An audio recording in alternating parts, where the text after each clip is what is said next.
Short Fiction. By Anton Chekhov. A Living Chattel. Chapter 1. Groholsky embraced Liza, kept kissing one after another all her little fingers with their bitten pink nails, and laid her on the couch covered with cheap velvet.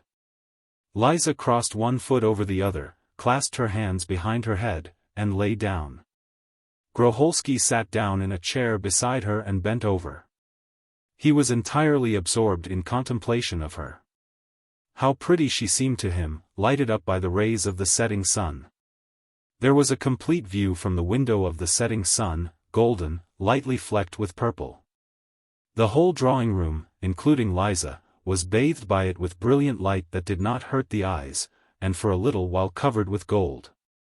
Groholsky was lost in admiration. Liza was so incredibly beautiful.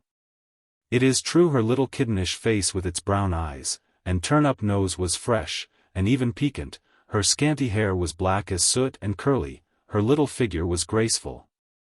Well-proportioned and mobile as the body of an electric eel, but on the whole.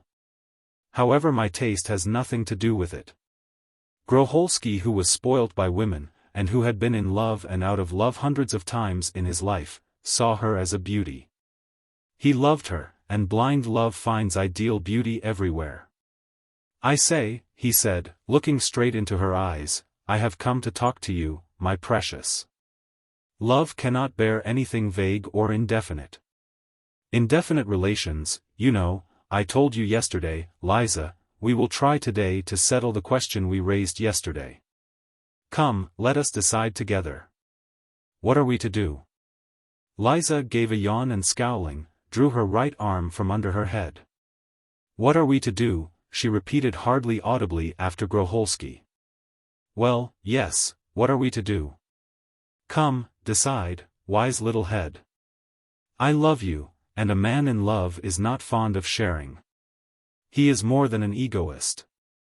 It is too much for me to go shares with your husband.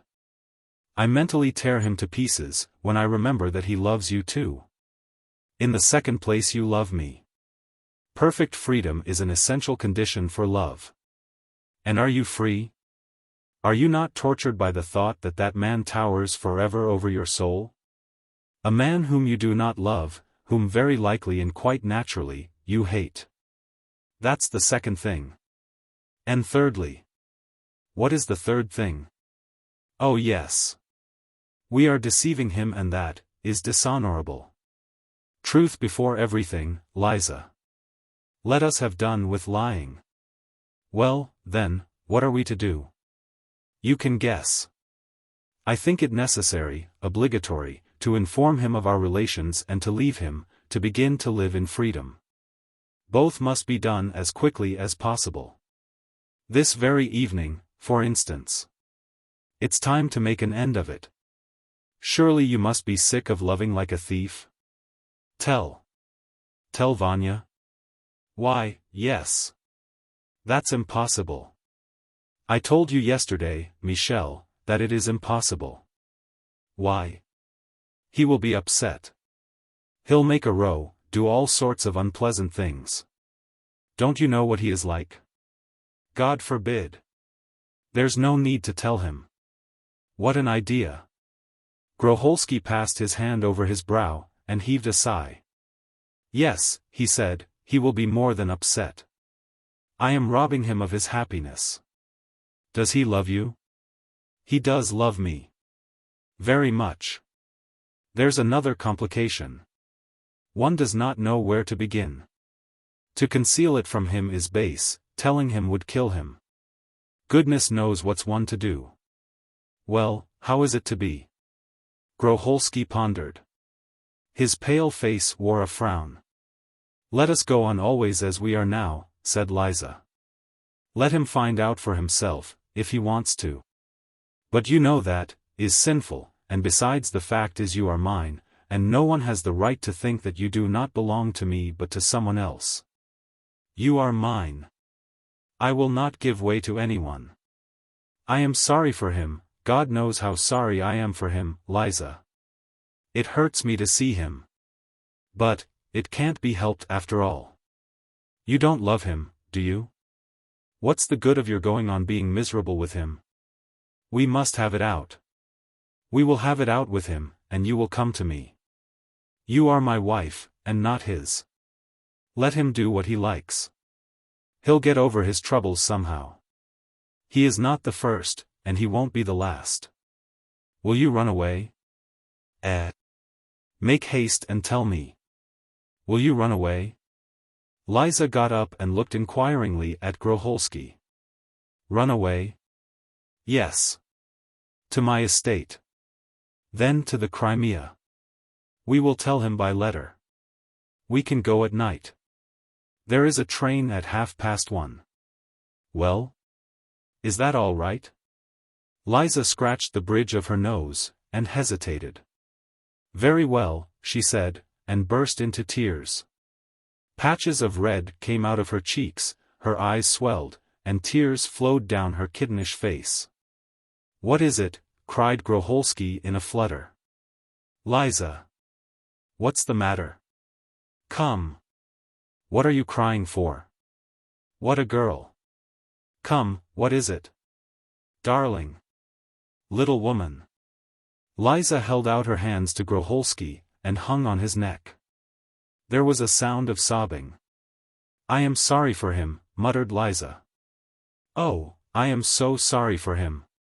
Sorry for whom? Vanya.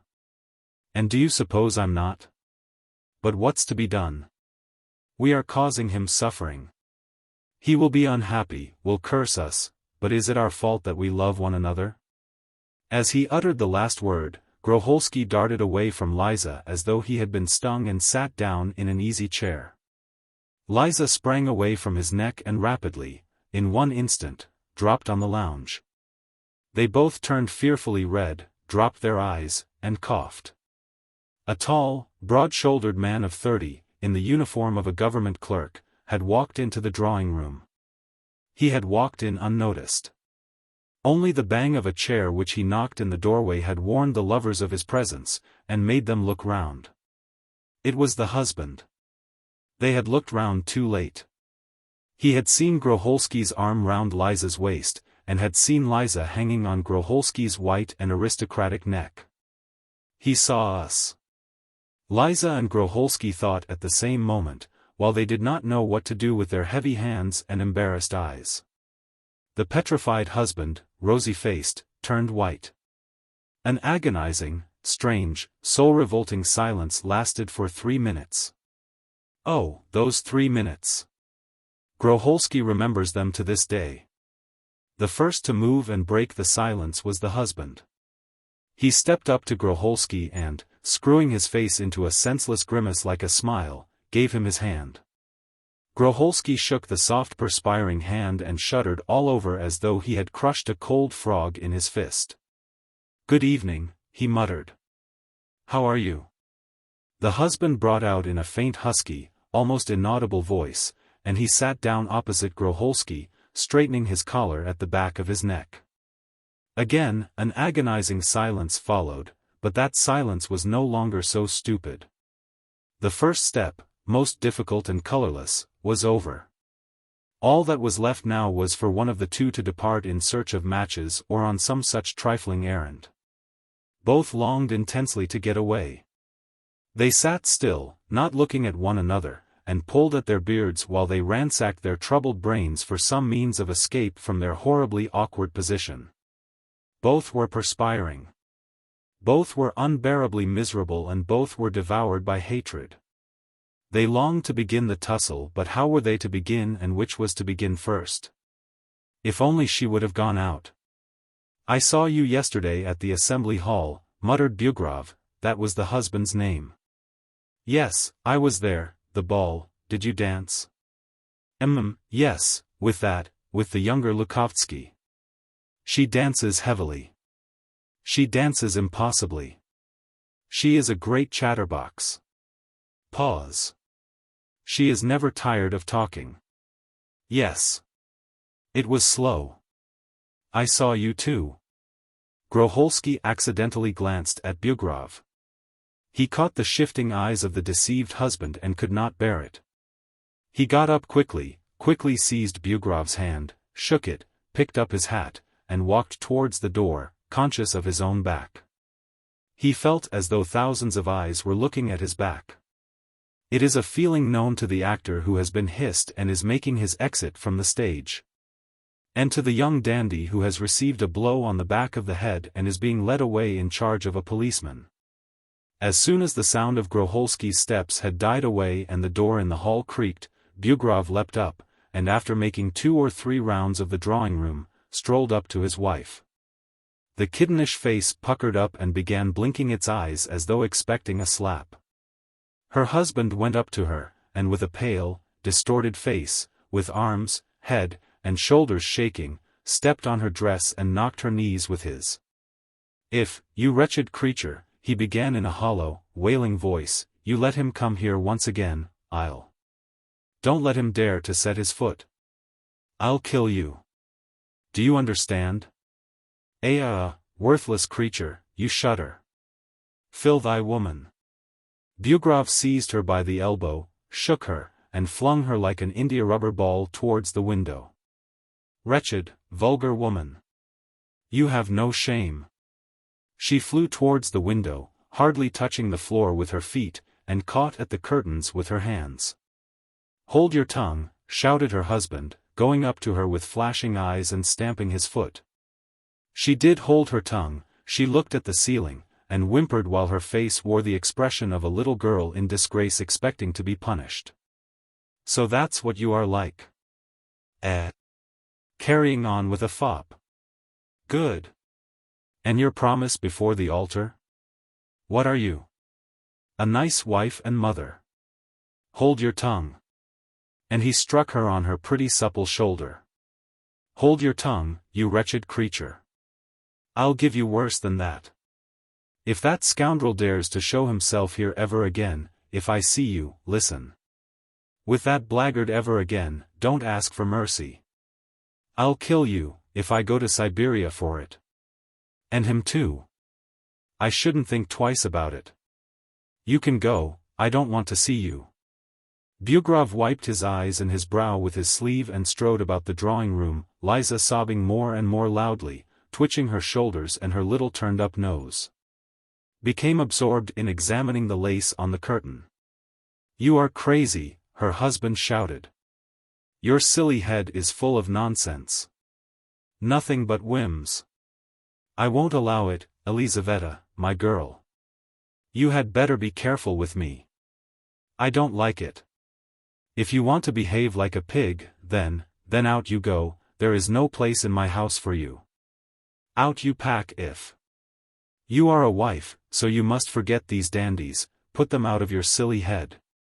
It's all foolishness. Don't let it happen again. You try defending yourself. Love your husband. You have been given to your husband, so you must love him. Yes, indeed. Is one not enough? Go away till. Torturers." Bugrov paused, then shouted. "Go away, I tell you, go to the nursery. Why are you blubbering? It is your own fault, and you blubber. What a woman. Last year you were after Petka Tochkov, now you are after this devil. Lord forgive us. Tfu, it's time you understood what you are. A wife. A mother. Last year there were unpleasantnesses, and now there will be unpleasantnesses. Tfu." Bugrov heaved a loud sigh, and the air was filled with the smell of sherry. He had come back from dining and was slightly drunk. "Don't you know your duty?" "No. You must be taught, you've not been taught so far. Your mama was a gadabout, and you can blubber." "Yes. Blubber away." Bugrov went up to his wife and drew the curtain out of her hands. "Don't stand by the window, people will see you blubbering. Don't let it happen again. You'll go from embracing to worse trouble. You'll come to grief. Do you suppose I like to be made a fool of? And you will make a fool of me if you carry on with them, the low brutes. Come, that's enough. Don't you? Another time. Of course I. Liza, stay. Bugrov heaved a sigh and enveloped Liza in the fumes of sherry. You are young and silly, you don't understand anything. I am never at home. And they take advantage of it. You must be sensible, prudent. They will deceive you. And then I won't endure it. Then I may do anything. Of course. Then you can just lie down, and die. I am capable of doing anything if you deceive me, my good girl. I might beat you to death. Anne. I shall turn you out of the house, and then you can go to your rascals.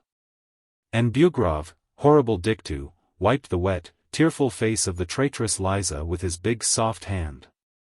He treated his 20-year-old wife as though she were a child. Come, that's enough. I forgive you. Only God forbid it should happen again.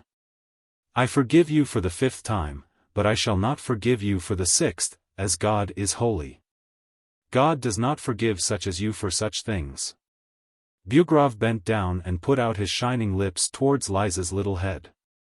But the kiss did not follow. The doors of the hall, of the dining room, of the parlor, and of the drawing room all slammed, and Groholsky flew into the drawing room like a whirlwind. He was pale and trembling. He was flourishing his arms and crushing his expensive hat in his hands. His coat fluttered upon him as though it were on a peg. He was the incarnation of acute fever. When Bugrov saw him he moved away from his wife and began looking out of the other window. Groholsky flew up to him, and waving his arms and breathing heavily and looking at no one, he began in a shaking voice. Ivan Petrovitch. Let us leave off keeping up this farce with one another. We have deceived each other long enough. It's too much. I cannot stand it. You must do as you like, but I cannot. It's hateful and mean, it's revolting. Do you understand that it is revolting? Groholsky spluttered and gasped for breath. It's against my principles. And you are an honest man. I love her. I love her more than anything on earth. You have noticed it, Anne, it's my duty to say this. What am I to say to him? Ivan Petrovitch wondered. We must make an end of it. This farce cannot drag on much longer. It must be settled somehow. Groholsky drew a breath and went on. I cannot live without her, she feels the same. You are an educated man, you will understand that in such circumstances your family life is impossible. This woman is not yours, so, in short, I beg you to look at the matter from an indulgent humane point of view. Ivan Petrovitch, you must understand at last that I love her more than myself, more than anything in the world, and to struggle against that love is beyond my power. And she? Bugrov asked in a sullen, somewhat ironical tone. Ask her, come now, ask her. For her to live with a man she does not love, to live with you is a misery. And she? Bugrov repeated, this time not in an ironical tone. She loves me. We love each other, Ivan Petrovitch. Kill us, despise us, pursue us, do as you will, but we can no longer conceal it from you. We are standing face to face, you may judge us with all the severity of a man whom fate has robbed of happiness. Bugrov turned as red as a boiled crab, and looked out of one eye at Liza. He began blinking. His fingers, his lips, and his eyelids twitched. Poor fellow. The eyes of his weeping wife told him that Groholsky was right, that it was a serious matter. Well, he muttered. If you. In these days. You are always. As God is above, Groholsky shrilled in his high tenor, we understand you. Do you suppose we have no sense, no feeling? I know what agonies I am causing you, as God's above. But be indulgent, I beseech you. We are not to blame. Love is not a crime. No will can struggle against it. Give her up to me, Ivan Petrovitch. Let her go with me. Take from me what you will for your sufferings. Take my life, but give me Liza. I am ready to do anything. Come, tell me how I can do something to make up in part at least. To make up for that lost happiness, I can give you other happiness. I can, Ivan Petrovitch, I am ready to do anything. It would be base on my part to leave you without satisfaction. I understand you at this moment. Bugrov waved his hand as though to say, for God's sake, go away. His eyes began to be dimmed by a treacherous moisture. In a moment they would see him crying like a child. I understand you, Ivan Petrovitch. I will give you another happiness, such as hitherto you have not known. What would you like? I have money, my father is an influential man. Will you? Come, how much do you want? Bugrov's heart suddenly began throbbing. He clutched at the window curtains with both hands. Will you have 50,000? Ivan Petrovitch, I entreat you. It's not a bribe, not a bargain. I only want by a sacrifice on my part to atone a little for your inevitable loss. Would you like 100,000? I am willing. 100,000? My God! Two immense hammers began beating on the perspiring temples of the unhappy Ivan Petrovitch. Russian sledges with tinkling bells began racing in his ears. Accept this sacrifice from me, Groholsky went on, I entreat you. You will take a load off my conscience. I implore you. My God! A smart carriage rolled along the road wet from a May shower, past the window through which Bugrov's wet eyes were looking. The horses were fine, spirited, well-trained beasts. People in straw hats, with contented faces, were sitting in the carriage with long fishing rods and bags. A schoolboy in a white cap was holding a gun. They were driving out into the country to catch fish, to shoot, to walk about and have tea in the open air. They were driving to that region of bliss in which Bugrov as a boy, the barefoot, sunburnt, but infinitely happy son of a village deacon, had once raced about the meadows, the woods, and the river banks. Oh, how fiendishly seductive was that May! How happy those who can take off their heavy uniforms, get into a carriage and fly off to the country where the quails are calling and there is the scent of fresh hay. Bugrov's heart ached with a sweet thrill that made him shiver. 100,000. With the carriage there floated before him all the secret dreams over which he had gloated. Through the long years of his life as a government clerk, as he sat in the office of his department or in his wretched little study. A river, deep, with fish, a wide garden with narrow avenues, little fountains, shade, flowers, arbors. A luxurious villa with terraces and turrets with an Aeolian harp and little silver bells. He had heard of the existence of an Aeolian harp from German romances.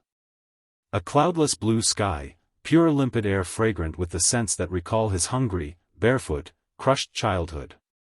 To get up at 5, to go to bed at 9. To spend the day catching fish, talking with the peasants. What happiness! Ivan Petrovitch, do not torture me. Will you take 100,000? 150,000. Muttered Bugrov in a hollow voice, the voice of a husky bull. He muttered it, and bowed his head, ashamed of his words, and awaiting the answer. Good, said Groholsky, I agree. I thank you, Ivan Petrovitch. In a minute. I will not keep you waiting. Groholsky jumped up, put on his hat, and staggering backwards, ran out of the drawing-room. Bugrov clutched the window curtains more tightly than ever. He was ashamed. There was a nasty, stupid feeling in his soul, but, on the other hand, what fair shining hopes swarmed between his throbbing temples. He was rich. Liza, who had grasped nothing of what was happening, darted through the half-open door trembling all over and afraid that he would come to her window and fling her away from it. She went into the nursery, laid herself down on the nurse's bed, and curled herself up. She was shivering with fever. Bugrov was left alone. He felt stifled, and he opened the window. What glorious air breathed fragrance on his face and neck! It would be good to breathe such air lolling on the cushions of a carriage.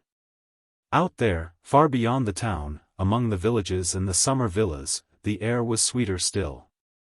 Bugrov actually smiled as he dreamed of the air that would be about him when he would go out on the veranda of his villa and admire the view. Along while he dreamed.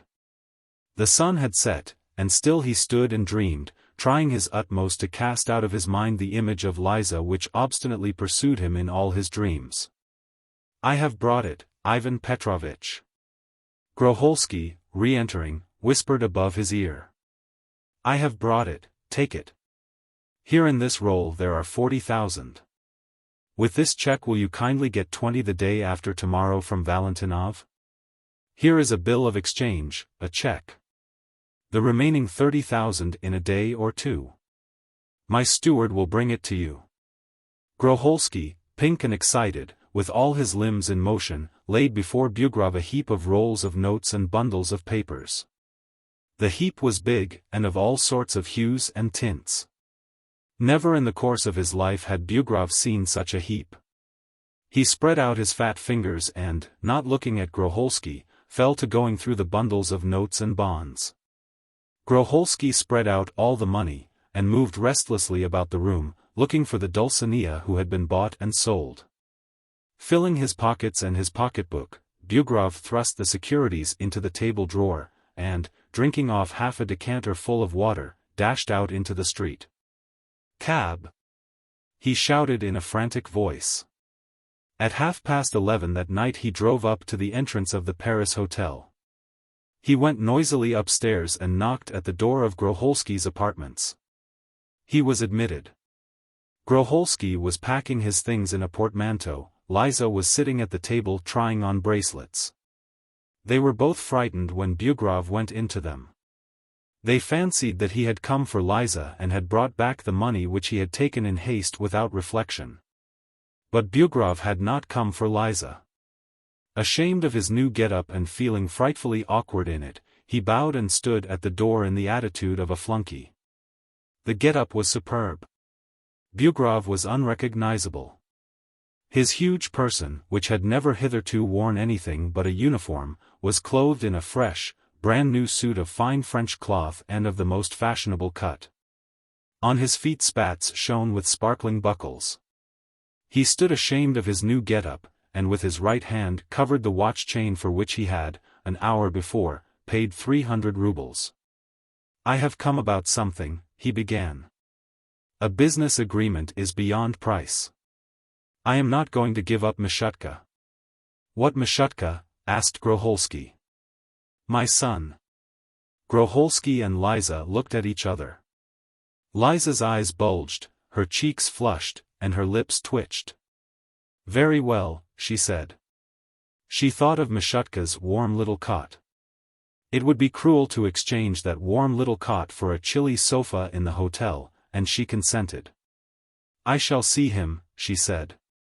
Bugrov bowed, walked out, and flew down the stairs in his splendor, cleaving the air with his expensive cane. "Home," he said to the cabman. "I am starting at 5 o'clock tomorrow morning. You will come. If I am asleep, you will wake me. We are driving out of town." Chapter 2. It was a lovely August evening. The sun, set in a golden background lightly flecked with purple, stood above the western horizon on the point of sinking behind the faraway tumuli. In the garden, shadows and half-shadows had vanished, and the air had grown damp, but the golden light was still playing on the treetops. It was warm. Rain had just fallen, and made the fresh, transparent fragrant air still fresher. I am not describing the August of Petersburg or Moscow, foggy, tearful, and dark, with its cold, incredibly damp sunsets. God forbid. I am not describing our cruel northern August. I ask the reader to move with me to the Crimea, to one of its shores, not far from Feodosia, the spot where stands the villa of one of our heroes. It is a pretty, neat villa surrounded by flower beds and clipped bushes. 100 paces behind it is an orchard in which its inmates walk. Groholsky pays a high rent for that villa, 1,000 rubles a year, I believe. The villa is not worth that rent, but it is pretty. Tall, with delicate walls and very delicate parapets, fragile, slender, painted a pale blue color, hung with curtains, portieres, draperies. It suggests a charming, fragile Chinese lady. On the evening described above, Groholski and Liza were sitting on the veranda of this villa.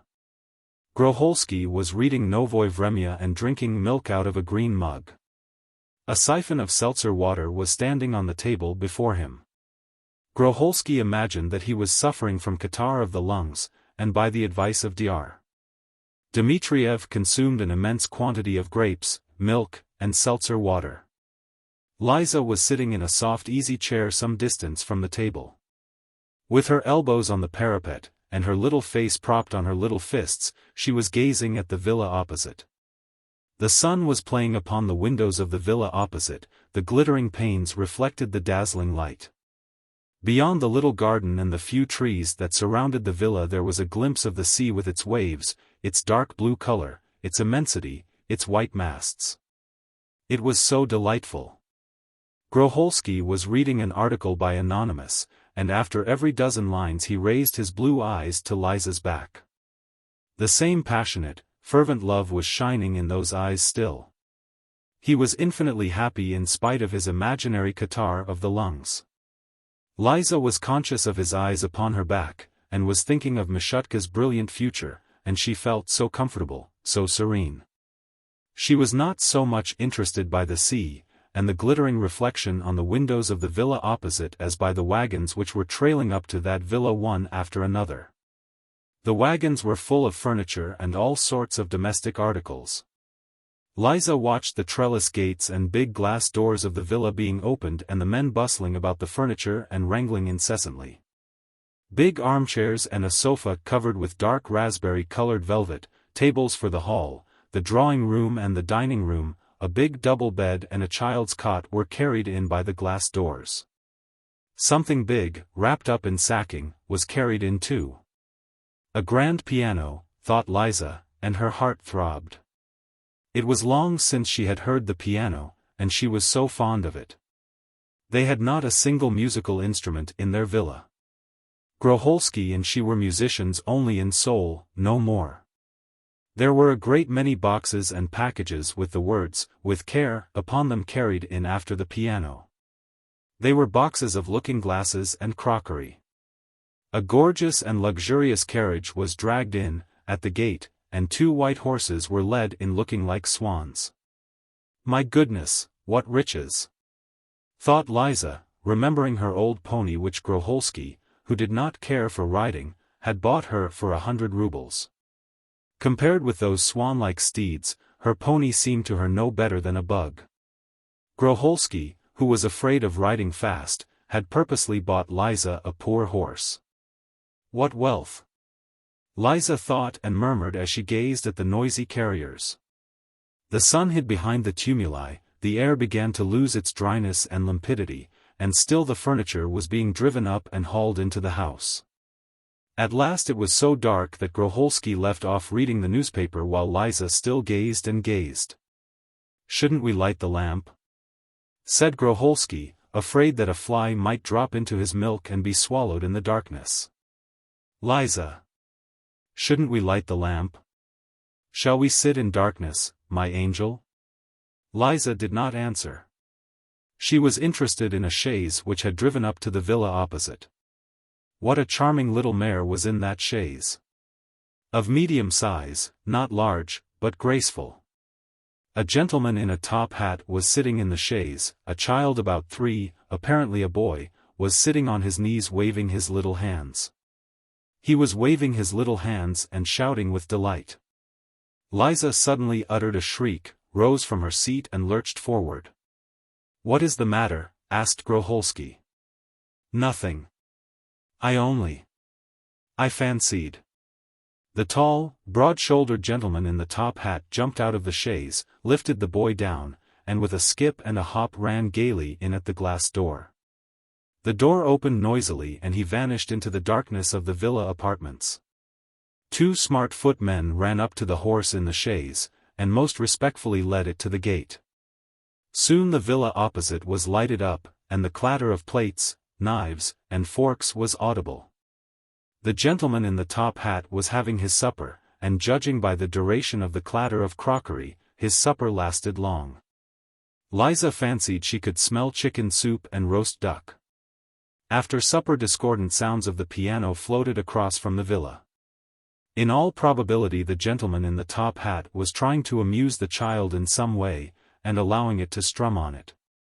Groholski went up to Liza and put his arm round her waist. "What wonderful weather," he said. "What air! Do you feel it?" "I am very happy, Liza, very happy indeed.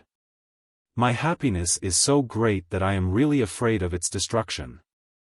The greatest things are usually destroyed, and do you know, Liza, in spite of all my happiness, I am not absolutely at peace. One haunting thought torments me, it torments me horribly. It gives me no peace by day or by night." "What thought?"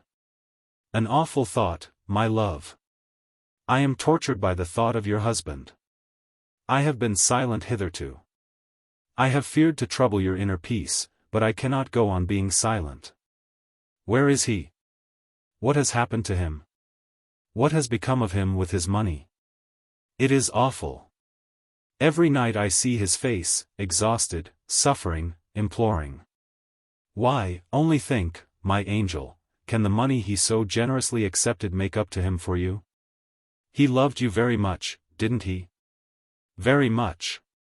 There you see. He has either taken to drink now, or... I am anxious about him. Ah, how anxious I am. Should we write to him, do you think?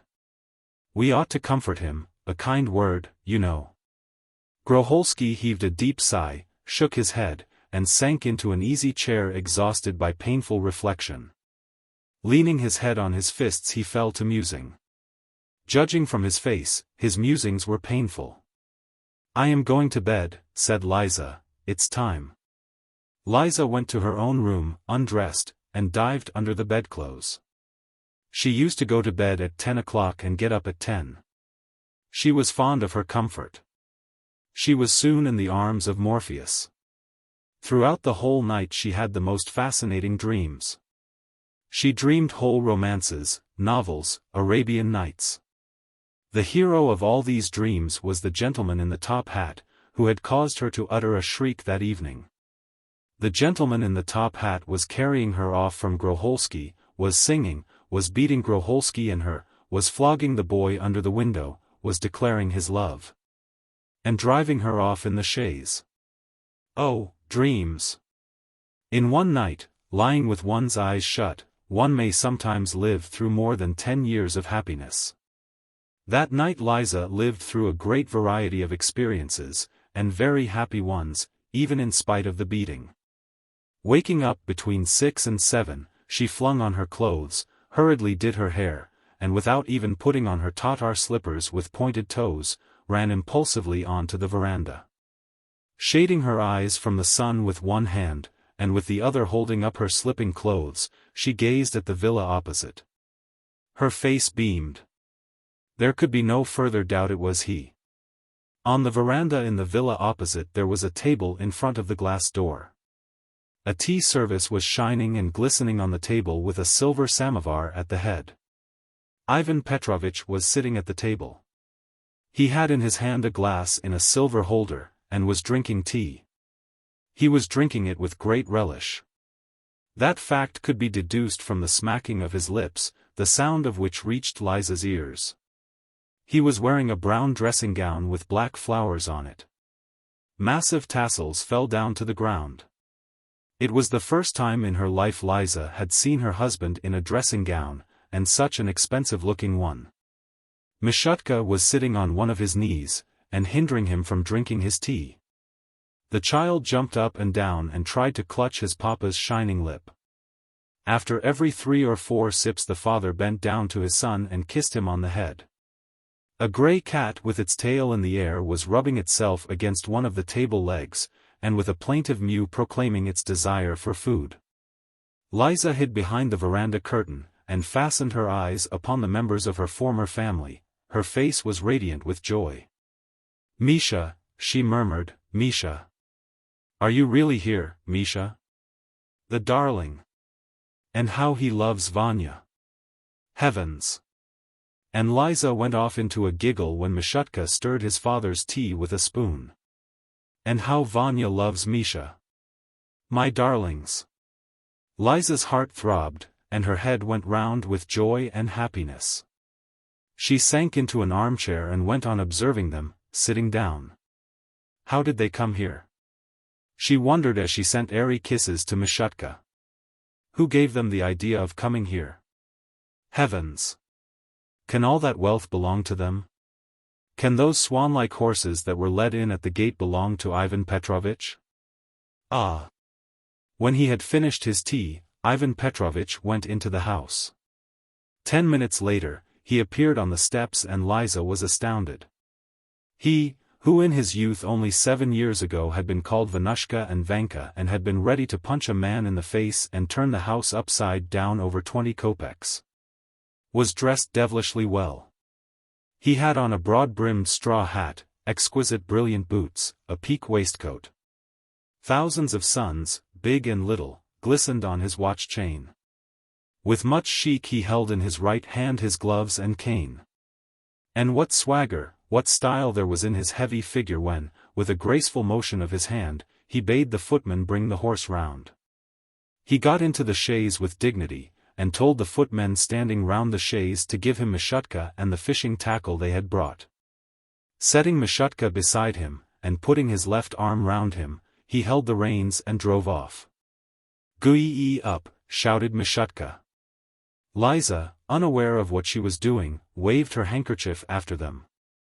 If she had looked in the glass she would have been surprised at her flushed, laughing, and, at the same time, tear-stained face. She was vexed that she was not beside her gleeful boy, and that she could not for some reason shower kisses on him at once. For some reason. Away with all your petty delicacies. Grisha! Grisha! Liza ran into Groholski's bedroom and set to work to wake him. Get up, they have come. The darling. Who has come? Asked Groholski, waking up. Our people. Vanya and Misha, they have come, they are in the villa opposite. I looked out, and there they were drinking tea. And Misha too. What a little angel our Misha has grown. If only you had seen him. Mother of God. Seen whom? Why, you are. Who has come? Come where? Vanya and Misha. I have been looking at the villa opposite, while they were sitting drinking tea. Misha can drink his tea by himself now. Didn't you see them moving in yesterday? It was they who arrived. Groholski rubbed his forehead and turned pale. Arrived? Your husband? He asked. Why, yes. What for? Most likely he is going to live here. They don't know we are here. If they did, they would have looked at our villa, but they drank their tea and took no notice. Where is he now? But for God's sake do talk sense. Oh, where is he?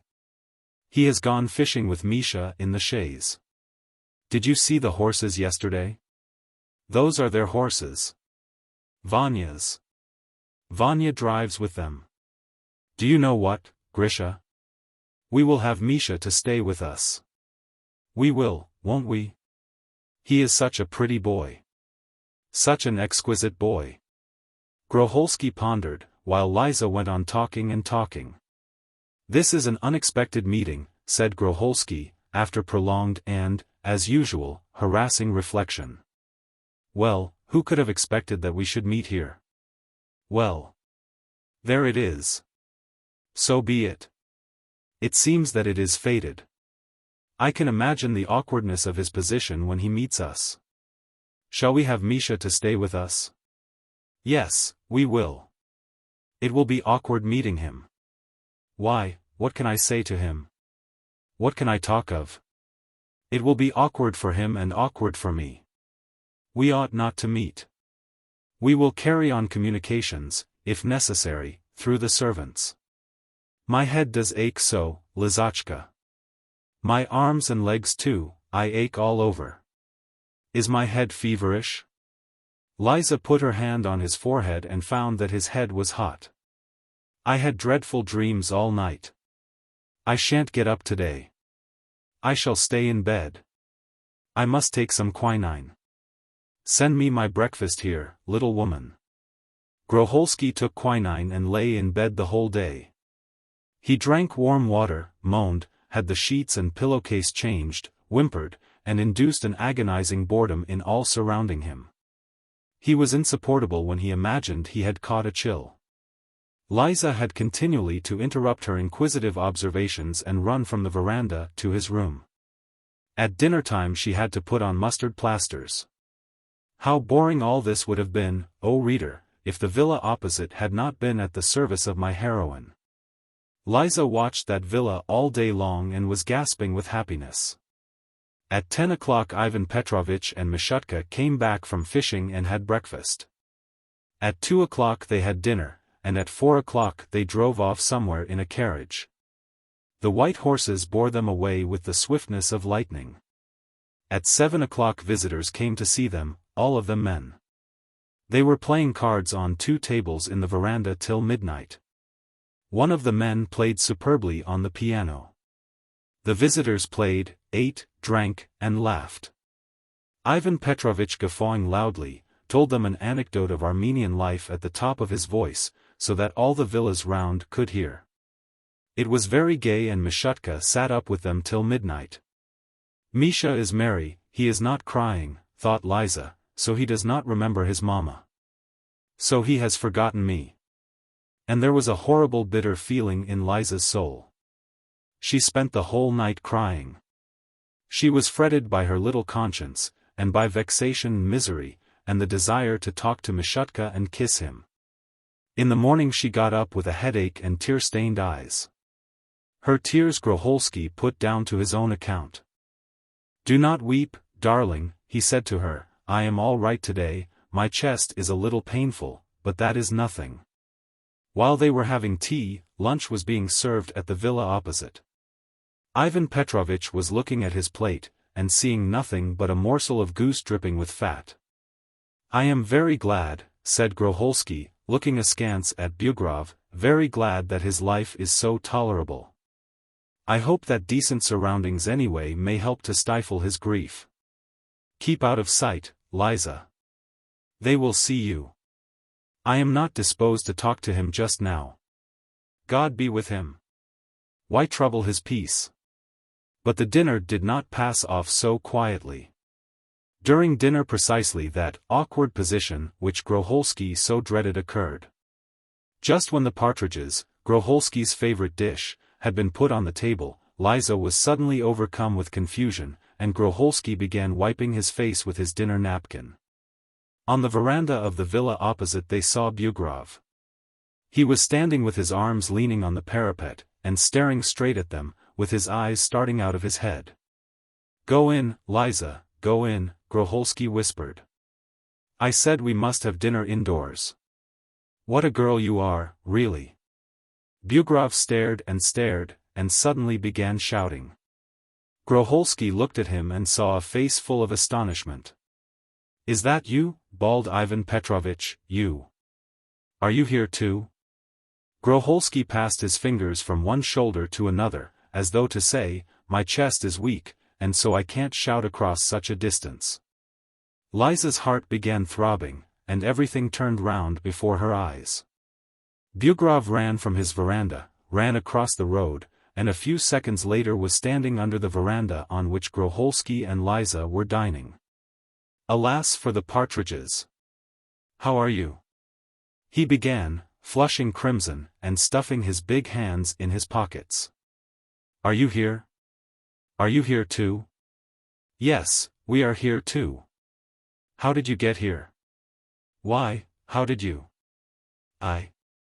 It's a long story, a regular romance, my good friend. But don't put yourselves out, eat your dinner. I've been living, you know, ever since then, in the Oriol province. I rented an estate. A splendid estate. But do eat your dinner. I stayed there from the end of May, but now I have given it up. It was cold there, and, well, the doctor advised me to go to the Crimea. Are you ill, then? Inquired Groholski. Oh, well. There always seems, as it were, something gurgling here. And at the word "here," Ivan Petrovitch passed his open hand from his neck down to the middle of his stomach. So you are here too? Yes, that's very pleasant. Have you been here long? Since July. Oh, and you, Liza, how are you? Quite well. Quite well, answered Liza, and was embarrassed. You miss Mishutka, I'll be bound. Well, he's here with me. I'll send him over to you directly with Nikifor. This is very nice. Well, goodbye. I have to go off directly. I made the acquaintance of Prince Terhimazov yesterday. Delightful man, though he is an Armenian. So he has a croquet party today, we are going to play croquet. Goodbye. The carriage is waiting. Ivan Petrovitch whirled round, tossed his head, and, waving adieu to them, ran home. Unhappy man, said Groholski, heaving a deep sigh as he watched him go off. In what way is he unhappy? Asked Liza. To see you and not have the right to call you his. Fool. Liza was so bold to think. Idiot. Before evening Liza was hugging and kissing Mishutka. At first the boy howled, but when he was offered jam, he was all friendly smiles. For 3 days Groholski and Liza did not see Bugrov. He had disappeared somewhere, and was only at home at night. On the 4th day he visited them again at dinner time. He came in, shook hands with both of them, and sat down to the table. His face was serious. I have come to you on business, he said. Read this. And he handed Groholski a letter. Read it. Read it aloud. Groholski read as follows. My beloved and consoling, never forgotten son Ioan. I have received the respectful and loving letter in which you invite your aged father to the mild and salubrious Crimea, to breathe the fragrant air, and behold strange lands. To that letter I reply that on taking my holiday, I will come to you, but not for long. My colleague, Father Gerasim, is a frail and delicate man, and cannot be left alone for long. I am very sensible of your not forgetting your parents, your father and your mother. You rejoice your father with your affection, and you remember your mother in your prayers, and so it is fitting to do. Meet me at Feodosia. What sort of town is Feodosia? What is it like? It will be very agreeable to see it. Your godmother, who took you from the font, is called Feodosia. You write that God has been graciously pleased that you should win 200,000 rubles. That is gratifying to me. But I cannot approve of your having left the service while still of a grade of little importance. Even a rich man ought to be in the service.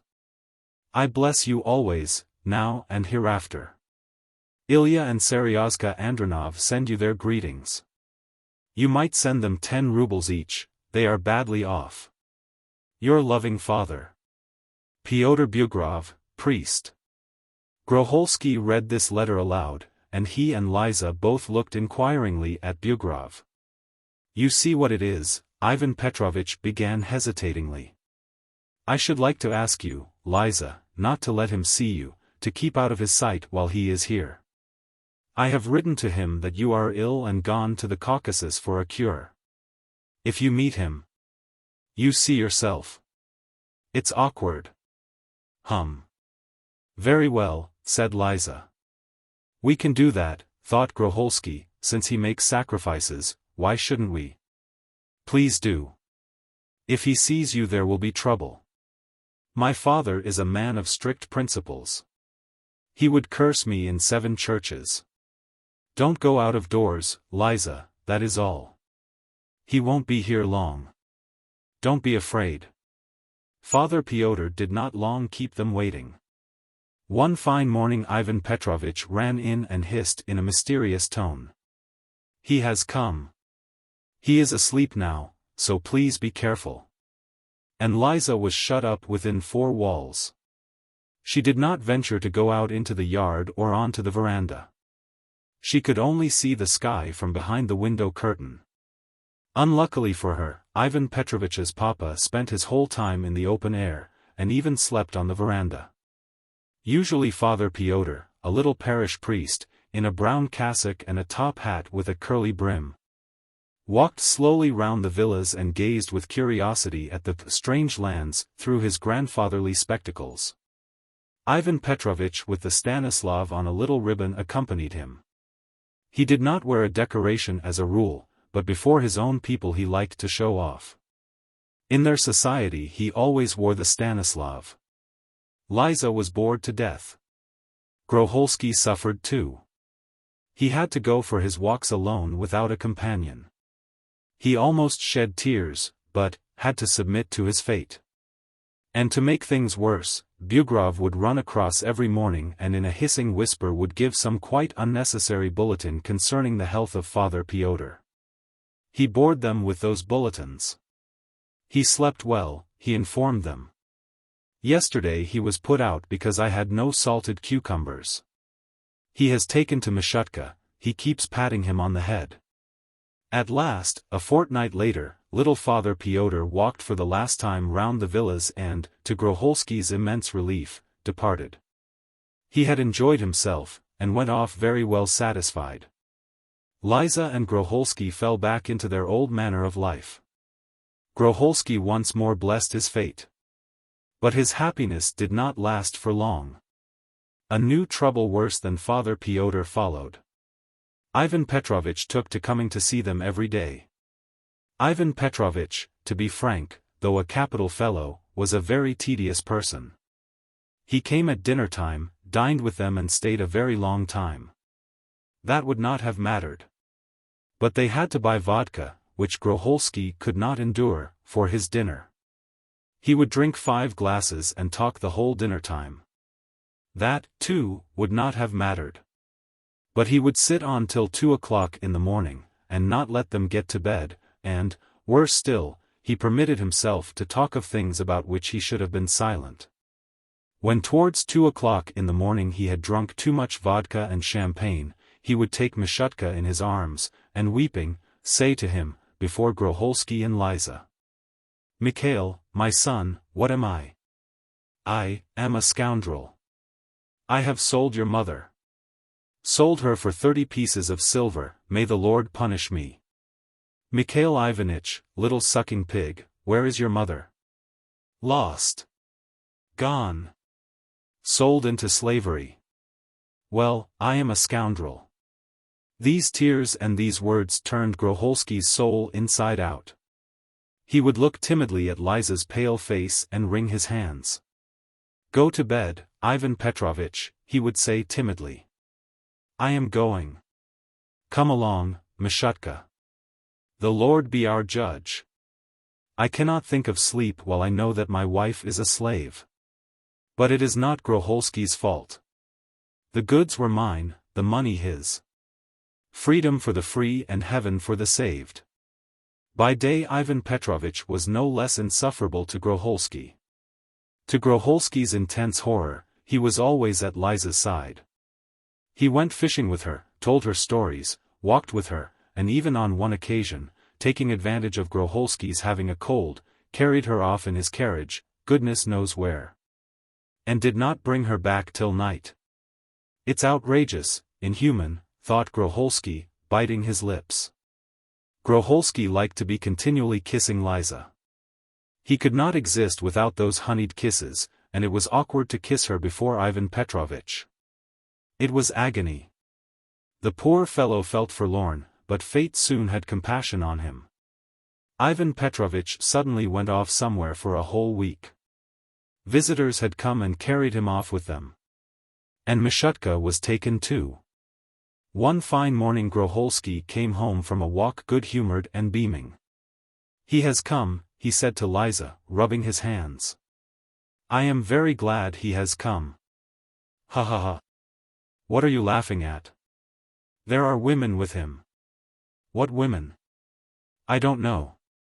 It's a good thing he has got women. A capital thing, in fact. He is still young and fresh. Come here. Look. Groholski led Liza onto the veranda, and pointed to the villa opposite. They both held their sides, and roared with laughter. It was funny. Ivan Petrovich was standing on the veranda of the villa opposite, smiling. Two dark-haired ladies and Mishutka were standing below, under the veranda. The ladies were laughing, and loudly talking French. French women, observed Groholski. The one nearest us isn't at all bad-looking. Lively damsels, but that's no matter. There are good women to be found even among such. But they really do go too far. What was funny was that Ivan Petrovich bent across the veranda, and stretching with his long arms, put them round the shoulders of one of the French girls, lifted her in the air, and set her giggling on the veranda. After lifting up both ladies onto the veranda, he lifted up Mishutka too. The ladies ran down and the proceedings were repeated. Powerful muscles, I must say, muttered Groholski looking at this scene. The operation was repeated some 6 times. The ladies were so amiable as to show no embarrassment whatever when the boisterous wind disposed of their inflated skirts as it willed while they were being lifted. Groholski dropped his eyes in a shamefaced way when the ladies flung their legs over the parapet as they reached the veranda. But Liza watched and laughed. What did she care? It was not a case of men misbehaving themselves, which would have put her, as a woman, to shame, but of ladies. In the evening, Ivan Petrovich flew over, and with some embarrassment announced that he was now a man with a household to look after. You mustn't imagine they are just anybody, he said. It is true they are French. They shout at the top of their voices, and drink, but we all know. The French are brought up to be like that. It can't be helped. The prince, Ivan Petrovich added, let me have them almost for nothing. He said, take them, I must introduce you to the prince sometime. A man of culture. He's forever writing. And do you know what their names are? One is Fanny, the other Isabella. There's Europe, ha ha ha. The West. Goodbye. Ivan Petrovich left Liza and Groholski in peace, and devoted himself to his ladies. All day long sound of talk, laughter, and the clatter of crockery came from his villa. The lights were not put out till far into the night. Groholski was in bliss. At last, after a prolonged interval of agony, he felt happy and at peace again. Ivan Petrovich with his 2 ladies had no such happiness as he had with one. But alas, destiny has no heart. She plays with the Groholskis, the Lizas, the Ivans, and the Mishutkas as with pawns. Groholski lost his peace again. One morning, about 10 days afterwards, on waking up late, he went out onto the veranda and saw a spectacle which shocked him, revolted him, and moved him to intense indignation. Under the veranda of the villa opposite stood the French women, and between them Liza. She was talking and looking askance at her own villa as though to see whether that tyrant, that despot were awake, so Groholski interpreted those looks. Ivan Petrovich standing on the veranda with his sleeves tucked up, lifted Isabella into the air, then Fanny, and then Liza. When he was lifting Liza it seemed to Groholski that he pressed her to himself.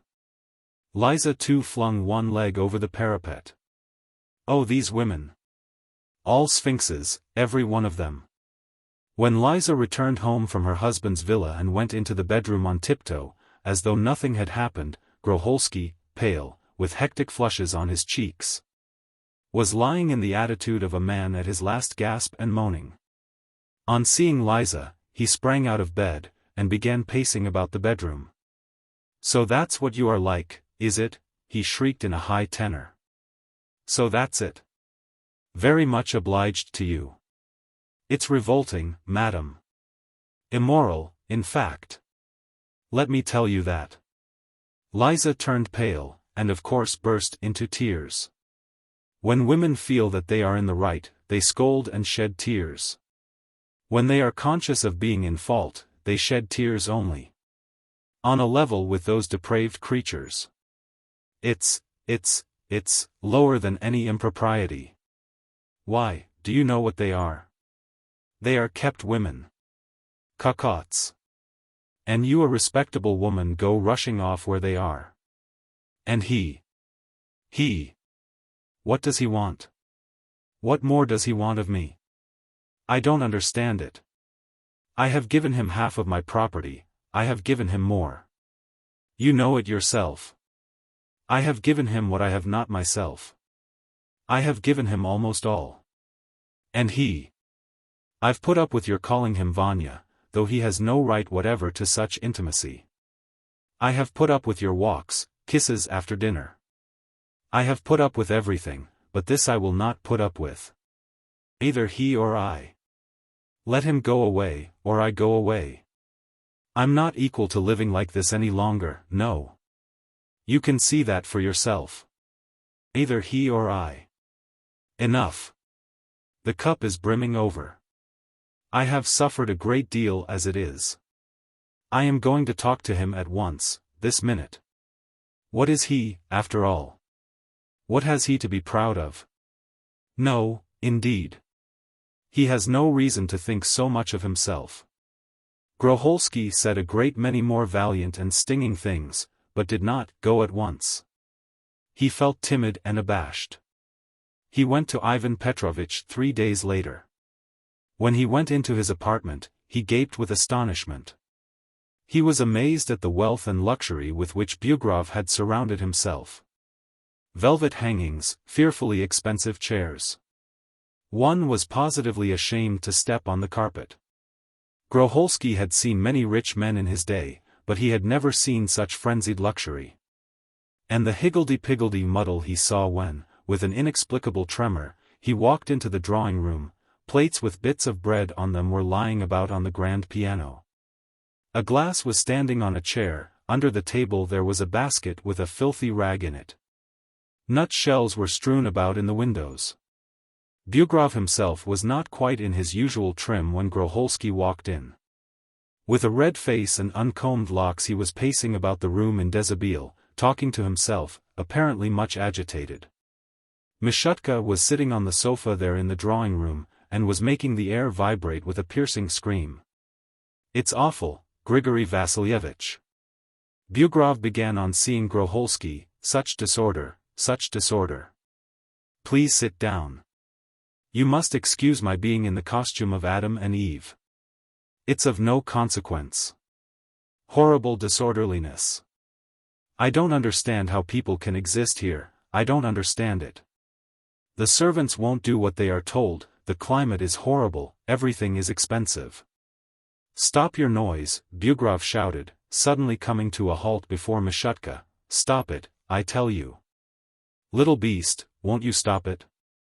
And Bugrov pulled Mishutka's ear. "That's revolting, Ivan Petrovitch," said Groholsky in a tearful voice. "How can you treat a tiny child like that?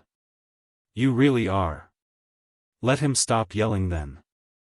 Be quiet, I'll whip you. Don't cry, Misha darling. Papa won't touch you again. Don't beat him, Ivan Petrovitch, why, he is hardly more than a baby. There, there. Would you like a little horse? I'll send you a little horse. You really are hard-hearted." Groholsky paused, and then asked. "And how are your ladies getting on, Ivan Petrovitch?" "Not at all. I've turned them out without ceremony. I might have gone on keeping them, but it's awkward. The boy will grow up. A father's example. If I were alone, then it would be a different thing. Besides, what's the use of my keeping them? Poof, it's a regular farce.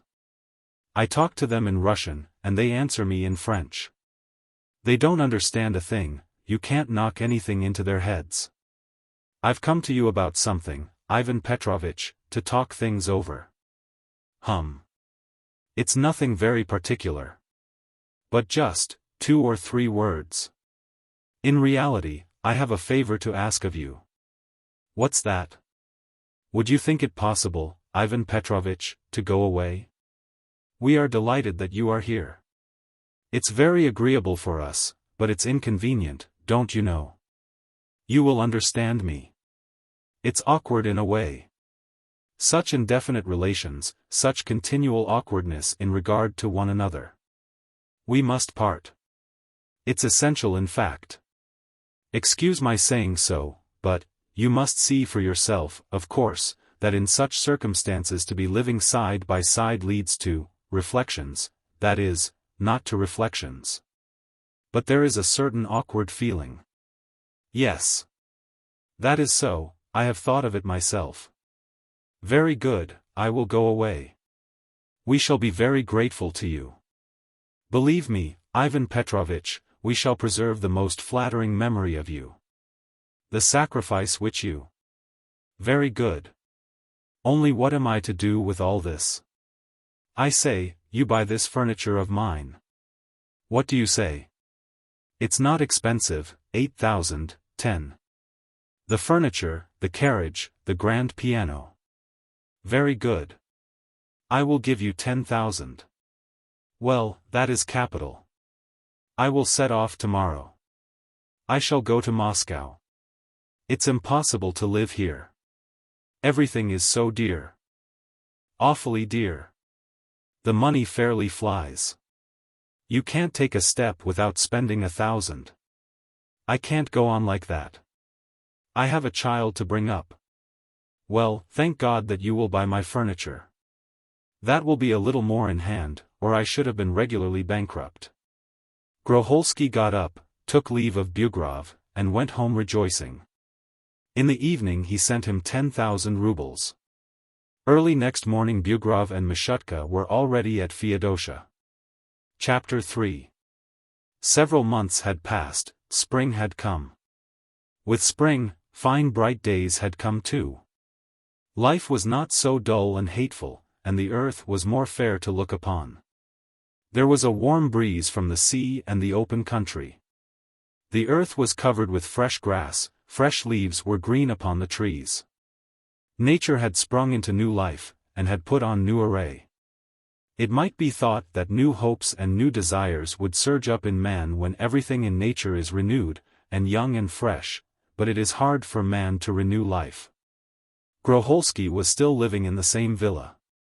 His hopes and desires, small and unexacting, were still concentrated on the same Liza, on her alone, and on nothing else.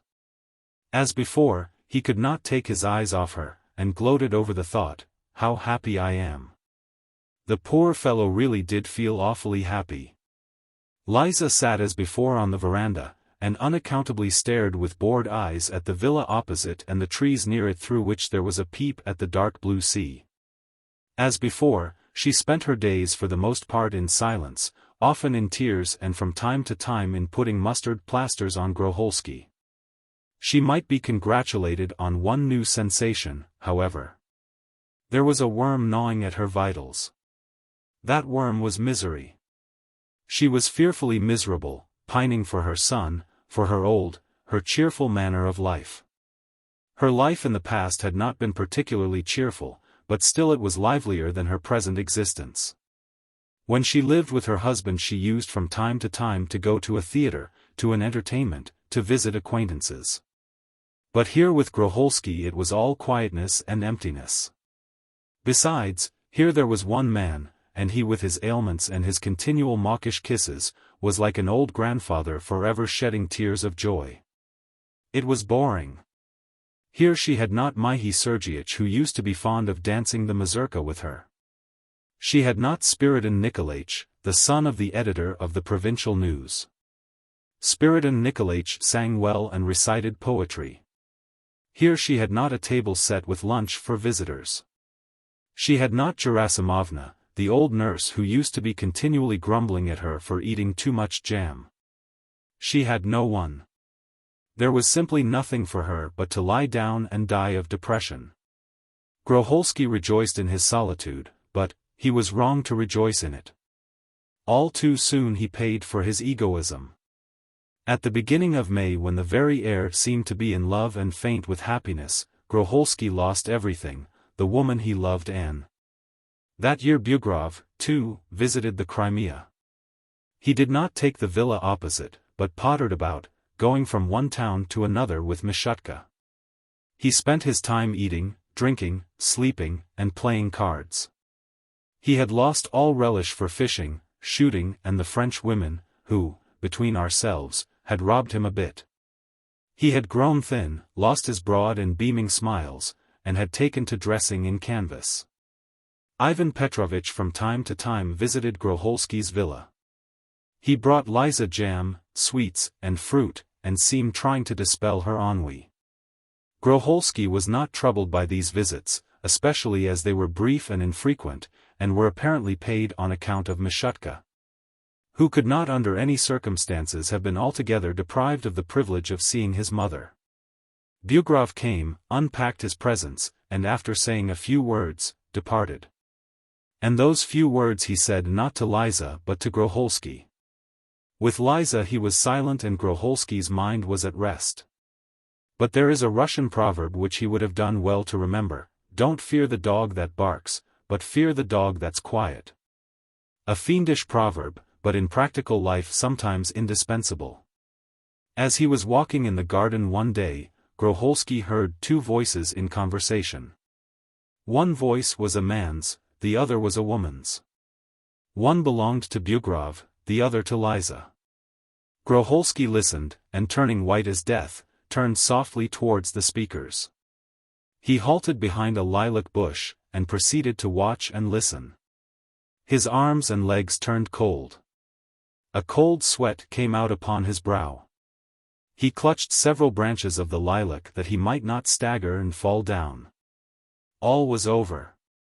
Bugrov had his arm round Liza's waist, and was saying to her, "My darling, what are we to do?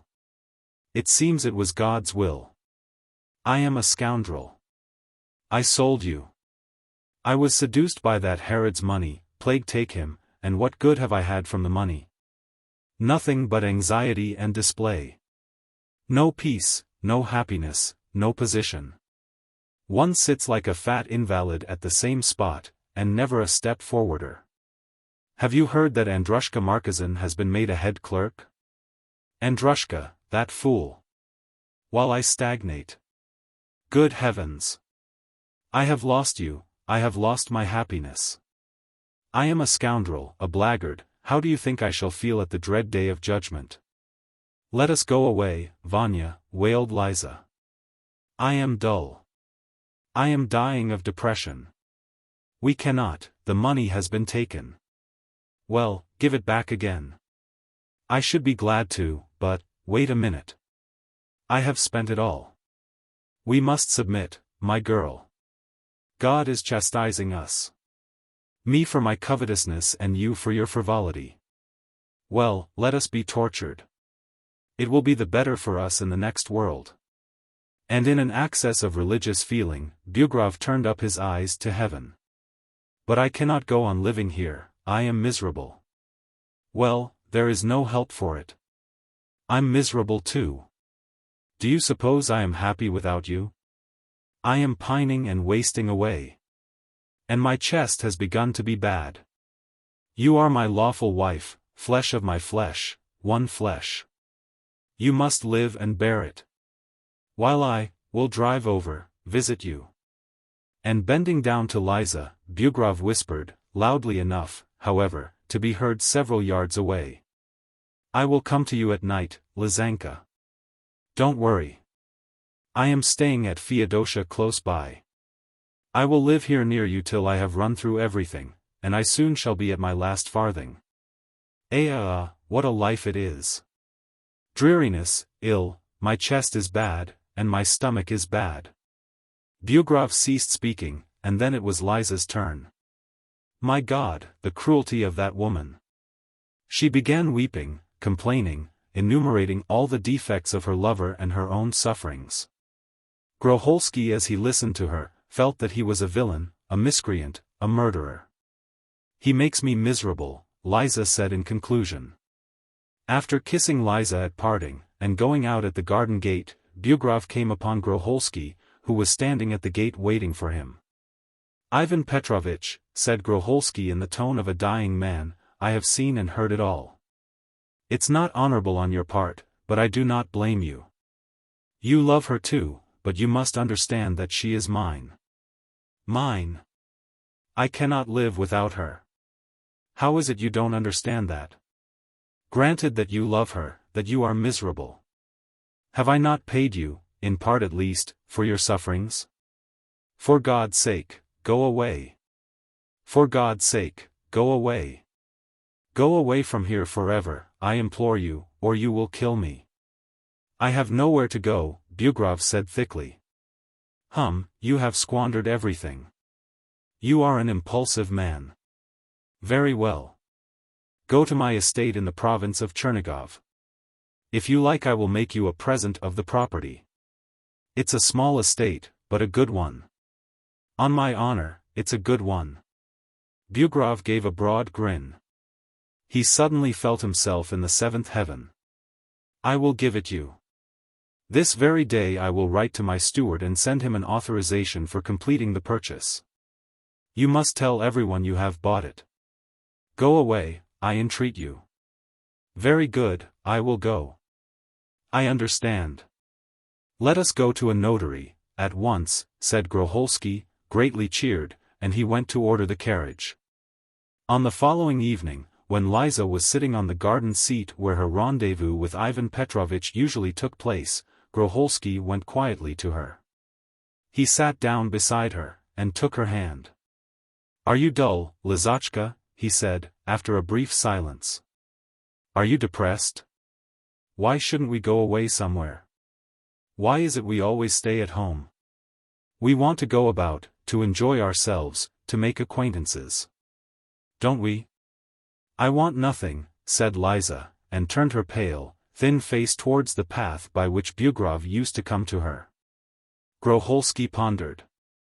He knew who it was she expected, who it was she wanted. Let us go home, Liza, he said, it is damp here. You go, I'll come directly. Groholsky pondered again. You are expecting him? He asked, and made a wry face as though his heart had been gripped with red-hot pincers. Yes. I want to give him the socks for Misha. He will not come. How do you know? He has gone away. Liza opened her eyes wide. He has gone away, gone to the Chernigov province. I have given him my estate. Liza turned fearfully pale, and caught at Groholsky's shoulder to save herself from falling. I saw him off at the steamer at 3 o'clock. Liza suddenly clutched at her head, made a movement, and falling on the seat, began shaking all over. Vanya, she wailed, Vanya. I will go to Vanya. Darling. She had a fit of hysterics. And from that evening, right up to July, 2 shadows could be seen in the park in which the summer visitors took their walks. The shadows wandered about from morning till evening, and made the summer visitors feel dismal. After Liza's shadow invariably walked the shadow of Groholsky. I call them shadows because they had both lost their natural appearance. They had grown thin and pale and shrunken, and looked more like shadows than living people.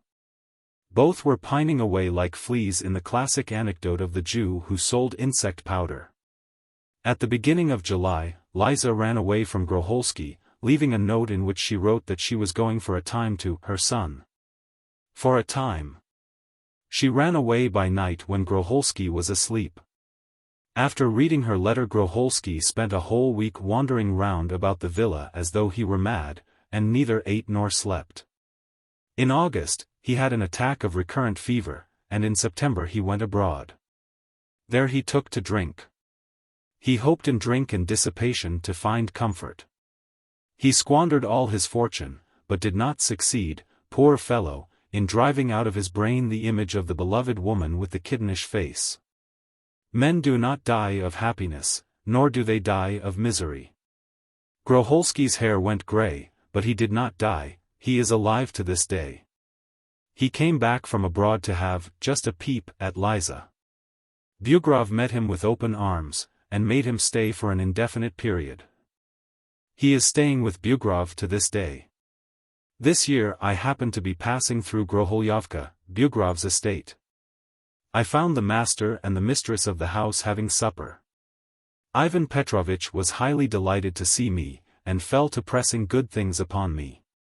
He had grown rather stout, and his face was a trifle puffy, though it was still rosy and looked sleek and well-nourished.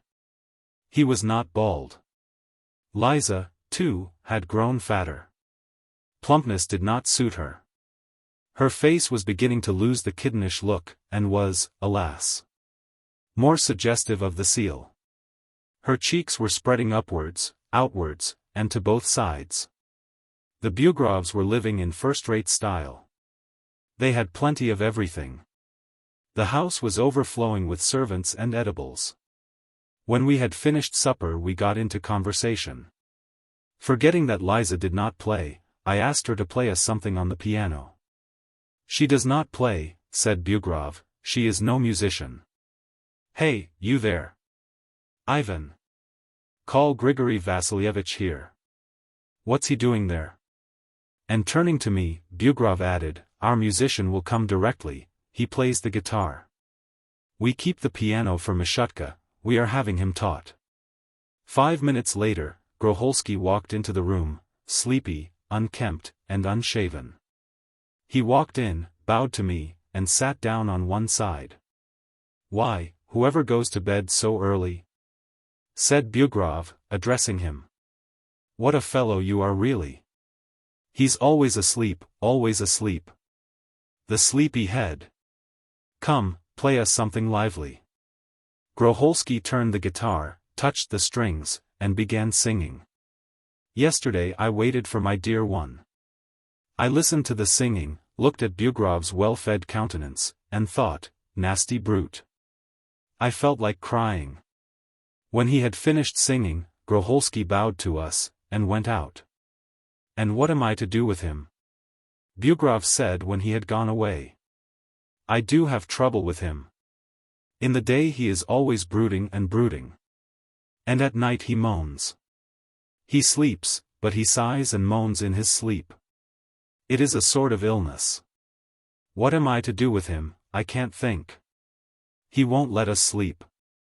I am afraid that he will go out of his mind. People think he is badly treated here." "In what way is he badly treated?" "He eats with us, and he drinks with us. Only we won't give him money. If we were to give him any he would spend it on drink or waste it. That's another trouble for me. Lord forgive me, a sinner.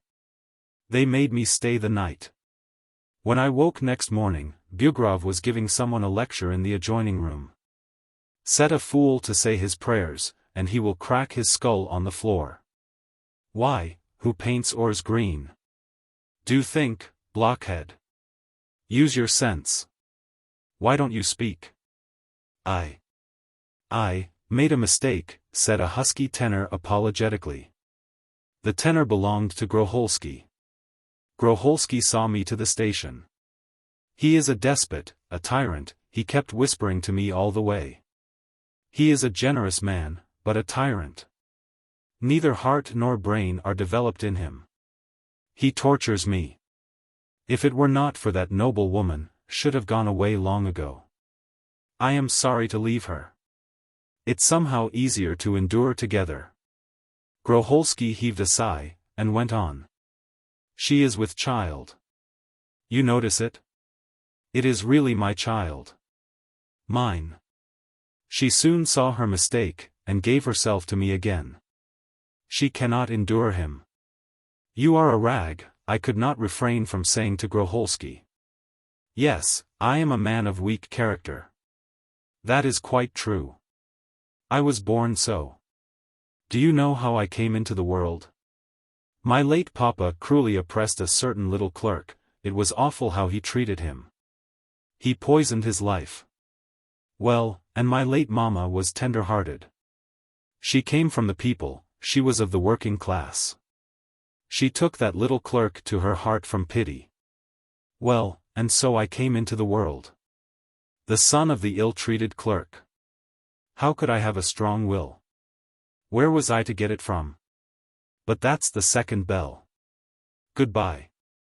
Come and see us again, but don't tell Ivan Petrovitch what I have said about him."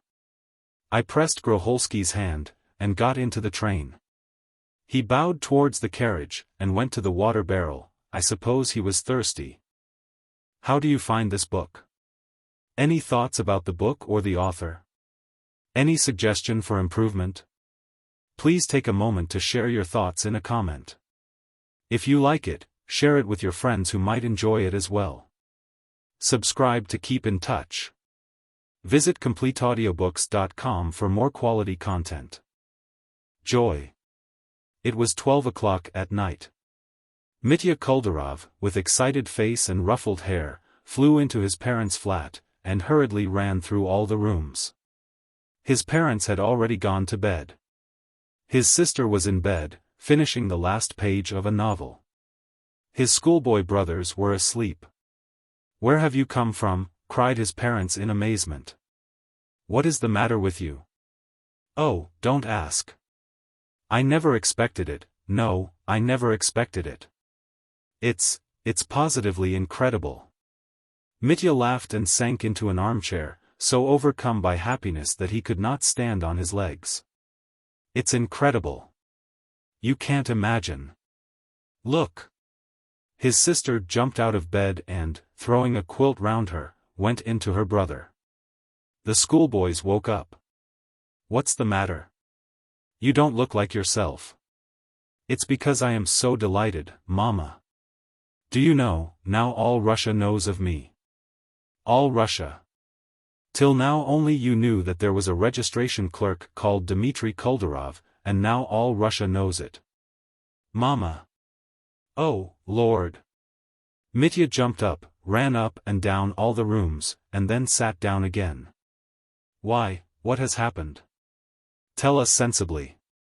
You live like wild beasts, you don't read the newspapers and take no notice of what's published, and there's so much that is interesting in the papers. If anything happens it's all known at once, nothing is hidden. How happy I am. Oh, Lord. You know it's only celebrated people whose names are published in the papers, and now they have gone and published mine."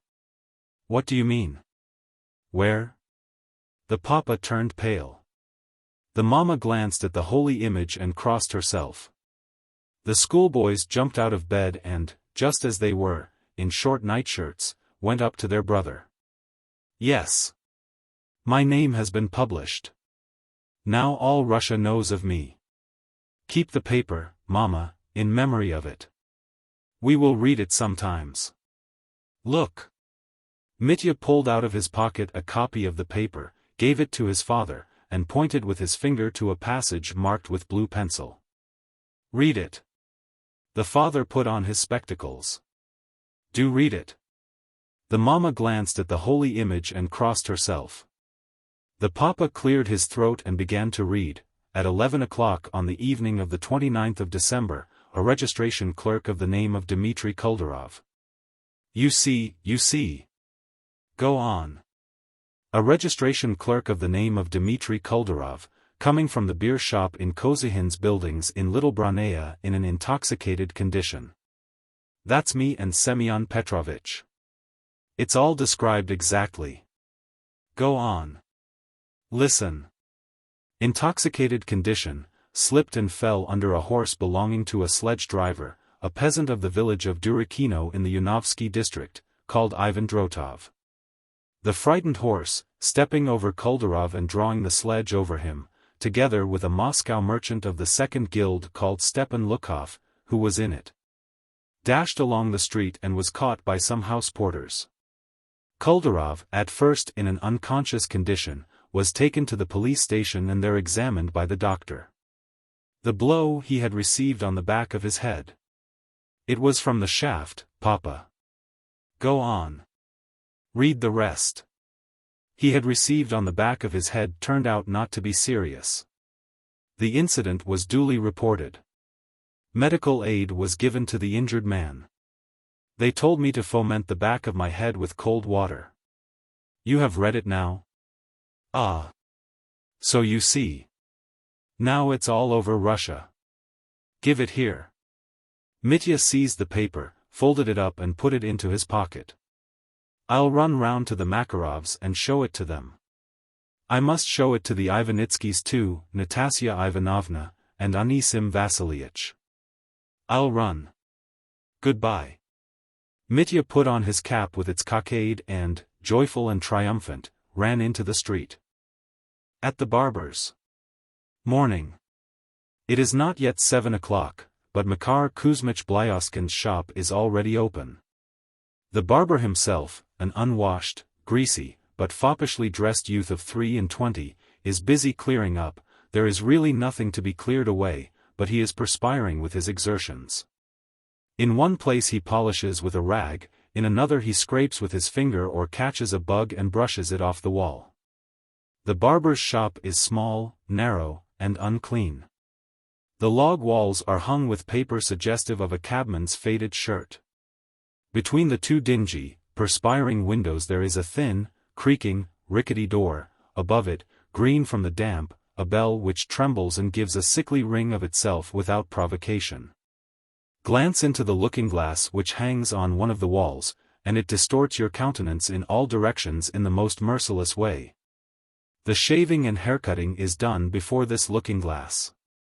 On the little table, as greasy and unwashed as Makar Kuzmich himself, there is everything: combs, scissors, razors, a ha'porth of wax for the mustache, a ha'porth of powder, a ha'porth of much watered eau de cologne, and indeed the whole barber's shop is not worth more than 15 kopecks.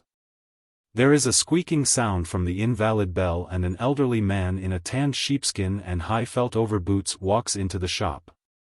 His head and neck are wrapped in a woman's shawl.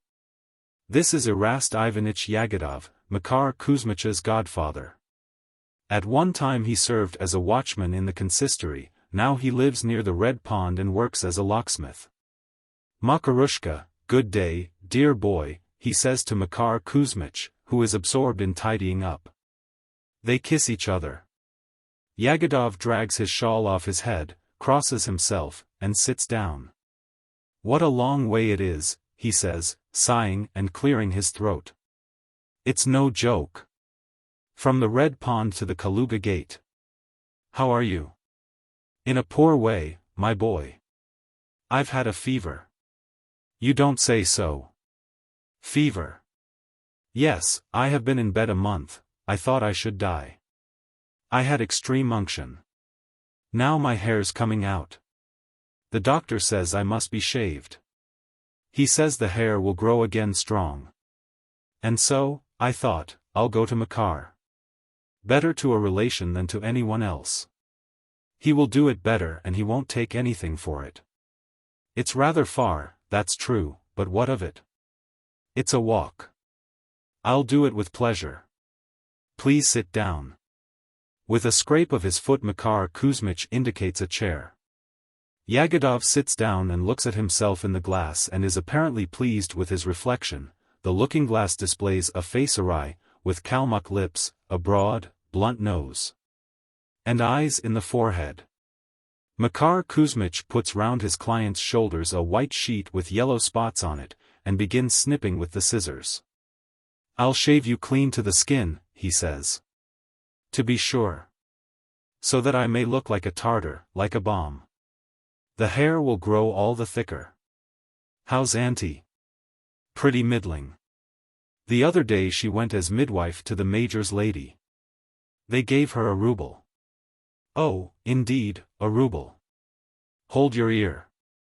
I am holding it. Mind you don't cut me. Oi, you hurt. You are pulling my hair. That doesn't matter. We can't help that in our work. And how is Anna Aristovna? My daughter? She is all right, she's skipping about. Last week on the Wednesday we betrothed her to Shikin. Why didn't you come? The scissors cease snipping. Makar Kuzmich drops his hands and asks in a fright. Who is betrothed? Anna. How's that? To whom? To Shikin. Prokofy Petrovich. His aunt's a housekeeper in Zlatostinsky Lane. She is a nice woman. Naturally we are all delighted, thank God. The wedding will be in a week. Mind you come, we will have a good time. "But how's this, Erast Ivanitch?" says Makar Kuzmich, pale, astonished, and shrugging his shoulders. It's utterly impossible. Why, Anna Aristovna, why I cherished sentiments for her, I had intentions. How could it happen? Why, we just went and betrothed her. He's a good fellow. Cold drops of perspiration come on the face of Makar Kuzmich. He puts the scissors down on the table and begins rubbing his nose with his fist. I had intentions, he says. It's impossible, Erast Ivanitch. I am in love with her and have made her the offer of my heart. And Auntie promised. I have always respected you as though you were my father. I always cut your hair for nothing. I have always obliged you, and when my papa died you took the sofa and 10 rubles in cash and have never given them back. Do you remember? Remember. Of course I do. Only, what sort of a match would you be, Makar? You are nothing of a match. You've neither money nor position, your trade's a paltry one. And is Shikin rich? Shikin is a member of a union. He has 1,500 lent on mortgage. So my boy. It's no good talking about it, the thing's done. There is no altering it, Makarushka. You must look out for another bride. The world is not so small. Come, cut away. Why are you stopping? Makar Kuzmich is silent and remains motionless, then he takes a handkerchief out of his pocket and begins to cry. Come, what is it? Erast Ivanitch comforts him. Give over. Fie, he is blubbering like a woman. You finish my head and then cry. Take up the scissors. Makar Kuzmich takes up the scissors, stares vacantly at them for a minute, then drops them again on the table. His hands are shaking. I can't, he says. I can't do it just now. I haven't the strength. I am a miserable man. And she is miserable. We loved each other, we had given each other our promise and we have been separated by unkind people without any pity. Go away, Erast Ivanitch. I can't bear the sight of you. So I'll come tomorrow, Makarushka. You will finish me tomorrow. Right. You calm yourself and I will come to you early in the morning. Erast Ivanitch has half his head shaven to the skin and looks like a convict. It is awkward to be left with a head like that, but there is no help for it. He wraps his head in the shawl and walks out of the barber's shop. Left alone, Makar Kuzmich sits down and goes on quietly weeping. Early next morning Erast Ivanitch comes again. What do you want? Makar Kuzmich asks him coldly. Finish cutting my hair, Makarushka. There is half the head left to do. Kindly give me the money in advance. I won't cut it for nothing. Without saying a word Erast Ivanitch goes out, and to this day his hair is long on one side of the head and short on the other. He regards it as extravagance to pay for having his hair cut and is waiting for the hair to grow of itself on the shaven side. He danced at the wedding in that condition. An enigmatic nature.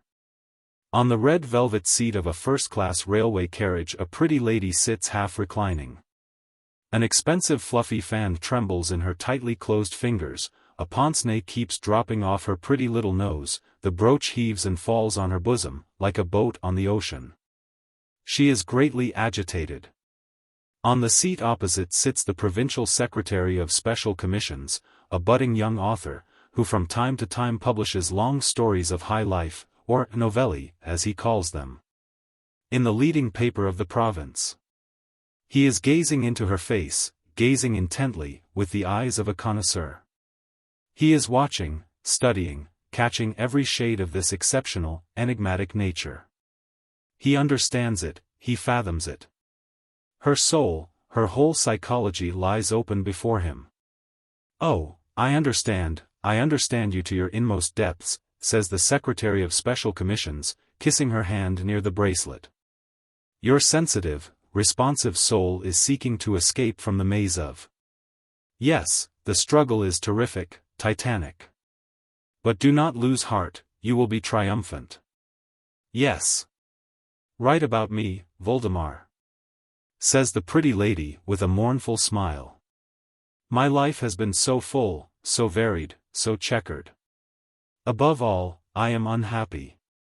I am a suffering soul in some page of Dostoevsky. Reveal my soul to the world, Voldemar.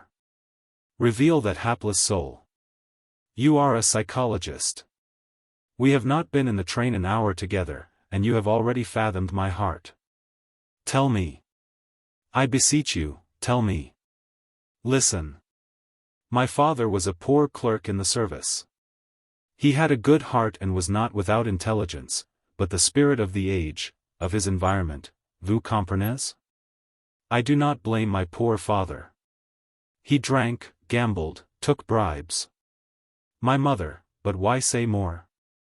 Poverty, the struggle for daily bread, the consciousness of insignificance, do not force me to recall it. I had to make my own way. You know the monstrous education at a boarding school, foolish novel reading, the errors of early youth, the first timid flutter of love. It was awful. The vacillation. And the agonies of losing faith in life, in oneself. Ah, you are an author. You know us women.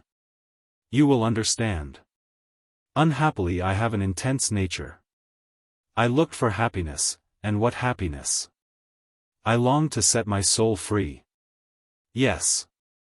In that I saw my happiness. Exquisite creature, murmured the author, kissing her hand close to the bracelet. It's not you I am kissing, but the suffering of humanity. Do you remember Raskolnikov and his kiss? Oh, Voldemar, I longed for glory, renown, success, like why affect modesty? Every nature above the commonplace. I yearned for something extraordinary, above the common lot of woman. And then, there crossed my path, an old general, very well off. Understand me, Voldemar. It was self-sacrifice, renunciation. You must see that.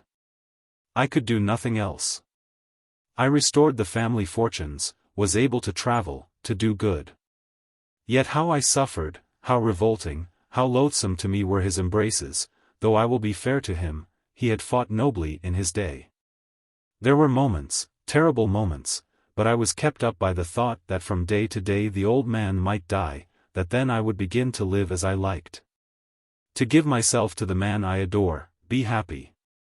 There is such a man, Voldemar, indeed there is. The pretty lady flutters her fan more violently. Her face takes a lachrymose expression. She goes on. But at last the old man died. He left me something. I was free as a bird of the air. Now is the moment for me to be happy, isn't it, Voldemar?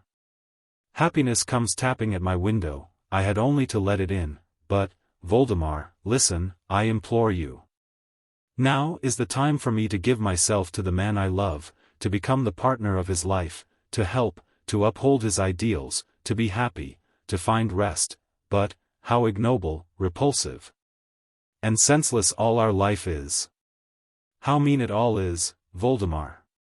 I am wretched, wretched, wretched. Again there is an obstacle in my path. Again I feel that my happiness is far, far away. Ah, what anguish! If only you knew what anguish. But what stands in your way? I implore you tell me. What is it? Another old general, very well off. The broken fan conceals the pretty little face. The author props on his fist his thought, heavy brow and ponders with the air of a master in psychology. The engine is whistling and hissing while the window curtains flush red with the glow of the setting sun. A classical student. Before setting off for his examination in Greek, Vanya kissed all the holy images. His stomach felt as though it were upside down. There was a chill at his heart, while the heart itself throbbed and stood still with terror before the unknown. What would he get that day? A 3 or a 2? 6 times he went to his mother for her blessing, and, as he went out, asked his aunt to pray for him. On the way to school he gave a beggar 2 kopecks, in the hope that those 2 kopecks would atone for his ignorance, and that, please God, he would not get the numerals with those awful 40s and 80s. He came back from the high school late, between 4 and 5. He came in, and noiselessly lay down on his bed. His thin face was pale. There were dark rings round his red eyes. "Well, how did you get on? How were you marked?" asked his mother, going to his bedside. Vanya blinked, twisted his mouth, and burst into tears. His mother turned pale, let her mouth fall open, and clasped her hands. The breeches she was mending dropped out of her hands. "What are you crying for? You failed, then?" she asked. "I am plucked. I got a 2. I knew it would be so. I had a presentiment of it," said his mother. "Merciful God! How is it you have not passed? What is the reason of it? What subject have you failed in?" "In Greek. Mother, They asked me the future of Pharaoh, and I, instead of saying oisamai, said opsamai. Then there isn't an accent, if the last syllable is long, and I got flustered. I forgot that the alpha was long in it. I went and put in the accent. Then Artaxerxes told me to give the list of the enclitic particles. I did, and I accidentally mixed in a pronoun, and made a mistake, and so he gave me a 2. I am a miserable person. I was working all night. I've been getting up at 4 o'clock all this week. No, it's not you but I who am miserable, you wretched boy. It's I that am miserable. You've worn me to a thread paper, you Herod, you torment, you bane of my life. I pay for you, you good-for-nothing rubbish. I've bent my back toiling for you, I'm worried to death, and, I may say, I am unhappy, and what do you care? How do you work? I do work. All night. You've seen it yourself. I prayed to God to take me, but he won't take me, a sinful woman. You torment. Other people have children like everyone else, and I've one only and no sense, no comfort out of him. Beat you? I'd beat you, but where am I to find the strength? Mother of God, where am I to find the strength? The mama hid her face in the folds of her blouse and broke into sobs. Vanya wriggled with anguish and pressed his forehead against the wall. The aunt came in. So that's how it is. Just what I expected, she said, at once guessing what was wrong, turning pale and clasping her hands. I've been depressed all the morning. There's trouble coming, I thought, and here it's come. The villain, the torment. Why are you swearing at him? Cried the aunt, nervously pulling her coffee-colored kerchief off her head and turning upon the mother. It's not his fault. It's your fault. You are to blame. Why did you send him to that high school? You are a fine lady. You want to be a lady? I dare say, as though you'll turn into gentry. But if you had sent him, as I told you, into business, to an office, like my Kuzya, here is Kuzya getting 500 a year. 500 rubles is worth having, isn't it? And you are wearing yourself out, and wearing the boy out with this studying, plague take it. He is thin, he coughs, just look at him. He's 13, and he looks no more than 10. No, Nastenka, no, my dear. I haven't thrashed him enough, the torment. He ought to have been thrashed, that's what it is. Ugh. Jesuit, Mohammed, torment, she shook her fist at her son. You want a flogging, but I haven't the strength. They told me years ago when he was little, whip him, whip him. I didn't heed them, sinful woman as I am. And now I am suffering for it. You wait a bit. I'll flay you. Wait a bit. The mama shook her wet fist, and went weeping into her lodger's room. The lodger, Yevtihi Kuzmich Kuparasov, was sitting at his table, reading, dancing self-taught. Yevtihi Kuzmich was a man of intelligence and education. He spoke through his nose, washed with a soap the smell of which made everyone in the house sneeze, ate meat on fast days, and was on the lookout for a bride of refined education. And so was considered the cleverest of the lodgers. He sang tenor. "My good friend," began the mamma, dissolving into tears. "If you would have the generosity, thrash my boy for me. Do me the favor. He's failed in his examination, the nuisance of a boy. Would you believe it, he's failed. I can't punish him, through the weakness of my ill health. Thrash him for me, if you would be so obliging and considerate, Yevtihi Kuzmich. Have regard for a sick woman." Kuparasov frowned and heaved a deep sigh through his nose. He thought a little, drummed on the table with his fingers, and sighing once more, went to Vanya. "You are being taught, so to say," he began, "being educated, being given a chance, you revolting young person. Why have you done it?" He talked for a long time, made a regular speech. He alluded to science, to light, and to darkness. "Yes, young person." When he had finished his speech, he took off his belt and took Vanya by the hand. "It's the only way to deal with you," he said. Vanya knelt down submissively and thrust his head between the lodger's knees. His prominent pink ears moved up and down against the lodger's new serge trousers, with brown stripes on the outer seams. Vanya did not utter a single sound. At the family council in the evening, it was decided to send him into business. The death of a government clerk. One fine evening, a no less fine government clerk called Ivan Dmitrich Chervyakov was sitting in the second row of the stalls, gazing through an opera glass at the cloches de Corneville. He gazed and felt at the acme of bliss. But suddenly. In stories one so often meets with this, but suddenly. The authors are right, life is so full of surprises.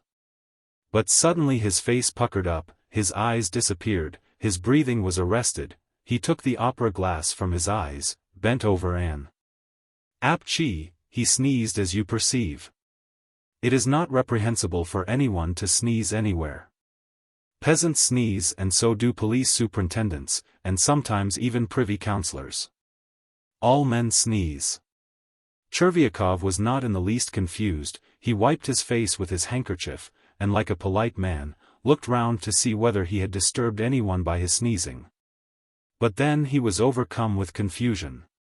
He saw that an old gentleman sitting in front of him in the first row of the stalls was carefully wiping his bald head and his neck with his glove and muttering something to himself. In the old gentleman, Chervyakov recognized Brizilov, a civilian general serving in the Department of Transport. "I have spattered him," thought Chervyakov, "he is not the head of my department, but still it is awkward. I must apologize." Chervyakov gave a cough, bent his whole person forward, and whispered in the general's ear. "Pardon, Your Excellency, I spattered you accidentally."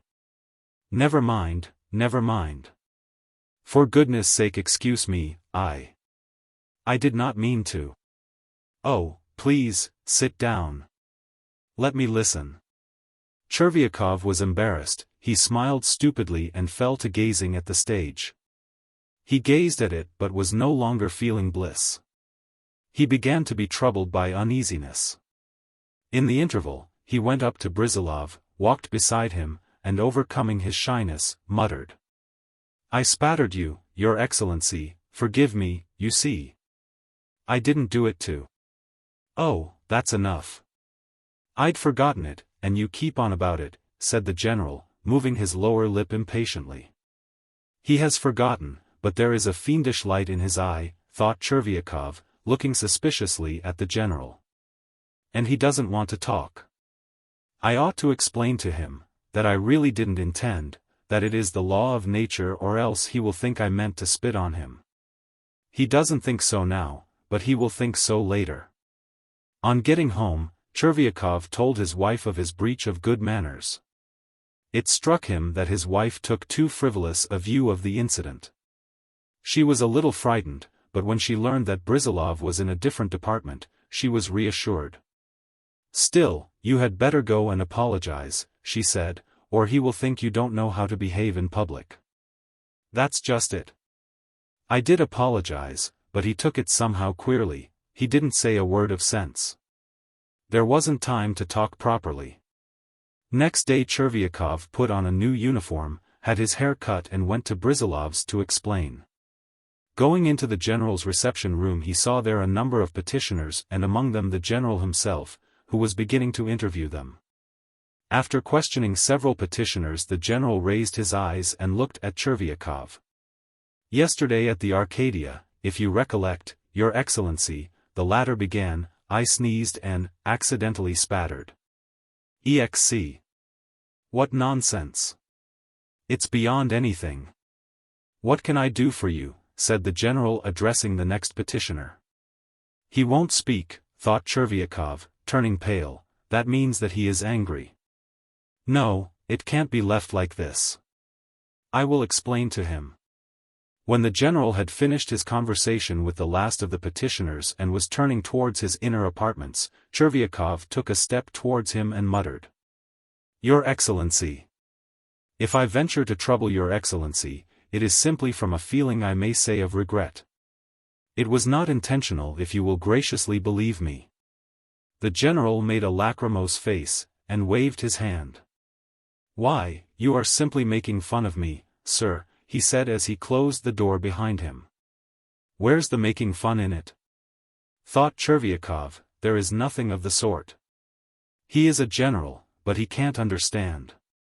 If that is how it is I am not going to apologize to that fanfaron any more.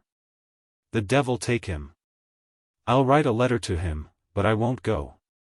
By Jove, I won't. So thought Chervyakov as he walked home. He did not write a letter to the general, he pondered and could not make up that letter. He had to go next day to explain in person. I ventured to disturb Your Excellency yesterday, he muttered, when the general lifted inquiring eyes upon him, not to make fun as you were pleased to say. I was apologizing for having spattered you in sneezing. And I did not dream of making fun of you. Should I dare to make fun of you, if we should take to making fun, then there would be no respect for persons, there would be. Be off! Yelled the general, turning suddenly purple, and shaking all over. What? Asked Chervyakov, in a whisper turning numb with horror. Be off, repeated the general, stamping. Something seemed to give way in Chervyakov's stomach. Seeing nothing and hearing nothing he reeled to the door, went out into the street, and went staggering along. Reaching home mechanically, without taking off his uniform, he lay down on the sofa and died. A Daughter of Albion. A fine carriage with rubber tires, a fat coachman, and velvet on the seats, rolled up to the house of a landowner called Gryabov. Fyodor Andreich Otsov, the district marshal of nobility, jumped out of the carriage. A drowsy footman met him in the hall. Are the family at home? Asked the marshal. No, sir.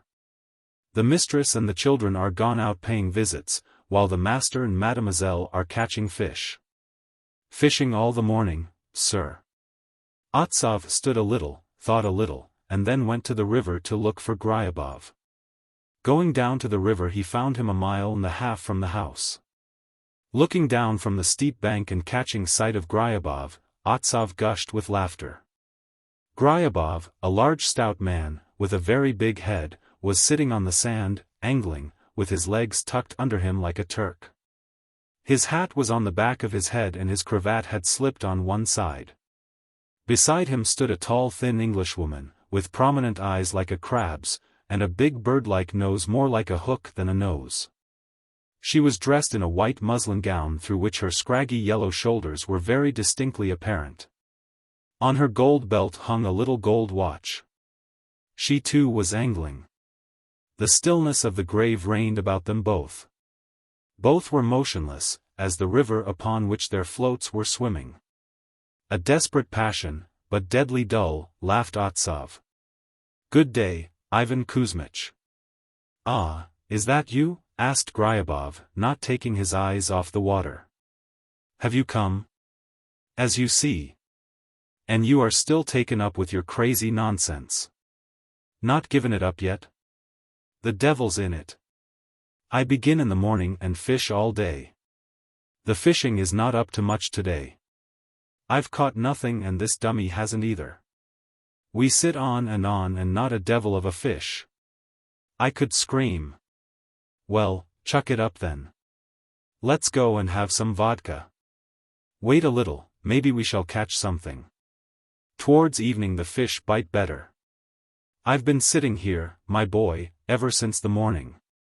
I can't tell you how fearfully boring it is. It was the devil drove me to take to this fishing. I know that it is rotten idiocy for me to sit here. I sit here like some scoundrel, like a convict, and I stare at the water like a fool. I ought to go to the haymaking, but here I sit catching fish. Yesterday His Holiness held a service at Hapanivo, but I didn't go. I spent the day here with this she-devil. But, have you taken leave of your senses? Asked Otsov, glancing in embarrassment at the Englishwoman. Using such language before a lady and she. Oh, confound her, it doesn't matter, she doesn't understand a syllable of Russian, whether you praise her or blame her, it is all the same to her. Just look at her nose. Her nose alone is enough to make one faint. We sit here for whole days together and not a single word. She stands like a stuffed image and rolls the whites of her eyes at the water. The Englishwoman gave a yawn, put a new worm on, and dropped the hook into the water. I wonder at her not a little, Gryabov went on, the great stupid has been living in Russia for 10 years and not a word of Russian. Any little aristocrat among us goes to them and learns to babble away in their lingo, while there's no making them out. Just look at her nose, do look at her nose. Come, drop it, it's uncomfortable. Why attack a woman? She's not a woman, but a maiden lady. I bet she's dreaming of suitors. The ugly doll. And she smells of something decaying. I've got a loathing for her, my boy. I can't look at her with indifference. When she turns her ugly eyes on me it sends a twinge all through me as though I had knocked my elbow on the parapet. She likes fishing too. Watch her, she fishes as though it were a holy rite. She looks upon everything with disdain. She stands there, the wretch, and is conscious that she is a human being, and that therefore she is the monarch of nature. And do you know what her name is? Wilka Charlasovna Feiss. Tfu! There is no getting it out. The Englishwoman, hearing her name, deliberately turned her nose in Gryabov's direction and scanned him with a disdainful glance. She raised her eyes from Gryabov to Otsov and steeped him in disdain. And all this in silence, with dignity and deliberation. Did you see? Said Gryabov chuckling. As though to say, take that. Ah, you monster. It's only for the children's sake that I keep that trident. If it weren't for the children, I wouldn't let her come within 10 miles of my estate. She has got a nose like a hawk's, and her figure. That doll makes me think of a long nail, so I could take her, and knock her into the ground, you know. Stay, I believe I have got a bite. Gryabov jumped up and raised his rod. The line drew taut. Gryabov tugged again, but could not pull out the hook. It has caught, he said, frowning, on a stone I expect, damnation take it. There was a look of distress on Gryabov's face. Sighing, moving uneasily, and muttering oaths, he began tugging at the line. What a pity, I shall have to go into the water. Oh, chuck it. I can't. There's always good fishing in the evening. What a nuisance. Lord, forgive us, I shall have to wade into the water, I must. And if only you knew, I have no inclination to undress. I shall have to get rid of the Englishwoman. It's awkward to undress before her. After all, she is a lady, you know. Gryabov flung off his hat, and his cravat. Miss, he said, addressing the Englishwoman, Miss Feiss, je vous prie. Well, what am I to say to her? How am I to tell you so that you can understand? I say, over there. Go away over there. Do you hear? Miss Weiss enveloped Gryabov in disdain, and uttered a nasal sound. What? Don't you understand? Go away from here, I tell you. I must undress, you devil's doll. Go over there. Over there. Gryabov pulled the lady by her sleeve, pointed her towards the bushes, and made as though he would sit down, as much as to say, go behind the bushes and hide yourself there. The Englishwoman, moving her eyebrows vigorously, uttered rapidly a long sentence in English. The gentleman gushed with laughter. It's the first time in my life I've heard her voice. There's no denying, it is a voice. She does not understand. Well, what am I to do with her? Chuck it, let's go and have a drink of vodka. I can't. Now's the time to fish, the evening. It's evening. Come, what would you have me do? It is a nuisance. I shall have to undress before her. Gryabov flung off his coat and his waistcoat and sat on the sand to take off his boots. I say, Ivan Kuzmich, said the Marshal, chuckling behind his hand. It's really outrageous, an insult. Nobody asks her not to understand. It's a lesson for these foreigners.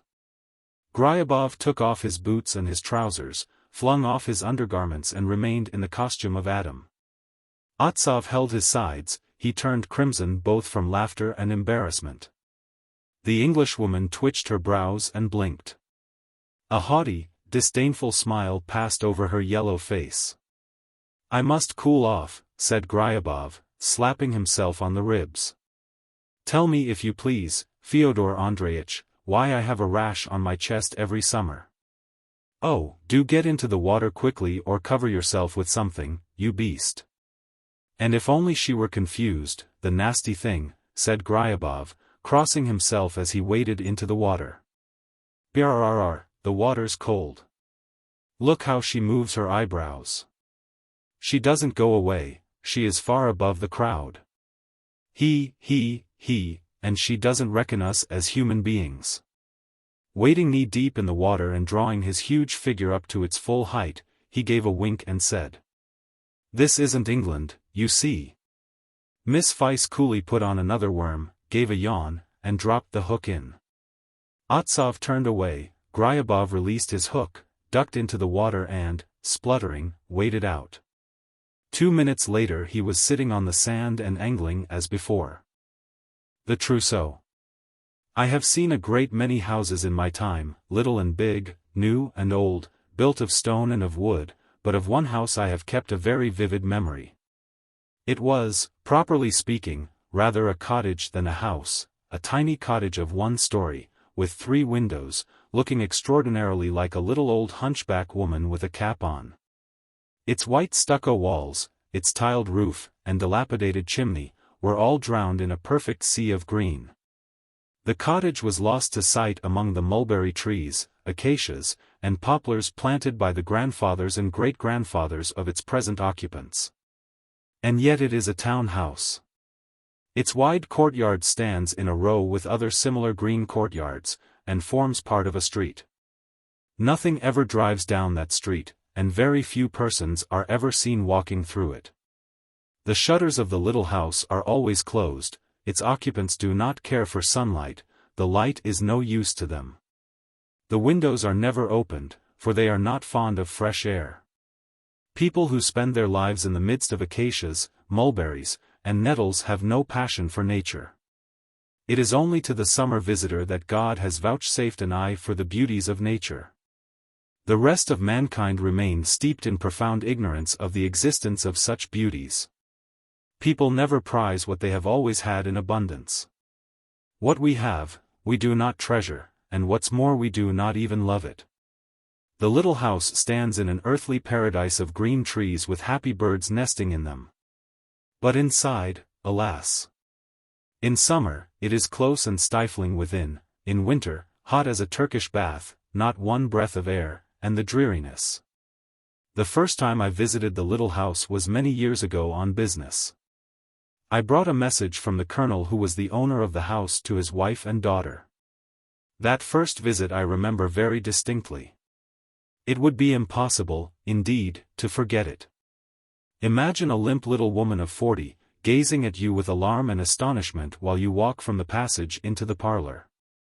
You are a stranger, a visitor, a young man. That's enough to reduce her to a state of terror and bewilderment. Though you have no dagger, axe, or revolver in your hand, and though you smile affably, you are met with alarm. "Whom have I the honor and pleasure of addressing?" the little lady asks in a trembling voice. I introduced myself and explained why I had come. The alarm and amazement were at once succeeded by a shrill, joyful "ACH, and she turned her eyes upwards to the ceiling. This "ACH was caught up like an echo and repeated from the hall to the parlor, from the parlor to the kitchen, and so on down to the cellar. Soon the whole house was resounding with "ACH, in various voices. 5 minutes later I was sitting on a big, soft, warm lounge in the drawing-room listening to the "ACH echoing all down the street. There was a smell of moth powder, and of goatskin shoes, a pair of which lay on a chair beside me wrapped in a handkerchief. In the windows were geraniums, and muslin curtains, and on the curtains were torpid flies. On the wall hung the portrait of some bishop, painted in oils, with the glass broken at one corner, and next to the bishop a row of ancestors with lemon-colored faces of a gypsy type. On the table lay a thimble, a reel of cotton, and a half-knitted stocking, and paper patterns and a black blouse, tacked together, were lying on the floor. In the next room 2 alarmed and fluttered old women were hurriedly picking up similar patterns and pieces of tailor's chalk from the floor. "You must, please, excuse us.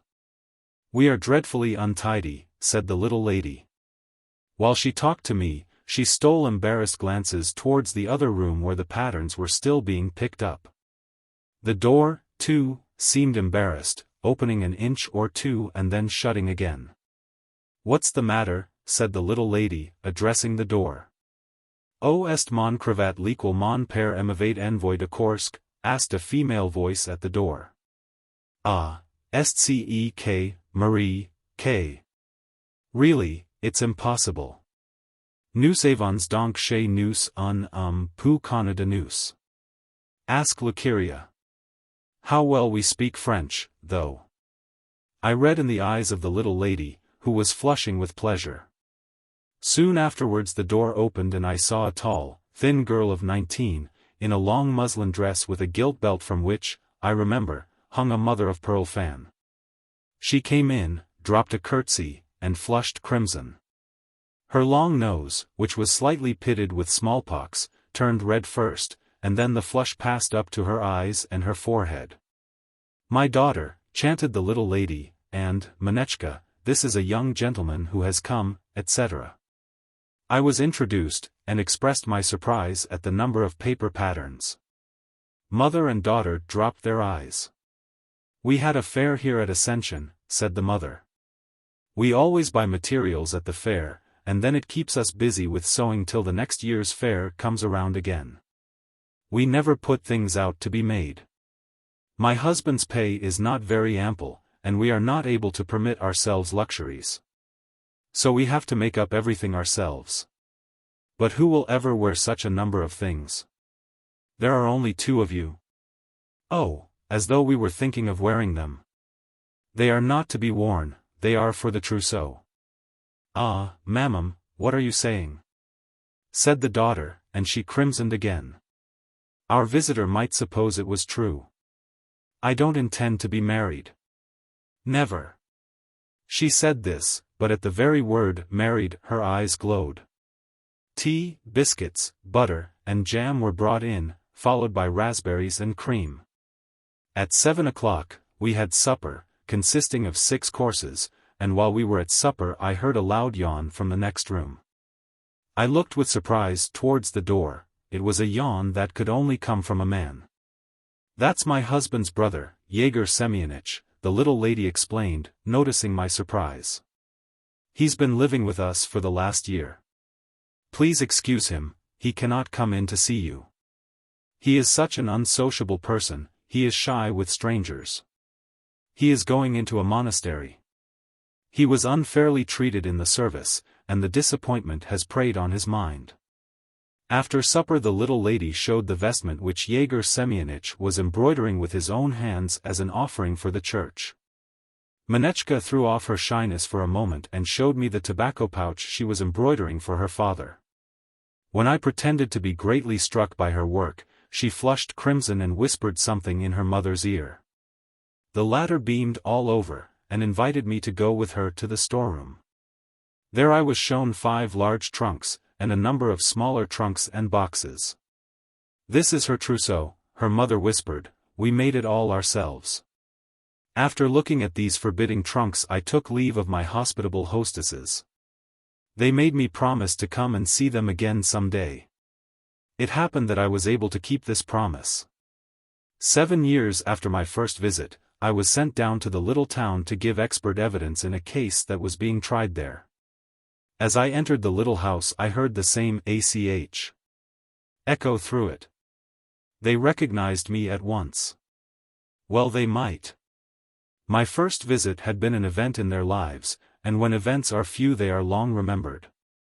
I walked into the drawing room. The mother, who had grown stouter and was already getting grey, was creeping about on the floor, cutting out some blue material. The daughter was sitting on the sofa, embroidering. There was the same smell of moth powder, there were the same patterns, the same portrait with the broken glass. But yet there was a change. Beside the portrait of the bishop hung a portrait of the colonel, and the ladies were in mourning. The colonel's death had occurred a week after his promotion to be a general. Reminiscences began. The widow shed tears. "We have had a terrible loss," she said. "My husband, you know, is dead. We are alone in the world now, and have no one but ourselves to look to. Yegor Semyonich is alive, but I have no good news to tell of him. They would not have him in the monastery on account of intoxicating beverages. And now in his disappointment he drinks more than ever. I am thinking of going to the Marshal of Nobility to lodge a complaint. Would you believe it, he has more than once broken open the trunks and taken Manechka's trousseau and given it to beggars. He has taken everything out of 2 of the trunks. If he goes on like this, my Manechka will be left without a trousseau at all." "What are you saying, Mammam?" said Manechka, embarrassed. "Our visitor might suppose, there's no knowing what he might suppose. I shall never marry." Manechka cast her eyes up to the ceiling with a look of hope and aspiration, evidently not for a moment believing what she said. A little bald-headed masculine figure in a brown coat and galoshes instead of boots darted like a mouse across the passage and disappeared. "Yegor Semyonich, I suppose," I thought. I looked at the mother and daughter together. They both looked much older and terribly changed. The mother's hair was silvered, but the daughter was so faded and withered that her mother might have been taken for her elder sister, not more than 5 years her senior. "I have made up my mind to go to the Marshal," the mother said to me, forgetting she had told me this already. "I mean to make a complaint. Yegor Semyonich lays his hands on everything we make, and offers it up for the sake of his soul. My Manechka is left without a trousseau." Manechka flushed again, but this time she said nothing. "We have to make them all over again. And God knows we are not so well off. We are all alone in the world now." "We are alone in the world," repeated Manechka. "A year ago fate brought me once more to the little house. Walking into the drawing room, I saw the old lady. Dressed all in black with heavy crepe pluriuses, she was sitting on the sofa sewing. Beside her sat the little old man in the brown coat and the galoshes instead of boots. On seeing me, he jumped up and ran out of the room. In response to my greeting, the old lady smiled and said, "Je suis charmée de vous revoir, monsieur. What are you making?" I asked, a little later. "It's a blouse. When it's finished I shall take it to the priests to be put away, or else Yegor Semyonich would carry it off. I store everything at the priest's now," she added in a whisper. And looking at the portrait of her daughter which stood before her on the table, she sighed and said, "We are all alone in the world." And where was the daughter? Where was Manechka? I did not ask. I did not dare to ask the old mother dressed in her new deep mourning. And while I was in the room, and when I got up to go, no Manechka came out to greet me. I did not hear her voice, nor her soft, timid footstep. I understood, and my heart was heavy. An inquiry. It was midday. Valdirev, a tall, thick-set country gentleman with a cropped head and prominent eyes, took off his overcoat, mopped his brow with his silk handkerchief, and somewhat diffidently went into the government office. There they were scratching away. "Where can I make an inquiry here?" he said, addressing a porter who was bringing a trayful of glasses from the furthest recesses of the office. "I have to make an inquiry here and to take a copy of a resolution of the council." "That way, please." "To that one sitting near the window," said the porter, indicating with the tray the furthest window. Valdirev coughed and went towards the window. There, at a green table spotted like typhus, was sitting a young man with his hair standing up in 4 tufts on his head, with a long pimply nose, and a long faded uniform. He was writing, thrusting his long nose into the papers. A fly was walking about near his right nostril, and he was continually stretching out his lower lip and blowing under his nose, which gave his face an extremely careworn expression. "May I make an inquiry about my case here, of you? My name is Valdirev, and, by the way, I have to take a copy of the resolution of the council of the 2nd of March." The clerk dipped his pen in the ink and looked to see if he had got too much on it. Having satisfied himself that the pen would not make a blot, he began scribbling away. His lip was thrust out, but it was no longer necessary to blow, the fly had settled on his ear. "Can I make an inquiry here?" Valdirev repeated a minute later, "My name is Valdirev, I am a landowner." "Ivan Alexeyevich." The clerk shouted into the air as though he had not observed Valdirev, "Will you tell the merchant Yalikov when he comes to sign the copy of the complaint lodged with the police?" "I've told him 1,000 times. I have come in reference to my lawsuit with the heirs of Princess Gugulin," muttered Valdirev. "The case is well known. I earnestly beg you to attend to me." Still failing to observe Valdirev, the clerk caught the fly on his lip, looked at it attentively and flung it away. The country gentleman coughed and blew his nose loudly on his checked pocket handkerchief. But this was no use either. He was still unheard. The silence lasted for 2 minutes. Valdirev took a ruble note from his pocket and laid it on an open book before the clerk. The clerk wrinkled up his forehead, drew the book towards him with an anxious air and closed it. "A little inquiry. I want only to find out on what grounds the heirs of Princess Gugulin. May I trouble you?" The clerk, absorbed in his own thoughts, got up and, scratching his elbow, went to a cupboard for something. Returning a minute later to his table, he became absorbed in the book again. Another ruble note was lying upon it. "I will trouble you for 1 minute only. I have only to make an inquiry." The clerk did not hear, he had begun copying something. Valdirev frowned and looked hopelessly at the whole scribbling brotherhood. "They write," he thought, sighing. "They write, the devil take them entirely." He walked away from the table and stopped in the middle of the room, his hands hanging hopelessly at his sides. The porter, passing again with glasses, probably noticed the helpless expression of his face, for he went close up to him and asked him in a low voice. "Well? Have you inquired?" "I've inquired, but he wouldn't speak to me." "You give him 3 rubles, whispered the porter. "I've given him 2 already." "Give him another." Valdirev went back to the table and laid a green note on the open book. The clerk drew the book towards him again and began turning over the leaves, and all at once, as though by chance, lifted his eyes to Valdirev. His nose began to shine, turned red, and wrinkled up in a grin. "Ah, what do you want?" he asked. "I want to make an inquiry in reference to my case. My name is Valdirev." "With pleasure. The Gugulin case, isn't it?" "Very good. What is it then exactly?" Valdyrev explained his business. The clerk became as lively as though he were whirled round by a hurricane. He gave the necessary information, arranged for a copy to be made, gave the petitioner a chair, and all in one instant. He even spoke about the weather and asked after the harvest. And when Valdyrev went away he accompanied him down the stairs, smiling affably and respectfully, and looking as though he were ready any minute to fall on his face before the gentleman. Valdyrev for some reason felt uncomfortable, and in obedience to some inward impulse he took a rouble out of his pocket and gave it to the clerk. And the latter kept bowing and smiling, and took the rouble like a conjurer, so that it seemed to flash through the air. Well, what people!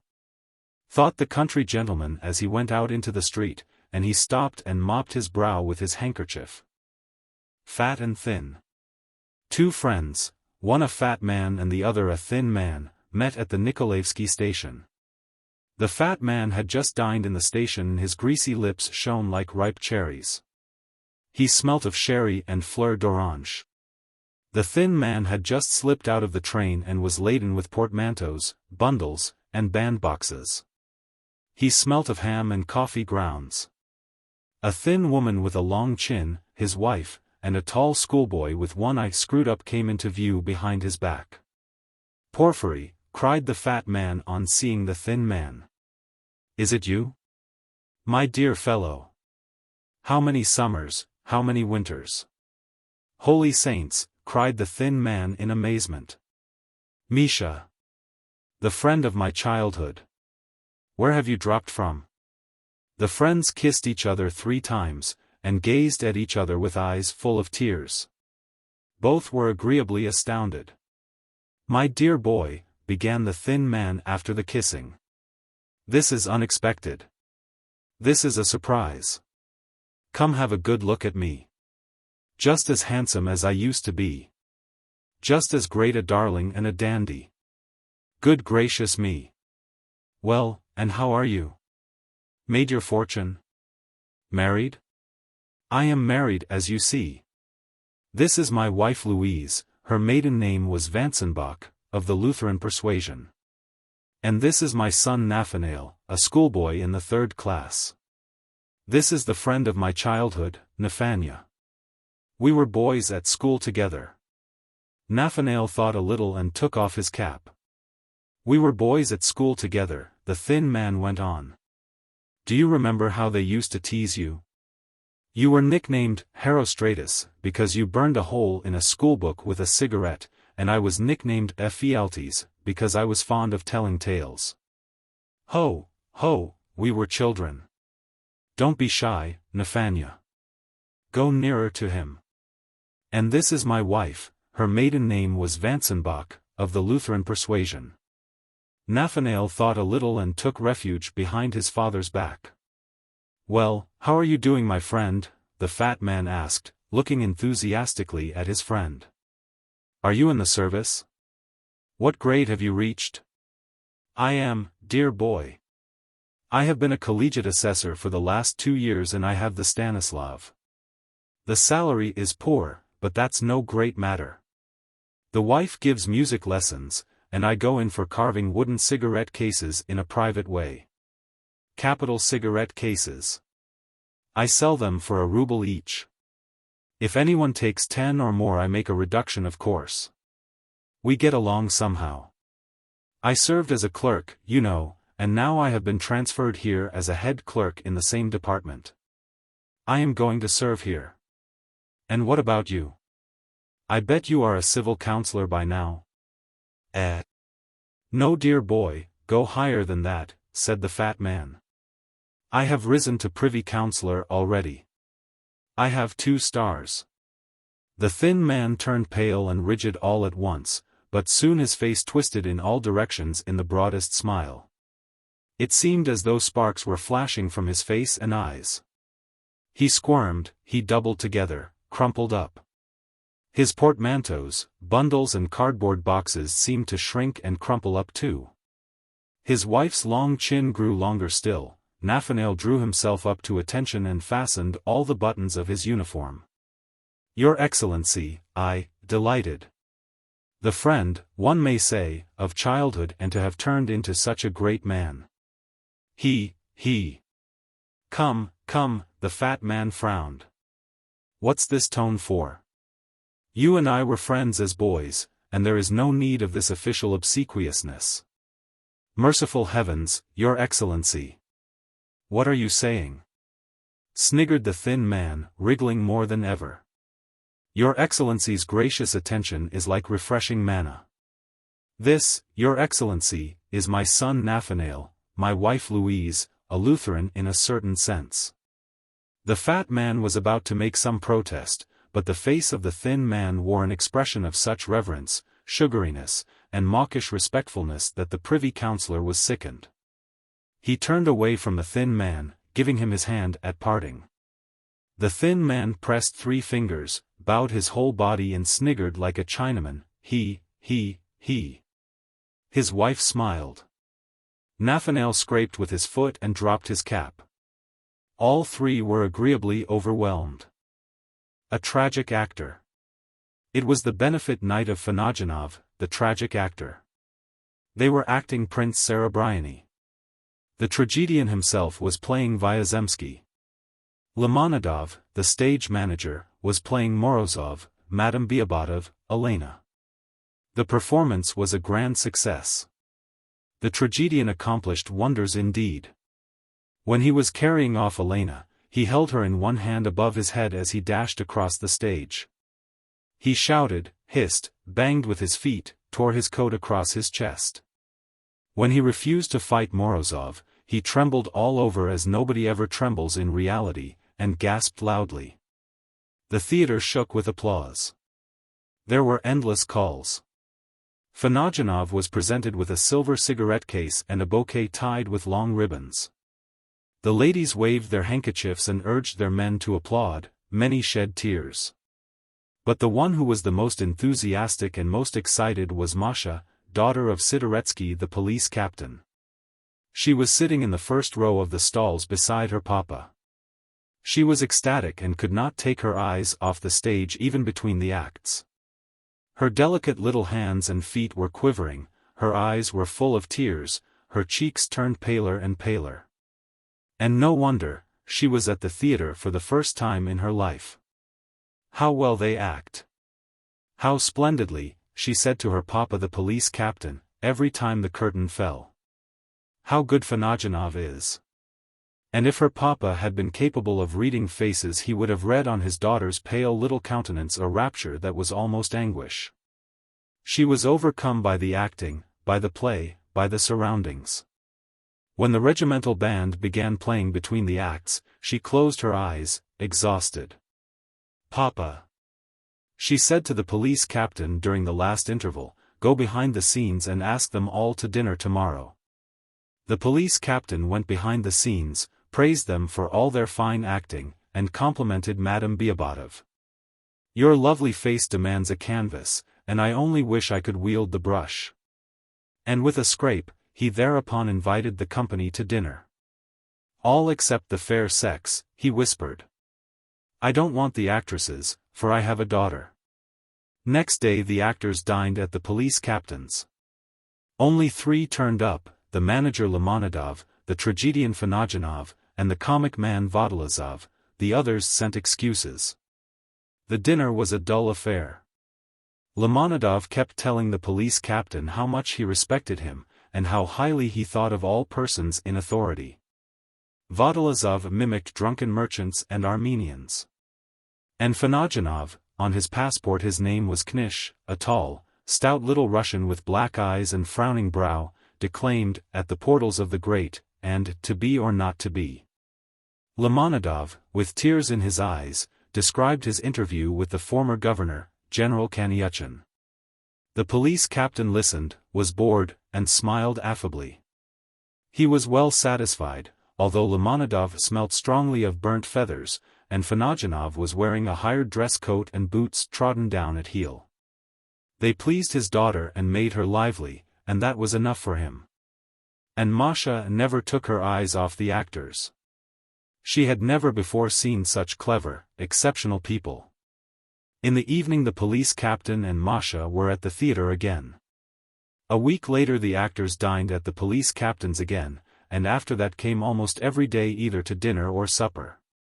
Masha became more and more devoted to the theater, and went there every evening.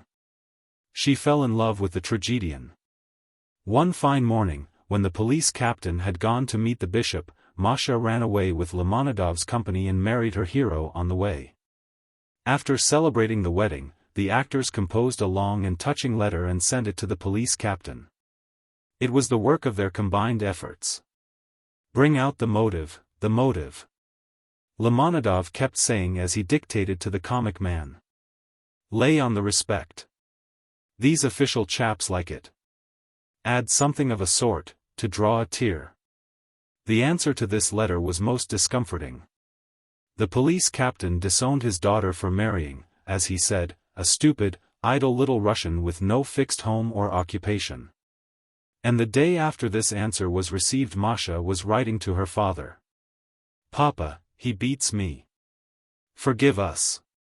He had beaten her behind the scenes, in the presence of Limonadov, the washerwoman, and 2 lighting men. He remembered how, for days before the wedding, he was sitting in the London tavern with the whole company, and all were talking about Masha.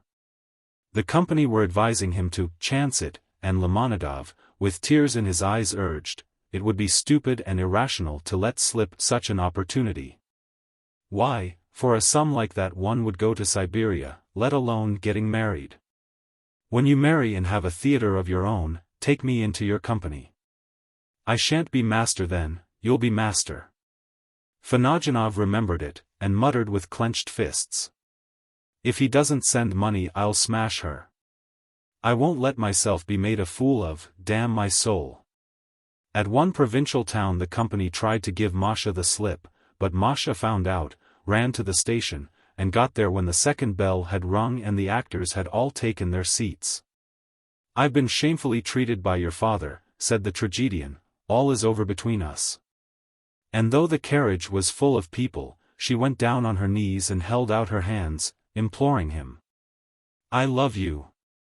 Don't drive me away, Kondraty Ivanovitch," she besought him. "I can't live without you."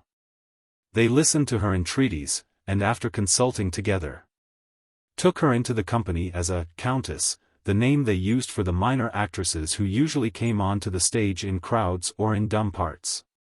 To begin with, Masha used to play maidservants and pages, but when Madame Biabotov, the flower of Limonadov's company, eloped, they made her ingenue. She acted badly, lisped, and was nervous. She soon grew used to it, however, and began to be liked by the audience. Fanajanov was much displeased. To call her an actress, he used to say, "She has no figure, no deportment, nothing whatever but silliness." In one provincial town the company acted Schiller's Robbers. Fanajanov played Franz, Masha, Amelie. The tragedian shouted and quivered. Masha repeated her part like a well-learnt lesson, and the play would have gone off as they generally did had it not been for a trifling mishap. Everything went well up to the point where Franz declares his love for Amelie and she seizes his sword.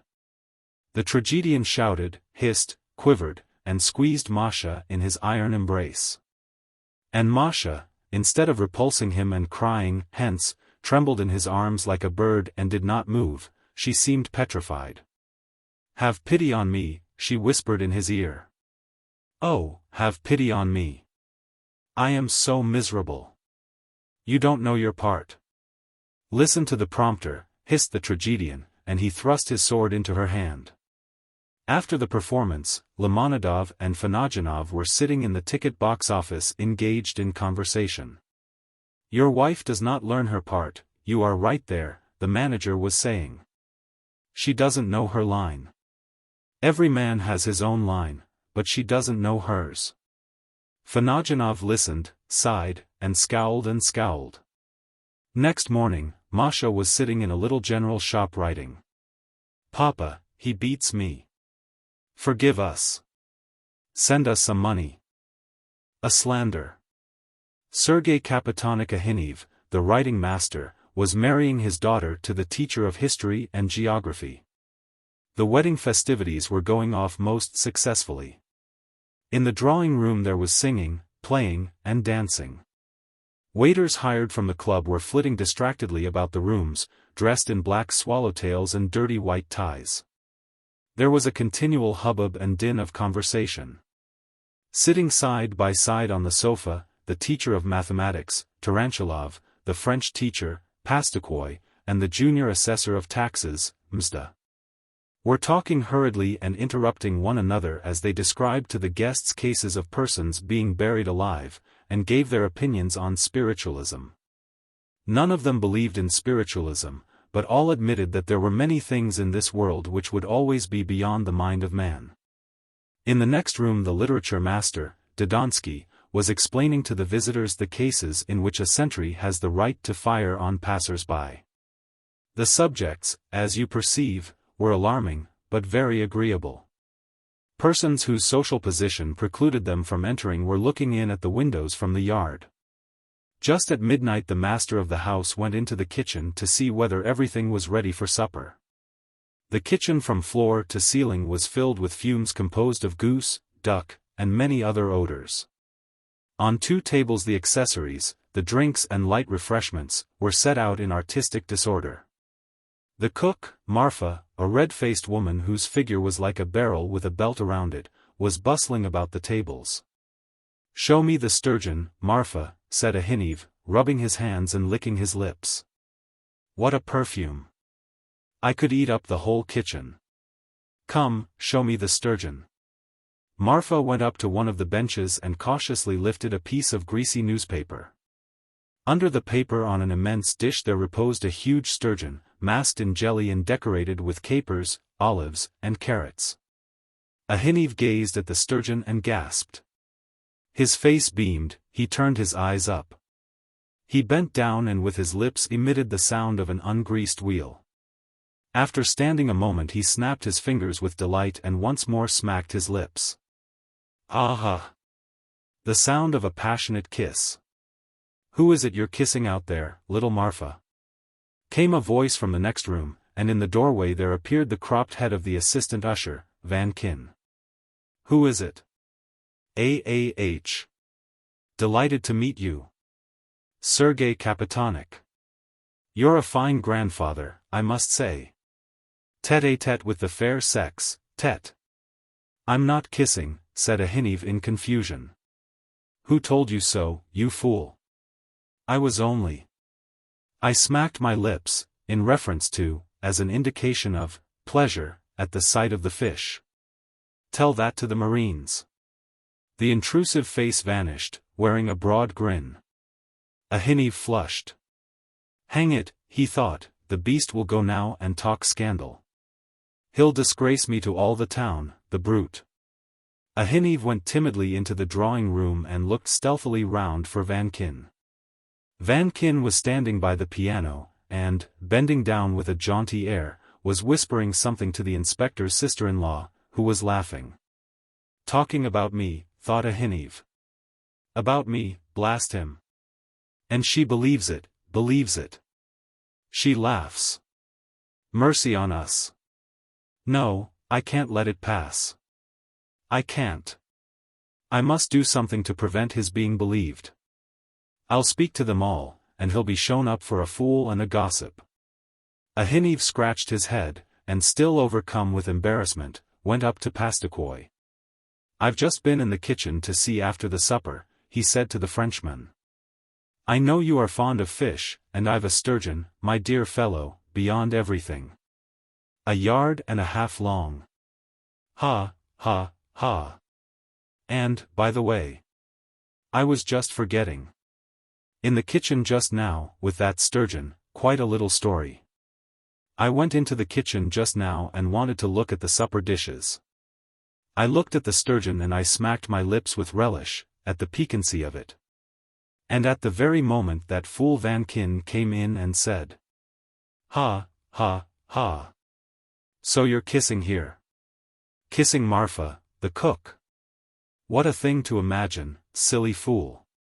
The woman is a perfect fright, like all the beasts put together, and he talks about kissing. Queer fish. Who's a queer fish? Asked Tarantilov, coming up.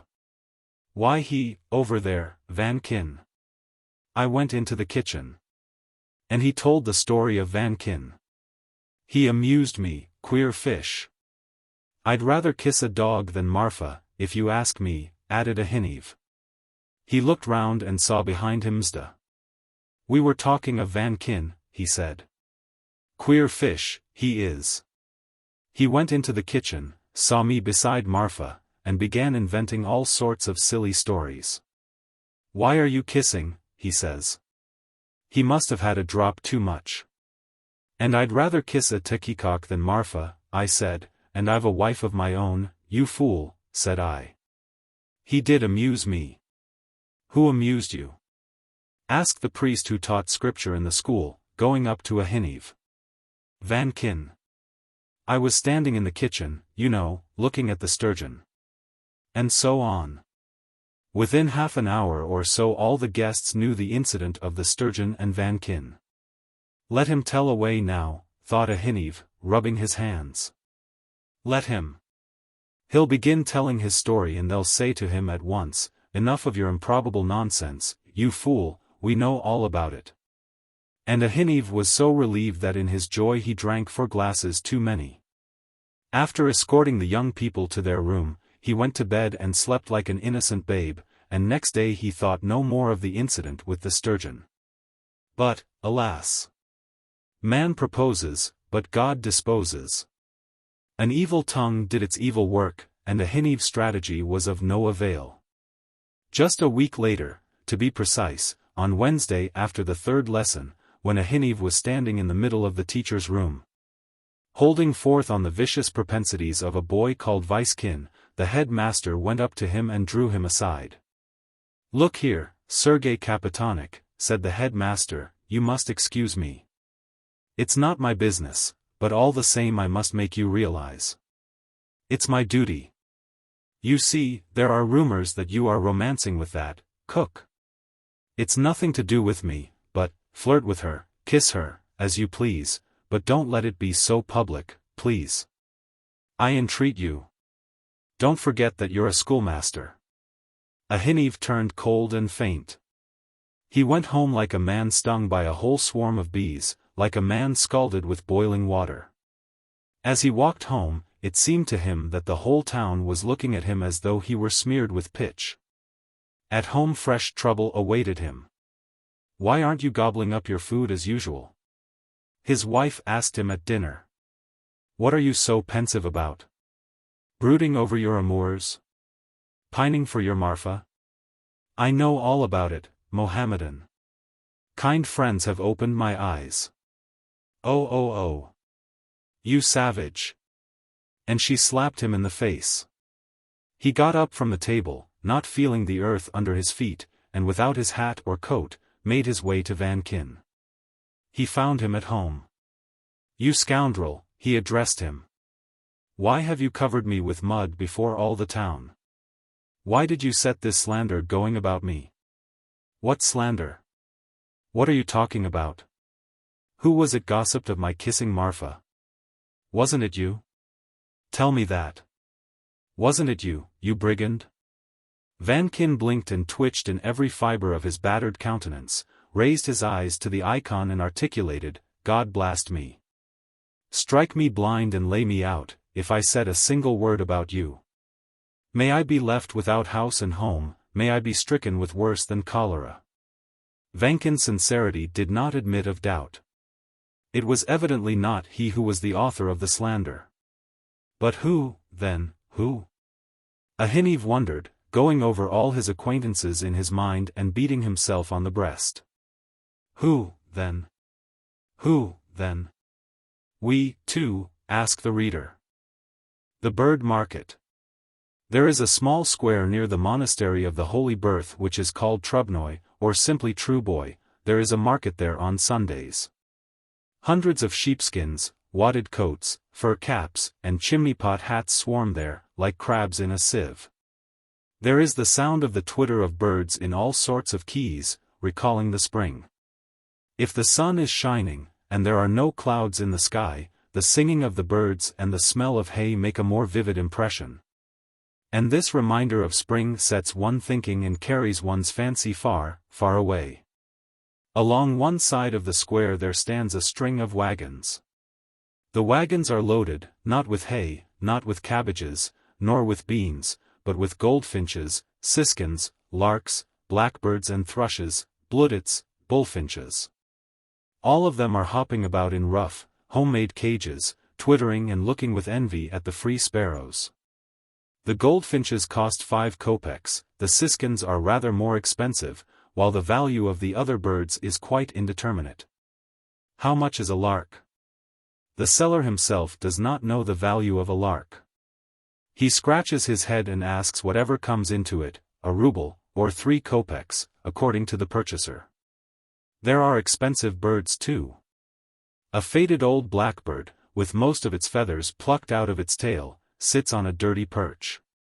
He is dignified, grave, and motionless as a retired general. He has waved his claw in resignation to his captivity long ago, and looks at the blue sky with indifference. Probably, owing to this indifference, he is considered a sagacious bird. He is not to be bought for less than 40 kopecks. Schoolboys, workmen, young men in stylish greatcoats, and bird fanciers in incredibly shabby caps, in ragged trousers that are turned up at the ankles, and look as though they had been gnawed by mice, crowd round the birds, splashing through the mud. The young people and the workmen are sold hens for cocks, young birds for old ones. They know very little about birds. But there is no deceiving the bird fancier. He sees and understands his bird from a distance. There is no relying on that bird, a fancier will say, looking into a siskin's beak, and counting the feathers on its tail. He sings now, it's true, but what of that? I sing in company too. No, my boy, shout, sing to me without company, sing in solitude, if you can. You give me that one yonder that sits and holds its tongue. Give me the quiet one. That one says nothing, so he thinks the more.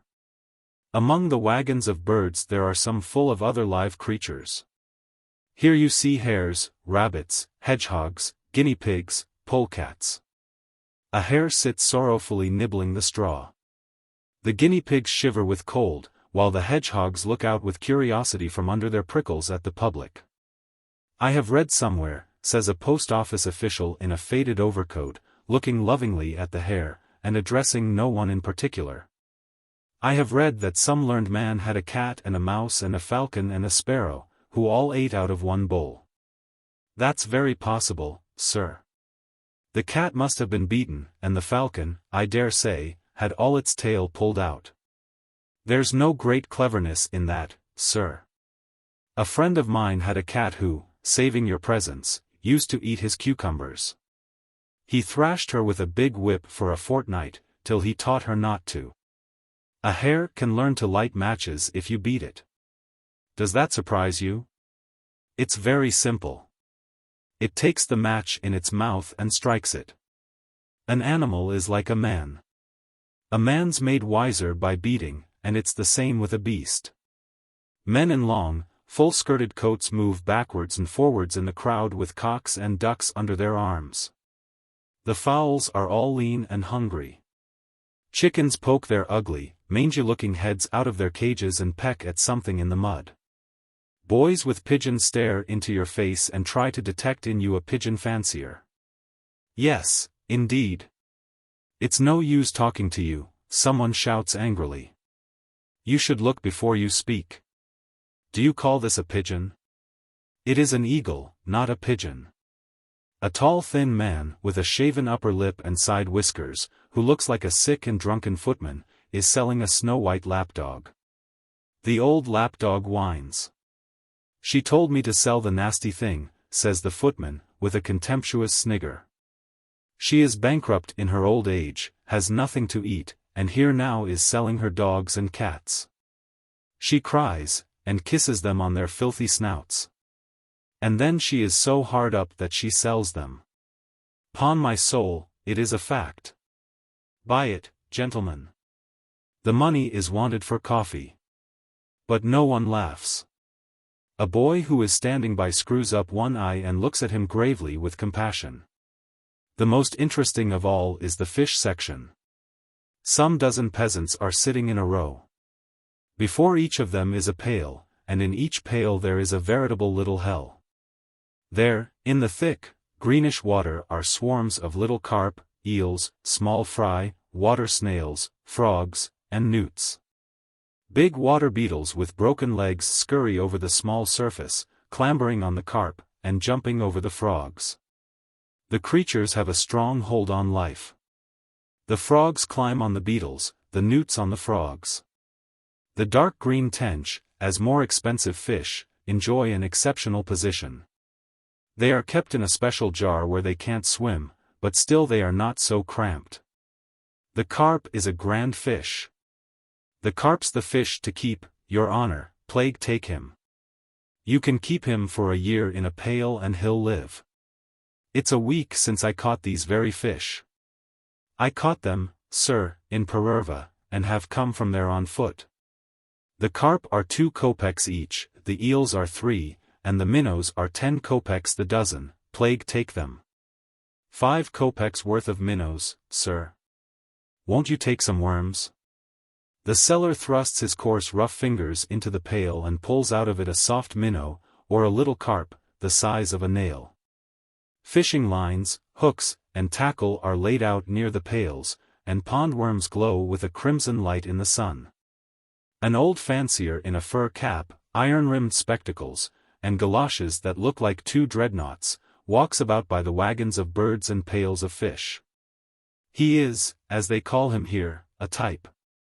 He hasn't a farthing to bless himself with, but in spite of that he haggles, gets excited, and pesters purchasers with advice. He has thoroughly examined all the hares, pigeons, and fish. Examined them in every detail, fixed the kind, the age, and the price of each one of them a good hour ago. He is as interested as a child in the goldfinches, the carp, and the minnows. Talk to him, for instance, about thrushes, and the queer old fellow will tell you things you could not find in any book. He will tell you them with enthusiasm, with passion, and will scold you too for your ignorance. Of goldfinches and bullfinches he is ready to talk endlessly, opening his eyes wide and gesticulating violently with his hands. He is only to be met here at the market in the cold weather. In the summer he is somewhere in the country, catching quails with a bird call and angling for fish. And here is another type, a very tall, very thin, close-shaven gentleman in dark spectacles, wearing a cap with a cockade, and looking like a scrivener of bygone days. He is a fancier. He is a man of decent position, a teacher in a high school, and that is well known to the habitués of the market, and they treat him with respect, greet him with bows. And have even invented for him a special title, Your Scholarship. At Shuvarev market he rummages among the books, and at Trubnoy looks out for good pigeons. Please, sir, the pigeon sellers shout to him, Mr. Schoolmaster, Your Scholarship, take notice of my tumblers. Your Scholarship. Your Scholarship, is shouted at him from every side. Your Scholarship. An urchin repeats somewhere on the boulevard. And his scholarship, apparently quite accustomed to his title, grave and severe, takes a pigeon in both hands, and lifting it above his head, begins examining it. And as he does so frowns and looks graver than ever, like a conspirator. And Trubnoy Square, that little bit of Moscow where animals are so tenderly loved, and where they are so tortured, lives its little life, grows noisy and excited. And the businesslike or pious people who pass by along the boulevard cannot make out what has brought this crowd of people, this medley of caps, fur hats, and chimney pots together. What they are talking about there, what they are buying and selling. Choristers. The justice of the peace, who had received a letter from Petersburg, had set the news going that the owner of Yefremovo, Count Vladimir Ivanovitch, would soon be arriving. When he would arrive, there was no saying. Like a thief in the night, said Father Kuzma, a grey-headed little priest in a lilac cassock. And when he does come the place will be crowded with the nobility and other high gentry. All the neighbors will flock here. Mind now, do your best, Alexey Alexeyevich. I beg you most earnestly. You need not trouble about me, said Alexey Alexeyevich, frowning. I know my business. If only my enemy intones the litany in the right key. He may, out of sheer spite. There. I'll persuade the deacon. I'll persuade him. Alexey Alexeyevich was the sacristan of the Yefremovo church. He also taught the schoolboys church and secular singing, for which he received 60 rubles a year from the revenues of the count's estate. The schoolboys were bound to sing in church in return for their teaching. Alexey Alexeyevich was a tall, thick-set man of dignified deportment, with a fat, clean-shaven face that reminded one of a cow's udder. His imposing figure and double chin made him look like a man occupying an important position in the secular hierarchy rather than a sacristan. It was strange to see him, so dignified and imposing, flop to the ground before the bishop and, on one occasion, after too loud a squabble with the deacon Yevlampy Avdiasov, remain on his knees for 2 hours by order of the head priest of the district. Grandeur was more in keeping with his figure than humiliation. On account of the rumors of the count's approaching visit he had a choir practice every day, morning and evening. The choir practice was held at the school. It did not interfere much with the school work. During the practice the schoolmaster, Sergei Makarich, set the children writing copies while he joined the tenors as an amateur. This is how the choir practice was conducted. Alexey Alexeyevich would come into the schoolroom, slamming the door and blowing his nose. The trebles and altos extricated themselves noisily from the school tables. The tenors and basses, who had been waiting for some time in the yard, came in, tramping like horses. They all took their places. Alexey Alexeyevich drew himself up, made a sign to enforce silence, and struck a note with the tuning fork. To tom. Do mi sol do. Adagio, adagio. Once more. After the Amen there followed Lord have mercy upon us, from the great litany. All this had been learned long ago, sung 1,000 times and thoroughly digested, and it was gone through simply as a formality. It was sung indolently, unconsciously. Alexey Alexeyevich waved his arms calmly and chimed in now in a tenor, now in a bass voice. It was all slow, there was nothing interesting. But before the cherubim hymn the whole choir suddenly began blowing their noses, coughing and zealously turning the pages of their music. The sacristan turned his back on the choir and with a mysterious expression on his face began tuning his violin. The preparations lasted a couple of minutes. Take your places. Look at your music carefully. Basses, don't overdo it, rather softly. Bortniansky's Cherubim hymn, number 7, was selected. At a given signal silence prevailed. All eyes were fastened on the music, the trebles opened their mouths. Alexey Alexeyevich softly lowered his arm. Piano, piano. You see, piano is written there. More lightly, more lightly. When they had to sing piano, an expression of benevolence and amiability overspread Alexey Alexeyevich's face, as though he was dreaming of a dainty morsel. Forte, forte. Hold it. And when they had to sing forte, the sacristan's fat face expressed alarm and even horror. The Cherubim hymn was sung well, so well that the schoolchildren abandoned their copies and fell to watching the movements of Alexey Alexeyevich. People stood under the windows. The school watchman, Vasily, came in wearing an apron and carrying a dinner knife in his hand and stood listening. Father Kuzma, with an anxious face, appeared suddenly as though he had sprung from out of the earth. After, let us lay aside all earthly cares, Alexey Alexeyevich wiped the sweat off his brow and went up to Father Kuzma in excitement. It puzzles me, Father Kuzma, he said, shrugging his shoulders, why is it that the Russian people have no understanding? It puzzles me, may the Lord chastise me. Such an uncultured people that you really cannot tell whether they have a windpipe in their throats or some other sort of internal arrangement. Were you choking, or what?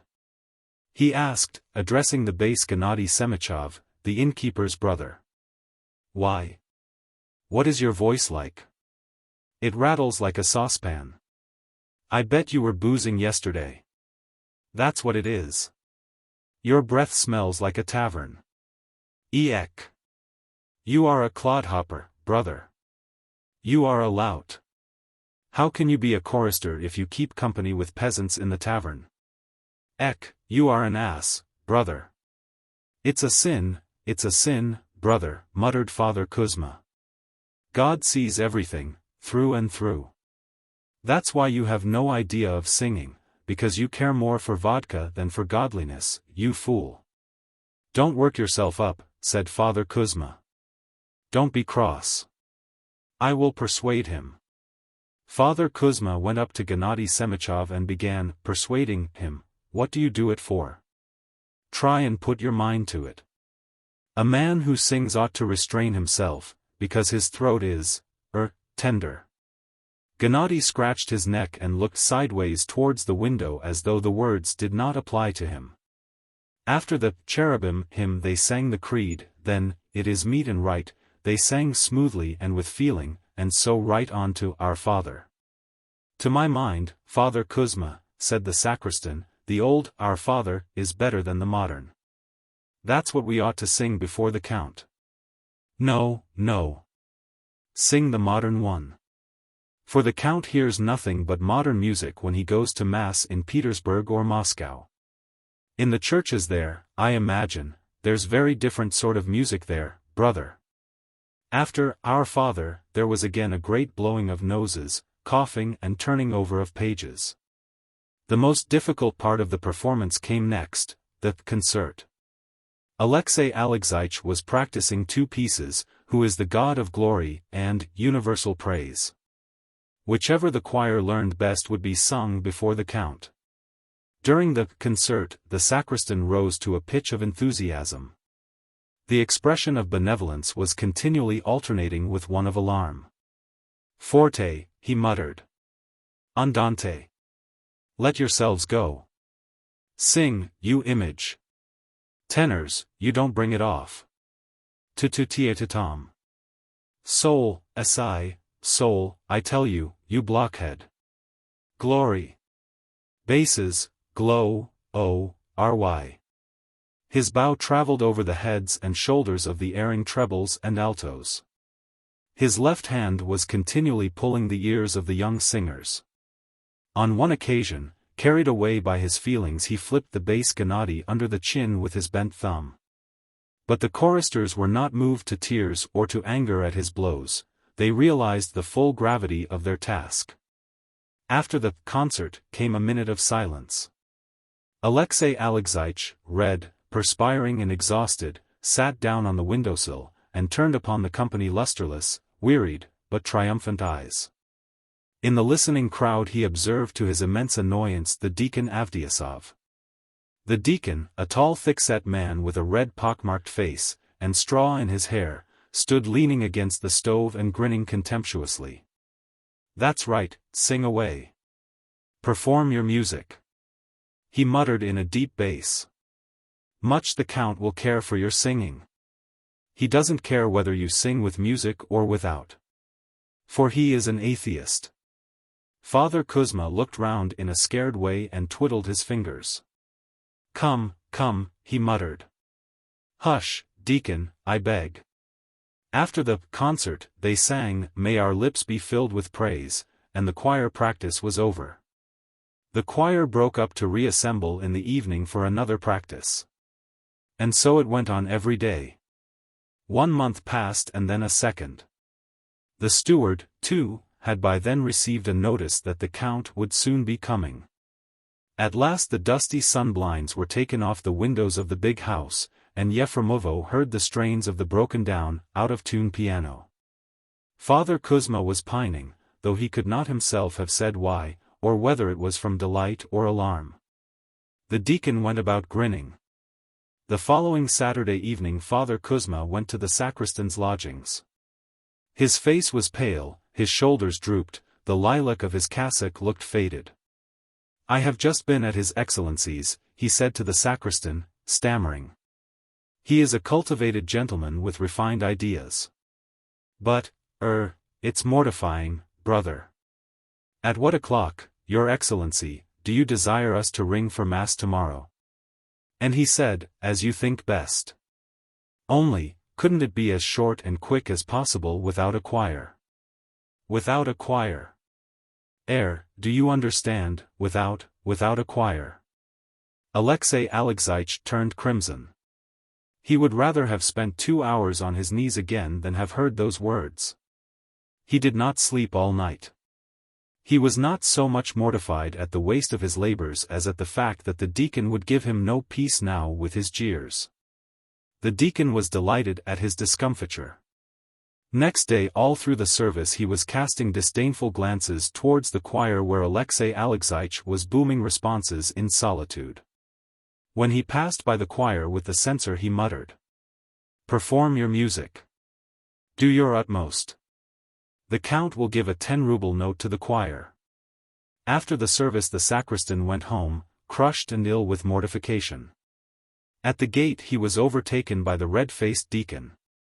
"Stop a minute, Alyosha," said the deacon. "Stop a minute, silly, don't be cross. You are not the only one, I am in for it too." Immediately after the Mass Father Kuzma went up to the count and asked, "And what did you think of the deacon's voice, Your Excellency? He has a deep bass, hasn't he?" And the count, do you know what he answered by way of compliment? "Anyone can bawl," he said. "A man's voice is not as important as his brains." A learned gentleman from Petersburg. An atheist is an atheist, and that's all about it. Come, brother in misfortune, let us go and have a drop to drown our troubles. And the enemies went out of the gate arm in arm. The album. Kratarov, the titular councillor, as thin and slender as the Admiralty spire, stepped forward and, addressing Zmyhov, said, "Your Excellency, moved and touched to the bottom of our hearts by the way you have ruled us during long years, and by your fatherly care. During the course of more than 10 years, Zakusin prompted. During the course of more than 10 years, we, your subordinates, on this so memorable for us, day, beg your Excellency to accept in token of our respect and profound gratitude this album with our portraits in it, and express our hope that for the duration of your distinguished life, that for long years to come, to your dying day you may not abandon us. With your fatherly guidance in the path of justice and progress," added Zakusin, wiping from his brow the perspiration that had suddenly appeared on it. He was evidently longing to speak, and in all probability had a speech ready. "And," he wound up, "may your standard fly for long years in the career of genius, industry, and social self-consciousness." A tear trickled down the wrinkled left cheek of Zmyhov. "Gentlemen," he said in a shaking voice, "I did not expect, I had no idea that you were going to celebrate my modest jubilee. I am touched indeed, very much so. I shall not forget this moment to my dying day, and believe me, friends, that no one is so desirous of your welfare as I am, and if there has been anything, it was for your benefit." Zmyhov, the actual civil councillor, kissed the titular councillor Kratarov, who had not expected such an honor, and turned pale with delight. Then the chief made a gesture that signified that he could not speak for emotion, and shed tears as though an expensive album had not been presented to him, but on the contrary, taken from him. Then when he had a little recovered and said a few more words full of feeling and given everyone his hand to shake, he went downstairs amid loud and joyful cheers. Got into his carriage and drove off, followed by their blessings. As he sat in his carriage he was aware of a flood of joyous feelings such as he had never known before, and once more he shed tears. At home new delights awaited him. There his family, his friends, and acquaintances had prepared him such an ovation that it seemed to him that he really had been of very great service to his country. And that if he had never existed his country would perhaps have been in a very bad way. The Jubilee dinner was made up of toasts, speeches, and tears. In short, Zmyhov had never expected that his merits would be so warmly appreciated. "Gentlemen," he said before the dessert, "2 hours ago I was recompensed for all the sufferings a man has to undergo who is the servant, so to say, not of routine, not of the letter, but of duty. Through the whole duration of my service I have constantly adhered to the principle, the public does not exist for us, but we for the public, and today I received the highest reward. My subordinates presented me with an album, see. I was touched." Festive faces bent over the album and began examining it. "It's a pretty album," said Zmyhov's daughter Alya, "it must have cost 50 rubles, I do believe." "Oh, it's charming. You must give me the album, Papa, do you hear? I'll take care of it, it's so pretty." After dinner Alya carried off the album to her room and shut it up in her table drawer. Next day she took the clerks out of it, flung them on the floor, and put her school friends in their place. The government uniforms made way for white pelerins. Kolya, His Excellency's little son, picked up the clerks and painted their clothes red. Those who had no mustaches he presented with green mustaches and added brown beards to the beardless. When there was nothing left to paint he cut the little men out of the cardboard, pricked their eyes with a pin, and began playing soldiers with them. After cutting out the titular Councillor Kratarov, he fixed him on a matchbox and carried him in that state to his father's study. "Papa, a monument, look!" Zmyhov burst out laughing, lurched forward, and, looking tenderly at the child, gave him a warm kiss on the cheek. "There, you rogue, go and show Mama, let Mama look too." Minds in Ferment. From the Annals of a Town. The earth was like an oven. The afternoon sun blazed with such energy that even the thermometer hanging in the excise officer's room lost its head. It ran up to 112.5 and stopped there, irresolute. The inhabitants streamed with perspiration like overdriven horses, and were too lazy to mop their faces. 2 of the inhabitants were walking along the marketplace in front of the closely shuttered houses. One was Pachashihin, the local treasury clerk, and the other was Optimov, the agent, for many years a correspondent of the Son of the Fatherland newspaper. They walked in silence, speechless from the heat.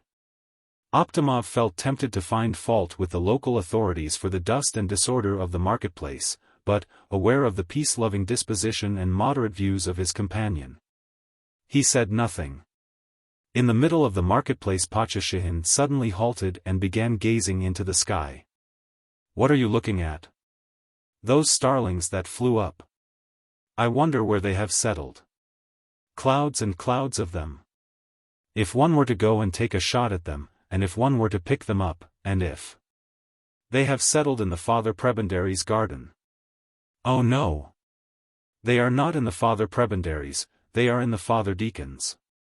If you did have a shot at them from here you wouldn't kill anything. Fine shot won't carry so far, it loses its force. And why should you kill them, anyway? They're birds destructive of the fruit, that's true, still, they're fowls of the air, works of the Lord. The starling sings, you know. And what does it sing, pray? A song of praise. All ye fowls of the air, praise ye the Lord. No. I do believe they have settled in the Father Prebendary's garden." 3 old pilgrim women, wearing bark shoes and carrying wallets, passed noiselessly by the speakers. Looking inquiringly at the gentlemen who were for some unknown reason staring at the Father Prebendary's house, they slackened their pace, and when they were a few yards off stopped. Glanced at the friends once more, and then fell to gazing at the house themselves. "Yes, you were right, they have settled in the Father Prebendary's," said Optimov. "His cherries are ripe now, so they have gone there to peck them." From the garden gate emerged the Father Prebendary himself, accompanied by the sexton. Seeing the attention directed upon his abode and wondering what people were staring at, he stopped, and he, too, as well as the sexton, began looking upwards to find out. "The father is going to a service somewhere, I suppose," said Pachashihin. "The Lord be his succor." Some workmen from Purov's factory, who had been bathing in the river, passed between the friends and the priest. Seeing the latter absorbed in contemplation of the heavens and the pilgrim women, too, standing motionless with their eyes turned upwards, they stood still and stared in the same direction.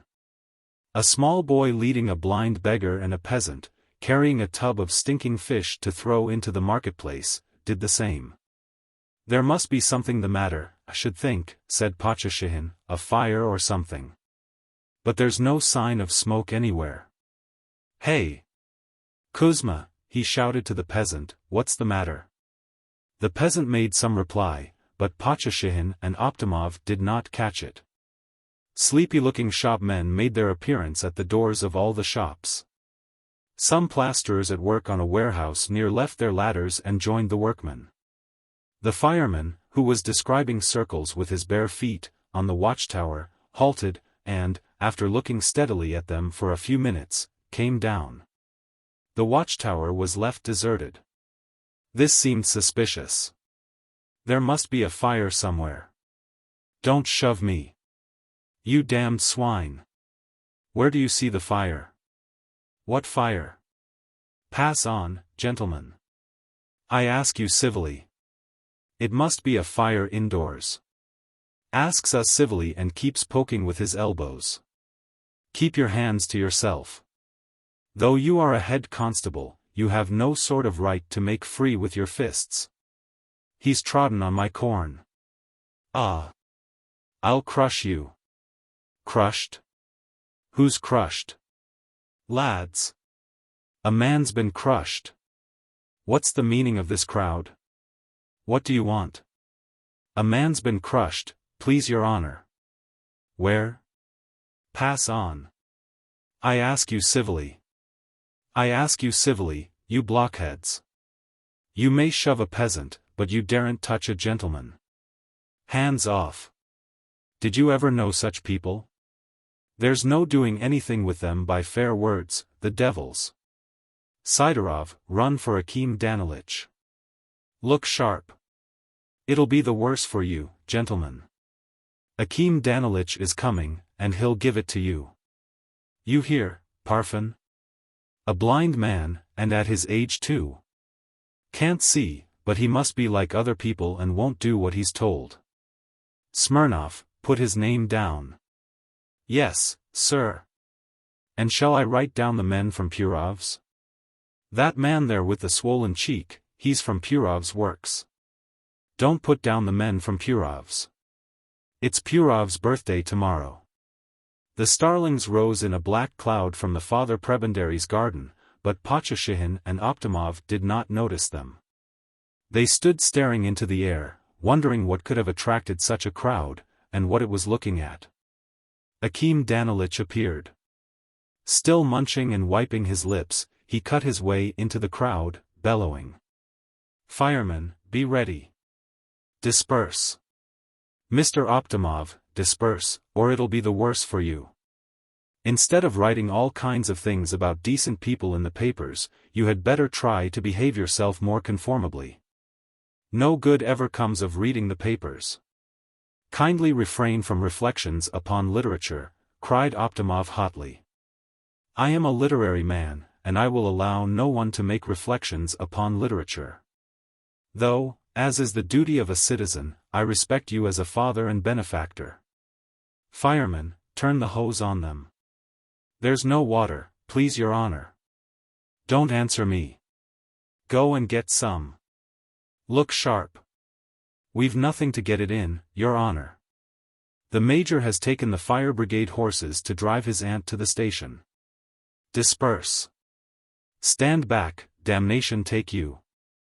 Is that to your taste? Put him down, the devil. I've lost my pencil, please your honor. The crowd grew larger and larger. There is no telling what proportions it might have reached if the new organ just arrived from Moscow had not fortunately begun playing in the tavern close by. Hearing their favorite tune, the crowd gasped and rushed off to the tavern. So nobody ever knew why the crowd had assembled, and Pachashihin and Optimov had by now forgotten the existence of the starlings who were innocently responsible for the proceedings. An hour later the town was still and silent again, and only a solitary figure was to be seen, the fireman pacing round and round on the watchtower. The same evening Akim Danilych sat in the grocer's shop drinking limonade gazeuse and brandy, and writing. In addition to the official report, I venture, Your Excellency, to append a few supplementary observations of my own. Father and benefactor. In very truth, but for the prayers of your virtuous spouse in her salubrious villa near our town, there's no knowing what might not have come to pass. What I have been through today I can find no words to express. The efficiency of Krushinsky and of the Major of the Fire Brigade are beyond all praise. I am proud of such devoted servants of our country.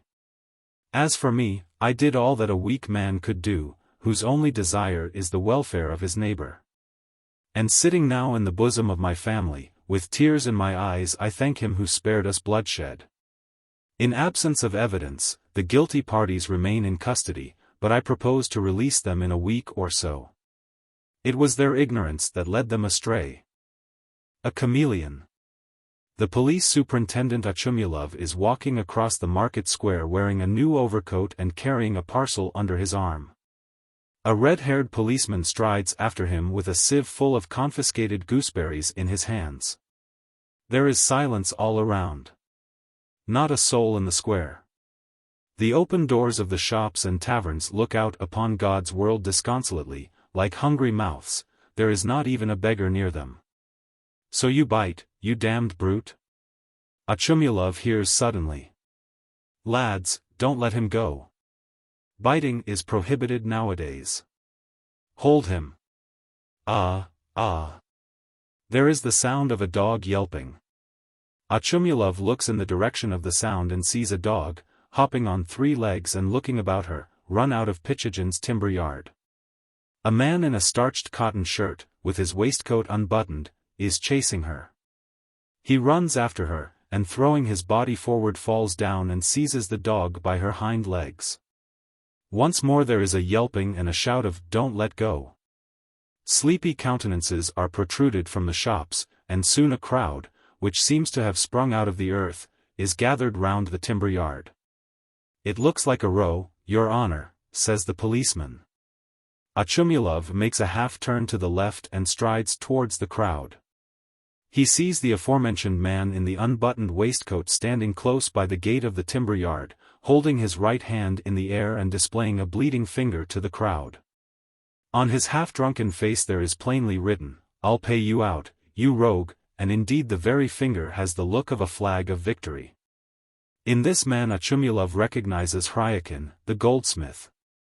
The culprit who has caused the sensation, a white borzoi puppy with a sharp muzzle and a yellow patch on her back, is sitting on the ground with her forepaws outstretched in the middle of the crowd. Trembling all over. There is an expression of misery and terror in her tearful eyes.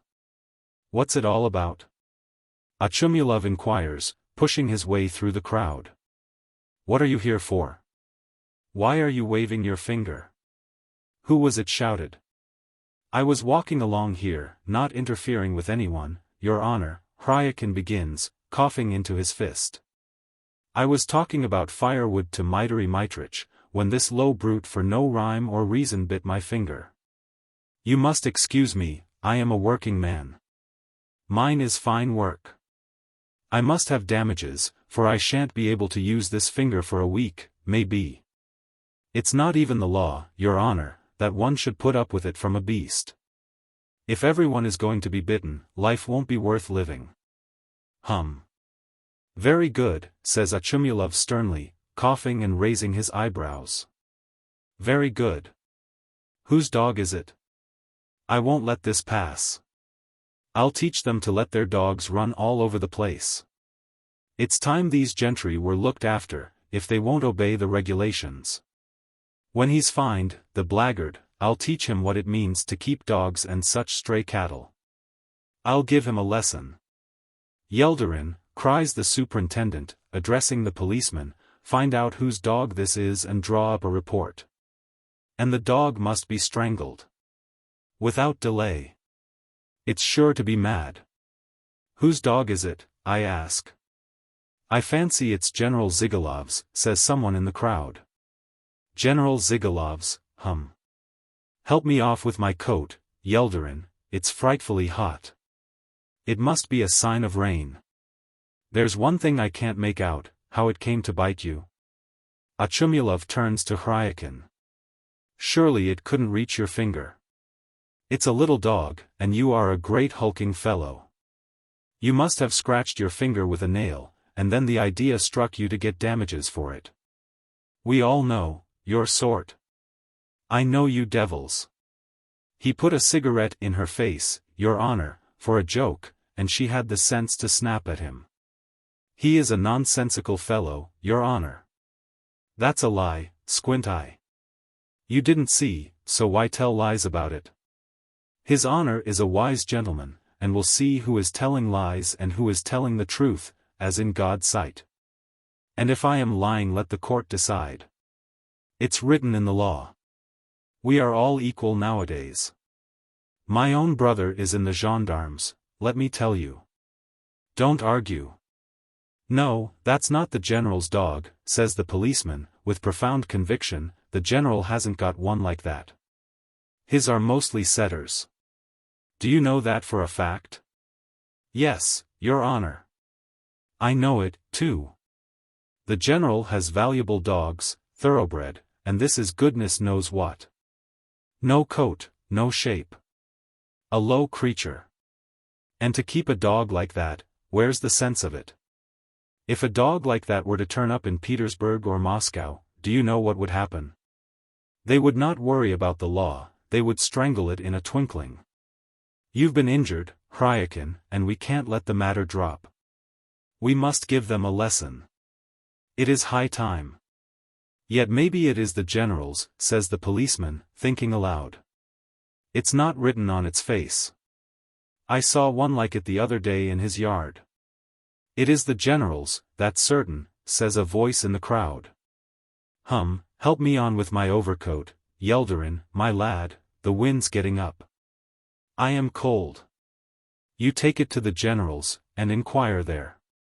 Say I found it and sent it. And tell them not to let it out into the street.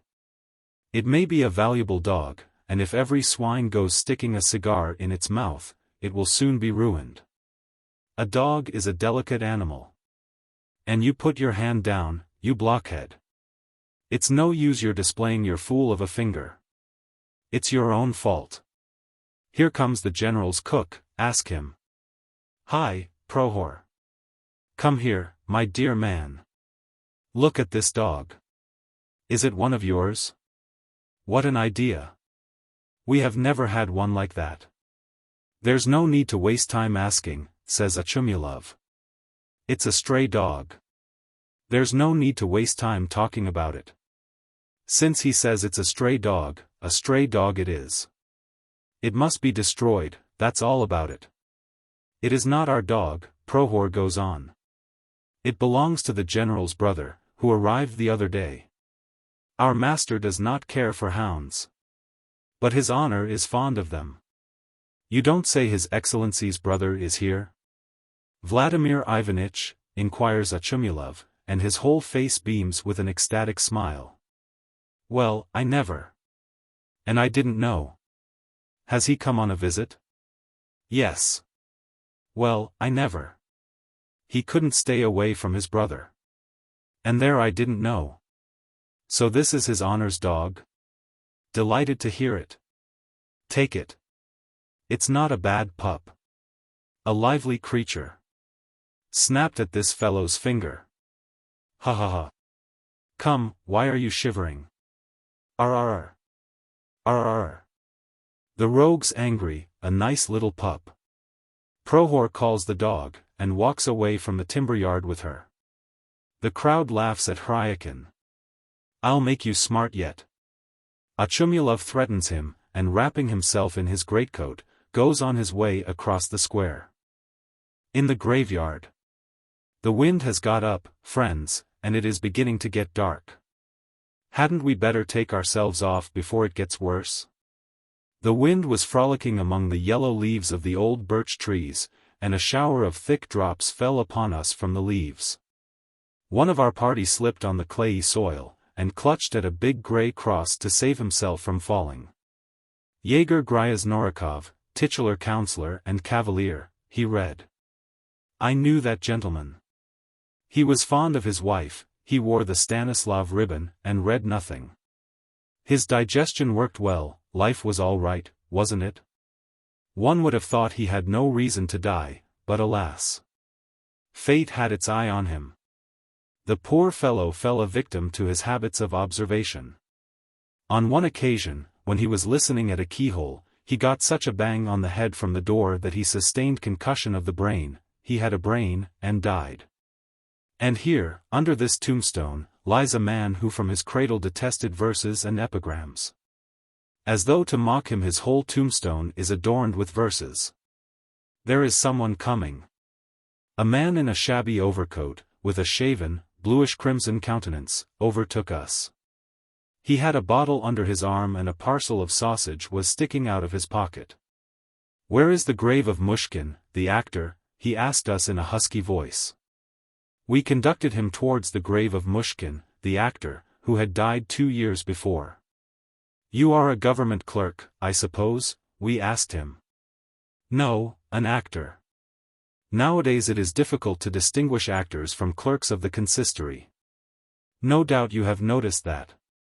That's typical, but it's not very flattering for the government clerk. It was with difficulty that we found the actor's grave. It had sunken, was overgrown with weeds, and had lost all appearance of a grave. A cheap, little cross that had begun to rot, and was covered with green moss blackened by the frost, had an air of aged dejection and looked, as it were, ailing. Forgotten friend Mushkin, we read. Time had erased the never, and corrected the falsehood of man. A subscription for a monument to him was got up among actors and journalists, but they drank up the money, the dear fellows, sighed the actor. Bowing down to the ground and touching the wet earth with his knees and his cap. How do you mean, drank it? That's very simple. They collected the money, published a paragraph about it in the newspaper, and spent it on drink. I don't say it to blame them. I hope it did them good, dear things.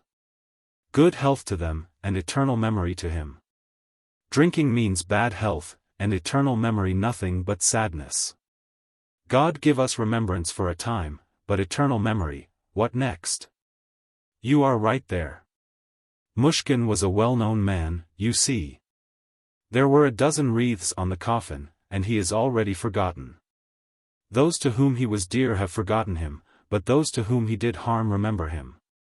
I, for instance, shall never, never forget him, for I got nothing but harm from him.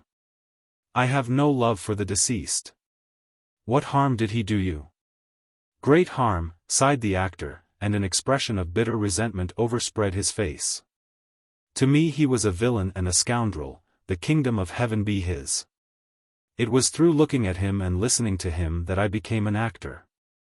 By his art he lured me from the parental home, he enticed me with the excitements of an actor's life, promised me all sorts of things, and brought tears and sorrow.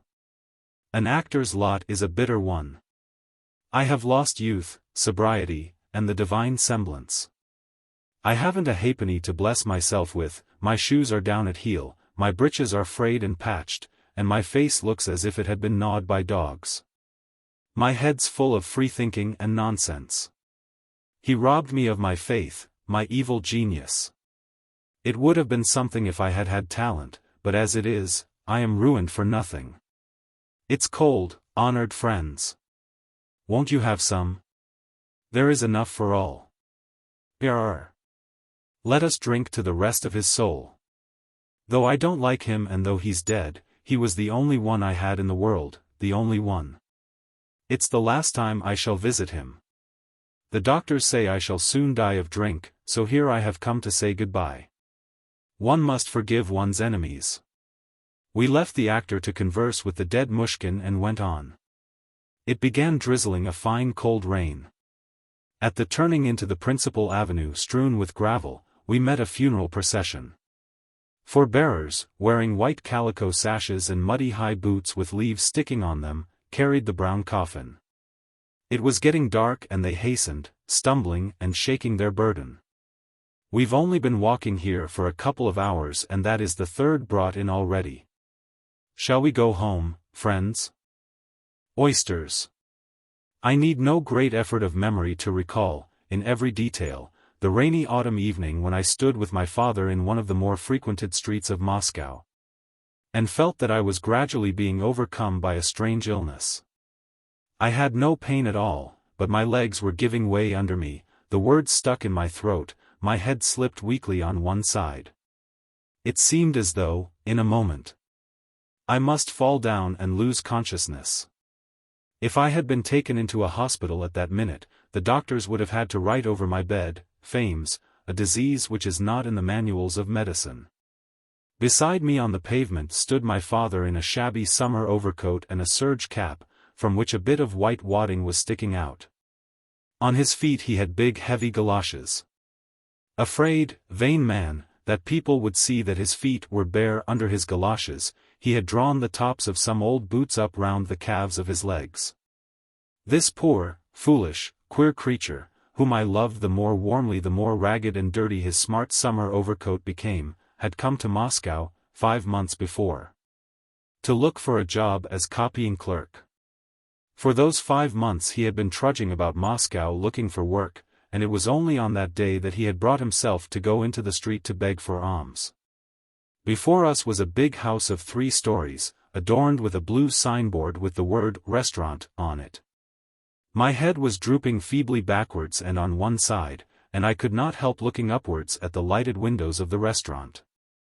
Human figures were flitting about at the windows. I could see the right side of the orchestrion, 2 oleographs, hanging lamps. Staring into one window, I saw a patch of white. The patch was motionless, and its rectangular outlines stood out sharply against the dark, brown background. I looked intently and made out of the patch a white placard on the wall. Something was written on it, but what it was, I could not see.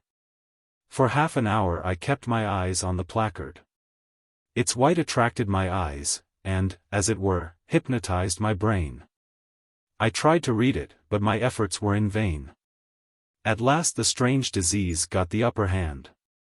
The rumble of the carriages began to seem like thunder, in the stench of the street I distinguished 1,000 smells. The restaurant lights and the lamps dazzled my eyes like lightning. My 5 senses were overstrained and sensitive beyond the normal. I began to see what I had not seen before. Oysters, I made out on the placard. A strange word. I had lived in the world 8 years and 3 months, but had never come across that word. What did it mean? Surely it was not the name of the restaurant keeper? But signboards with names on them always hang outside, not on the walls indoors. "Papa, what does oysters mean?" I asked in a husky voice, making an effort to turn my face towards my father. My father did not hear. He was keeping a watch on the movements of the crowd, and following every passer-by with his eyes. From his eyes I saw that he wanted to say something to the passers-by, but the fatal word hung like a heavy weight on his trembling lips and could not be flung off. He even took a step after one passer-by and touched him on the sleeve, but when he turned round, he said, "I beg your pardon," was overcome with confusion and staggered back. "Papa, what does oysters mean?" I repeated. "It is an animal that lives in the sea." I instantly pictured to myself this unknown marine animal. I thought it must be something midway between a fish and a crab. As it was from the sea they made of it, of course, a very nice hot fish soup with savory pepper and laurel leaves, or broth with vinegar and fricassee of fish and cabbage, or crayfish sauce. Or served it cold with horseradish. I vividly imagined it being brought from the market, quickly cleaned, quickly put in the pot, quickly, for everyone was hungry, awfully hungry. From the kitchen rose the smell of hot fish and crayfish soup. I felt that this smell was tickling my palate and nostrils, that it was gradually taking possession of my whole body. The restaurant, my father, the white placard, my sleeves were all smelling of it, smelling so strongly that I began to chew. I moved my jaws and swallowed as though I really had a piece of this marine animal in my mouth. My legs gave way from the blissful sensation I was feeling. And I clutched at my father's arm to keep myself from falling, and leant against his wet summer overcoat. My father was trembling and shivering. He was cold. "Papa, are oysters a Lenten dish?" I asked. "They are eaten alive," said my father. "They are in shells like tortoises, but, in two halves."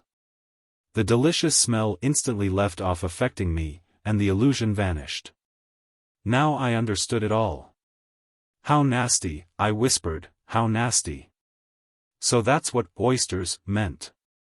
I imagined to myself a creature like a frog. A frog sitting in a shell, peeping out from it with big, glittering eyes, and moving its revolting jaws.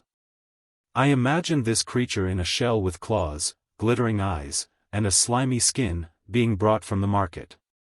The children would all hide while the cook, frowning with an air of disgust, would take the creature by its claw, put it on a plate, and carry it into the dining room. The grown-ups would take it and eat it alive with its eyes, its teeth, its legs. While it squeaked and tried to bite their lips.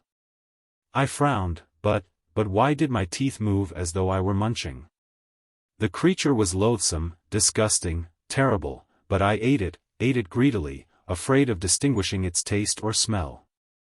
As soon as I had eaten one, I saw the glittering eyes of a second, a third. I ate them too. At last I ate the table napkin, the plate, my father's galoshes, the white placard. I ate everything that caught my eye, because I felt that nothing but eating would take away my illness. The oysters had a terrible look in their eyes and were loathsome. I shuddered at the thought of them, but I wanted to eat. To eat. Oysters. "Give me some oysters," was the cry that broke from me, and I stretched out my hand. "Help us, gentlemen," I heard at that moment my father say, in a hollow and shaking voice. "I am ashamed to ask, but, my God, I can bear no more." "Oysters!" I cried, pulling my father by the skirts of his coat. "Do you mean to say you eat oysters? A little chap like you?" I heard laughter close to me. Two gentlemen in top hats were standing before us, looking into my face and laughing. "Do you really eat oysters, youngster? That's interesting. How do you eat them?" I remember that a strong hand dragged me into the lighted restaurant. A minute later there was a crowd round me, watching me with curiosity and amusement. I sat at a table and ate something slimy, salt with a flavor of dampness and moldiness. I ate greedily without chewing, without looking and trying to discover what I was eating. I fancied that if I opened my eyes I should see glittering eyes, claws, and sharp teeth. All at once I began biting something hard. There was a sound of a scrunching. "Ha, ha! He is eating the shells," laughed the crowd. "Little silly, do you suppose you can eat that?" After that I remember a terrible thirst. I was lying in my bed, and could not sleep for heartburn and the strange taste in my parched mouth. My father was walking up and down, gesticulating with his hands. "I believe I have caught cold," he was muttering. "I've a feeling in my head as though someone were sitting on it. Perhaps it is because I have not, eaten anything today. I really am a queer, stupid creature. I saw those gentlemen pay 10 rubles for the oysters. Why didn't I go up to them and ask them to lend me something? They would have given something." Towards morning, I fell asleep and dreamt of a frog sitting in a shell, moving its eyes.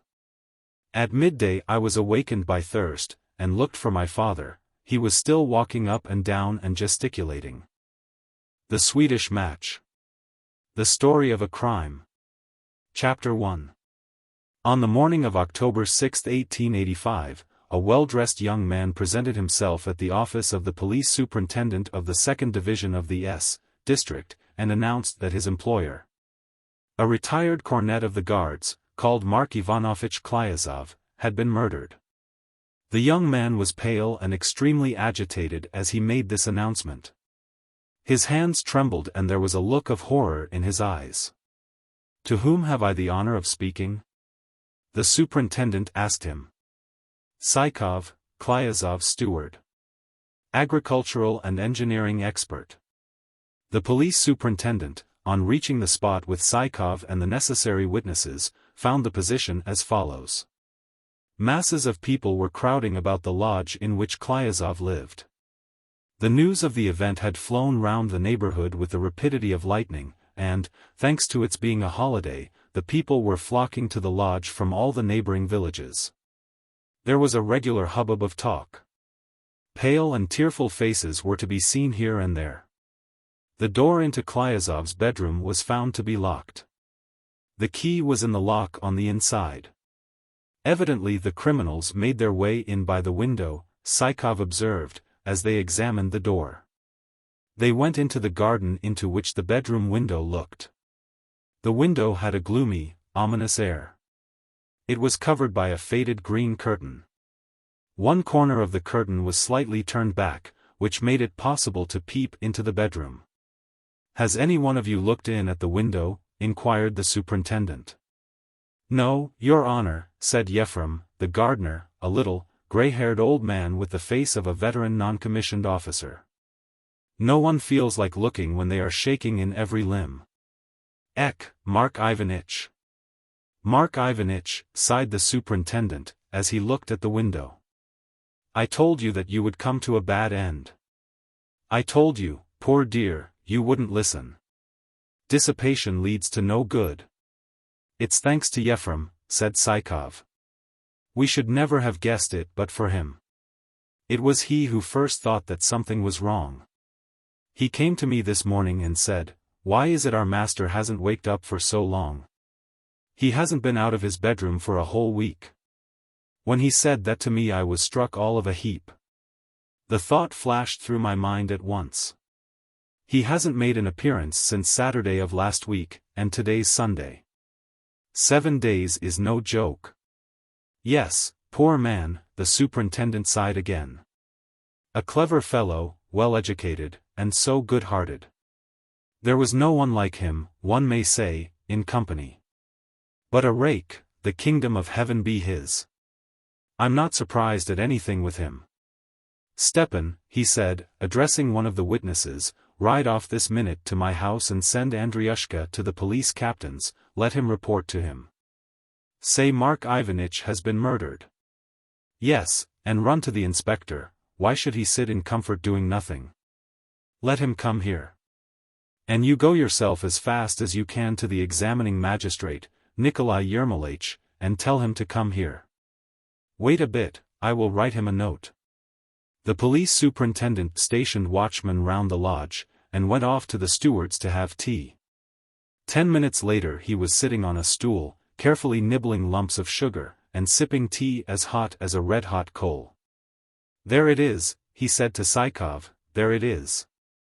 A gentleman, and a well-to-do one, too, a favorite of the gods, one may say, to use Pushkin's expression, and what has he made of it? Nothing. He gave himself up to drinking and debauchery, and, here now, he has been murdered."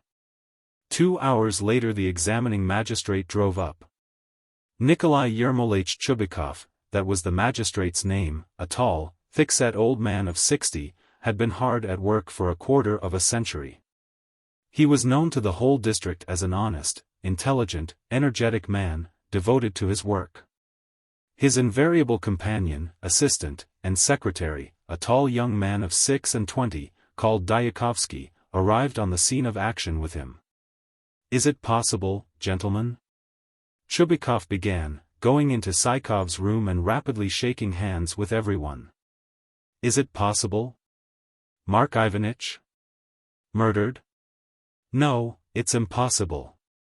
Impossibly. There it is," sighed the superintendent. "Merciful heavens! Why, I saw him only last Friday. At the fair at Tarabankovo. Saving your presence, I drank a glass of vodka with him. There it is," the superintendent sighed once more. They heaved sighs, expressed their horror, drank a glass of tea each, and went to the lodge. Make way!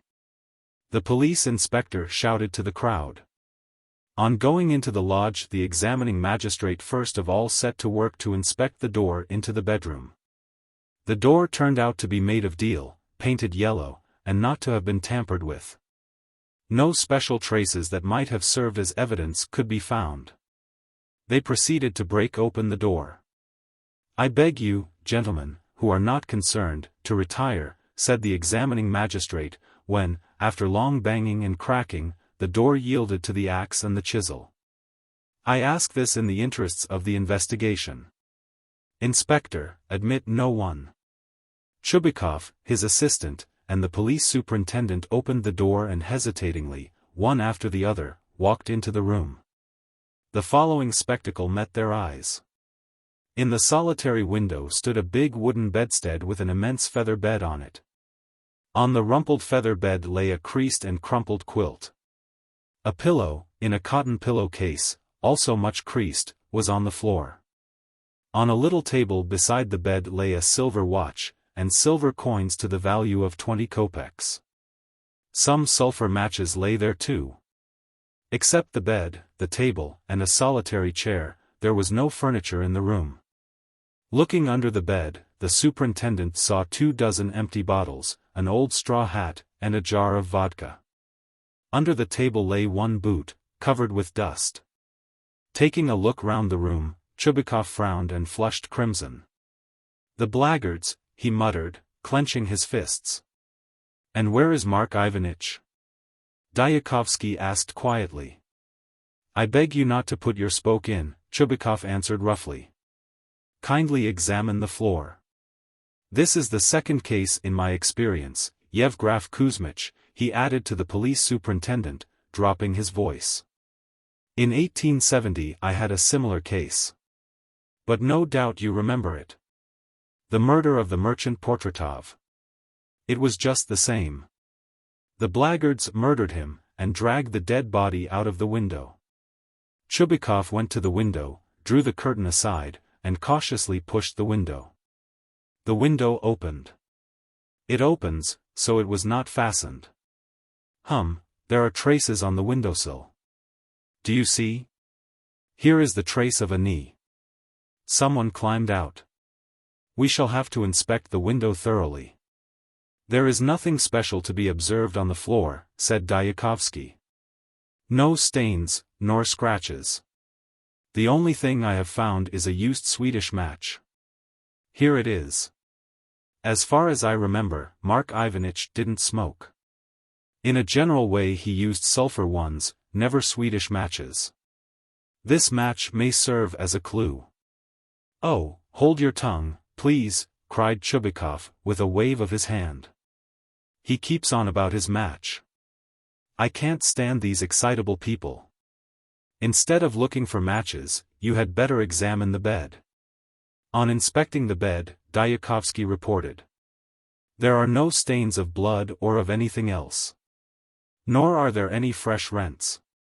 On the pillow there are traces of teeth. A liquid, having the smell of beer and also the taste of it, has been spilt on the quilt. The general appearance of the bed gives grounds for supposing there has been a struggle. I know there was a struggle without your telling me. No one asked you whether there was a struggle. Instead of looking out for a struggle you had better be. One boot is here, the other one is not on the scene.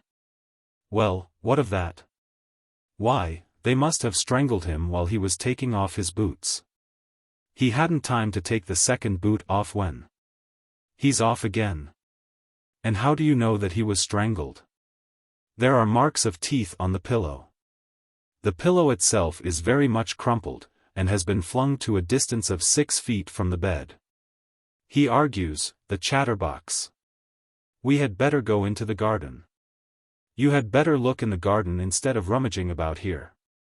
I can do that without your help." When they went out into the garden their first task was the inspection of the grass. The grass had been trampled down under the windows. The clump of burdock against the wall under the window turned out to have been trodden on too.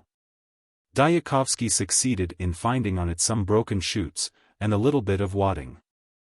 On the topmost burrs, some fine threads of dark blue wool were found. What was the color of his last suit? Dyakovsky asked Chekhov. It was yellow, made of canvas. Capital. Then it was they who were in dark blue. Some of the burrs were cut off and carefully wrapped up in paper. At that moment Artsibashev Svistakovsky, the police captain, and Tutuev, the doctor, arrived.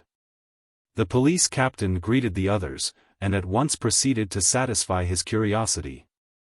The doctor, a tall and extremely lean man with sunken eyes, a long nose, and a sharp chin, greeting no one and asking no questions, sat down on a stump. Heaved a sigh and said, "The Serbians are in a turmoil again. I can't make out what they want. Ah, Austria, Austria. It's your doing." The inspection of the window from outside yielded absolutely no result. The inspection of the grass and surrounding bushes furnished many valuable clues. Dyakovsky succeeded, for instance, in detecting a long, dark streak in the grass, consisting of stains, and stretching from the window for a good many yards into the garden. The streak ended under one of the lilac bushes in a big, brownish stain. Under the same bush was found a boot, which turned out to be the fellow to the one found in the bedroom. "This is an old stain of blood," said Dyakovsky, examining the stain. At the word blood, the doctor got up and lazily took a cursory glance at the stain. "Yes, it's blood," he muttered. "Then he wasn't strangled since there's blood," said Chubikov, looking malignantly at Dyakovsky. "He was strangled in the bedroom, and here, afraid he would come to, they stabbed him with something sharp. The stain under the bush shows that he lay there for a comparatively long time, while they were trying to find some way of carrying him, or something to carry him on out of the garden." "Well, and the boot?" "That boot bears out my contention that he was murdered while he was taking off his boots before going to bed. He had taken off one boot, the other, that is, this boot he had only managed to get half off. While he was being dragged and shaken the boot that was only half on came off of itself. What powers of deduction! Just look at him." Chubikov jeered. "He brings it all out so pat. And when will you learn not to put your theories forward? You had better take a little of the grass for analysis instead of arguing." After making the inspection and taking a plan of the locality, they went off to the stewards to write a report and have lunch. At lunch they talked. "Watch, money, and everything else, are untouched," Chubikov began the conversation. "It is as clear as twice two makes four that the murder was committed not for mercenary motives. It was committed by a man of the educated class," Dyakovsky put in.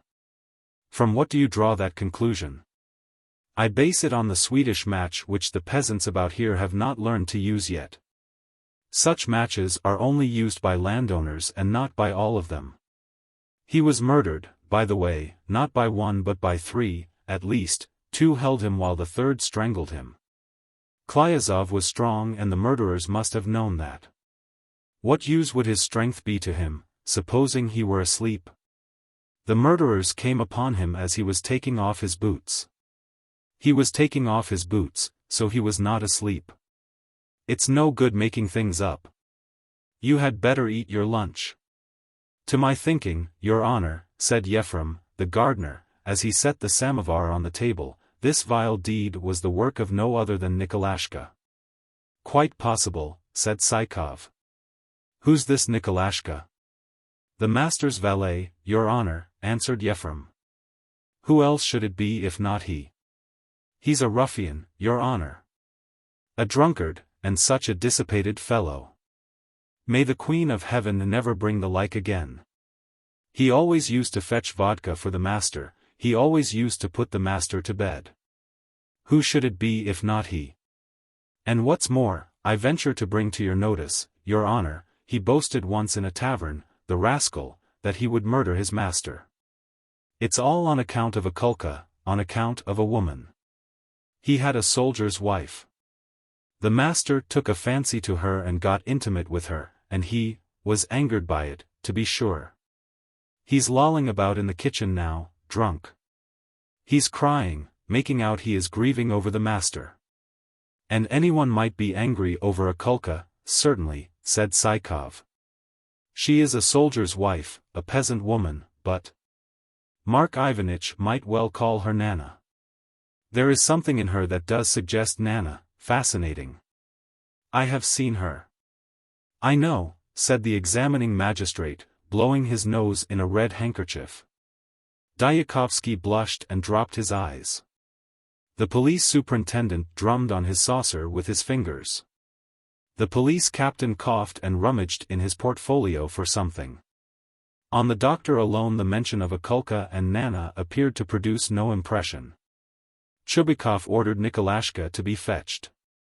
Nikolashka, a lanky young man with a long pockmarked nose and a hollow chest, wearing a reefer jacket that had been his master's, came into Chekhov's room and bowed down to the ground before Chubikov. His face looked sleepy and showed traces of tears. He was drunk and could hardly stand up. "Where is your master?" Chubikov asked him. "He's murdered, Your Honor." As he said this Nikolashka blinked and began to cry. "We know that he is murdered. But where is he now? Where is his body?" "They say it was dragged out of window and buried in the garden." The results of the investigation are already known in the kitchen then." "That's bad. My good fellow, where were you on the night when your master was killed?" "On Saturday, that is." Nikolashka raised his head, craned his neck, and pondered. "I can't say, Your Honor," he said. "I was drunk and I don't remember." "An alibi," whispered Dyakovsky, grinning and rubbing his hands. "Ah. And why is it there's blood under your master's window?" Nikolashka flung up his head and pondered. "Think a little quicker," said the police captain. "In a minute. That blood's from a trifling matter, Your Honor. I killed a hen, I cut her throat very simply in the usual way, and she fluttered out of my hands and took and ran off. That's what the blood's from." Yefrem testified that Nikolashka really did kill a hen every evening and killed it in all sorts of places, and no one had seen the half-killed hen running about the garden. Though of course it could not be positively denied that it had done so. "An alibi," laughed Dyakovsky, "and what an idiotic alibi. Have you had relations with a kulka?" "Yes, I have sinned." "And your master carried her off from you?" "No, not at all.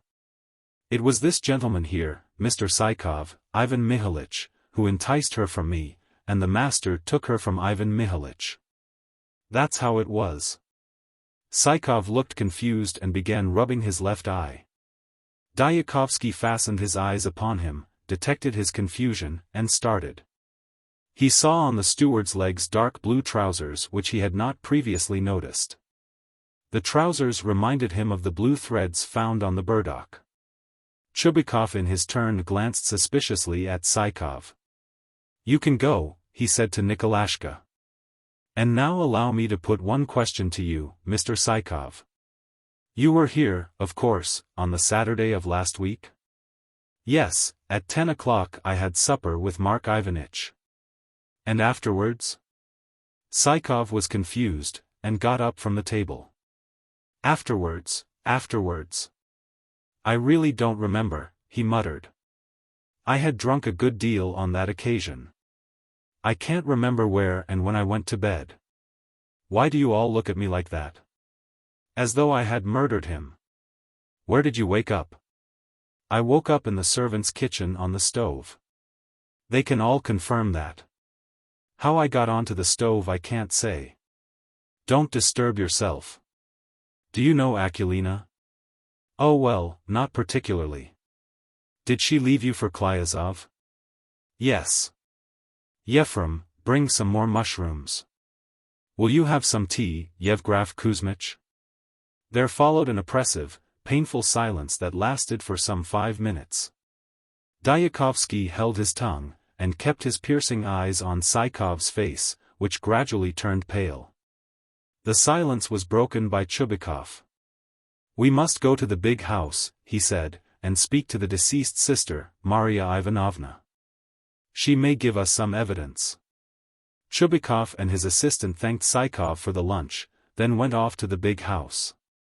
They found Klyazov's sister, a maiden lady of 45, on her knees before a high family shrine of icons. When she saw portfolios and caps adorned with cockades in her visitor's hands, she turned pale. "First of all, I must offer an apology for disturbing your devotions, so to say," the gallant Chubikov began with a scrape. "We have come to you with a request. You have heard, of course, already. There is a suspicion that your brother has somehow been murdered. God's will, you know. Death no one can escape, neither Tsar nor plowman. Can you not assist us with some fact, something that will throw light?" "Oh, do not ask me," said Maria Ivanovna, turning whiter still, and hiding her face in her hands. "I can tell you nothing. Nothing. I implore you. I can say nothing. What can I do?" "Oh, no, no, not a word, of my brother. I would rather die than speak." Maria Ivanovna burst into tears and went away into another room. The officials looked at each other, shrugged their shoulders, and beat a retreat. "A devil of a woman," said Dyakovsky, swearing as they went out of the big house. "Apparently she knows something and is concealing it. And there is something peculiar in the maidservant's expression too. You wait a bit, you devils. We will get to the bottom of it all." In the evening, Chubikov and his assistant were driving home by the light of a pale-faced moon. They sat in their wagonette, summing up in their minds the incidents of the day. Both were exhausted and sat silent. Chubikov never liked talking on the road. In spite of his talkativeness, Dyakovsky held his tongue in deference to the old man. Towards the end of the journey, however, the young man could endure the silence no longer, and began. "That Nikolashka has had a hand in the business," he said, "non dubitandum est. One can see from his mug too what sort of a chap he is. His alibi gives him away hand and foot. There is no doubt either that he was not the instigator of the crime. He was only the stupid hired tool. Do you agree? The discreet Psychov plays a not unimportant part in the affair too. His blue trousers, his embarrassment, his lying on the stove from fright after the murder, his alibi, and a kulka. Keep it up, you're in your glory. According to you, if a man knows a kulka he is the murderer. Ah, you hothead. You ought to be sucking your bottle instead of investigating cases. You used to be running after a kulka too. Does that mean that you had a hand in this business? Akulka was a cook in your house for a month, too, but... I don't say anything. On that Saturday night I was playing cards with you, I saw you, or I should be after you too. The woman is not the point, my good sir. The point is the nasty, disgusting, mean feeling. The discreet young man did not like to be cut out, do you see? Vanity, do you see? He longed to be revenged. Then. His thick lips are a strong indication of sensuality. Do you remember how he smacked his lips when he compared Akulka to Nana? That he is burning with passion, the scoundrel, is beyond doubt. And so you have wounded vanity and unsatisfied passion. That's enough to lead to murder. 2 of them are in our hands, but who is the third? Nikolashka and Psychov held him. Who was it smothered him? Psychov is timid, easily embarrassed, altogether a coward. People like Nikolashka are not equal to smothering with a pillow, they set to work with an axe or a mallet. Some third person must have smothered him, but who?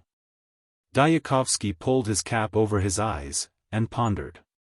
He was silent till the wagonette had driven up to the examining magistrate's house. "Eureka," he said, as he went into the house, and took off his overcoat. "Eureka, Nikolai Yermolaich. I can't understand how it is it didn't occur to me before. Do you know who the third is? Do leave off, please. There's supper ready. Sit down to supper." Chubikov and Dyakovsky sat down to supper. Dyakovsky poured himself out a wineglassful of vodka, got up, stretched, and with sparkling eyes said, "Let me tell you then that the third person who collaborated with the scoundrel Chekhov and smothered him was a woman. Yes. I am speaking of the murdered man's sister, Maria Ivanovna." Chubikov coughed over his vodka and fastened his eyes on Dyakovsky. "Are you not quite right? Is your head not quite right? Does it ache?" "I am quite well." "Very good. Suppose I have gone out of my mind, but how do you explain her confusion on our arrival? How do you explain her refusal to give information? Admitting that that is trivial, very good. All right, but think of the terms they were on. She detested her brother. She is an old believer, he was a profligate, a godless fellow, that is what has bred hatred between them. They say he succeeded in persuading her that he was an angel of Satan. He used to practice spiritualism in her presence. Well, what then? Don't you understand? She's an old believer, she murdered him through fanaticism. She has not merely slain a wicked man, a profligate, she has freed the world from Antichrist, and that she fancies is her merit, her religious achievement. Ah, you don't know these old maids, these old believers. You should read Dostoevsky. And what does Lyskov say, and Petchersky? It's she, I'll stake my life on it. She smothered him. Oh, the fiendish woman. Wasn't she, perhaps, standing before the icons when we went in to put us off the scent? "I'll stand up and say my prayers," she said to herself, "they will think I am calm and don't expect them." That's the method of all novices in crime. Dear Nikolai Yermolaich. My dear man. Do hand this case over to me. Let me go through with it to the end. My dear fellow. I have begun it, and I will carry it through to the end. Chubikov shook his head and frowned. I am equal to sifting difficult cases myself, he said. And it's your place not to put yourself forward. Write what is dictated to you, that is your business. Dyakovsky flushed crimson, walked out, and slammed the door. A clever fellow, the rogue, Chubikov muttered, looking after him. Very clever. Only inappropriately hasty. I shall have to buy him a cigar case at the fair for a present. Next morning a lad with a big head and a hare lip came from Klyazovka. He gave his name as the shepherd Danilko, and furnished a very interesting piece of information. I had had a drop, said he. I stayed on till midnight at my crony's. As I was going home, being drunk, I got into the river for a bathe. I was bathing and what do I see? Two men coming along the dam carrying something black. Tayu. I shouted at them. They were scared, and cut along as fast as they could go into the Makarev kitchen gardens. Strike me dead, if it wasn't the master they were carrying. Towards evening of the same day Chekhov and Nikolashka were arrested and taken under guard to the district town. In the town they were put in the prison tower. Chapter 2. 12 days passed. It was morning.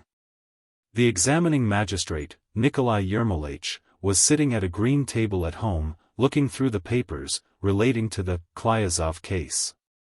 Dyakovsky was pacing up and down the room restlessly, like a wolf in a cage. You are convinced of the guilt of Nikolashka and Chekhov, he said, nervously pulling at his youthful beard. Why is it you refuse to be convinced of the guilt of Maria Ivanovna? Haven't you evidence enough?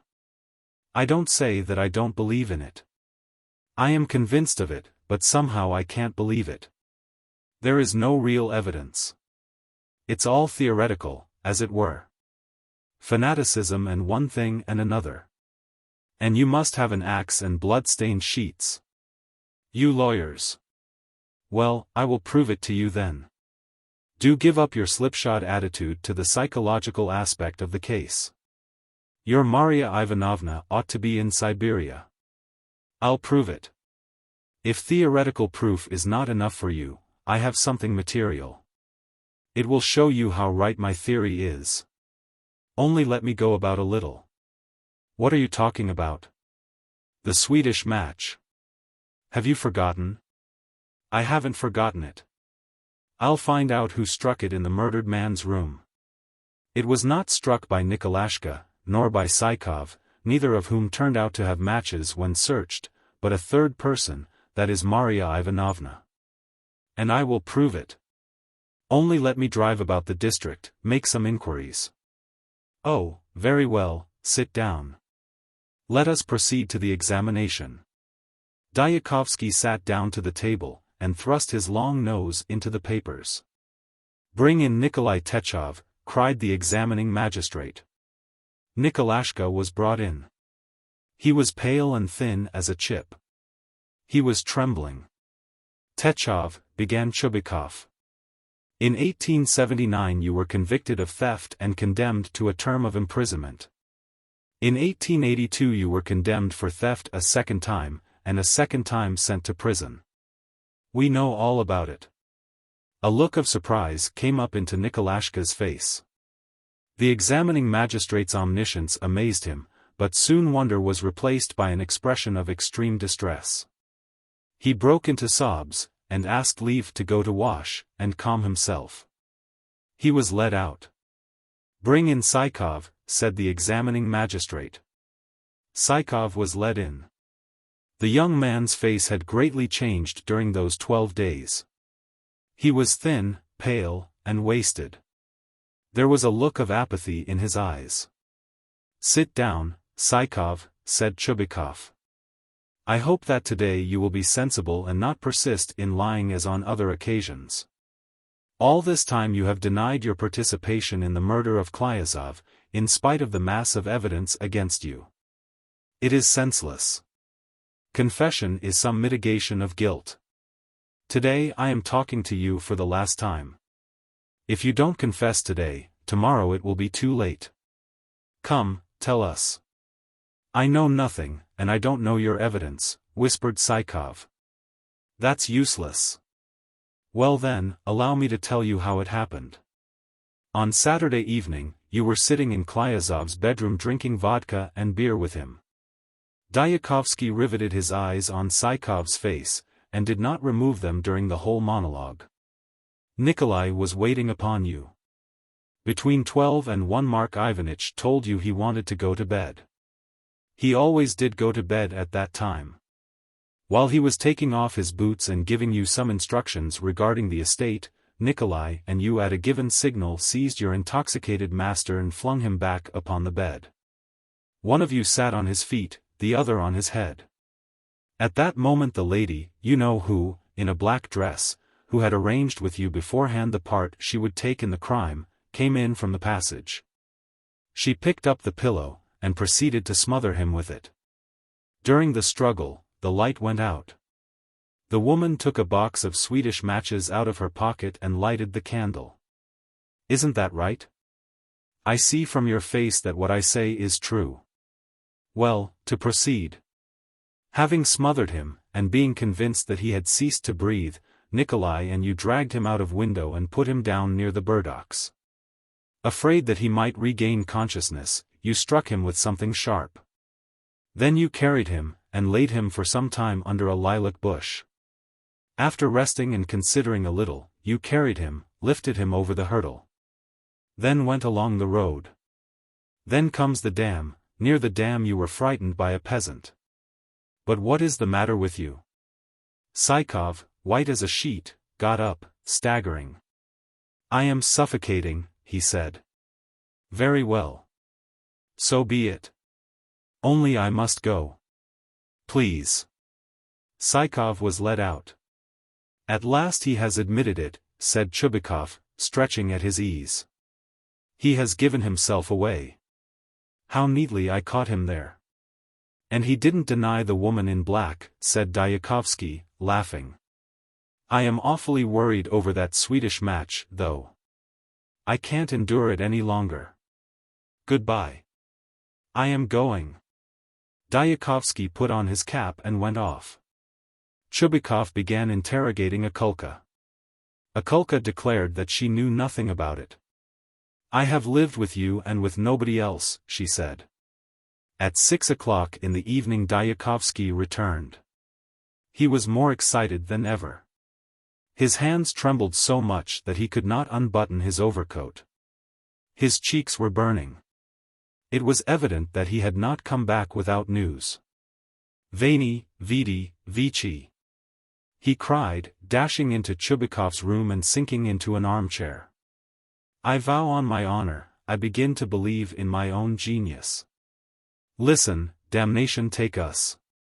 Listen and wonder, old friend. It's comic and it's sad. You have 3 in your grasp already, haven't you? I have found a 4th murderer, or rather murderess, for it is a woman. And what a woman! I would have given 10 years of my life merely to touch her shoulders. But, listen. I drove to Klyazovka and proceeded to describe a spiral round it. On the way I visited all the shopkeepers and innkeepers, asking for Swedish matches. Everywhere I was told no. I have been on my round up to now. 20 times I lost hope, and as many times regained it. I have been on the go all day long, and only an hour ago came upon what I was looking for. A couple of miles from here they gave me a packet of a dozen boxes of matches. 1 box was missing. I asked at once, who bought that box? So and so. She took a fancy to them. They crackle. My dear fellow. Nikolai Yermolaich. What can sometimes be done by a man who has been expelled from a seminary and studied Gaborio is beyond all conception. From today I shall begin to respect myself. Oof. Well, let us go. Go where? To her, to the 4th. We must make haste, or I shall explode with impatience. Do you know who she is? You will never guess. The young wife of our old police superintendent, Yevgraf Kuzmich, Olga Petrovna, that's who it is. She bought that box of matches. You. Are you out of your mind? It's very natural. In the first place she smokes, and in the second she was head over ears in love with Klyazov. He rejected her love for the sake of an okulka. Revenge. I remember now, I once came upon them behind the screen in the kitchen. She was cursing him, while he was smoking her cigarette and puffing the smoke into her face. But do come along. Make haste, for it is getting dark already. Let us go. I have not gone so completely crazy yet as to disturb a respectable, honorable woman at night for the sake of a wretched boy. Honorable, respectable. You are a rag then, not an examining magistrate. I have never ventured to abuse you, but now you force me to it. You rag. You old fogey. Come, dear Nikolai Yermolaich, I entreat you. The examining magistrate waved his hand in refusal and spat in disgust. I beg you. I beg you, not for my own sake, but in the interests of justice. I beseech you, indeed. Do me a favor, if only for once in your life. Dyakovsky fell on his knees. Nikolai Yermolaich, do be so good. Call me a scoundrel, a worthless wretch if I am in error about that woman. It is such a case, you know. It is a case. More like a novel than a case. The fame of it will be all over Russia. They will make you examining magistrate for particularly important cases. Do understand, you unreasonable old man. The examining magistrate frowned and irresolutely put out his hand towards his hat. Well, the devil take you, he said, let us go. It was already dark when the examining magistrate's wagonette rolled up to the police superintendent's door. What brutes we are, said Chubikov, as he reached for the bell. We are disturbing people. Never mind, don't be frightened. We will say that one of the springs has broken. Chubikov and Dyakovsky were met in the doorway by a tall, plump woman of 23, with eyebrows as black as pitch and full red lips. It was Olga Petrovna herself. Ah, how very nice, she said, smiling all over her face. You are just in time for supper. My Yevgraf Kuzmich is not at home. He is staying at the priest's. But we can get on without him. Sit down. Have you come from an inquiry? Yes. We have broken one of our springs, you know, began Chubikov, going into the drawing room and sitting down in an easy chair. Take her by surprise at once and overwhelm her, Dyakovsky whispered to him. A spring, yes. We just drove up. Overwhelm her, I tell you. She will guess if you go drawing it out. Oh, do as you like, but spare me, muttered Chubikov, getting up and walking to the window. I can't. You cooked the mess, you eat it. Yes, the spring, Dyakovsky began, going up to the superintendent's wife and wrinkling his long nose. We have not come in to, supper, nor to see Yevgraf Kuzmich. We have come to ask you, madam, where is Mark Ivanovitch whom you have murdered? What? What Mark Ivanovitch? Faltered the superintendent's wife, and her full face was suddenly in one instant suffused with crimson. I don't understand. I ask you in the name of the law. Where is Klyazov?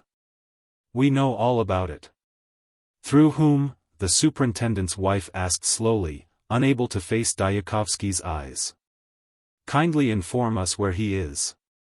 But how did you find out? Who told you?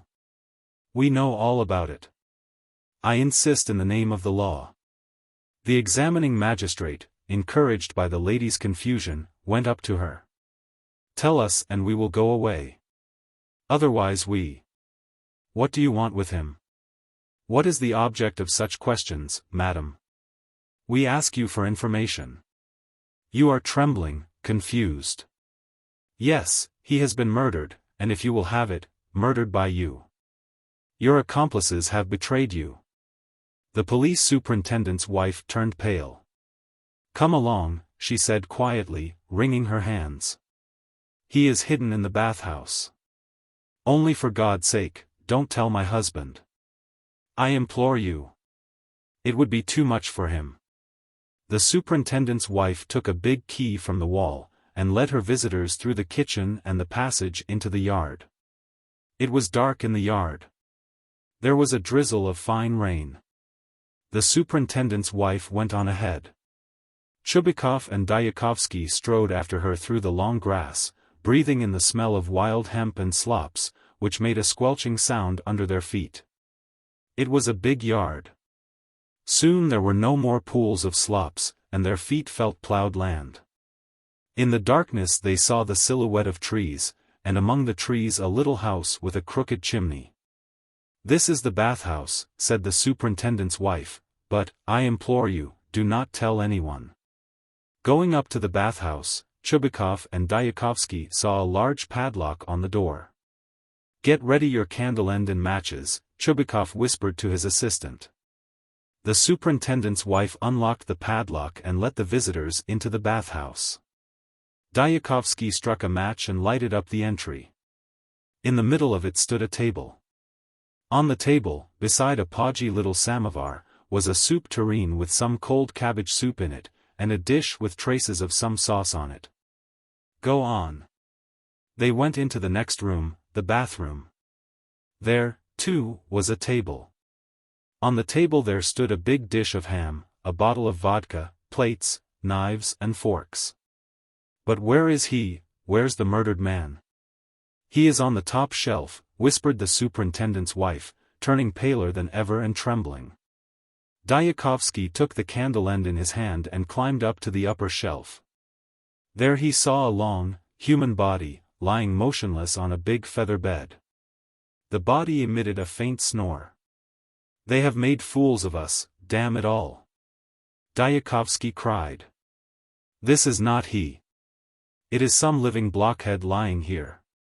Hi. Who are you, damnation take you?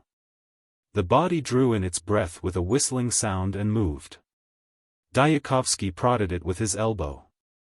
It lifted up its arms, stretched, and raised its head. Who is that poking? A hoarse, ponderous bass voice inquired. What do you want? Dyakovsky held the candle end to the face of the unknown and uttered a shriek. In the crimson nose, in the ruffled, uncombed hair, in the pitch-black mustaches of which one was jauntily twisted and pointed insolently towards the ceiling, he recognized Cornet Klyazov. You. Mark. Ivanitch. Impossible.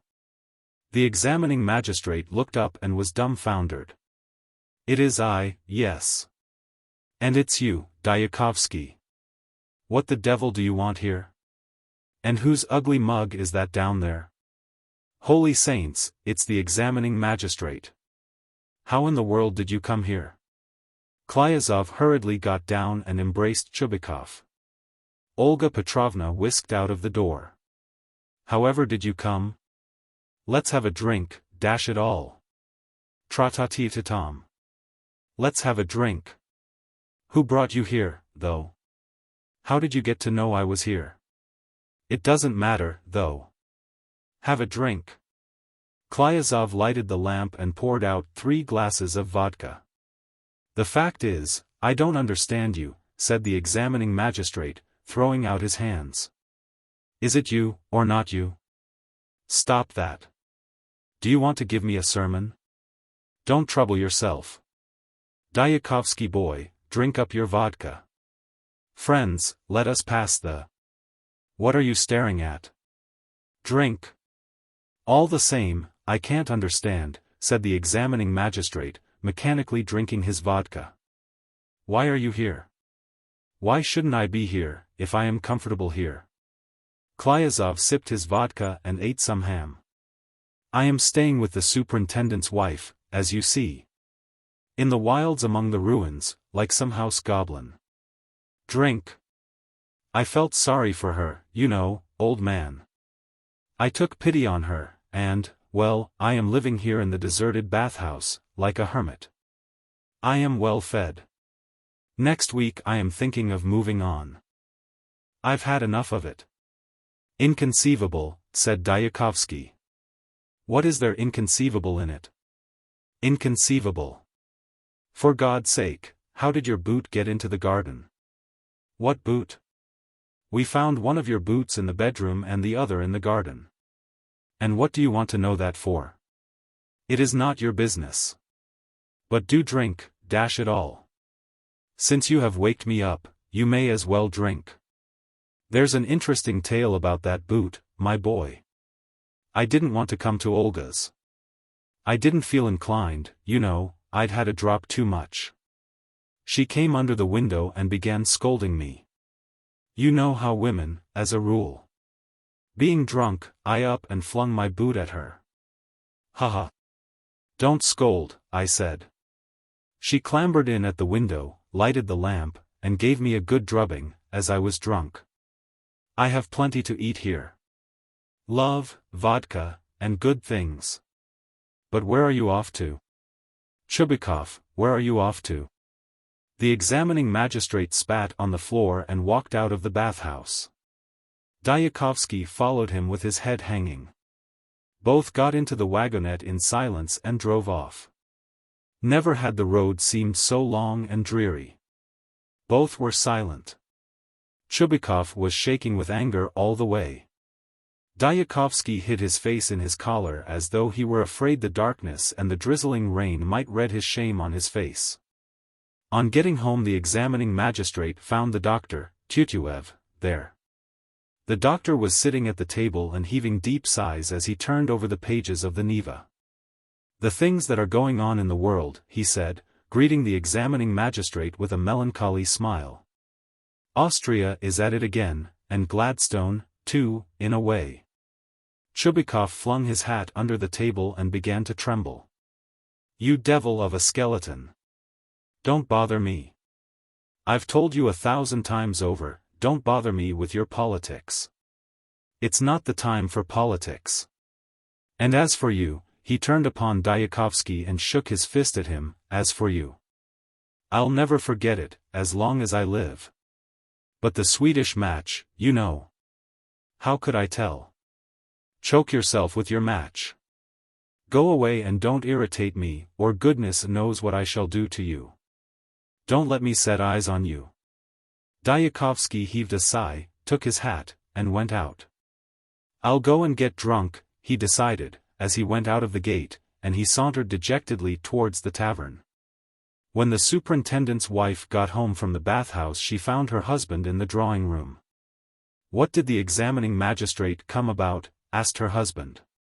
He came to say that they had found Klyazov. Only fancy, they found him staying with another man's wife. Ah, Mark Ivanitch, sighed the police superintendent, turning up his eyes. I told you that dissipation would lead to no good. I told you so, you wouldn't heed me. The Marshal's widow. On the 1st of February every year, St. Trifon's Day, there is an extraordinary commotion on the estate of Madame Zavziatov, the widow of Trifon Lvovitch, the late Marshal of the district. On that day, the name day of the deceased Marshal, the widow Lyubov Petrovna has a requiem service celebrated in his memory, and after the requiem a thanksgiving to the Lord. The whole district assembles for the service. There you will see Hrumov the present Marshal, Marfutkin, the president of the Zemstvo, Petrashkov, the permanent member of the Rural Board, the 2 justices of the peace of the district. The police captain, Krinolinov, 2 police superintendents, the district doctor, Dvornyagin, smelling of iodoform, all the landowners, great and small, and so on. There are about 50 people assembled in all. Precisely at 12 o'clock, the visitors, with long faces, make their way from all the rooms to the big hall. There are carpets on the floor and their steps are noiseless, but the solemnity of the occasion makes them instinctively walk on tiptoe, holding out their hands to balance themselves. In the hall everything is already prepared. Father Yevmeny, a little old man in a high faded cap, puts on his black vestments. Konkordiv, the deacon, already in his vestments, and as red as a crab, is noiselessly turning over the leaves of his missal and putting slips of paper in it. At the door leading to the vestibule, Luka, the sacristan, puffing out his cheeks and making round eyes, blows up the censer. The hall is gradually filled with bluish transparent smoke and the smell of incense. Jelekonsky, the elementary schoolmaster, a young man with big pimples on his frightened face, wearing a new greatcoat like a sack, carries round wax candles on a silver-plated tray. The hostess, Lyubov Petrovna, stands in the front by a little table with a dish of funeral rice on it, and holds her handkerchief in readiness to her face. There is a profound stillness, broken from time to time by sighs. Everybody has a long, solemn face. The requiem service begins. The blue smoke curls up from the censer and plays in the slanting sunbeams, the lighted candles faintly splutter. The singing, at first harsh and deafening, soon becomes quiet and musical as the choir gradually adapt themselves to the acoustic conditions of the rooms. The tunes are all mournful and sad. The guests are gradually brought to a melancholy mood and grow pensive. Thoughts of the brevity of human life, of mutability, of worldly vanity stray through their brains. They recall the deceased Zavziatov, a thick-set, red-cheeked man who used to drink off a bottle of champagne at one gulp and smash looking-glasses with his forehead. And when they sing, "With thy saints, O Lord," and the sobs of their hostess are audible, the guests shift uneasily from one foot to the other. The more emotional begin to feel a tickling in their throat and about their eyelids. Marfutkin, the president of the Zemstvo, to stifle the unpleasant feeling, bends down to the police captain's ear and whispers. "I was at Ivan Fyodoric's yesterday. Pyotr Petrovitch and I took all the tricks, playing no trumps." Yes, indeed. Olga Andreevna was so exasperated that her false tooth fell out of her mouth. But at last the eternal memory is sung. Jelekonsky respectfully takes away the candles, and the memorial service is over. Thereupon there follows a momentary commotion. There is a changing of vestments and a thanksgiving service. After the thanksgiving, while Father Yevmeny is disrobing, the visitors rub their hands and cough, while their hostess tells some anecdote of the good-heartedness of the deceased Trifon Lvovitch. "Pray come to lunch, friends," she says, concluding her story with a sigh. The visitors, trying not to push or tread on each other's feet, hasten into the dining room. There the luncheon is awaiting them. The repast is so magnificent that the deacon Concordive thinks it his duty every year to fling up his hands as he looks at it and, shaking his head in amazement, say, "Supernatural. It's not so much like human fare, Father Yevmeny, as offerings to the gods. The lunch is certainly exceptional. Everything that the flora and fauna of the country can furnish is on the table, but the only thing supernatural about it, perhaps, is that on the table there is everything except alcoholic beverages. Lyubov Petrovna has taken a vow never to have in her house cards or spirituous liquors, the two sources of her husband's ruin. And the only bottles contain oil and vinegar, as though in mockery and chastisement of the guests who are to a man desperately fond of the bottle, and given to tippling. Please help yourselves, gentlemen, the Marshal's widow presses them. Only you must excuse me, I have no vodka. I have none in the house." The guests approach the table and hesitatingly attack the pie. But the progress with eating is slow. In the plying of forks, in the cutting up and munching, there is a certain sloth and apathy. Evidently something is wanting. "I feel as though I had lost something," one of the justices of the peace whispers to the other. "I feel as I did when my wife ran away with the engineer. I can't eat." Marfutkin, before beginning to eat, fumbles for a long time in his pocket and looks for his handkerchief. "Oh, my handkerchief must be in my greatcoat," he recalls in a loud voice, "and here I am looking for it," and he goes into the vestibule where the fur coats are hanging up. He returns from the vestibule with glistening eyes, and at once attacks the pie with relish.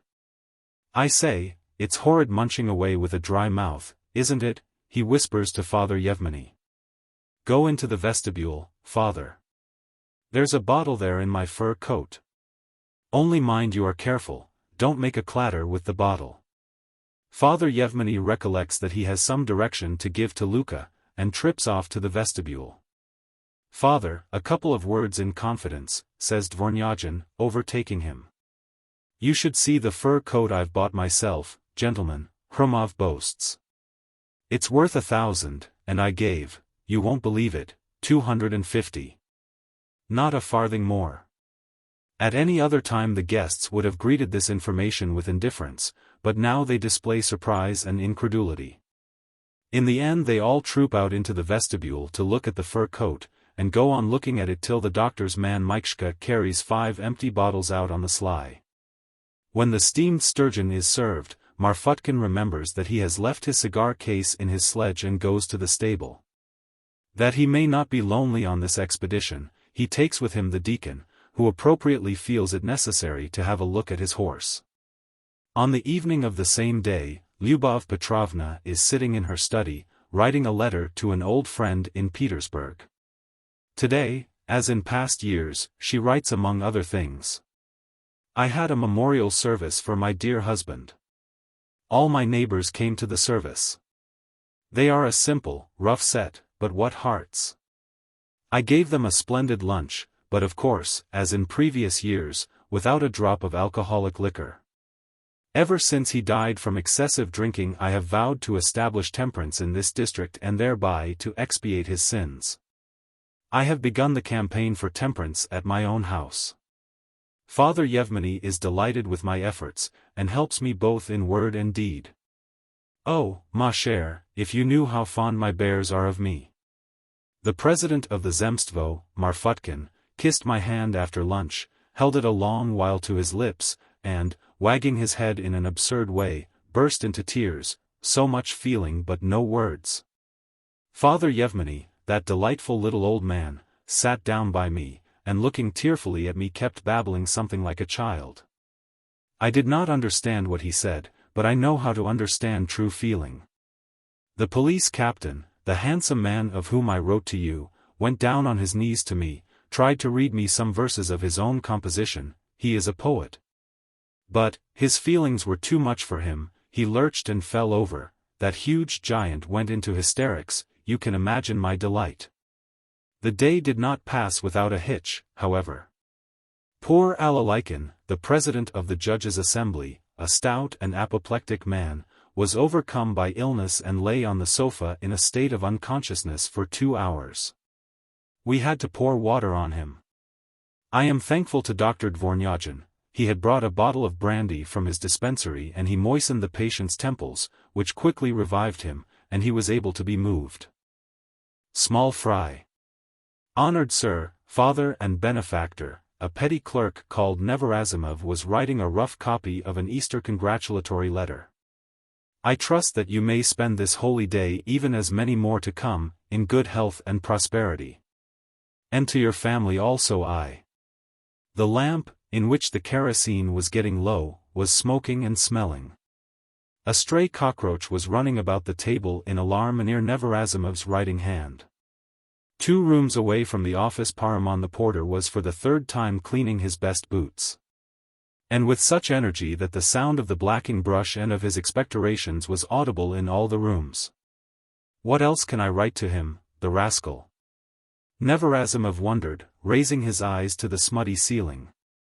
On the ceiling he saw a dark circle, the shadow of the lampshade. Below it was the dusty cornice, and lower still the wall, which had once been painted a bluish muddy color. And the office seemed to him such a place of desolation that he felt sorry, not only for himself, but even for the cockroach. When I am off duty I shall go away, but he'll be on duty here all his cockroach life, he thought, stretching. I am bored. Shall I clean my boots? And stretching once more, Neverasimov slouched lazily to the porter's room. Paramon had finished cleaning his boots. Crossing himself with one hand and holding the brush in the other, he was standing at the open windowpane, listening. They're ringing, he whispered to Neverasimov, looking at him with eyes intent and wide open. Already. Neverasimov put his ear to the open pane and listened. The Easter chimes floated into the room with a whiff of fresh spring air. The booming of the bells mingled with the rumble of carriages, and above the chaos of sounds rose the brisk tenor tones of the nearest church and a loud shrill laugh. What a lot of people! Sighed Neverasimov, looking down into the street, where shadows of men flitted one after another by the illumination lamps. They're all hurrying to the midnight service. Our fellows have had a drink by now, you may be sure, and are strolling about the town. What a lot of laughter, what a lot of talk. I'm the only unlucky one, to have to sit here on such a day, and I have to do it every year. Well, nobody forces you to take the job. It's not your turn to be on duty today, but Zastupov hired you to take his place. When other folks are enjoying themselves you hire yourself out. It's greediness. Devil a bit of it. Not much to be greedy over, 2 rubles is all he gives me, a necktie as an extra. It's poverty, not greediness. And it would be jolly, now, you know, to be going with a party to the service, and then to break the fast. To drink and to have a bit of supper and tumble off to sleep. One sits down to the table, there's an Easter cake and the samovar hissing, and some charming little thing beside you. You drink a glass and chuck her under the chin, and it's first rate. You feel you're somebody. Ekatich. I've made a mess of things. Look at that hussy driving by in her carriage, while I have to sit here and brood. We each have our lot in life, Ivan Danilich. Please God, you'll be promoted and drive about in your carriage one day. No, brother, not likely. I shan't get beyond a titular, not if I try till I burst. I'm not an educated man. Our general has no education either, but... Well, but the general stole 100,000 before he got his position. And he's got very different manners and deportment from me, brother. With my manners and deportment one can't get far. And such a scoundrelly surname, Neverasimov. It's a hopeless position, in fact. One may go on as one is, or one may hang oneself. He moved away from the window and walked wearily about the rooms. The din of the bells grew louder and louder. There was no need to stand by the window to hear it. And the better he could hear the bells and the louder the roar of the carriages, the darker seemed the muddy walls and the smutty cornice and the more the lamp smoked. Shall I hook it and leave the office, thought Neverasimov. But such a flight promised nothing worth having. After coming out of the office and wandering about the town, Neverasimov would have gone home to his lodging, and in his lodging it was even grayer and more depressing than in the office. Even supposing he were to spend that day pleasantly and with comfort, what had he beyond? Nothing but the same grey walls, the same stopgap duty and complimentary letters. Neverasimov stood still in the middle of the office and sank into thought. The yearning for a new, better life gnawed at his heart with an intolerable ache. He had a passionate longing to find himself suddenly in the street, to mingle with the living crowd. To take part in the solemn festivity for the sake of which all those bells were clashing and those carriages were rumbling. He longed for what he had known in childhood, the family circle, the festive faces of his own people, the white cloth, light, warmth. He thought of the carriage in which the lady had just driven by, the overcoat in which the head clerk was so smart, the gold chain that adorned the secretary's chest. He thought of a warm bed, of the Stanislav order, of new boots, of a uniform without holes in the elbows. He thought of all those things because he had none of them. Shall I steal? He thought. Even if stealing is an easy matter, hiding is what's difficult. Men run away to America, they say, with what they've stolen, but the devil knows where that blessed America is. One must have education even to steal, it seems. The bells died down. He heard only a distant noise of carriages and Paramon's cough, while his depression and anger grew more and more intense and unbearable. The clock in the office struck 12:30. Shall I write a secret report? Proshkin did, and he rose rapidly. Neverasimov sat down at his table and pondered. The lamp in which the kerosene had quite run dry was smoking violently and threatening to go out. The stray cockroach was still running about the table and had found no resting place. One can always send in a secret report, but how is one to make it up? I should want to make all sorts of innuendos and insinuations, like Proshkin, and I can't do it. If I made up anything I should be the first to get into trouble for it. I'm an ass, damn my soul. And Neverasimov, racking his brain for a means of escape from his hopeless position, stared at the rough copy he had written. The letter was written to a man whom he feared and hated with his whole soul, and from whom he had for the last 10 years been trying to wring a post worth 18 rubles a month. Instead of the one he had at 16 rubles. Ah, I'll teach you to run here, you devil. He viciously slapped the palm of his hand on the cockroach, who had the misfortune to catch his eye. Nasty thing. The cockroach fell on its back and wriggled its legs in despair. Neverasimov took it by one leg and threw it into the lamp. The lamp flared up and spluttered. And Neverasimov felt better. In an hotel. Let me tell you, my good man, began Madame Nashatirin, the colonel's lady at number 47, crimson and spluttering, as she pounced on the hotel keeper. Either give me other apartments, or I shall leave your confounded hotel altogether. It's a sink of iniquity. Mercy on us, I have grown-up daughters and one hears nothing but abominations day and night. It's beyond everything. Day and night. Sometimes he fires off such things that it simply makes one's ears blush. Positively like a cabman. It's a good thing that my poor girls don't understand or I should have to fly out into the street with them. He's saying something now. You listen.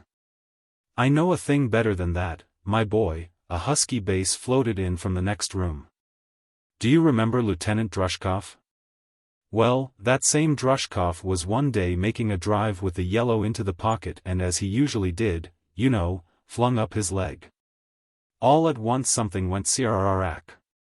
At first they thought he had torn the cloth of the billiard table, but when they looked, my dear fellow, his United States had split at every seam. He had made such a high kick, the beast, that not a seam was left. Ha ha ha, and there were ladies present, too, among others the wife of that drivelling Lieutenant Okurin. Okurin was furious. How dare the fellow, said he, behave with impropriety in the presence of my wife. One thing led to another, you know our fellows. Okurin sent seconds to Drushkov, and Drushkov said, "Don't be a fool, ha ha ha, but tell him he had better send seconds not to me but to the tailor who made me those breeches. It is his fault, you know. Ha ha ha. Ha ha ha." Lilia and Mila, the colonel's daughters, who were sitting in the window with their round cheeks propped on their fists, flushed crimson and dropped their eyes that looked buried in their plump faces. "Now you have heard him, haven't you?" Madame Nashatirin went on, addressing the hotel keeper. "And that, you consider, of no consequence, I suppose? I am the wife of a colonel, sir. My husband is a commanding officer. I will not permit some cabman to utter such infamies almost in my presence. He is not a cabman, madam, but the staff captain Kikin. A gentleman born. If he has so far forgotten his station as to express himself like a cabman, then he is even more deserving of contempt. In short, don't answer me, but kindly take steps." "But what can I do, madam? You are not the only one to complain, everybody's complaining, but what am I to do with him? One goes to his room and begins putting him to shame, saying, 'Hannibal Ivanitch, have some fear of God. It's shameful.' And he'll punch you in the face with his fists and say all sorts of things, 'There, put that in your pipe and smoke it,' and such like. It's a disgrace. He wakes up in the morning and sets to walking about the corridor in nothing, saving your presence, but his underclothes. And when he has had a drop he will pick up a revolver and set to putting bullets into the wall. By day he is swilling liquor and at night he plays cards like mad, and after cards it is fighting. I am ashamed for the other lodgers to see it. Why don't you get rid of the scoundrel? Why, there's no getting him out. He owes me for 3 months, but we don't ask for our money, we simply ask him to get out as a favor. The magistrate has given him an order to clear out of the rooms, but he's taking it from one court to another, and so it drags on. He's a perfect nuisance, that's what he is. And, good Lord, such a man, too. Young, good-looking and intellectual. When he hasn't had a drop you couldn't wish to see a nicer gentleman. The other day he wasn't drunk and he spent the whole day writing letters to his father and mother. Poor father and mother, sighed the colonel's lady. They are to be pitied, to be sure. There's no comfort in having such a scamp. He's sworn at and turned out of his lodgings, and not a day passes but he is in trouble over some scandal. It's sad. His poor unhappy wife. Sighed the lady. He has no wife, madam. A likely idea. She would have to thank God if her head were not broken. The lady walked up and down the room. He is not married, you say? Certainly not, madam. The lady walked up and down the room again and mused a little. Not married, she pronounced meditatively. Lilia and Mila, don't sit at the window, there's a draught. What a pity. A young man and to let himself sink to this. And all owing to what? The lack of good influence. There is no mother who would. Not married? Well, there it is. Please be so good, the lady continued suavely after a moment's thought, as to go to him and ask him in my name to refrain from using expressions. Tell him that Madame Nashatirin begs him.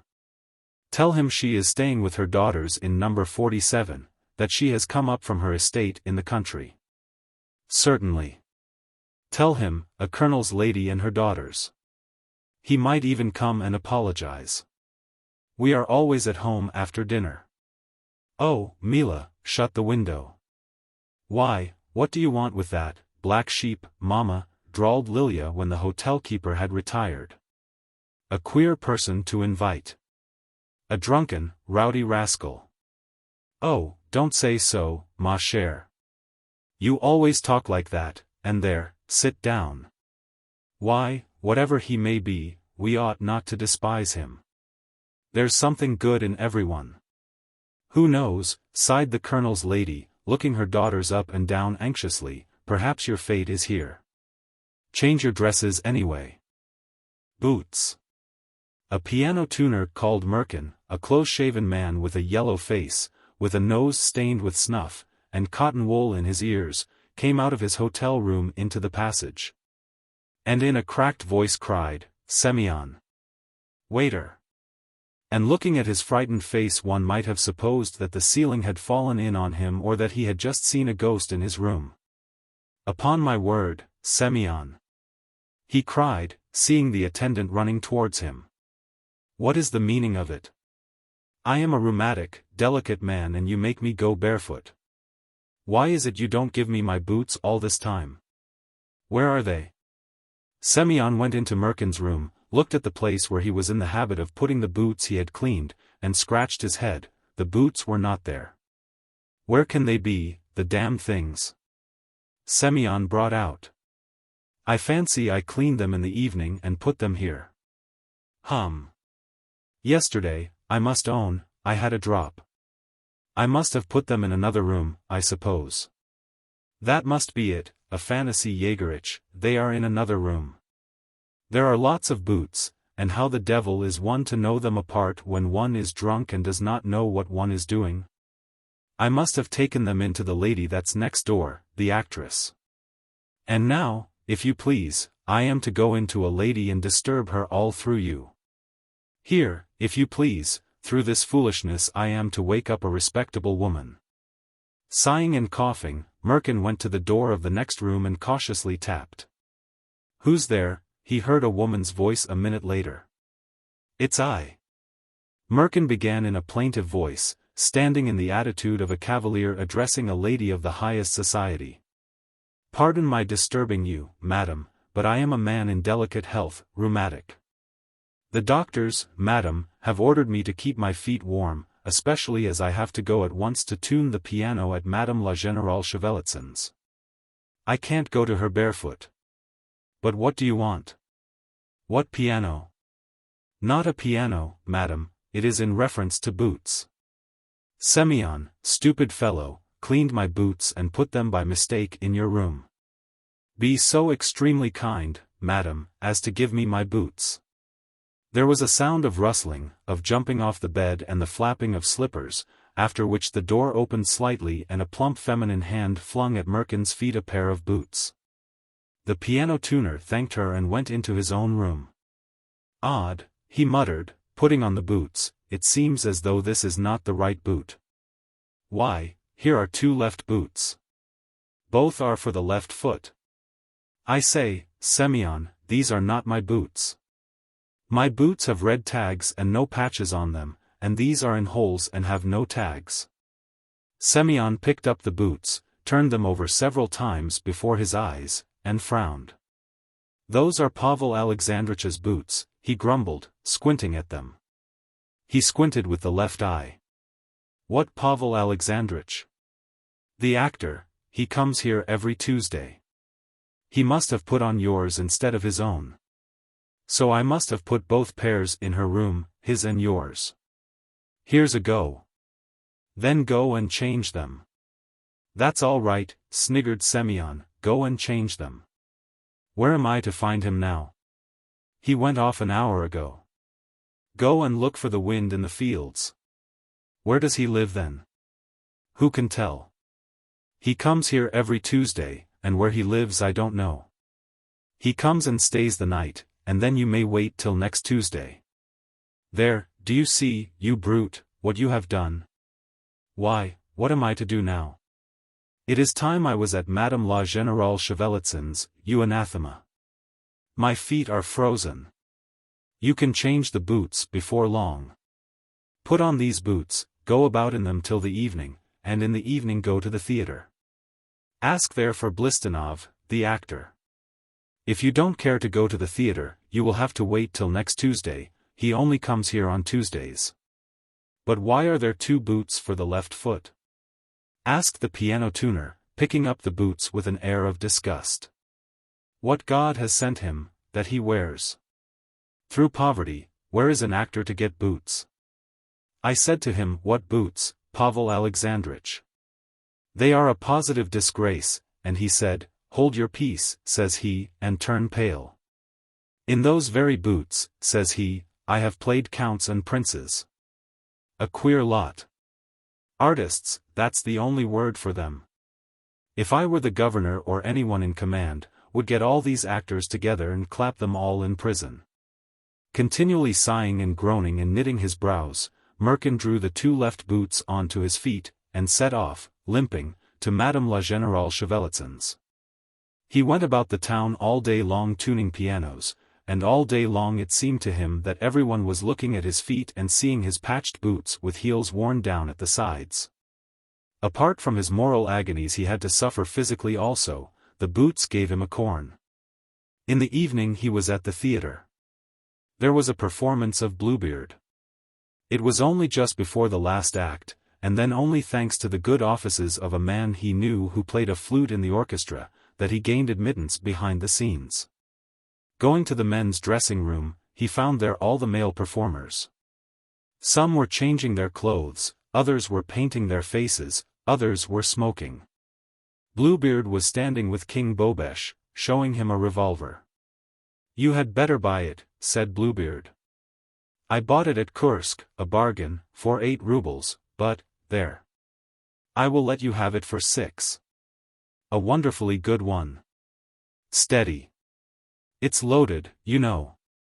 Can I see Mr. Blistanov? The piano tuner asked as he went in. I am he, said Bluebeard, turning to him.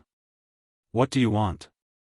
Excuse my troubling you, sir, began the piano tuner in an imploring voice, but, believe me, I am a man in delicate health, rheumatic. The doctors have ordered me to keep my feet warm. But, speaking plainly, what do you want? You see, said the piano tuner, addressing Bluebeard. You stayed last night at Butyev's furnished apartments. Number 64. What's this nonsense, said King Bobesh with a grin. My wife is at number 64. Your wife, sir? Delighted. Merkin smiled. It was she, your good lady, who gave me this gentleman's boots. After this gentleman, the piano tuner indicated Blistanov, had gone away I missed my boots.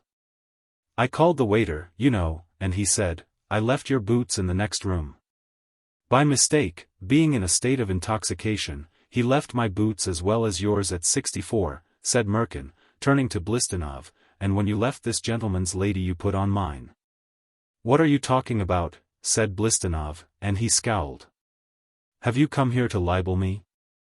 Not at all, sir, God forbid. You misunderstand me. What am I talking about?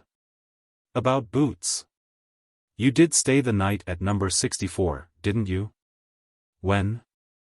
Last night. Why, did you see me there? No, sir, I didn't see you, said Merkin in great confusion, sitting down and taking off the boots. I did not see you, but this gentleman's lady threw out your boots here to me, instead of mine. What right have you, sir, to make such assertions? I say nothing about myself, but you are slandering a woman, and in the presence of her husband, too. A fearful hubbub arose behind the scenes. King Bobesh, the injured husband, suddenly turned crimson and brought his fist down upon the table with such violence that 2 actresses in the next dressing room felt faint. And you believe it? Cried Bluebeard. You believe this worthless rascal? Oh. Would you like me to kill him like a dog? Would you like it? I will turn him into a beefsteak. I'll blow his brains out. And all the persons who were promenading that evening in the town park by the summer theatre described to this day how just before the 4th act they saw a man with bare feet, a yellow face, and terror-stricken eyes dart out of the theatre and dash along the principal avenue. He was pursued by a man in the costume of Bluebeard, armed with a revolver. What happened later no one saw. All that is known is that Merkin was confined to his bed for a fortnight after his acquaintance with Blistanov, and that to the words, I am a man in delicate health, rheumatic, he took to adding, I am a wounded man. Nerves. Dmitry Osipovich Vaksin, the architect, returned from town to his holiday cottage greatly impressed by the spiritualistic séance at which he had been present. As he undressed and got into his solitary bed, Madame Vaxin had gone to an all-night service. He could not help remembering all he had seen and heard. It had not, properly speaking, been a séance at all, but the whole evening had been spent in terrifying conversation. A young lady had begun it by talking, apropos of nothing, about thought-reading. From thought-reading they had passed imperceptibly to spirits, and from spirits to ghosts, from ghosts to people buried alive. A gentleman had read a horrible story of a corpse turning round in the coffin. Vaxin himself had asked for a saucer and shown the young ladies how to converse with spirits. He had called up among others the spirit of his deceased uncle, Klavdy Myronich, and had mentally asked him, "Has not the time come for me to transfer the ownership of our house to my wife?" To which his uncle's spirit had replied, "All things are good in their season. There is a great deal in nature that is mysterious and terrible," thought Vaxin, as he got into bed. "It's not the dead but the unknown that's so horrible." It struck 1 o'clock.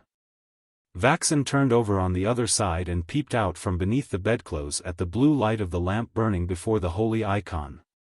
The flame flickered and cast a faint light on the icon stand and the big portrait of Uncle Klavdy that hung facing his bed. And what if the ghost of Uncle Klavdy should appear this minute? Flashed through Vaxin's mind. But, of course, that's impossible. Ghosts are, we all know, a superstition, the offspring of undeveloped intelligence, but Vaxin, nevertheless, pulled the bedclothes over his head, and shut his eyes very tight.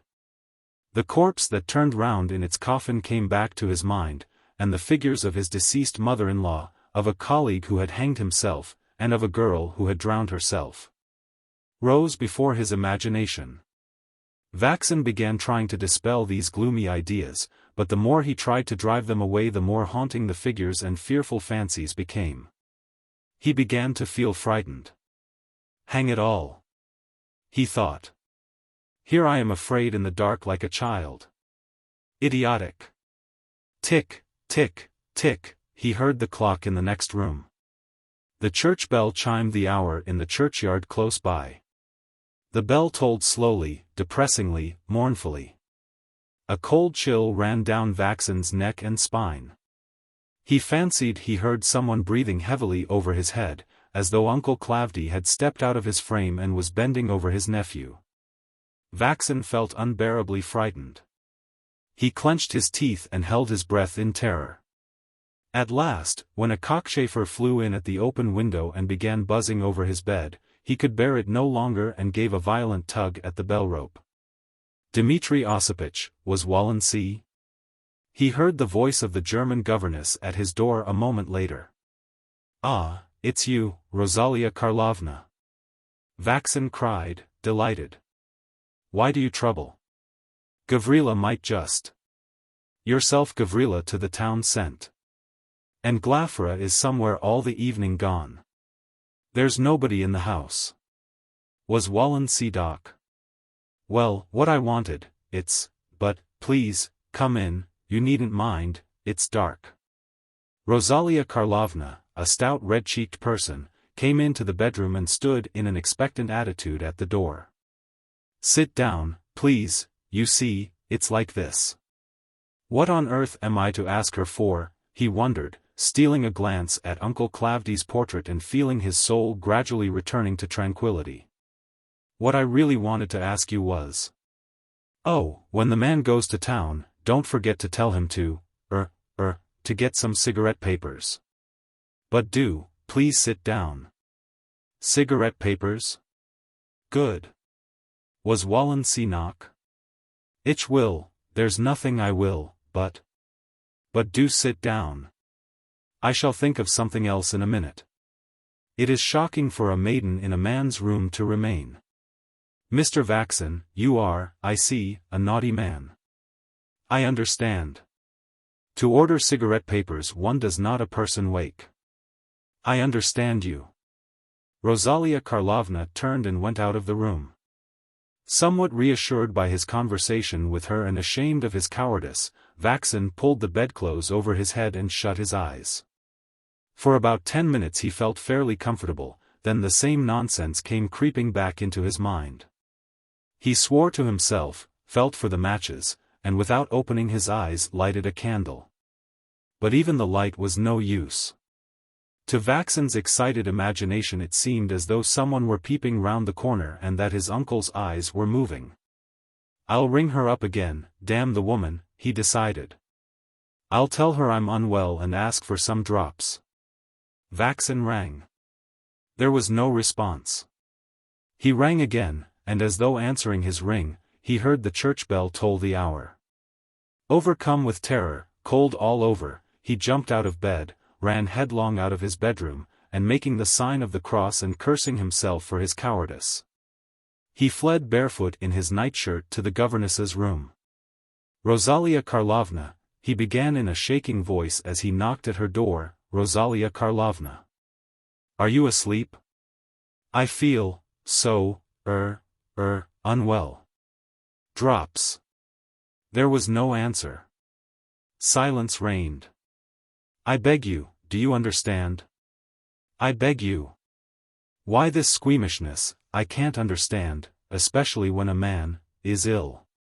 How absurdly zierlich manierlich you are really, at your age. I to your wife shall tell. Will not leave an honest maiden in peace. When I was at Baron Anzig's, and the Baron tried to come to me for matches, I understand at once what his matches mean and tell to the Baroness. I am an honest maiden. Hang your honesty. I am ill I tell you, and asking you for drops. Do you understand? I'm ill. Your wife is an honest, good woman, and you ought her to love. Ja. She is noble. I will not be her foe. You are a fool. Simply a fool. Do you understand, a fool?" Vaxen leaned against the doorpost, folded his arms and waited for his panic to pass off. To return to his room where the lamp flickered and his uncle stared at him from his frame was more than he could face. And to stand at the governess's door in nothing but his nightshirt was inconvenient from every point of view. What could he do? It struck 2 o'clock and his terror had not left him. There was no light in the passage and something dark seemed to be peeping out from every corner. Vaxen turned so as to face the doorpost, but at that instant it seemed as though somebody tweaked his nightshirt from behind and touched him on the shoulder. Damnation! Rosalia Karlovna. No answer. Vaxen hesitatingly opened the door and peeped into the room. The virtuous German was sweetly slumbering. The tiny flame of a nightlight threw her solid buxom person into relief. Vaxen stepped into the room and sat down on a wickerwork trunk near the door. He felt better in the presence of a living creature, even though that creature was asleep. Let the German idiot sleep, he thought, I'll sit here, and when it gets light I'll go back. It's daylight early now. Vaxen curled up on the trunk and put his arm under his head to await the coming of dawn. What a thing it is to have nerves, he reflected. An educated, intelligent man. Hang it all. It's a perfect disgrace. As he listened to the gentle, even breathing of Rosalia Karlovna, he soon recovered himself completely.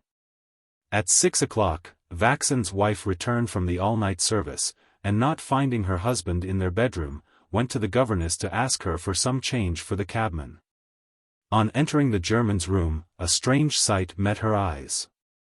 On the bed lay stretched Rosalia Karlovna fast asleep, and a couple of yards from her was her husband curled up on the trunk sleeping the sleep of the just and snoring loudly.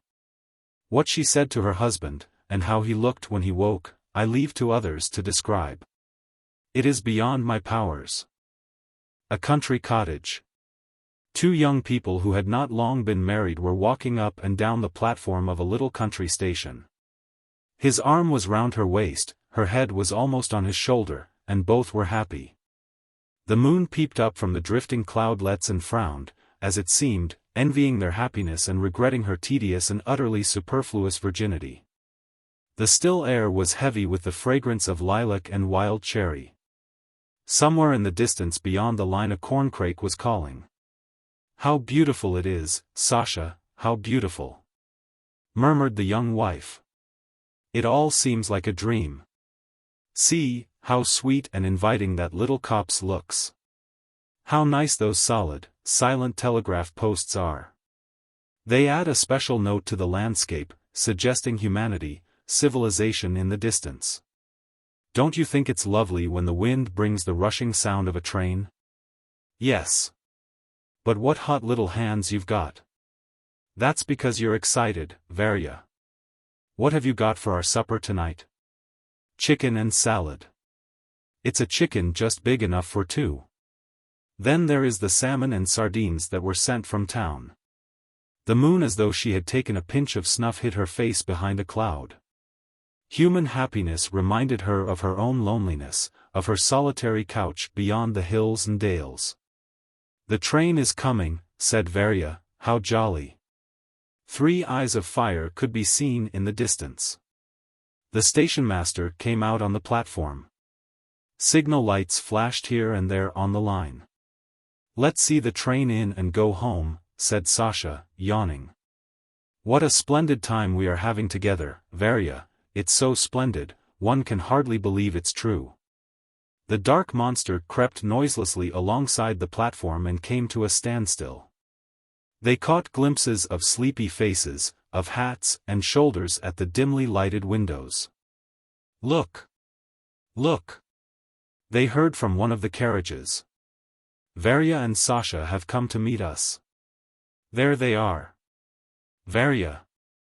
Varya! Look!"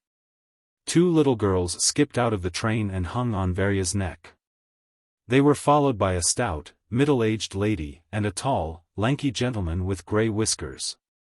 Behind them came 2 schoolboys, laden with bags, and after the schoolboys, the governess, after the governess the grandmother.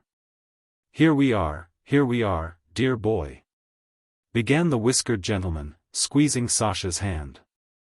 "Sick of waiting for us, I expect. You have been pitching into your old uncle for not coming down all this time, I dare say. Kolya, Kostya, Nina, Fifa, children. Kiss your cousin Sasha. We're all here, the whole troop of us, just for 3 or 4 days. I hope we shan't be too many for you. You mustn't let us put you out." At the sight of their uncle and his family, the young couple were horror-stricken. While his uncle talked and kissed them, Sasha had a vision of their little cottage, he and Varya giving up their 3 little rooms, all the pillows and bedding to their guests. The salmon, the sardines, the chicken all devoured in a single instant, the cousins plucking the flowers in their little garden, spilling the ink, filled the cottage with noise and confusion. His aunt talking continually about her ailments and her papa's having been Baron von Fintisch. And Sasha looked almost with hatred at his young wife, and whispered, "It's you they've come to see. Damn them." "No, it's you," answered Varya, pale with anger. "They're your relations. They're not mine." And turning to her visitors, she said with a smile of welcome, "Welcome to the cottage." The moon came out again. She seemed to smile, as though she were glad she had no relations. Sasha, turning his head away to hide his angry despairing face, struggled to give a note of cordial welcome to his voice as he said, "It is jolly of you. Welcome to the cottage. Malingerers." Marfa Petrovna Pechonkin, the general's widow, who has been practicing for 10 years as a homeopathic doctor, is seeing patients in her study on one of the Tuesdays in May. On the table before her lie a chest of homeopathic drugs, a book on homeopathy, and bills from a homeopathic chemist. On the wall the letters from some Petersburg homeopath, in Marfa Petrovna's opinion a very celebrated and great man, hang under glass in a gilt frame, and there also is a portrait of Father Ari Stark, to whom the lady owes her salvation, that is, the renunciation of pernicious allopathy and the knowledge of the truth. In the vestibule patients are sitting waiting, for the most part peasants. All but 2 or 3 of them are barefoot, as the lady has given orders that their ill-smelling boots are to be left in the yard. Marfa Petrovna has already seen 10 patients when she calls the 11th, Gavrila Gruzd.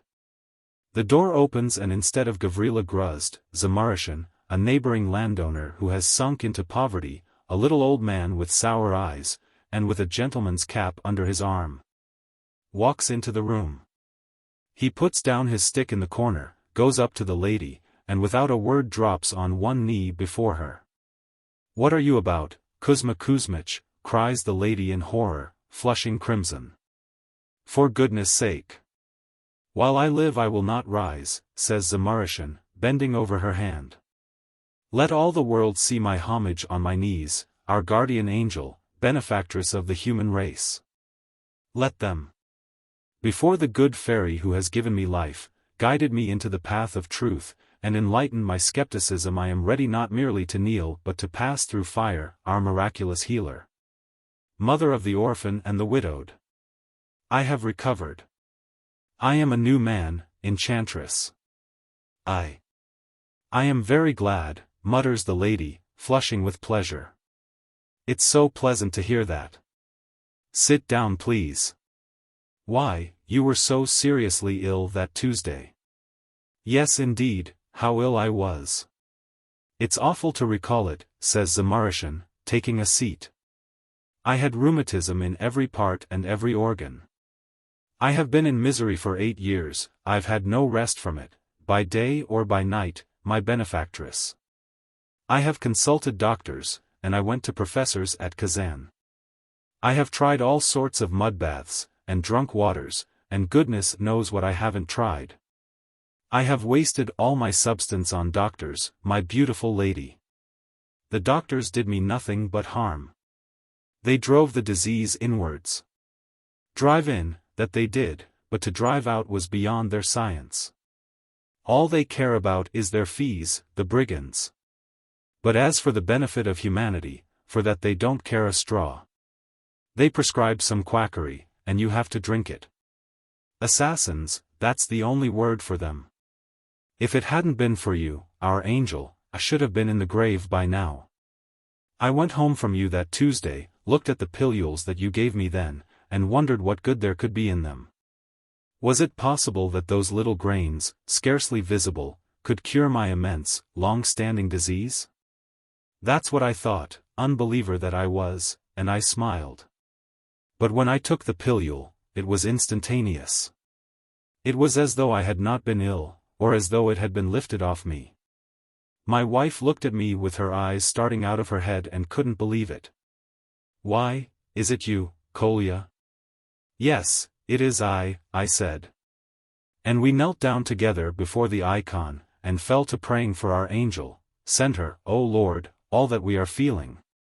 Zamarushin wipes his eyes with his sleeve, gets up from his chair, and shows a disposition to drop on one knee again, but the lady checks him and makes him sit down. It's not me you must thank, she says, blushing with excitement and looking enthusiastically at the portrait of Father Aristark. It's not my doing. I am only the obedient instrument. It's really a miracle. Rheumatism of 8 years standing by one pilule of scrofuloso. Excuse me, you were so kind as to give me 3 pilules. One I took at dinner and the effect was instantaneous. Another in the evening, and the third next day, and since then not a touch. Not a twinge anywhere. And you know I thought I was dying. I had written to Moscow for my son to come. The Lord has given you wisdom, Our Lady of Healing. Now I am walking, and feel as though I were in paradise. The Tuesday I came to you I was hobbling, and now I am ready to run after a hare. I could live for 100 years. There's only one trouble, our lack of means. I'm well now, but what's the use of health if there's nothing to live on? Poverty weighs on me worse than illness. For example, take this. It's the time to sow oats, and how is one to sow it if one has no seed?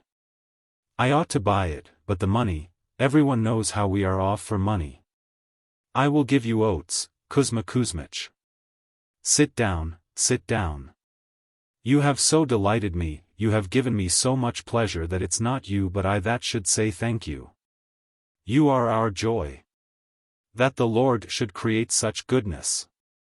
Rejoice, madam, looking at your good deeds. While we sinners have no cause for rejoicing in ourselves. We are paltry, poor-spirited, useless people, a mean lot. We are only gentry in name, but in a material sense we are the same as peasants, only worse. We live in stone houses, but it's a mere make-believe, for the roof leaks. And there is no money to buy wood to mend it with. I'll give you the wood, Kuzma Kuzmich. Zamurishin asks for and gets a cow too, a letter of recommendation for his daughter whom he wants to send to a boarding school. And, touched by the lady's liberality, he whimpers with excess of feeling, twists his mouth, and feels in his pocket for his handkerchief. Marfa Petrovna sees a red paper slip out of his pocket with his handkerchief and fall noiselessly to the floor. I shall never forget it to all eternity, he mutters, and I shall make my children and my grandchildren remember it, from generation to generation. See, children, I shall say, who has saved me from the grave, who? When she has seen her patient out, the lady looks for a minute at Father Ari Stark with eyes full of tears. Then turns her caressing, reverent gaze on the drug chest, the books, the bills, the armchair in which the man she had saved from death has just been sitting. And her eyes fall on the paper just dropped by her patient. She picks up the paper, unfolds it, and sees in it 3 pilules, the very pilules she had given Zamurishin the previous Tuesday. They are the very ones, she thinks puzzled. The paper is the same. He hasn't even unwrapped them. What has he taken then? Strange. Surely he wouldn't try to deceive me. And for the first time in her 10 years of practice a doubt creeps into Marfa Petrovna's mind. She summons the other patients, and while talking to them of their complaints notices what has hitherto slipped by her ears unnoticed. The patients, every one of them as though they were in a conspiracy, first belaud her for their miraculous cure, go into raptures over her medical skill, and abuse allopath doctors. Then when she is flushed with excitement, begin holding forth on their needs. One asks for a bit of land to plow, another for wood, a third for permission to shoot in her forests, and so on. She looks at the broad, benevolent countenance of Father Ari Stark who has revealed the truth to her, and a new truth begins gnawing at her heart. An evil oppressive truth. The deceitfulness of man. The fish. A summer morning. The air is still, there is no sound but the chewing of a grasshopper on the river bank, and somewhere the timid cooing of a turtle-dove. Feathery clouds stand motionless in the sky, looking like snow scattered about. Gerasim, the carpenter, a tall gaunt peasant, with a curly red head and a face overgrown with hair, is floundering about in the water under the green willow branches near an unfinished bathing shed. He puffs and pants and, blinking furiously, is trying to get hold of something under the roots of the willows. His face is covered with perspiration. A couple of yards from him, Lubim, the carpenter, a young hunchback with a triangular face and narrow Chinese-looking eyes, is standing up to his neck in water. Both Gerasim and Lubim are in shirts and linen breeches.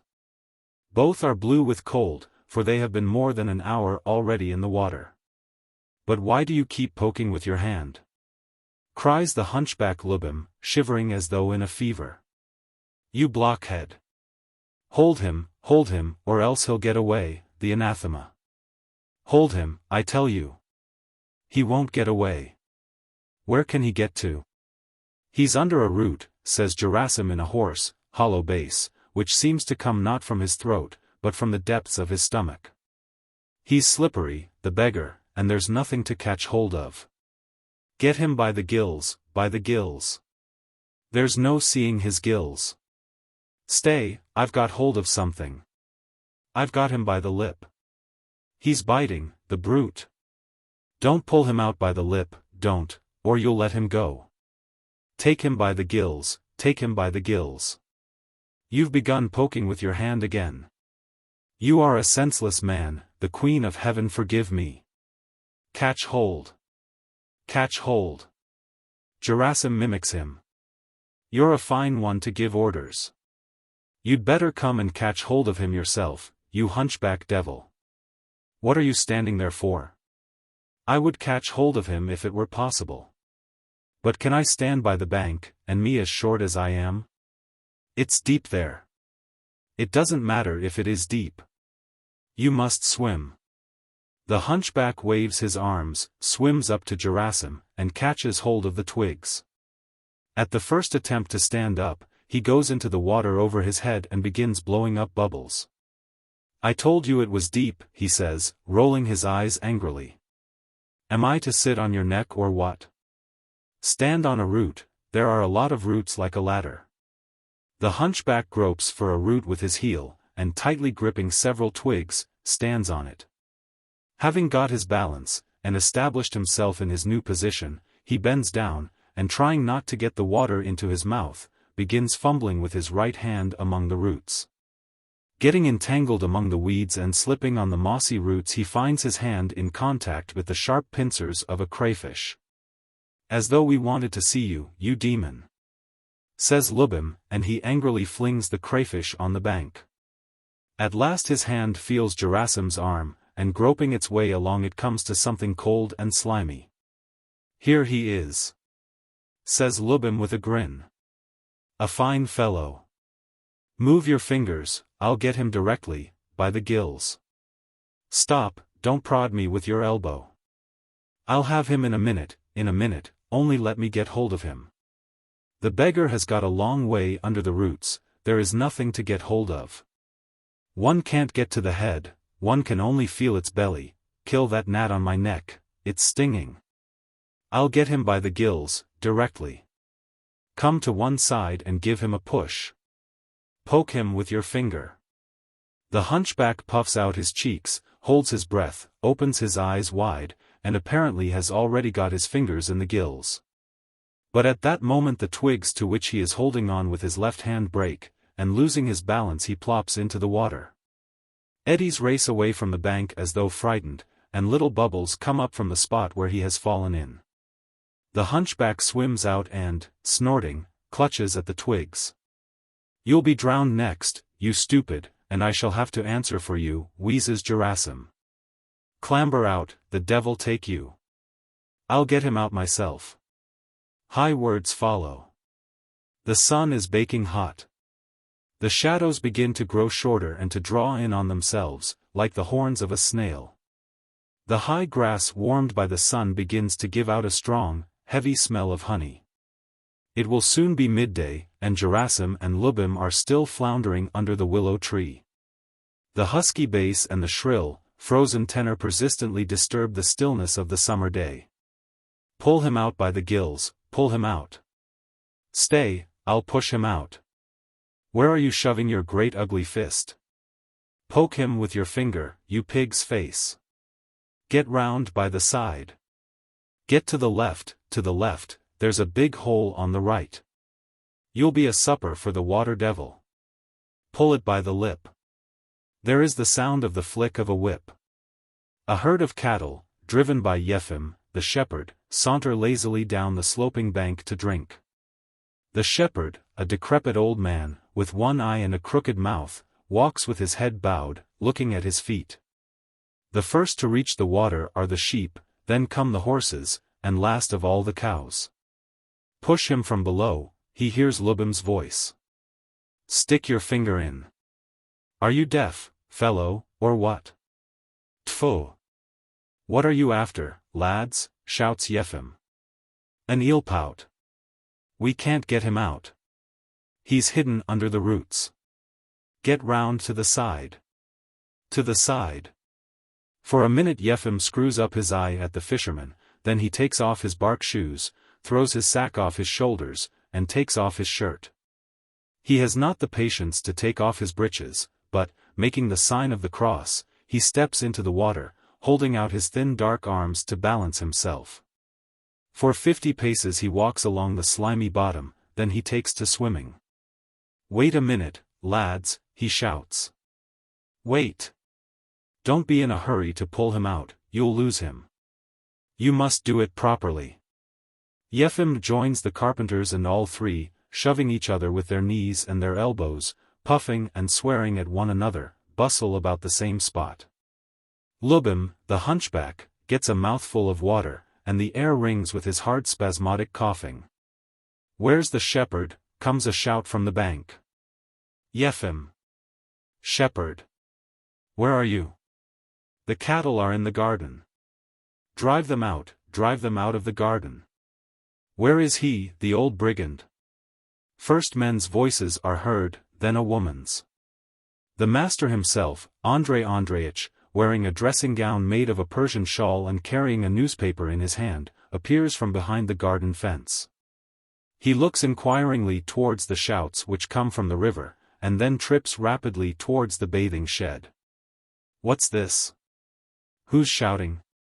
he asks sternly, seeing through the branches of the willow the 3 wet heads of the fishermen.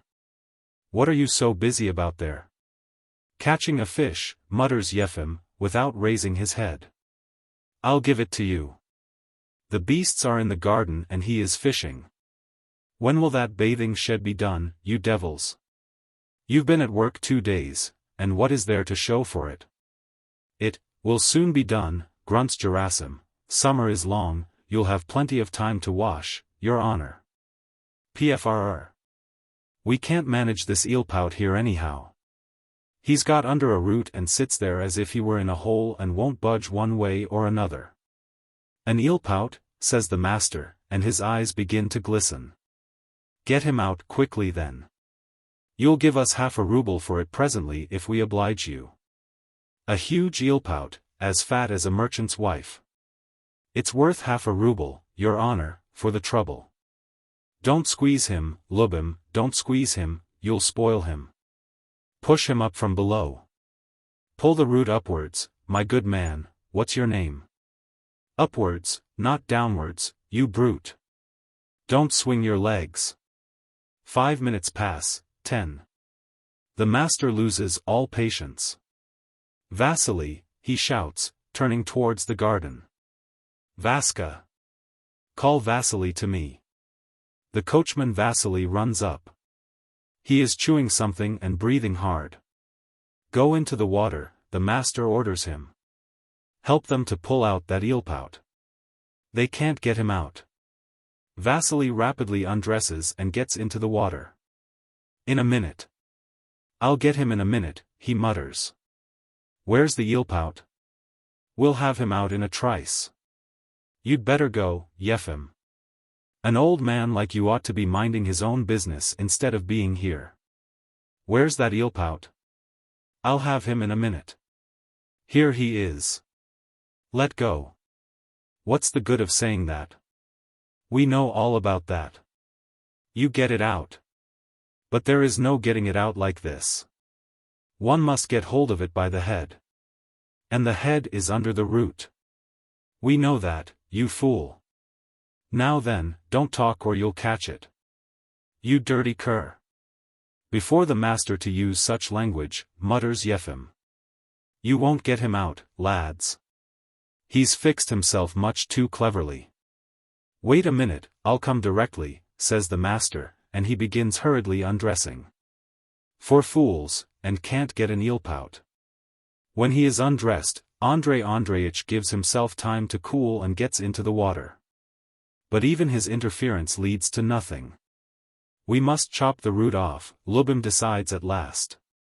"Gerasim, go and get an axe." "Give me an axe." "Don't chop your fingers off," says the master, when the blows of the axe on the root under water are heard. "Yefim, get out of this." "Stay, I'll get the eelpout."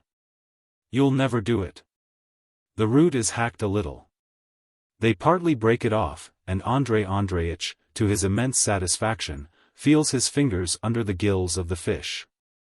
"I'm pulling him out, lads. Don't crowd round, stand still. I am pulling him out."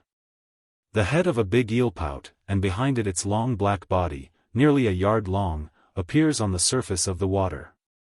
The fish flaps its tail heavily and tries to tear itself away. "None of your nonsense, my boy." "Fiddlesticks. I've got you." "Aha." A honeyed smile overspreads all the faces. A minute passes in silent contemplation. A famous eelpout, mutters Yefim, scratching under his shoulder blades. I'll be bound it weighs 10 pounds. Yes, the master assents. The liver is fairly swollen. It seems to stand out. Aach. The fish makes a sudden, unexpected upward movement with its tail and the fishermen hear a loud splash. They all put out their hands, but it is too late, they have seen the last of the eelpout. Gone astray. A country village wrapped in the darkness of night. 1 o'clock strikes from the belfry. 2 lawyers, called Kozyavkin and Lave, both in the best of spirits and a little unsteady on their legs, come out of the wood and turn towards the cottages. Well, thank God, we've arrived, says Kozyavkin, drawing a deep breath. Tramping 4 miles from the station in our condition is a feat I am fearfully done up. And, as ill luck would have it, not a fly to be seen. Petya, my dear fellow. I can't. I feel like dying if I'm not in bed in 5 minutes. In bed? Don't you think it, my boy. First we'll have supper and a glass of red wine, and then you can go to bed. Verochka and I will wake you up. Ah, my dear fellow, it's a fine thing to be married. You don't understand it, you cold-hearted wretch. I shall be home in a minute, worn out and exhausted. A loving wife will welcome me, give me some tea and something to eat. And repay me for my hard work and my love with such a fond and loving look out of her darling black eyes that I shall forget how tired I am. And forget the burglary and the law courts and the appeal division. It's glorious. Yes, I say, I feel as though my legs were dropping off, I can scarcely get along. I am frightfully thirsty. Well, here we are at home. The friends go up to one of the cottages, and stand still under the nearest window. It's a jolly cottage, said Kozyavkin. You will see tomorrow what views we have. There's no light in the windows. Verochka must have gone to bed, then, she must have got tired of sitting up. She's in bed, and must be worrying at my not having turned up. He pushes the window with his stick, and it opens. Plucky girl. She goes to bed without bolting the window. He takes off his cape and flings it with his portfolio in at the window. I am hot. Let us strike up a serenade and make her laugh. He sings. The moon floats in the midnight sky. Faintly stir the tender breezes. Faintly rustle in the treetops. Sing, sing, Alyosha. Verochka, shall we sing you Schubert's serenade? He sings. His performance is cut short by a sudden fit of coughing. Tfo. Verochka, tell Aksiniya to unlock the gate for us. A pause. Verochka. Don't be lazy, get up, darling. He stands on a stone and looks in at the window. Verochka, my dumpling. Verochka, my poppet, my little angel, my wife beyond compare, get up and tell Aksiniya to unlock the gate for us. You are not asleep, you know. Little wife, we are really so done up and exhausted that we're not in the mood for jokes. We've trudged all the way from the station. Don't you hear? Ah, hang it all. He makes an effort to climb up to the window and falls down. You know this isn't a nice trick to play on a visitor. I see you are just as great a schoolgirl as ever, Vera, you are always up to mischief. Perhaps Vera Stepanovna is asleep, says Lave. She isn't asleep. I bet she wants me to make an outcry and wake up the whole neighborhood. I'm beginning to get cross, Vera. ACH, damn it all. Give me a leg up, Alyosha, I'll get in. You are a naughty girl, nothing but a regular schoolgirl. Give me a hoist. Puffing and panting, Lave gives him a leg up, and Kozyavkin climbs in at the window and vanishes into the darkness within. Vera. Lave hears a minute later, where are you? Damnation. Tfo. I've put my hand into something. Tfo. There is a rustling sound, a flapping of wings, and the desperate cackling of a fowl. A nice state of things, Lave hears. Vera, where on earth did these chickens come from? Why, the devil, there's no end of them. There's a basket with a turkey in it. It pecks, the nasty creature. 2 hens fly out of the window, and cackling at the top of their voices, flutter down the village street. Alyosha, we've made a mistake, says Kozyavkin in a lachrymose voice. There are a lot of hens here. I must have mistaken the house. Confound you, you are all over the place, you cursed brutes. Well, then, make haste and come down. Do you hear? I am dying of thirst. In a minute. I am looking for my cape and portfolio. Light a match. The matches are in the cape. I was a crazy idiot to get into this place. The cottages are exactly alike, the devil himself couldn't tell them apart in the dark. The turkeys pecked my cheek, nasty creature. Make haste and get out or they'll think we are stealing the chickens. In a minute. I can't find my cape anywhere. There are lots of old rags here, and I can't tell where the cape is. Throw me a match. I haven't any. We are in a hole, I must say. What am I to do? I can't go without my cape and my portfolio. I must find them. I can't understand a man's not knowing his own cottage, says Lave indignantly. Drunken beast. If I'd known I was in for this sort of thing I would never have come with you. I should have been at home and fast asleep by now, and a nice fix I'm in here. I'm fearfully done up and thirsty, and my head is going round. In a minute. You won't expire. A big cock flies crowing over Lave's head. Lave heaves a deep sigh, and with a hopeless gesture sits down on a stone. He is beset with a burning thirst, his eyes are closing, his head drops forward. 5 minutes pass, 10, 20, and Kozyavkin is still busy among the hens. Petya, will you be long? A minute. I found the portfolio, but I have lost it again. Lave lays his head on his fists, and closes his eyes. The cackling of the fowls grows louder and louder. The inhabitants of the empty cottage fly out of the window and flutter round in circles, he fancies, like owls over his head. His ears ring with their cackle, he is overwhelmed with terror. The beast, he thinks. He invited me to stay, promising me wine and junket, and then he makes me walk from the station and listen to these hens.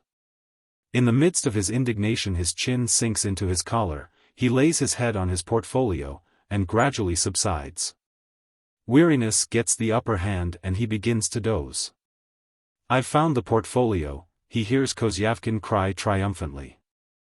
I shall find the cape in a minute and then off we go.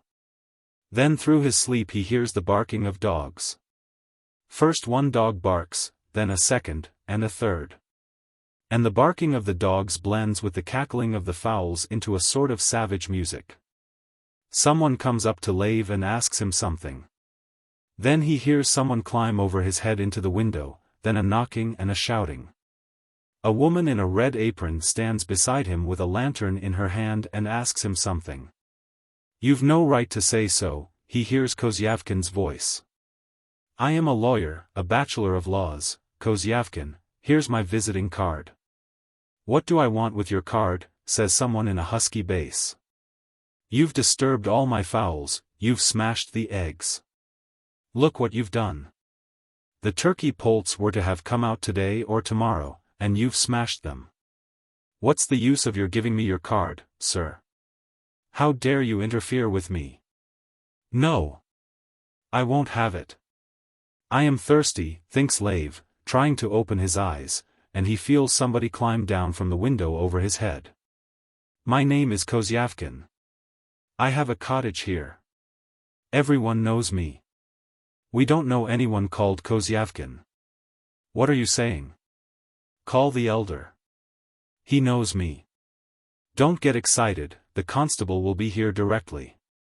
We know all the summer visitors here, but I've never seen you in my life. I've had a cottage in Rottendale for 5 years. Phew. Do you take this for the Dale? This is Sickly Stead, but Rottendale is farther to the right, beyond the match factory. It's 3 miles from here. Bless my soul. Then I've taken the wrong turning. The cries of men and fowls mingle with the barking of dogs, and the voice of Kozyavkin rises above the chaos of confused sounds. You shut up. I'll pay. I'll show you whom you have to deal with. Little by little the voices die down. Leif feels himself being shaken by the shoulder. The Huntsman. A sultry, stifling midday. Not a cloudlet in the sky. The sun-baked grass had a disconsolate, hopeless look. Even if there were rain it could never be green again. The forest stood silent, motionless, as though it were looking at something with its treetops or expecting something. At the edge of the clearing a tall, narrow-shouldered man of 40 in a red shirt, in patched trousers that had been a gentleman's, and in high boots, was slouching along with a lazy, shambling step. He was sauntering along the road. On the right was the green of the clearing, on the left a golden sea of ripe rye stretched to the very horizon. He was red and perspiring, a white cap with a straight jockey peak, evidently a gift from some open-handed young gentleman, perched jauntily on his handsome flaxen head. Across his shoulder hung a game bag with a black cock lying in it. The man held a double-barreled gun cocked in his hand, and screwed up his eyes in the direction of his lean old dog who was running on ahead sniffing the bushes. There was stillness all round, not a sound, everything living was hiding away from the heat. Jaeger Vlasic, the huntsman suddenly heard a soft voice. He started and, looking round, scowled. Beside him, as though she had sprung out of the earth, stood a pale-faced woman of 30 with a sickle in her hand. She was trying to look into his face, and was smiling diffidently. "Oh, it is you, Pelagia," said the huntsman, stopping and deliberately uncocking the gun. "How have you come here?" "The women from our village are working here, so I have come with them." "As a laborer, Jaeger Vlasic." "Oh," growled Jaeger Vlasic, and slowly walked on. Pelagia followed him. They walked in silence for 20 paces. "I have not seen you for a long time, Jaeger Vlasic," said Pelagia looking tenderly at the huntsman's moving shoulders. "I have not seen you since you came into our hut at Easter for a drink of water. You came in at Easter for a minute and then God knows how, drunk, you scolded and beat me and went away. I have been waiting and waiting. I've tired my eyes out looking for you. Ah, Jaeger Vlasic, Jaeger Vlasic. You might look in just once. What is there for me to do there?" "Of course there is nothing for you to do, though to be sure, there is the place to look after. To see how things are going. You are the master. I say, you have shot a blackcock, Jaeger Vlasic. You ought to sit down and rest." As she said all this Pelagia laughed like a silly girl and looked up at Jaeger's face. Her face was simply radiant with happiness. "Sit down.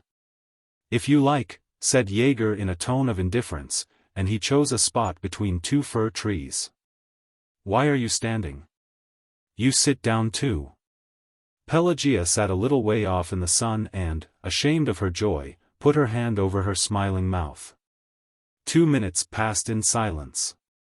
"You might come for once," said Pelagia. "What for?" sighed Jaeger, taking off his cap and wiping his red forehead with his hand. "There is no object in my coming. To go for an hour or 2 is only waste of time, it's simply upsetting you, and to live continually in the village my soul could not endure. You know yourself I am a pampered man. I want a bed to sleep in, good tea to drink, and refined conversation. I want all the niceties, while you live in poverty and dirt in the village. I couldn't stand it for a day. Suppose there were an edict that I must live with you, I should either set fire to the hut or lay hands on myself. From a boy I've had this love for ease, there is no help for it. Where are you living now?" "With the gentleman here, Dmitri Ivanitch, as a huntsman. I furnish his table with game, but he keeps me, more for his pleasure than anything. That's not proper work you're doing, Yegor Vlasic. For other people it's a pastime, but with you it's like a trade, like real work. You don't understand, you silly, said Yegor, gazing gloomily at the sky.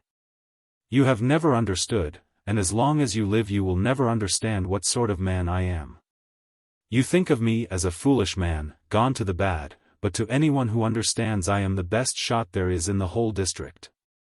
The gentry feel that, and they have even printed things about me in a magazine. There isn't a man to be compared with me as a sportsman. And it is not because I am pampered and proud that I look down upon your village work. From my childhood, you know, I have never had any calling apart from guns and dogs. If they took away my gun, I used to go out with the fishing hook, if they took the hook I caught things with my hands. And I went in for horse dealing too, I used to go to the fairs when I had the money, and you know that if a peasant goes in for being a sportsman, or a horse dealer, it's goodbye to the plough. Once the spirit of freedom has taken a man you will never root it out of him. In the same way, if a gentleman goes in for being an actor or for any other art, he will never make an official or a landowner. You are a woman, and you do not understand, but one must understand that. I understand, Yegor Vlasic. You don't understand if you are going to cry. I'm not crying, said Pelagia, turning away. It's a sin, Yegor Vlasic. You might stay a day with luckless me, anyway. It's 12 years since I was married to you, and, there has never once been love between us. I am not crying. Love, muttered Yegor, scratching his hand. There can't be any love. It's only in name we are husband and wife, we aren't really. In your eyes I am a wild man, and in mine you are a simple peasant woman with no understanding. Are we well matched? I am a free, pampered, profligate man, while you are a working woman, going in bark shoes and never straightening your back. The way I think of myself is that I am the foremost man in every kind of sport, and you look at me with pity. Is that being well matched? But we are married, you know, Yegor Vlasic, sobbed Pelagia. Not married of our free will. Have you forgotten? You have to thank Count Sergei Pavlovich and yourself.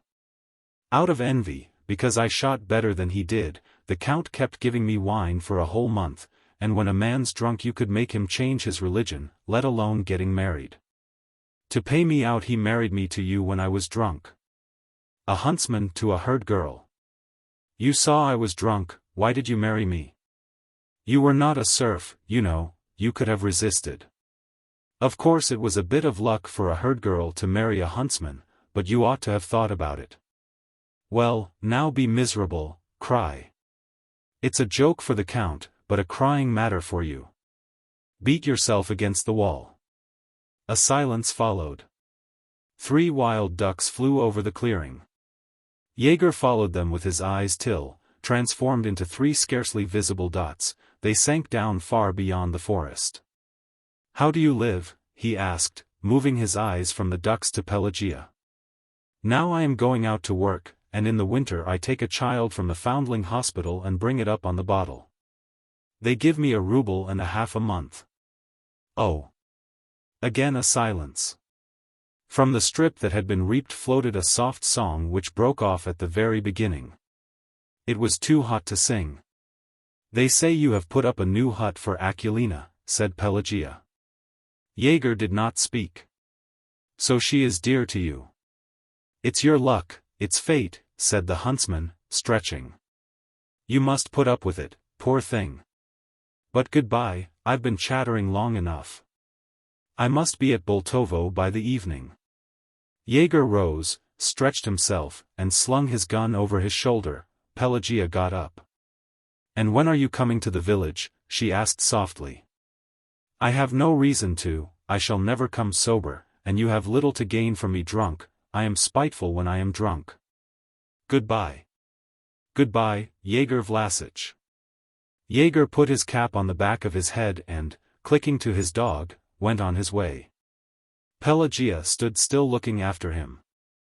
She saw his moving shoulder blades, his jaunty cap, his lazy, careless step, and her eyes were full of sadness and tender affection. Her gaze flitted over her husband's tall, lean figure and caressed and fondled it.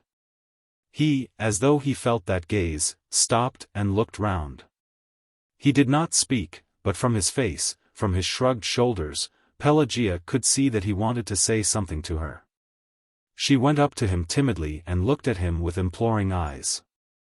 "Take it," he said, turning round. He gave her a crumpled ruble note and walked quickly away. "Goodbye, Yegor Vlasic," she said, mechanically taking the ruble. He walked by a long road, straight as a taut strap. She, pale and motionless as a statue, stood, her eyes seizing every step he took. But the red of his shirt melted into the dark color of his trousers, his step could not be seen, and the dog could not be distinguished from the boots. Nothing could be seen but the cap, and, suddenly Yegor turned off sharply into the clearing and the cap vanished in the greenness. "Goodbye, Yegor Vlasic," whispered Pelagia, and she stood on tiptoe to see the white cap once more. A malefactor. An exceedingly lean little peasant, in a striped hempen shirt and patched drawers, stands facing the investigating magistrate. His face overgrown with hair and pitted with smallpox, and his eyes scarcely visible under thick, overhanging eyebrows have an expression of sullen moroseness. On his head there is a perfect mop of tangled, unkempt hair, which gives him an even more spider-like air of moroseness. He is barefooted. "Denis Grigoriev," the magistrate begins. "Come nearer, and answer my questions. On the 7th of this July the railway watchman, Ivan Semyonovich Akinfov, going along the line in the morning, found you at the 141st mile engaged in unscrewing a nut by which the rails are made fast to the sleepers. Here it is, the nut. With the aforesaid nut he detained you. Was that so? What? Was this all as Akinfov states? To be sure, it was. Very good. Well, what were you unscrewing the nut for? What? Drop that what and answer the question, what were you unscrewing the nut for? If I hadn't wanted it I shouldn't have unscrewed it, croaks Denis, looking at the ceiling. What did you want that nut for? The nut? We make weights out of those nuts for our lines. Who is we? We, people. The Klimovo peasants, that is. Listen, my man, don't play the idiot to me, but speak sensibly. It's no use telling lies here about weights. I've never been a liar from a child, and now I'm telling lies, mutters Denis, blinking. But can you do without a weight, your honor? If you put live bait or maggots on a hook, would it go to the bottom without a weight? I am telling lies, grins Denis. What the devil is the use of the worm if it swims on the surface? The perch and the pike and the eelpout always go to the bottom, and a bait on the surface is only taken by a shillisper, not very often then, and there are no shillispers in our river. That fish likes plenty of room. Why are you telling me about shillispers? What? Why, you asked me yourself. The gentry catch fish that way too in our parts. The silliest little boy would not try to catch a fish without a weight. Of course anyone who did not understand might go to fish without a weight. There is no rule for a fool. So you say you unscrewed this nut to make a weight for your fishing line out of it? What else for? It wasn't to play knucklebones with. But you might have taken lead, a bullet, a nail of some sort. You don't pick up lead in the road, you have to buy it, and a nail's no good. You can't find anything better than a nut. It's heavy, and there's a hole in it. He keeps pretending to be a fool. As though he'd been born yesterday or dropped from heaven. Don't you understand, you blockhead, what unscrewing these nuts leads to? If the watchman had not noticed it the train might have run off the rails, people would have been killed, you would have killed people. God forbid, your honor. What should I kill them for? Are we heathens or wicked people? Thank God, good gentlemen, we have lived all our lives without ever dreaming of such a thing. Save, and have mercy on us, Queen of Heaven. What are you saying? And what do you suppose railway accidents do come from? Unscrew 2 or 3 nuts and you have an accident. Dennis grins, and screws up his eye at the magistrate incredulously. Why? How many years have we all in the village been unscrewing nuts, and the Lord has been merciful? And you talk of accidents, killing people. If I had carried away a rail or put a log across the line, say, then maybe it might have upset the train, but, poof. A nut. But you must understand that the nut holds the rail fast to the sleepers. We understand that. We don't unscrew them all, we leave some. We don't do it thoughtlessly, we understand. Dennis yawns and makes the sign of the cross over his mouth. Last year the train went off the rails here, says the magistrate. Now I see why. What do you say, Your Honor? I am telling you that now I see why the train went off the rails last year. I understand. That's what you are educated people for, to understand, you kind gentlemen. The Lord knows to whom to give understanding. Here you have reasoned how and what, but the watchman, a peasant like ourselves, with no understanding at all, catches one by the collar and hauls one along. You should reason first and then haul me off. It's a saying that a peasant has a peasant's wit. Write down, too, Your Honor, that he hit me twice, in the jaw and in the chest. When your hut was searched they found another nut. At what spot did you unscrew that, and when? You mean the nut which lay under the red box? I don't know where it was lying, only it was found. When did you unscrew it? I didn't unscrew it, Ignashka, the son of one-eyed Semyon, gave it me. I mean the one which was under the box, but the one which was in the sledge and the yard Mitrofan and I unscrewed together. What Mitrofan? Mitrofan Petrov. Haven't you heard of him? He makes nets in our village and sells them to the gentry. He needs a lot of those nuts. Reckon a matter of 10 for each net. Listen. Article 1081 of the Penal Code lays down that every willful damage of the railway line committed when it can expose the traffic on that line to danger. And the guilty party knows that an accident must be caused by it. Do you understand? Knows. And you could not help knowing what this unscrewing would lead to, is liable to penal servitude. Of course, you know best. We are ignorant people. What do we understand? You understand all about it. You are lying, shamming. What should I lie for? Ask in the village if you don't believe me. Only a bleak is caught without a weight, and there is no fish worse than a gudgeon, yet even that won't bite without a weight. You'd better tell me about the Shillisper next, said the magistrate, smiling. There are no Shillispers in our parts. We cast our line without a weight on the top of the water with a butterfly. A mullet may be caught that way, though that is not often. Come, hold your tongue. A silence follows. Dennis shifts from one foot to the other, looks at the table with the green cloth on it, and blinks his eyes violently as though what was before him was not the cloth but the sun. The magistrate writes rapidly. Can I go? Asks Dennis after a long silence. No. I must take you under guard and send you to prison. Dennis leaves off blinking and, raising his thick eyebrows, looks inquiringly at the magistrate. How do you mean, to prison? Your Honor. I have no time to spare, I must go to the fair. I must get 3 rubles from Jaeger for some tallow. Hold your tongue, don't interrupt. To prison. If there was something to go for, I'd go, but just to go for nothing. What for? I haven't stolen anything, I believe, and I've not been fighting. If you are in doubt about the arrears, Your Honor, don't believe the elder. You ask the agent, he's a regular heathen, the elder, you know. Hold your tongue. I am holding my tongue, as it is, mutters Dennis. But that the elder has lied over the account, I'll take my oath for it. There are 3 of us brothers, Kuzma Grigoriev, then Yegor Grigoriev, and me, Denis Grigoriev. You are hindering me. Hey, Semyon, cries the magistrate, take him away. There are 3 of us brothers, mutters Denis, as 2 stalwart soldiers take him and lead him out of the room. A brother is not responsible for a brother.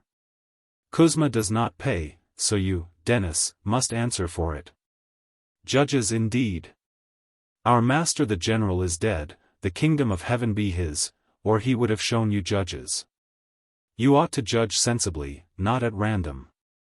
Flog if you like, but flog someone who deserves it, flog with conscience. A dead body.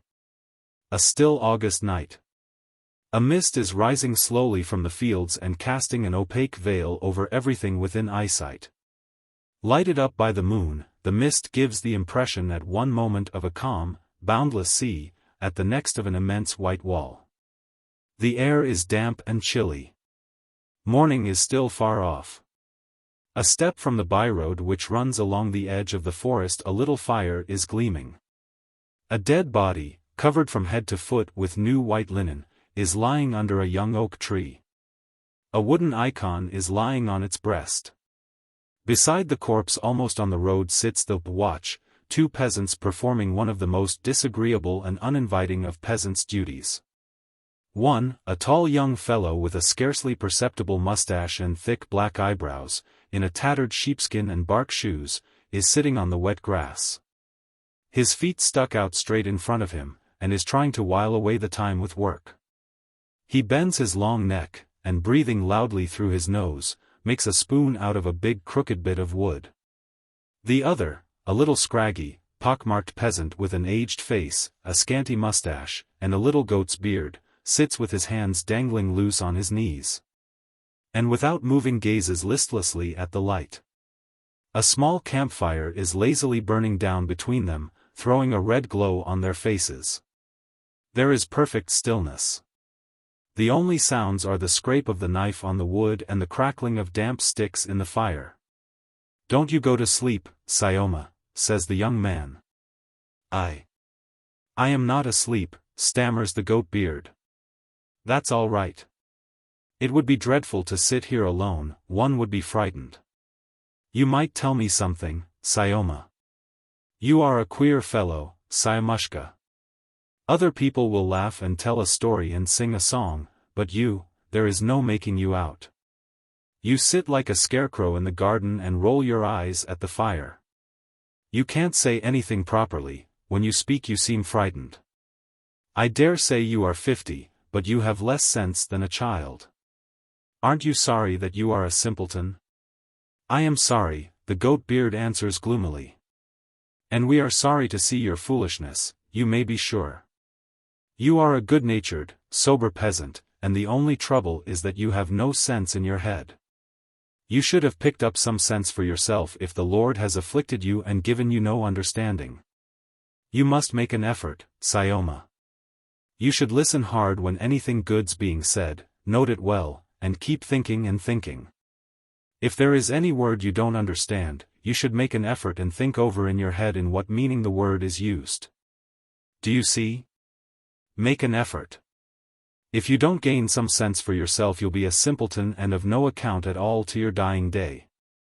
All at once a long drawn-out, moaning sound is heard in the forest. Something rustles in the leaves as though torn from the very top of the tree and falls to the ground. All this is faintly repeated by the echo. The young man shudders and looks inquiringly at his companion. It's an owl at the little birds, says Syoma, gloomily. Why, Syoma, it's time for the birds to fly to the warm countries. To be sure, it is time. It is chilly at dawn now. It is cold. The crane is a chilly creature, it is tender. Such cold is death to it. I am not a crane, but I am frozen. Put some more wood on. Syoma gets up and disappears in the dark undergrowth. While he is busy among the bushes, breaking dry twigs, his companion puts his hand over his eyes and starts at every sound. Syoma brings an armful of wood and lays it on the fire. The flame irresolutely licks the black twigs with its little tongues, then suddenly, as though at the word of command, catches them and throws a crimson light on the faces, the road. The white linen with its prominences where the hands and feet of the corpse raise it, the icon. The watch is silent. The young man bends his neck still lower and sets to work with still more nervous haste. The goat-beard sits motionless as before and keeps his eyes fixed on the fire. Ye that love not Zion, shall be put to shame by the Lord. A falsetto voice is suddenly heard singing in the stillness of the night, then slow footsteps are audible, and the dark figure of a man in a short monkish cassock and a broad-brimmed hat, with a wallet on his shoulders, comes into sight on the road in the crimson firelight. Thy will be done, O Lord. Holy Mother, the figure says in a husky falsetto. I saw the fire in the outer darkness and my soul leapt for joy. At first I thought it was men grazing a drove of horses, then I thought it can't be that, since no horses were to be seen. Aren't they thieves, I wondered, aren't they robbers lying in wait for a rich Lazarus? Aren't they the gypsy people offering sacrifices to idols? And my soul leapt for joy. Go, Theodicy, servant of God, I said to myself, and win a martyr's crown. And I flew to the fire like a light-winged moth. Now I stand before you, and from your outer aspect I judge of your souls, you are not thieves and you are not heathens. Peace be to you. Good evening. Good Orthodox people, do you know how to reach the Makuhinsky brickyards from here? It's close here. You go straight along the road. When you have gone 1.5 miles there will be Ananova, our village. From the village, Father, you turn to the right by the riverbank, and so you will get to the brickyards. It's 2 miles from Ananova. God give you health. And why are you sitting here? We are sitting here watching. You see, there is a dead body. What? What body? Holy Mother. The pilgrim sees the white linen with the icon on it, and starts so violently that his legs give a little skip.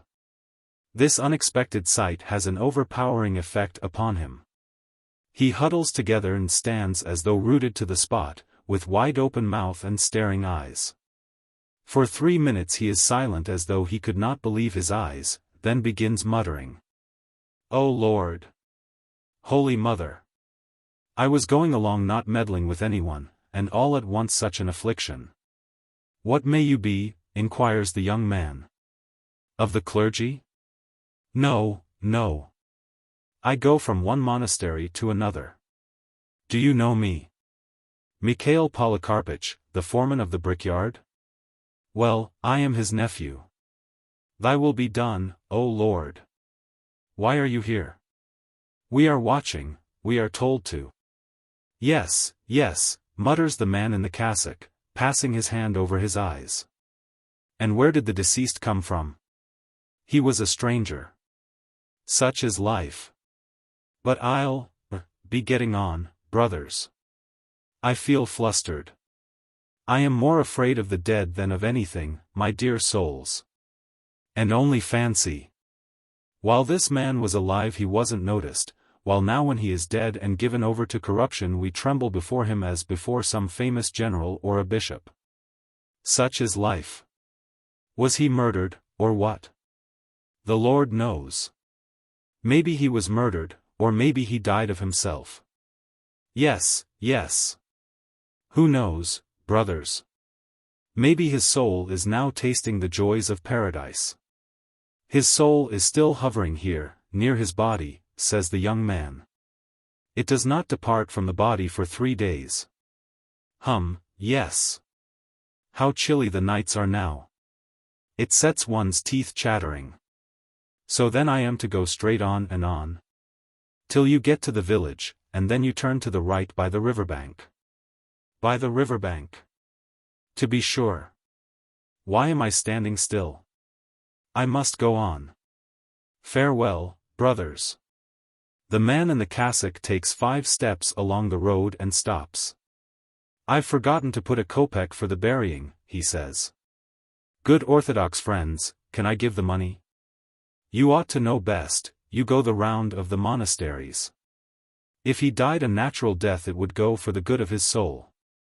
If it's a suicide, it's a sin. That's true. And maybe it really was a suicide. So I had better keep my money. Oh, sins, sins. Give me 1,000 rubles and I would not consent to sit here. Farewell, brothers. The Cossack slowly moves away and stops again. I can't make up my mind what I am to do, he mutters. To stay here by the fire and wait till daybreak. I am frightened. To go on is dreadful, too. The dead man will haunt me all the way in the darkness. The Lord has chastised me indeed. Over 300 miles I have come on foot and nothing happened, and now I am near home and there's trouble. I can't go on. It is dreadful, that is true. I am not afraid of wolves, of thieves, or of darkness, but I am afraid of the dead. I am afraid of them, and that is all about it. Good Orthodox brothers, I entreat you on my knees, see me to the village. We've been told not to go away from the body. No one will see, brothers. Upon my soul, no one will see. The Lord will reward you 100-fold. Old man, come with me, I beg.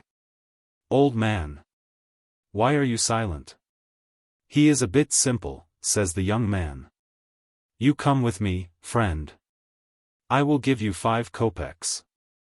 For 5 kopecks I might, says the young man, scratching his head, but I was told not to. If Syoma here, our simpleton, will stay alone, I will take you. Syoma, will you stay here alone? I'll stay, the simpleton consents. Well, that's all right, then. Come along. The young man gets up, and goes with the Cossack. A minute later the sound of their steps and their talk dies away. Syoma shuts his eyes and gently dozes. The fire begins to grow dim, and a big black shadow falls on the dead body. The cook's wedding. Grisha, a fat, solemn little person of 7, was standing by the kitchen door listening and peeping through the keyhole. In the kitchen something extraordinary, and in his opinion never seen before, was taking place. A big, thick-set, red-haired peasant, with a beard, and a drop of perspiration on his nose, wearing a cabman's full coat, was sitting at the kitchen table on which they chopped the meat and sliced the onions. He was balancing a saucer on the 5 fingers of his right hand and drinking tea out of it, and crunching sugar so loudly that it sent a shiver down Grisha's back.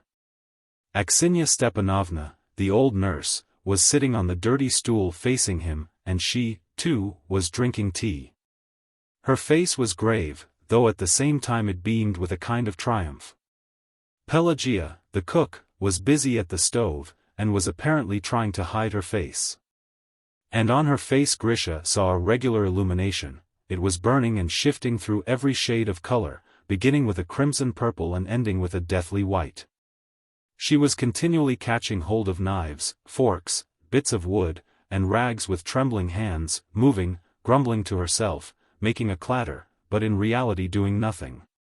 She did not once glance at the table at which they were drinking tea, and to the questions put to her by the nurse she gave jerky, sullen answers without turning her face. "Help yourself, Danilo Semyonich," the nurse urged him hospitably. "Why do you keep on with tea and nothing but tea? You should have a drop of vodka." And nurse put before the visitor a bottle of vodka and a wineglass, while her face wore a very wily expression. "I never touch it." "No," said the cabman, declining. "Don't press me, Aksenya Stepanovna." What a man! A cabman and not drink. A bachelor can't get on without drinking. Help yourself. The cabman looked askance at the bottle, then at nurse's wily face, and his own face assumed an expression no less cunning, as much as to say, "You won't catch me, you old witch. I don't drink. Please excuse me. Such a weakness does not do in our calling. A man who works at a trade may drink, for he sits at home, but we cabmen are always in view of the public. Aren't we? If one goes into a pothouse one finds one's horse gone, if one takes a drop too much it is worse still, before you know where you are you will fall asleep or slip off the box.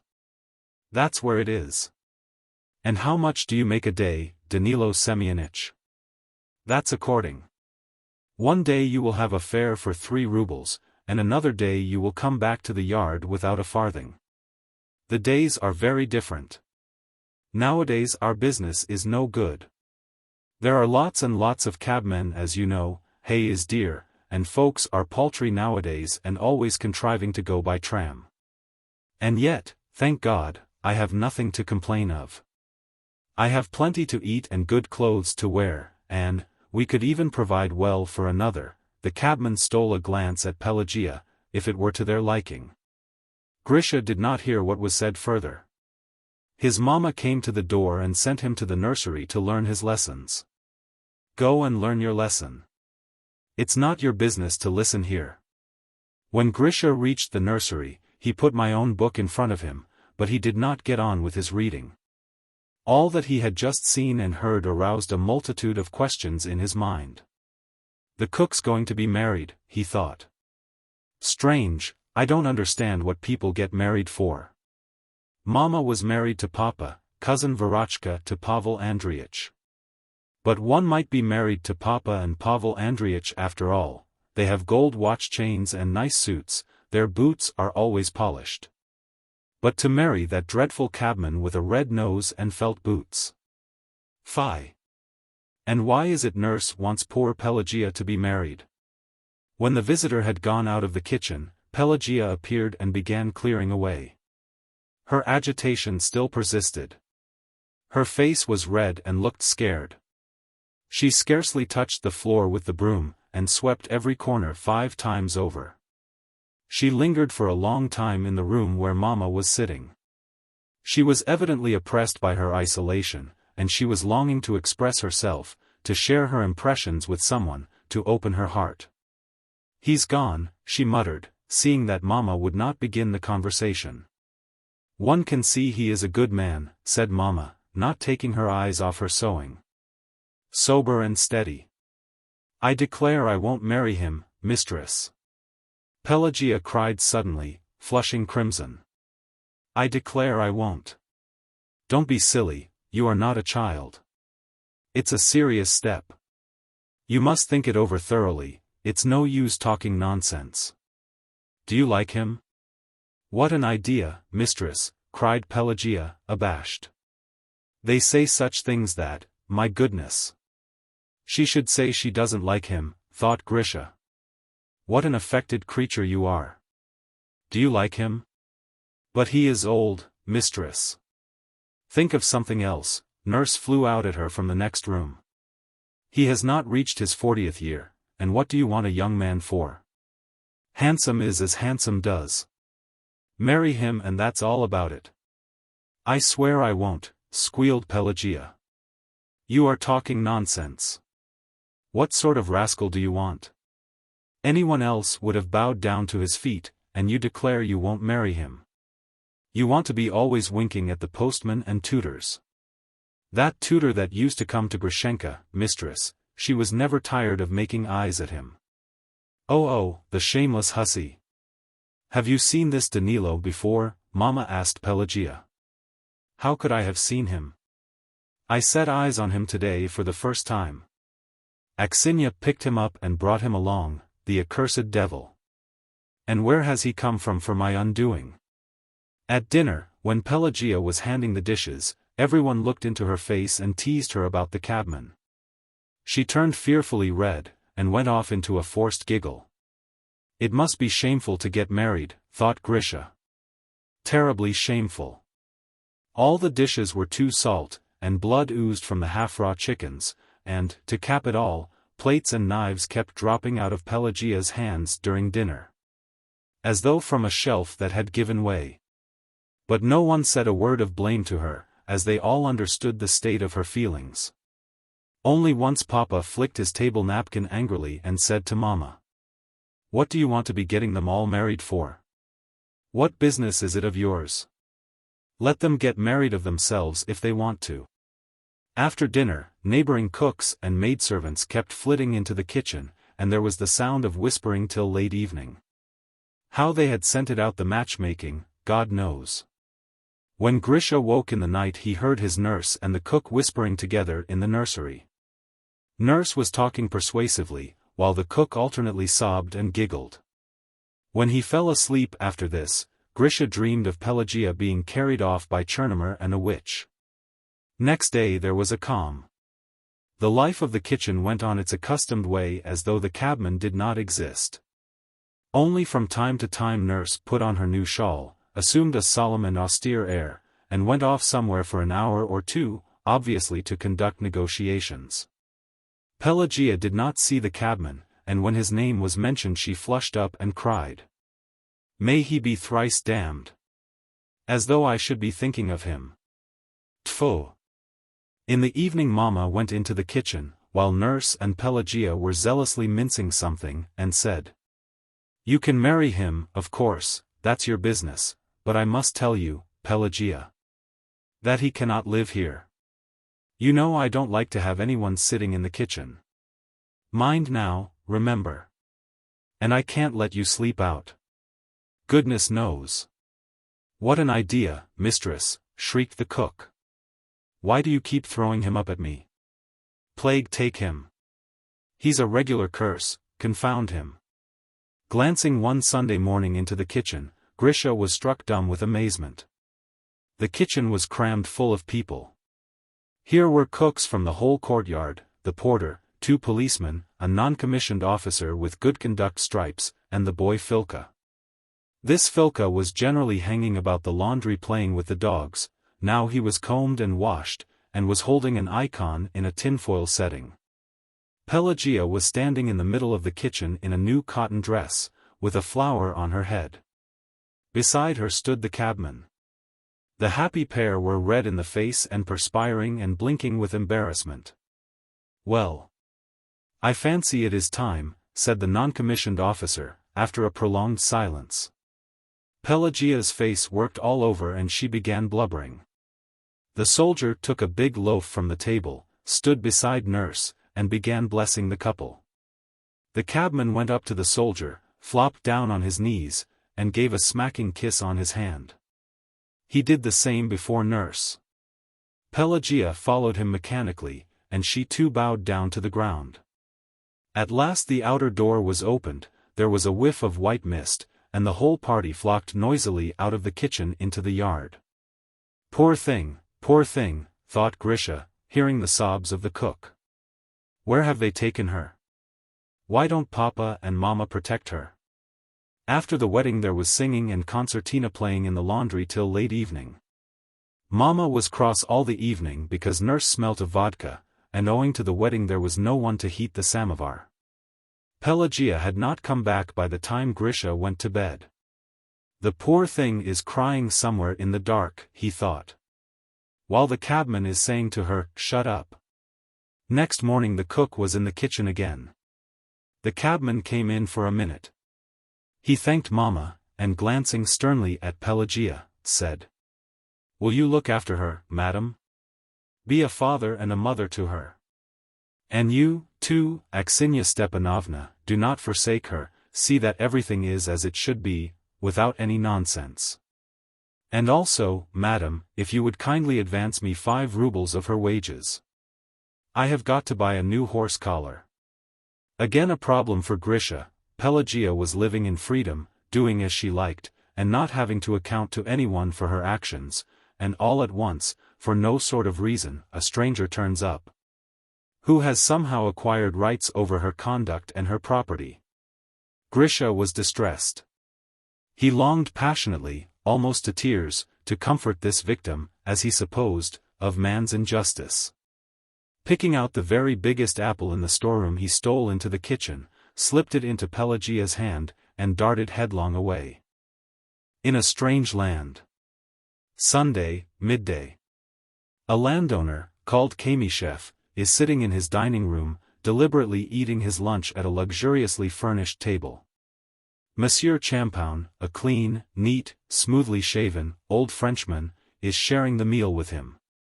This Champoun had once been a tutor in Kamyshev's household, had taught his children good manners, the correct pronunciation of French, and dancing, Afterwards, when Kamyshev's children had grown up and become lieutenants, Champoun had become something like a bon of the male sex. The duties of the former tutor were not complicated. He had to be properly dressed, to smell of scent, to listen to Kamyshev's idle babble, to eat and drink and sleep, and apparently that was all. For this he received a room, his board, and an indefinite salary. Kamyshev eats and as usual babbles at random. Damnation! He says, wiping away the tears that have come into his eyes after a mouthful of ham thickly smeared with mustard. Oof! It has shot into my head and all my joints. Your French mustard would not do that, you know, if you ate the whole potful. Some like the French, some prefer the Russian, Champoun assents mildly. No one likes French mustard except Frenchmen. And a Frenchman will eat anything, whatever you give him, frogs and rats and black beetles, brrr. You don't like that ham, for instance, because it is Russian, but if one were to give you a bit of baked glass and tell you it was French, you would eat it and smack your lips. To your thinking everything Russian is nasty. I don't say that. Everything Russian is nasty, but if it's French, oh c'est très joli. To your thinking there is no country better than France, but to my mind. Why, what is France, to tell the truth about it? A little bit of land. Our police captain was sent out there, but in a month he asked to be transferred, there was nowhere to turn round. One can drive round the whole of your France in one day, while here when you drive out of the gate, you can see no end to the land, you can ride on and on. Yes, monsieur. Russia is an immense country. To be sure it is. To your thinking there are no better people than the French. Well-educated, clever people. Civilization. I agree, the French are all well-educated with elegant manners, that is true. A Frenchman never allows himself to be rude, he hands a lady a chair at the right minute, he doesn't eat crayfish with his fork, he doesn't spit on the floor. But, there's not the same spirit in him. Not the spirit in him. I don't know how to explain it to you, but, however one is to express it, there's nothing in a Frenchman of something. The speaker flourishes his fingers, of something fanatical. I remember I have read somewhere that all of you have intelligence acquired from books, while we Russians have innate intelligence. If a Russian studies the sciences properly, none of your French professors is a match for him. Perhaps, says Champoun, as it were reluctantly. No, not perhaps, but certainly. It's no use your frowning, it's the truth I am speaking. The Russian intelligence is an inventive intelligence. Only of course he is not given a free outlet for it, and he is no hand at boasting. He will invent something, and break it or give it to the children to play with, while your Frenchman will invent some nonsensical thing and make an uproar for all the world to hear it. The other day Iona the coachman carved a little man out of wood, if you pull the little man by a thread he plays unseemly antics. But Iona does not brag of it. I don't like Frenchmen as a rule. I am not referring to you, but speaking generally. They are an immoral people. Outwardly they look like men, but they live like dogs. Take marriage for instance. With us, once you are married, you stick to your wife, and there is no talk about it, but goodness knows how it is with you. The husband is sitting all day long in a café, while his wife fills the house with Frenchmen, and sets to dancing the can-can with them. That's not true. Champoun protests, flaring up and unable to restrain himself. The principle of the family is highly esteemed in France. We know all about that principle. You ought to be ashamed to defend it, one ought to be impartial, a pig is always a pig. We must thank the Germans for having beaten them. Yes indeed, God bless them for it. In that case, monsieur, I don't understand, says the Frenchman leaping up with flashing eyes, if you hate the French why do you keep me? What am I to do with you? Let me go, and I will go back to France. What? But do you suppose they would let you into France now? Why, you are a traitor to your country. At one time Napoleon's your great man, at another Gambetta. Who the devil can make you out? Monsieur, says Champoun in French, spluttering and crushing up his table napkin in his hands. My worst enemy could not have thought of a greater insult than the outrage you have just done to my feelings. All is over. And with a tragic wave of his arm the Frenchman flings his dinner napkin on the table majestically, and walks out of the room with dignity. 3 hours later the table is laid again, and the servants bring in the dinner. Kamyshev sits alone at the table. After the preliminary glass he feels a craving to babble. He wants to chatter, but he has no listener. What is Alphonse Ludovikovitch doing? He asks the footman. He is packing his trunk, sir. What a noodle. Lord forgive us, says Kamyshev, and goes into the Frenchman. Champoun is sitting on the floor in his room, and with trembling hands is packing in his trunk his linen, scent bottles, prayer books, braces, ties. All his correct figure, his trunk, his bedstead, and the table, all have an air of elegance and effeminacy. Great tears are dropping from his big blue eyes into the trunk. Where are you off to? Asks Kamyshev, after standing still for a little. The Frenchman says nothing. Do you want to go away? Kamyshev goes on. Well, you know, but I won't venture to detain you. But what is queer is, how are you going to travel without a passport? I wonder. You know I have lost your passport. I thrust it in somewhere between some papers, and it is lost. And they are strict about passports among us. Before you have gone 3 or 4 miles they pounce upon you. Champoun raises his head and looks mistrustfully at Kamyshev. Yes. You will see. They will see from your face you haven't a passport, and ask at once, who is that? Alphonse Champoun. We know that Alphonse Champoun.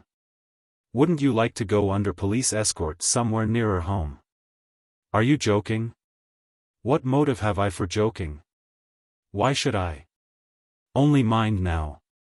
It's a compact, don't you begin whining then and writing letters. I won't stir a finger when they lead you by in fetters. Champoun jumps up and, pale and wide-eyed, begins pacing up and down the room. What are you doing to me? He says in despair, clutching at his head. My God! Accursed be that hour when the fatal thought of leaving my country entered my head. Come, come, come. I was joking, says Kamyshev in a lower tone. Queer fish he is. He doesn't understand a joke. One can't say a word. My dear friend, shrieks Champoun, reassured by Kamyshev's tone. I swear I am devoted to Russia, to you and your children. To leave you is as bitter to me as death itself. But every word you utter stabs me to the heart. Ah, you queer fish. If I do abuse the French, what reason have you to take offense? You are a queer fish really. You should follow the example of Lazar Isaacich, my tenant. I call him one thing and another, a Jew, and a scurvy rascal, and I make a pig's ear out of my coat tail, and catch him by his Jewish curls. He doesn't take offense. But he is a slave. For a kopeck he is ready to put up with any insult. Come, come, come, that's enough. Peace and concord. Champoun powders his tear-stained face and goes with Kamyshev to the dining room. The first course is eaten in silence, after the second the same performance begins over again, and so Champoun's sufferings have no end. Overdoing it. Gleb Gavrilovich Smirnov, a land surveyor, arrived at the station of Nalushki. He had another 20 or 30 miles to drive before he would reach the estate which he had been summoned to survey. If the driver were not drunk and the horses were not bad, it would hardly be 20 miles, but if the driver had had a drop and his steeds were worn out it would mount up to a good 40. Tell me, please, where can I get post horses here? The surveyor asked of the station gendarme. What? Post horses? There's no finding a decent dog for 70 miles round, let alone post horses. But where do you want to go? To Dyevkino, General Hohotov's estate. Well, yawned the gendarme, go outside the station, there are sometimes peasants in the yard there, they will take passengers. The surveyor heaved a sigh and made his way out of the station. There, after prolonged inquiries, conversations, and hesitations, he found a very sturdy, sullen-looking pockmarked peasant, wearing a tattered grey smock and bark shoes. "You have got a queer sort of cart," said the surveyor, frowning as he clambered into the cart. "There is no making out which is the back and which is the front." "What is there to make out? Where the horse's tail is, there's the front, and where your honor's sitting, there's the back." The little mare was young, but thin, with legs planted wide apart and frayed ears. When the driver stood up and lashed her with a whip made of cord, she merely shook her head. When he swore at her and lashed her once more, the cart squeaked and shivered as though in a fever. After the third lash the cart gave a lurch, after the fourth, it moved forward. "Are we going to drive like this all the way?" asked the surveyor, violently jolted and marveling at the capacity of Russian drivers for combining a slow tortoise-like pace with a jolting that turns the soul inside out. "We shall get there," the peasant reassured him. "The mare is young and frisky. Only let her get running and then there is no stopping her." "No ow, cursed brute." It was dusk by the time the cart drove out of the station. On the surveyor's right hand stretched a dark frozen plain, endless and boundless. If you drove over it you would certainly get to the other side of beyond. On the horizon, where it vanished and melted into the sky, there was the languid glow of a cold autumn sunset. On the left of the road, mounds of some sort, that might be last year's stacks or might be a village, rose up in the gathering darkness. The surveyor could not see what was in front as his whole field of vision on that side was covered by the broad clumsy back of the driver. The air was still, but it was cold and frosty. "What a wilderness it is here," thought the surveyor, trying to cover his ears with the collar of his overcoat. "Neither post nor paddock. If, by ill luck, one were attacked and robbed no one would hear you, whatever uproar you made. And the driver is not one you could depend on. Ugh, what a huge back. A child of nature like that has only to move a finger and it would be all up with one. And his ugly face is suspicious and brutal looking."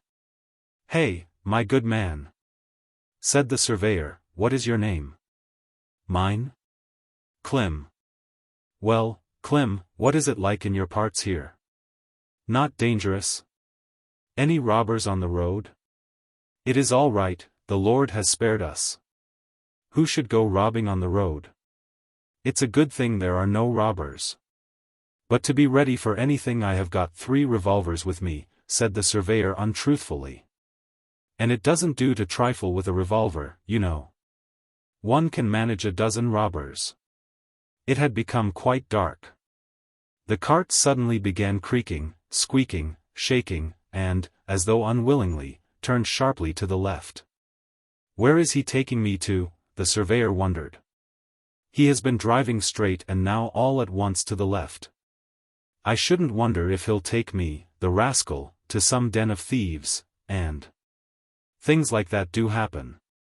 I say," he said, addressing the driver, "so you tell me it's not dangerous here? That's a pity. I like a fight with robbers.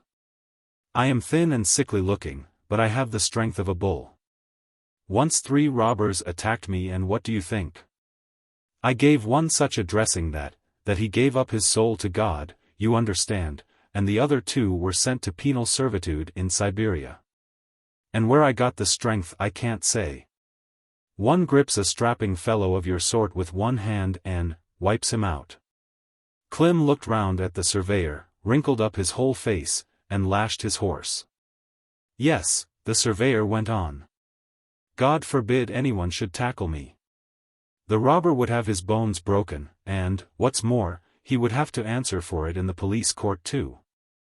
I know all the judges and the police captains, I am a man in the government, a man of importance. Here I am traveling and the authorities know, they keep a regular watch over me to see no one does me a mischief. There are policemen and village constables stuck behind bushes all along the road. Sto, stop," the surveyor bawled suddenly. "Where have you got to? Where are you taking me to? Why, don't you see? It's a forest." "It certainly is a forest," thought the surveyor. "I was frightened. But it won't do to betray my feelings. He has noticed already that I am in a funk. Why is it he has taken to looking round at me so often? He is plotting something for certain. At first he drove like a snail, and now how he is dashing along. I say, Clem, why are you making the horse go like that?" "I am not making her go. She is racing along of herself. Once she gets into a run there is no means of stopping her. It's no pleasure to her that her legs are like that." "You are lying, my man, I see that you are lying. Only I advise you not to drive so fast. Hold your horse in a bit. Do you hear? Hold her in." "What for?" Why, because 4 comrades were to drive after me from the station. We must let them catch us up. They promised to overtake us in this forest. It will be more cheerful in their company. They are a strong, sturdy set of fellows. And each of them has got a pistol. Why do you keep looking round and fidgeting as though you were sitting on thorns?" My good fellow, there is no need to look around at me, there is nothing interesting about me. Except perhaps the revolvers. Well, if you like I will take them out and show you." The surveyor made a pretense of feeling in his pockets, and at that moment something happened which he could not have expected with all his cowardice. Clem suddenly rolled off the cart and ran as fast as he could go into the forest. "Help!" he roared. "Help! Take the horse and the cart, you devil, only don't take my life. Help!" There was the sound of footsteps hurriedly retreating, of twigs snapping, and all was still. The surveyor had not expected such a denouement. He first stopped the horse and then settled himself more comfortably in the cart and fell to thinking. He has run off, he was scared, the fool. Well, what's to be done now? I can't go on alone because I don't know the way, besides they may think I have stolen his horse. What's to be done? "Clem! Clem!" he cried. "Clem!" answered the echo. At the thought that he would have to sit through the whole night in the cold and dark forest and hear nothing but the wolves, the echo, and the snorting of the scraggy mare, the surveyor began to have twinges down his spine as though it were being rasped with a cold file. "Klemushka," he shouted. "Dear fellow! Where are you, Klemushka?" For 2 hours the surveyor shouted, and it was only after he was quite husky and had resigned himself to spending the night in the forest that a faint breeze wafted the sound of a moan to him. "Clem, is it you, dear fellow? Let us go on. You'll muyarder me." "But I was joking, my dear man. I swear to God I was joking. As though I had revolvers. I told a lie because I was frightened. For goodness sake let us go on, I am freezing."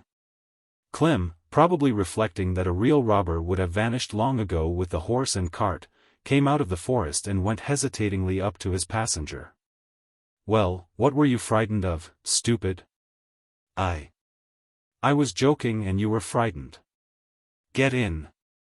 "God be with you, sir," Clem muttered as he clambered into the cart, "if I had known I wouldn't have taken you for 100 rubles. I almost died of fright." Clem lashed at the little mare. The cart swayed. Clem lashed once more and the cart gave a lurch. After the 4th stroke of the whip, when the cart moved forward, the surveyor hid his ears in his collar and sank into thought. The road and Clem no longer seemed dangerous to him. Old age. Uzelkov, an architect with the rank of civil councillor, arrived in his native town, to which he had been invited to restore the church in the cemetery. He had been born in the town, had been at school, had grown up and married in it. But when he got out of the train he scarcely recognized it.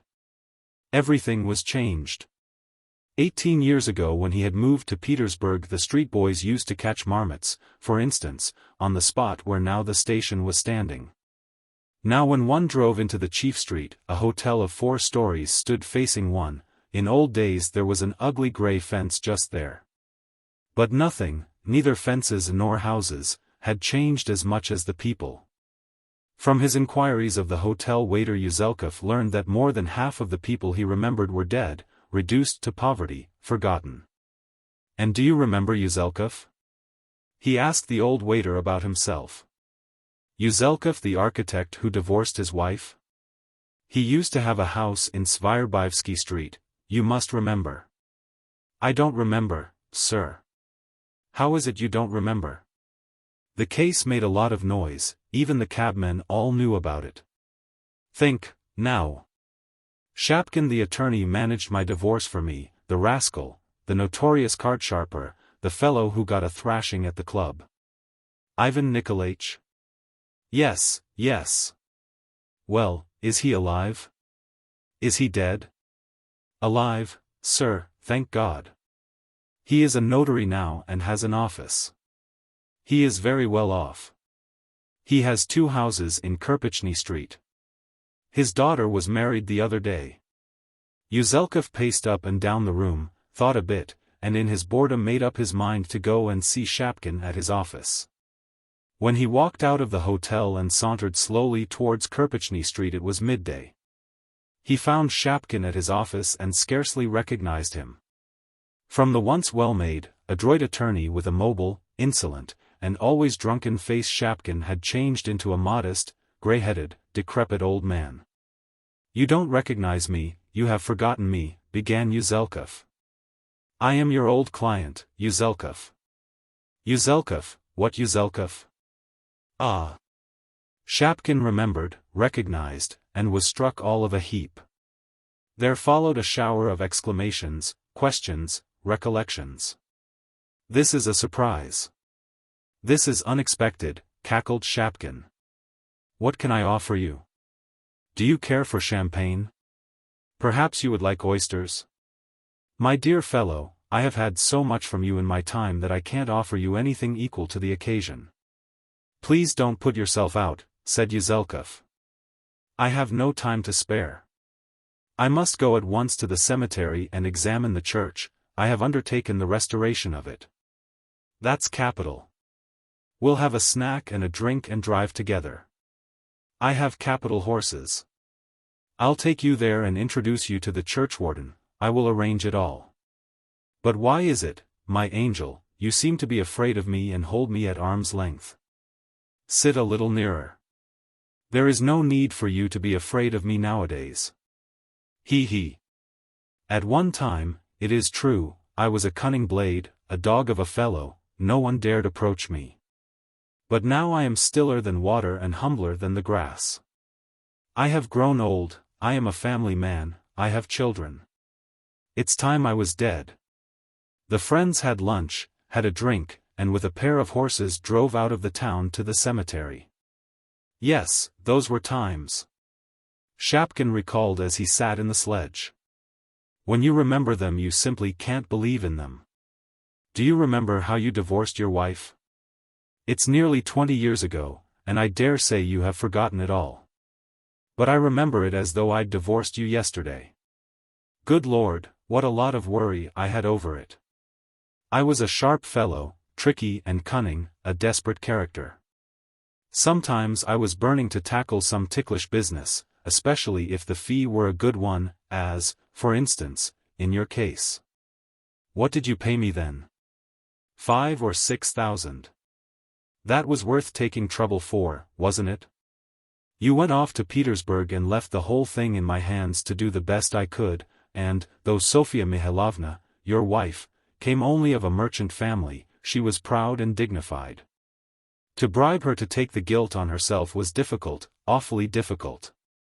I would go to negotiate with her, and as soon as she saw me she called to her maid, Masha, "Didn't I tell you not to admit that scoundrel?" Well, I tried one thing and another. I wrote her letters and contrived to meet her accidentally, it was no use. I had to act through a third person. I had a lot of trouble with her for a long time, and she only gave in when you agreed to give her 10,000. She couldn't resist 10,000, she couldn't hold out. She cried, she spat in my face, but she consented, she took the guilt on herself. I thought it was 15,000 she had from me, not 10, said Yuzelkov. Yes, 15, I made a mistake, said Shapkin in confusion. It's all over and done with, though, it's no use concealing it. I gave her 10 and the other 5 I collared for myself. I deceived you both. It's all over and done with, it's no use to be ashamed. And indeed, judge for yourself, Boris Petrovich, weren't you the very person for me to get money out of? You were a wealthy man and had everything you wanted. Your marriage was an idle whim, and so was your divorce. You were making a lot of money. I remember you made a scoop of 20,000 over one contract. Whom should I have fleeced if not you? And I must own I envied you. If you grabbed anything they took off their caps to you, while they would thrash me for a ruble and slap me in the face at the club. But there, why recall it? It is high time to forget it. Tell me, please, how did Sofia Mihailovna get on afterwards? With her 10,000? Very badly. God knows what it was, she lost her head, perhaps, or maybe her pride and her conscience tormented her at having sold her honor, or perhaps she loved you, but, do you know, she took to drink. As soon as she got her money she was off driving about with officers. It was drunkenness, dissipation, debauchery. When she went to a restaurant with officers she was not content with port or anything light, she must have strong brandy, fiery stuff to stupefy her. Yes, she was eccentric. I had a lot to put up with from her, sometimes she would take offense at something and begin being hysterical. And what happened afterwards? 1 week passed and then another. I was sitting at home, writing something. All at once the door opened and she walked in, drunk. Take back your cursed money, she said, and flung a roll of notes in my face. So she could not keep it up. I picked up the notes and counted them. It was 500 short of the 10,000, so she had only managed to get through 500. Where did you put the money? It's all ancient history, there's no reason to conceal it now. In my pocket, of course. Why do you look at me like that? Wait a bit for what will come later. It's a regular novel, a pathological study. A couple of months later I was going home one night in a nasty drunken condition. I lighted a candle, and lo and behold. Sofia Mihailovna was sitting on my sofa, and she was drunk, too, and in a frantic state, as wild as though she had run out of Bedlam. Give me back my money, she said, I have changed my mind. If I must go to ruin I won't do it by halves, I'll have my fling.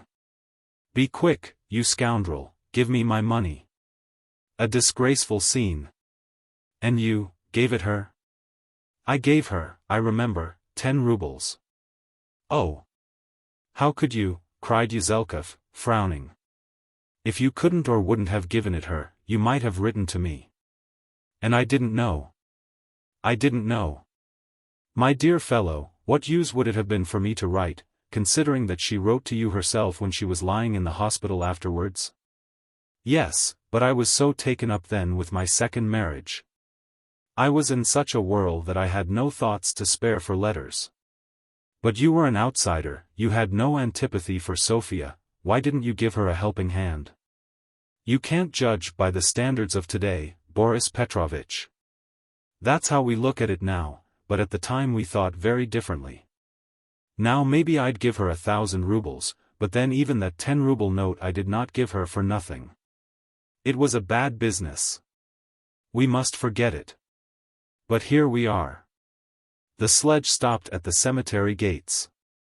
Yuzelkov and Shapkin got out of the sledge, went in at the gate, and walked up a long, broad avenue. The bare cherry trees and acacias, the grey crosses and tombstones, were silvered with hoarfrost, every little grain of snow reflected the bright, sunny day. There was the smell there always is in cemeteries, the smell of incense and freshly dug earth. Our cemetery is a pretty one, said Yuzelkov, quite a garden. Yes, but it is a pity thieves steal the tombstones. And over there, beyond that iron monument on the right, Sofia Mihailovna is buried. Would you like to see? The friends turned to the right and walked through the deep snow to the iron monument. Here it is, said Shapkin, pointing to a little slab of white marble. A lieutenant put the stone on her grave. Yuzelkov slowly took off his cap and exposed his bald head to the sun. Shapkin, looking at him, took off his cap too, and another bald patch gleamed in the sunlight. There was the stillness of the tomb all around as though the air, too, were dead. The friends looked at the grave, pondered, and said nothing. She sleeps in peace, said Shapkin, breaking the silence. It's nothing to her now that she took the blame on herself and drank brandy. You must own, Boris Petrovitch. Own what? Yuzelkov asked gloomily. Why? However hateful the past, it was better than this. And Shapkin pointed to his grey head. I used not to think of the hour of death. I fancied I could have given death points and won the game if we had had an encounter, but now. But what's the good of talking? Yuzelkov was overcome with melancholy. He suddenly had a passionate longing to weep, as once he had longed for love, and he felt those tears would have tasted sweet and refreshing. A moisture came into his eyes and there was a lump in his throat, but Shapkin was standing beside him and Yuzelkov was ashamed to show weakness before a witness. He turned back abruptly and went into the church. Only 2 hours later, after talking to the churchwarden and looking over the church, he seized a moment when Shapkin was in conversation with the priest and hastened away to weep. He stole up to the grave secretly, furtively, looking round him every minute. The little white slab looked at him pensively, mournfully, and innocently as though a little girl lay under it instead of a dissolute, divorced wife. To weep, thought Yuzelkov. But the moment for tears had been missed, though the old man blinked his eyes, though he worked up his feelings, the tears did not flow nor the lump come in his throat. After standing for 10 minutes, with a gesture of despair, Yuzelkov went to look for Shapkin. Sorrow.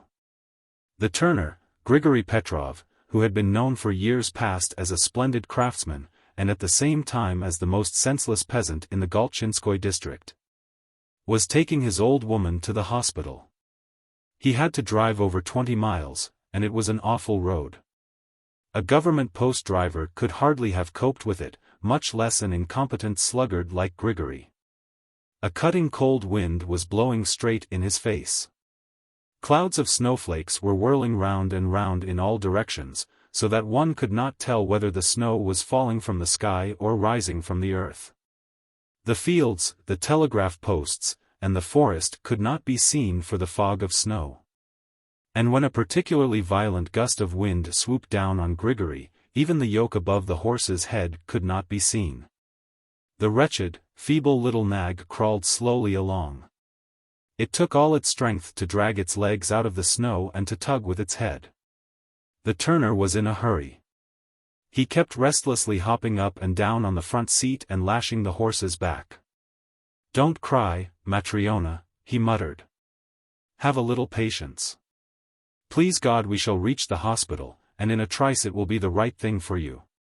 Pavel Ivanitch will give you some little drops, or tell them to bleed you, or maybe his honor will be pleased to rub you with some sort of spirit, it'll draw it out of your side. Pavel Ivanitch will do his best. He will shout and stamp about, but he will do his best.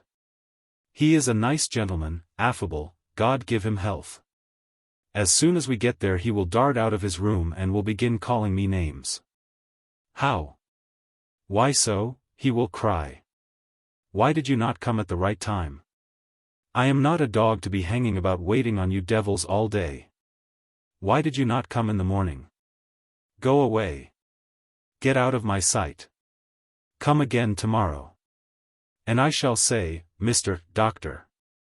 Pavel Ivanitch. Your honor. Get on, do. Plague take you, you devil. Get on. The turner lashed his nag, and without looking at the old woman went on muttering to himself. Your honor. It's true as before God. Here's the cross for you. I set off almost before it was light. How could I be here in time if the Lord, the Mother of God, is wroth, and has sent such a snowstorm? Kindly look for yourself. Even a first-rate horse could not do it, while mine, you can see for yourself, is not a horse but a disgrace. And Pavel Ivanitch will frown and shout, we know you. You always find some excuse. Especially you, Grishka, I know you of old. I'll be bound you have stopped at half a dozen taverns. And I shall say, Your Honor. Am I a criminal or a heathen? My old woman is giving up her soul to God, she is dying, and am I going to run from tavern to tavern? What an idea, upon my word. Plague take them, the taverns. Then Pavel Ivanitch will order you to be taken into the hospital, and I shall fall at his feet. Pavel Ivanitch. Your Honor, we thank you most humbly. Forgive us fools and anathemas, don't be hard on us peasants. We deserve a good kicking, while you graciously put yourself out and mess your feet in the snow. And Pavel Ivanitch will give me a look as though he would like to hit me, and will say, you'd much better not be swilling vodka, you fool. But taking pity on your old woman instead of falling at my feet. You want a thrashing. You are right there, a thrashing, Pavel Ivanitch, strike me God. But how can we help bowing down at your feet if you are our benefactor, and a real father to us? Your Honor. I give you my word, here as before God, you may spit in my face if I deceive you, as soon as my Matryona, this same here, is well again and restored to her natural condition. I'll make anything for your honor that you would like to order. A cigarette case, if you like, of the best birchwood, balls for croquet, skittles of the most foreign pattern I can turn. I will make anything for you. I won't take a farthing from you. In Moscow they would charge you 4 rubles for such a cigarette case, but I won't take a farthing. The doctor will laugh and say, oh, all right, all right. I see. But it's a pity you are a drunkard, I know how to manage the gentry, old girl. There isn't a gentleman I couldn't talk to. Only God grant we don't get off the road. Oh, how it is blowing. One's eyes are full of snow. And the turner went on muttering endlessly. He prattled on mechanically to get a little relief from his depressing feelings. He had plenty of words on his tongue, but the thoughts and questions in his brain were even more numerous. Sorrow had come upon the turner unawares, unlooked for, and unexpected, and now he could not get over it, could not recover himself. He had lived hitherto in unruffled calm, as though in drunken half-consciousness, knowing neither grief nor joy, and now he was suddenly aware of a dreadful pain in his heart. The careless idler and drunkard found himself quite suddenly in the position of a busy man, weighed down by anxieties and haste, and even struggling with nature. The turner remembered that his trouble had begun the evening before. When he had come home yesterday evening, a little drunk as usual, and from long-established habit had begun swearing and shaking his fists. His old woman had looked at her rowdy spouse as she had never looked at him before. Usually, the expression in her aged eyes was that of a martyr, meek like that of a dog frequently beaten and badly fed. This time she had looked at him sternly and immovably, as saints in the holy pictures or dying people look. From that strange, evil look in her eyes the trouble had begun. The turner, stupefied with amazement, borrowed a horse from a neighbor, and now was taking his old woman to the hospital in the hope that, by means of powders and ointments, Pavel Ivanitch would bring back his old woman's habitual expression.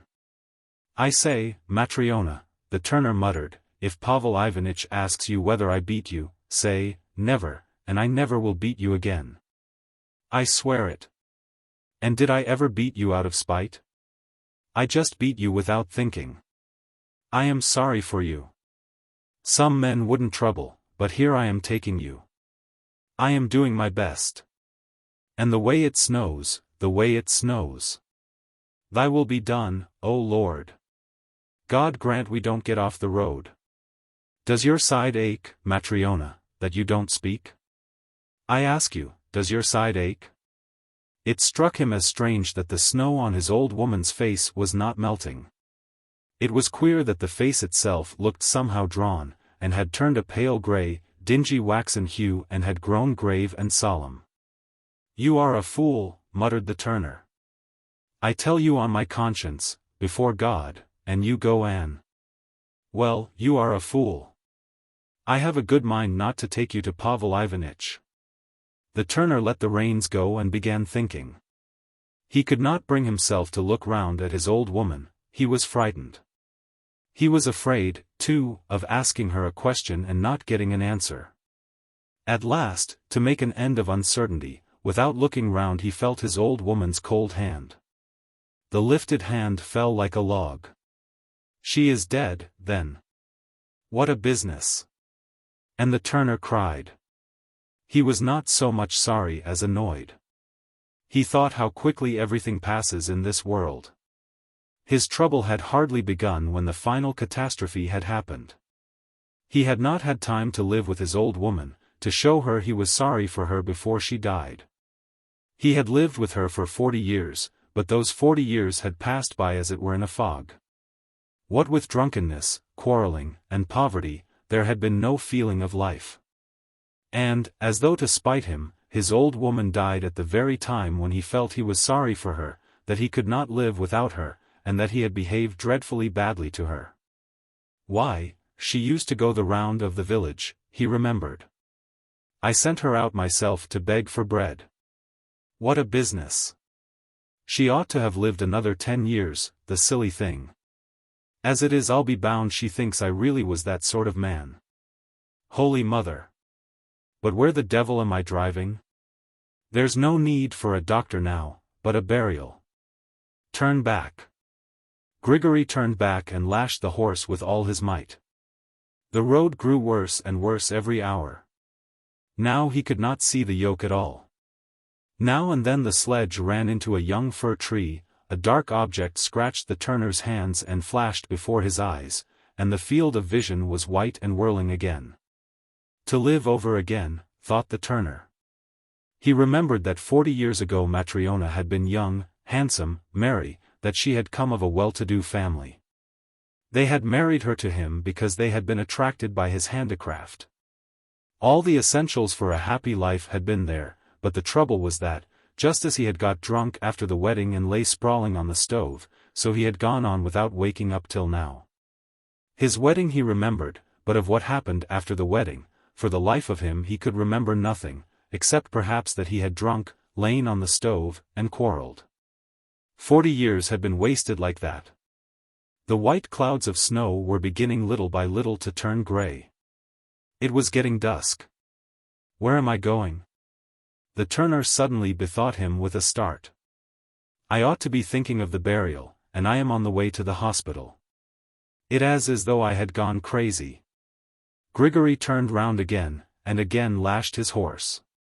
The little nag strained its utmost and, with a snort, fell into a little trot. The turner lashed it on the back time after time. A knocking was audible behind him, and though he did not look round, he knew it was the dead woman's head knocking against the sledge. And the snow kept turning darker and darker, the wind grew colder and more cutting. To live over again, thought the turner. I should get a new lathe, take orders, give the money to my old woman. And then he dropped the reins. He looked for them, tried to pick them up, but could not, his hands would not work. It does not matter, he thought, the horse will go of itself, it knows the way.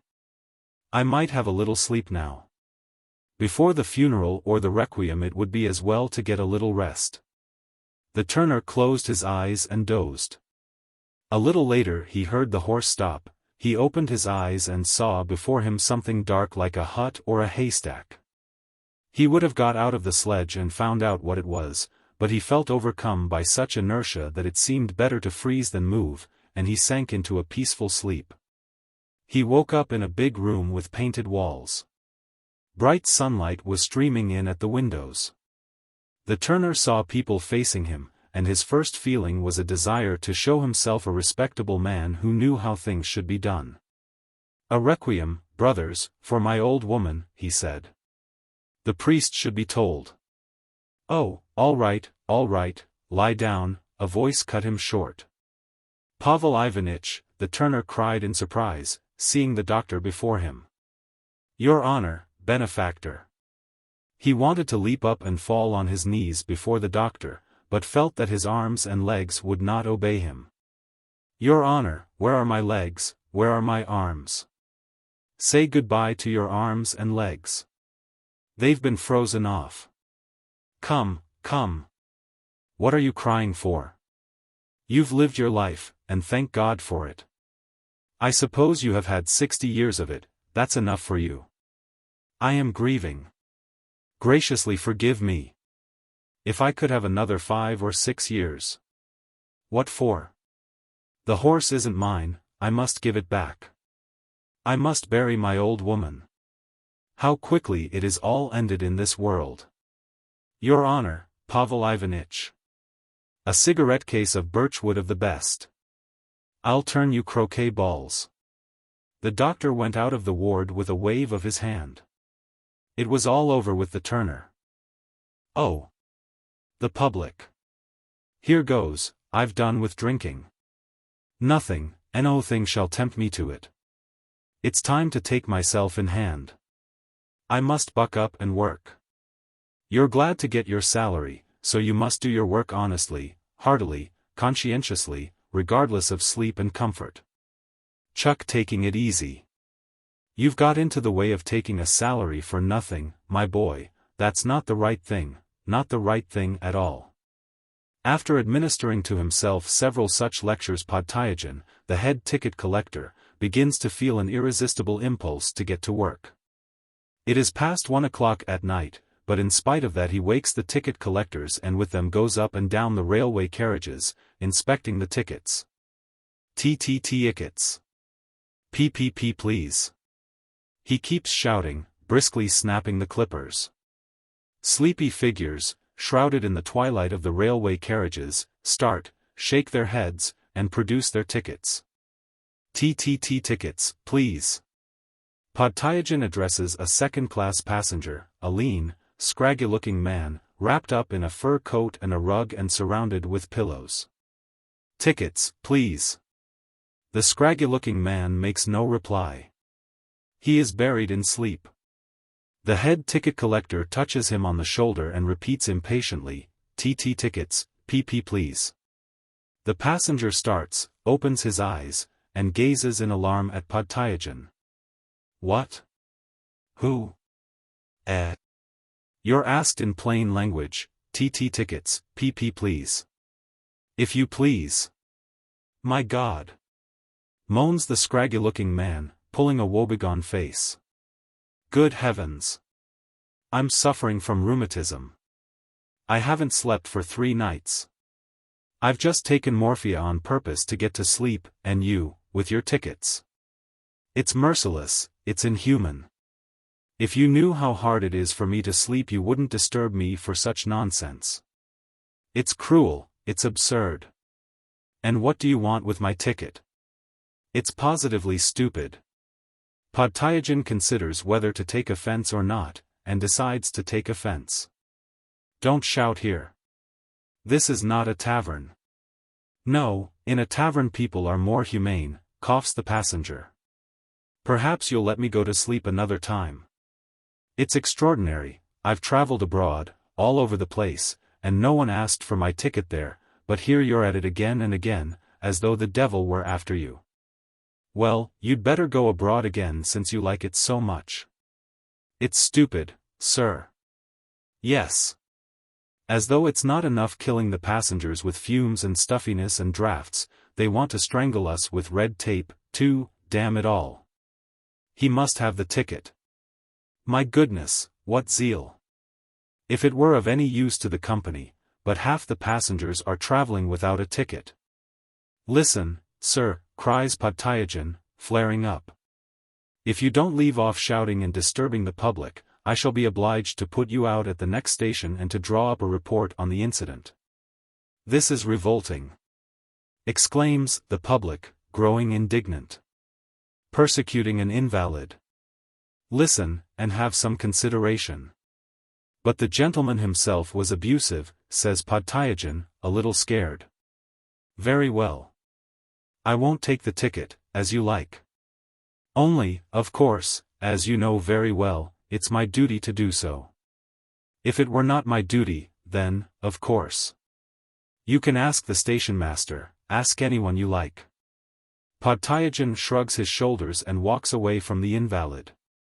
At first he feels aggrieved and somewhat injured, then, after passing through 2 or 3 carriages, he begins to feel a certain uneasiness not unlike the pricking of conscience in his ticket collector's bosom. There certainly was no need to wake the invalid, he thinks, though it was not my fault. They imagine I did it wantonly, idly. They don't know that I'm bound in duty. If they don't believe it, I can bring the station master to them. A station. The train stops 5 minutes. Before the 3rd bell, Podtyagin enters the same second-class carriage. Behind him stalks the station master in a red cap. This gentleman here, Podtyagin begins, declares that I have no right to ask for his ticket and is offended at it. I ask you, Mr. Station Master, to explain to him. Do I ask for tickets according to regulation or to please myself? Sir, Podtyagin addresses the scraggy-looking man, sir. You can ask the station master here if you don't believe me. The invalid starts as though he had been stung, opens his eyes, and with a woebegone face sinks back in his seat. My God!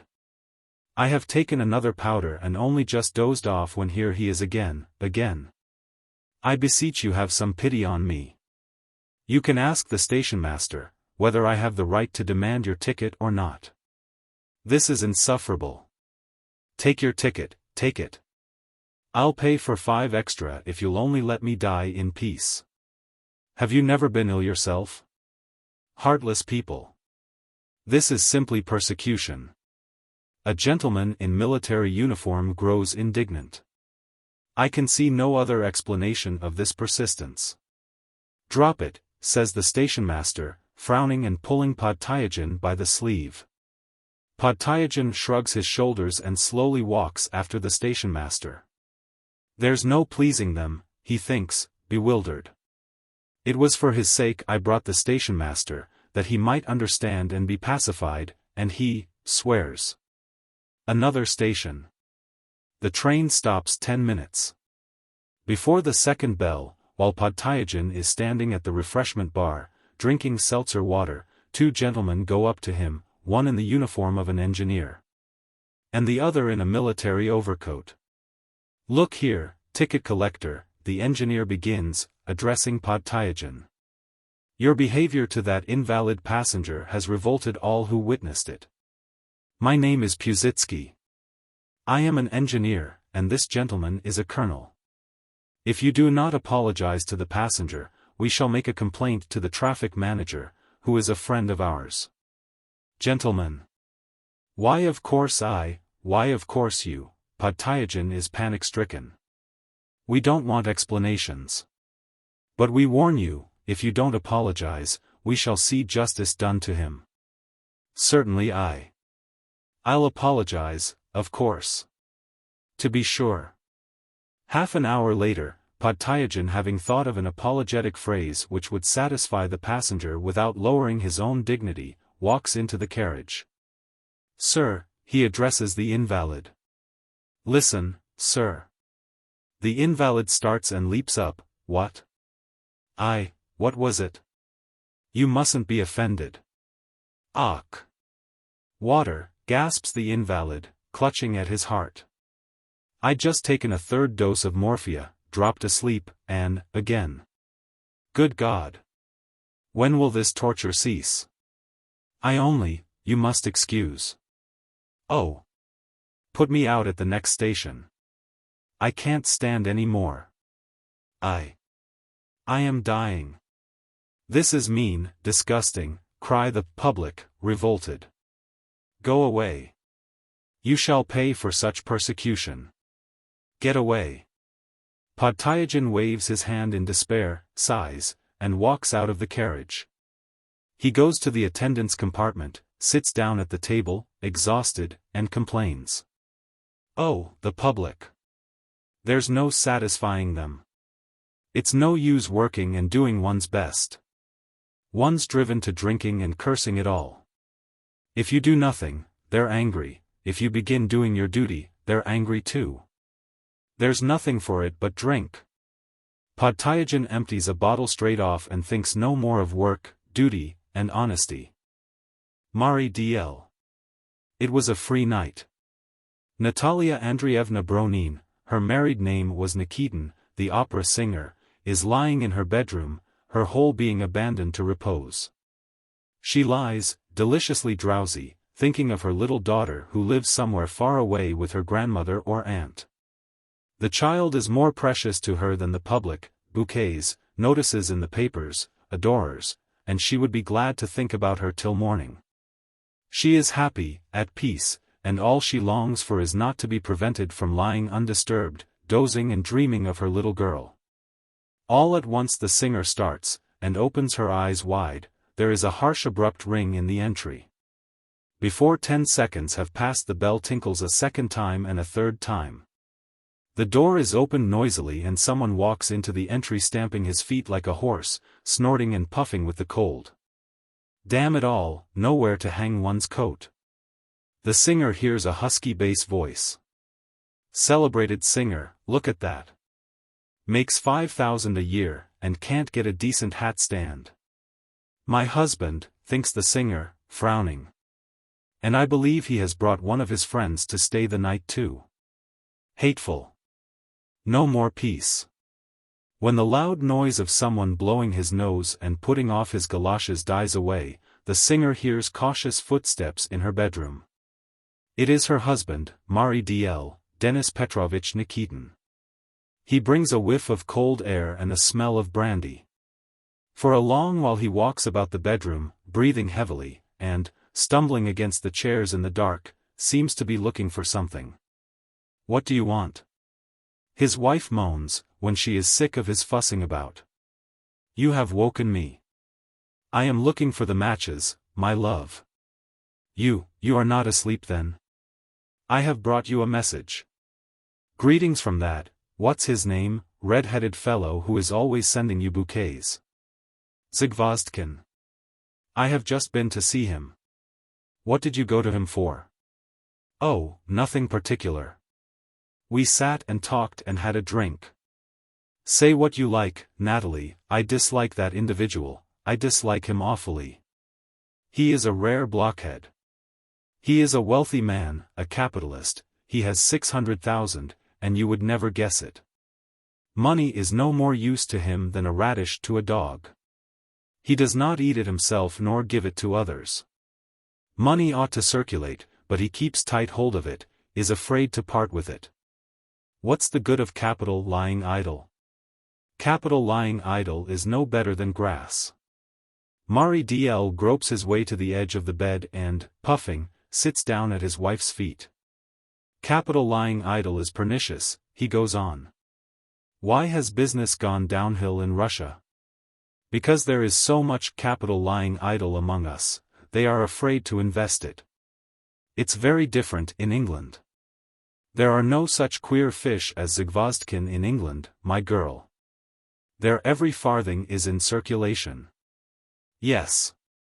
They don't keep it locked up in chests there. Well, that's all right. I am sleepy. Directly. Whatever was it I was talking about? Yes. In these hard times hanging is too good for Zygvozdkin. He is a fool and a scoundrel. No better than a fool. If I asked him for a loan without security, why, a child could see that he runs no risk whatever. He doesn't understand, the ass. For 10,000 he would have got 100. In a year he would have another 100,000. I asked, I talked, but he wouldn't give it me, the blockhead. I hope you did not ask him for a loan in my name. A queer question. Mari DL is offended. Anyway, he would sooner give me 10,000 than you. You are a woman, and I am a man anyway, a businesslike person. And what a scheme I proposed to him. Not a bubble, not some chimera, but a sound thing, substantial. If one could hit on a man who would understand, one might get 20,000 for the idea alone. Even you would understand if I were to tell you about it. Only you, don't chatter about it, not a word, but I fancy I have talked to you about it already. Have I talked to you about sausage skins? By and by. I believe I have. Do you see the point of it? Now the provision shops and the sausage makers get their sausage skins locally, and pay a high price for them. Well, but if one were to bring sausage skins from the Caucasus where they are worth nothing, and where they are thrown away, then, where do you suppose the sausage makers would buy their skins? Here in the slaughterhouses or from me? From me, of course. Why, I shall sell them 10 times as cheap. Now let us look at it like this. Every year in Petersburg and Moscow and in other centers these same skins would be bought to the sum of 500,000, let us suppose. That's the minimum. Well, and if? You can tell me tomorrow, later on. Yes, that's true. You are sleepy, pardon, I am just going, say what you like, but with capital you can do good business everywhere, wherever you go.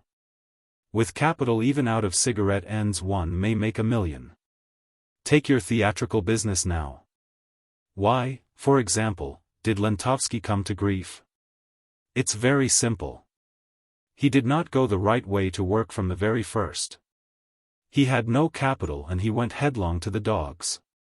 He ought first to have secured his capital, and then to have gone slowly and cautiously. Nowadays, one can easily make money by a theater, whether it is a private one or a people's one. If one produces the right plays, charges a low price for admission, and hits the public fancy, one may put 100,000 in one's pocket the first year. You don't understand, but I am talking sense.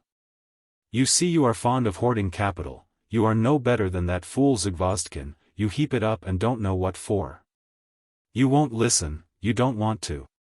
If you were to put it into circulation, you wouldn't have to be rushing all over the place.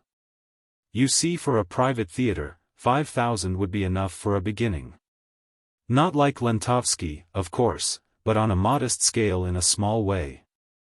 I have got a manager already, I have looked at a suitable building. It's only the money I haven't got. If only you understood things you would have parted with your 5%, your preference shares. No, merci. You have fleeced me enough already. Let me alone, I have been punished already. If you are going to argue like a woman, then of course, sighs Nikitin, getting up. Of course. Let me alone. Come, go away and don't keep me awake. I am sick of listening to your nonsense. To be sure, of course. Fleeced, plundered. What we give we remember, but we don't remember what we take. I have never taken anything from you. Is that so? But when we weren't a celebrated singer, at whose expense did we live then? And who, allow me to ask, lifted you out of beggary and secured your happiness? Don't you remember that? Come, go to bed. Go along and sleep it off. Do you mean to say you think I am drunk? If I am so low in the eyes of such a grand lady, I can go away altogether. Do. A good thing too. I will, too.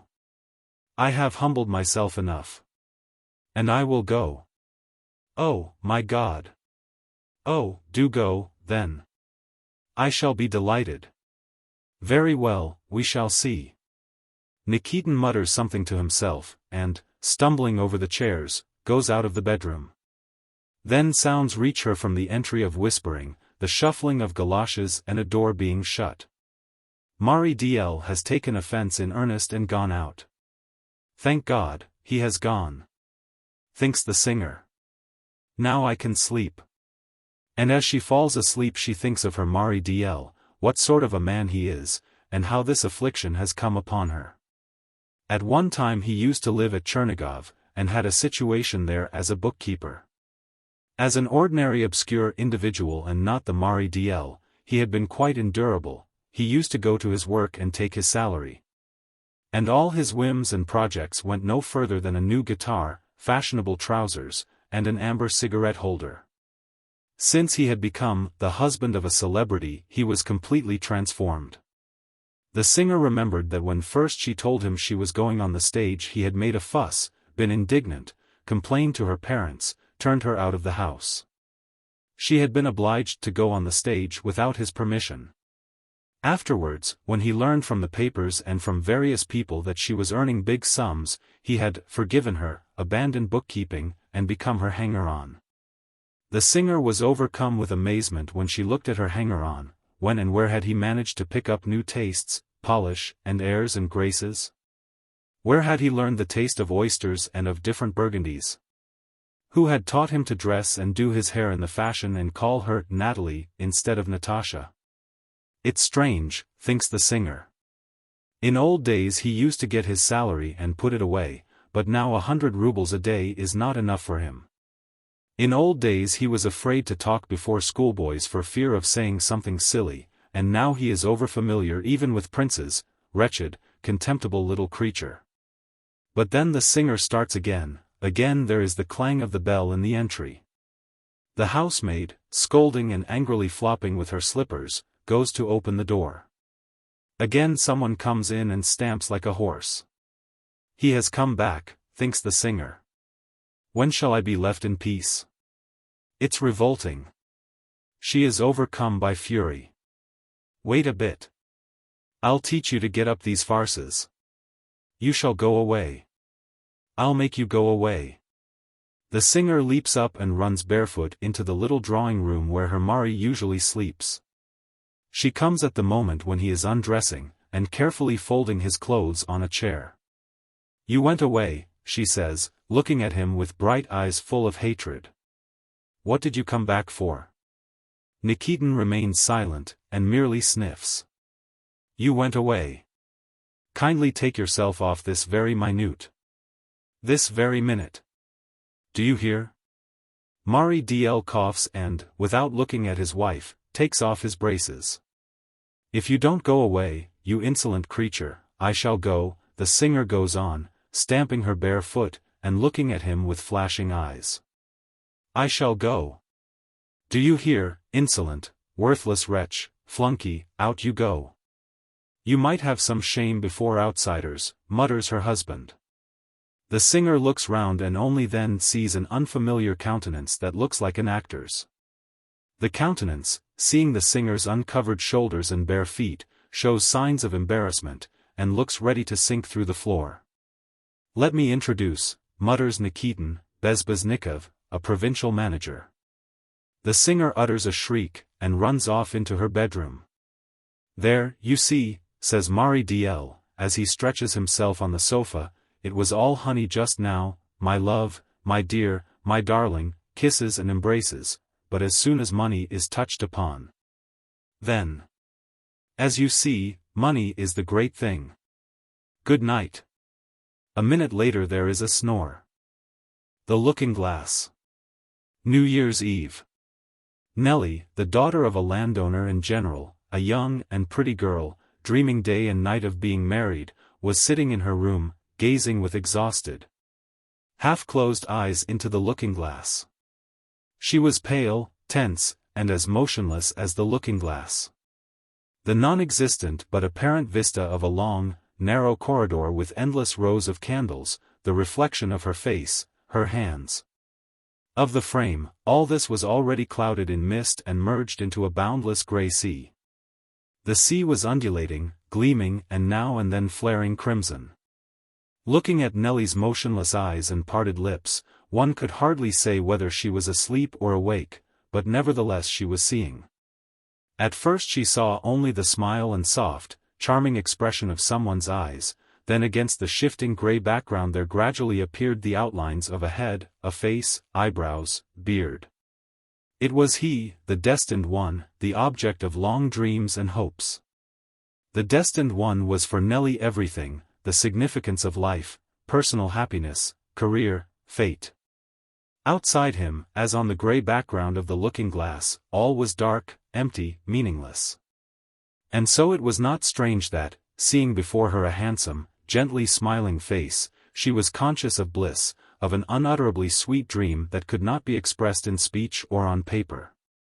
Then she heard his voice, saw herself living under the same roof with him, her life merged into his. Months and years flew by against the grey background. And Nellie saw her future distinctly in all its details. Picture followed picture against the grey background. Now Nellie saw herself one winter night knocking at the door of Stepan Lukic, the district doctor. The old dog hoarsely and lazily barked behind the gate. The doctor's windows were in darkness. All was silence. For God's sake, whispered Nellie. But at last the garden gate creaked and Nellie saw the doctor's cook. Is the doctor at home? His honor's asleep, whispered the cook into her sleeve, as though afraid of waking her master. He's only just got home from his fever patients, and gave orders he was not to be waked. But Nellie scarcely heard the cook. Thrusting her aside, she rushed headlong into the doctor's house. Running through some dark and stuffy rooms, upsetting 2 or 3 chairs, she at last reached the doctor's bedroom. Stepan Lukic was lying on his bed, dressed, but without his coat, and with pouting lips was breathing into his open hand. A little night light glimmered faintly beside him. Without uttering a word Nellie sat down and began to cry. She wept bitterly, shaking all over. My husband is ill, she sobbed out. Stepan Lukic was silent. He slowly sat up, propped his head on his hand, and looked at his visitor with fixed, sleepy eyes. My husband is ill. Nellie continued, restraining her sobs. For mercy's sake, come quickly. Make haste. Make haste. Growled the doctor, blowing into his hand. Come. Come this very minute. Or, it's terrible to think. For mercy's sake. And pale, exhausted Nellie, gasping and swallowing her tears, began describing to the doctor her husband's illness, her unutterable terror. Her sufferings would have touched the heart of a stone, but the doctor looked at her, blew into his open hand, and, not a movement. I'll come tomorrow, he muttered. That's impossible. Cried Nellie. I know my husband has typhus. At once, this very minute you are needed. I have only just come in, muttered the doctor. For the last 3 days I've been away, seeing typhus patients, and I'm exhausted and ill myself. I simply can't. Absolutely. I've caught it myself. There. And the doctor thrust before her eyes a clinical thermometer. My temperature is nearly 40. I absolutely can't. I can scarcely sit up. Excuse me. I'll lie down. The doctor lay down. But I implore you, doctor, Nellie moaned in despair. I beseech you. Help me, for mercy's sake. Make a great effort and come. I will repay you, doctor. Oh, dear. Why, I have told you already. Ah. Nellie leapt up and walked nervously up and down the bedroom. She longed to explain to the doctor, to bring him to reason. She thought if only he knew how dear her husband was to her and how unhappy she was, he would forget his exhaustion and his illness. But how could she be eloquent enough? Go to the Zemstvo doctor, she heard Stepan Lukic's voice. That's impossible. He lives more than 20 miles from here, and time is precious. And the horses can't stand it. It is 30 miles from us to you, and as much from here to the Zemstvo doctor. No, it's impossible. Come along, Stepan Lukic. I ask of you an heroic deed. Come, perform that heroic deed. Have pity on us. It's beyond everything. I'm in a fever, my head's in a whirl, and she won't understand. Leave me alone. But you are in duty bound to come. You cannot refuse to come. It's egoism. A man is bound to sacrifice his life for his neighbor, and you refuse to come. I will summon you before the court. Nelly felt that she was uttering a false and undeserved insult, but for her husband's sake she was capable of forgetting logic, tact, sympathy for others. In reply to her threats, the doctor greedily gulped a glass of cold water. Nelly fell to entreating and imploring like the very lowest beggar. At last the doctor gave way. He slowly got up, puffing and panting, looking for his coat. "Here it is," cried Nelly, helping him. "Let me put it on to you. Come along. I will repay you.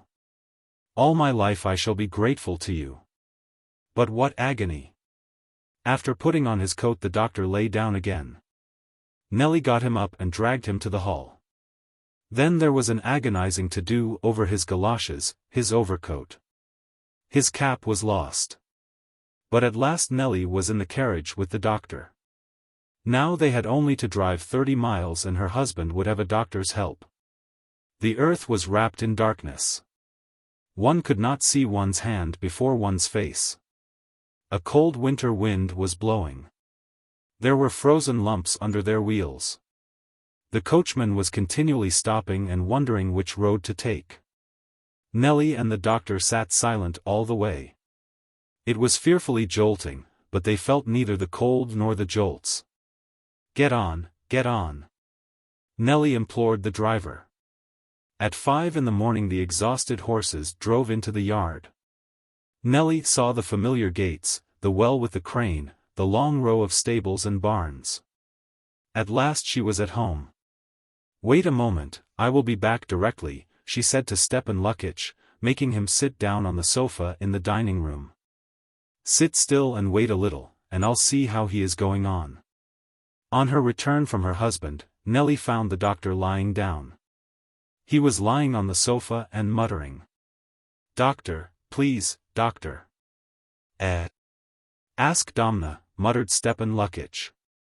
"What?" "They said at the meeting." Vlasov said. "Who, what?" And to her horror Nelly saw that the doctor was as delirious as her husband. What was to be done? "I must go for the Zemstvo doctor," she decided. Then again there followed darkness, a cutting cold wind, lumps of frozen earth.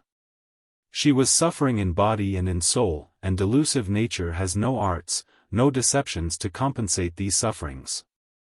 Then she saw against the grey background how her husband every spring was in straits for money to pay the interest for the mortgage to the bank.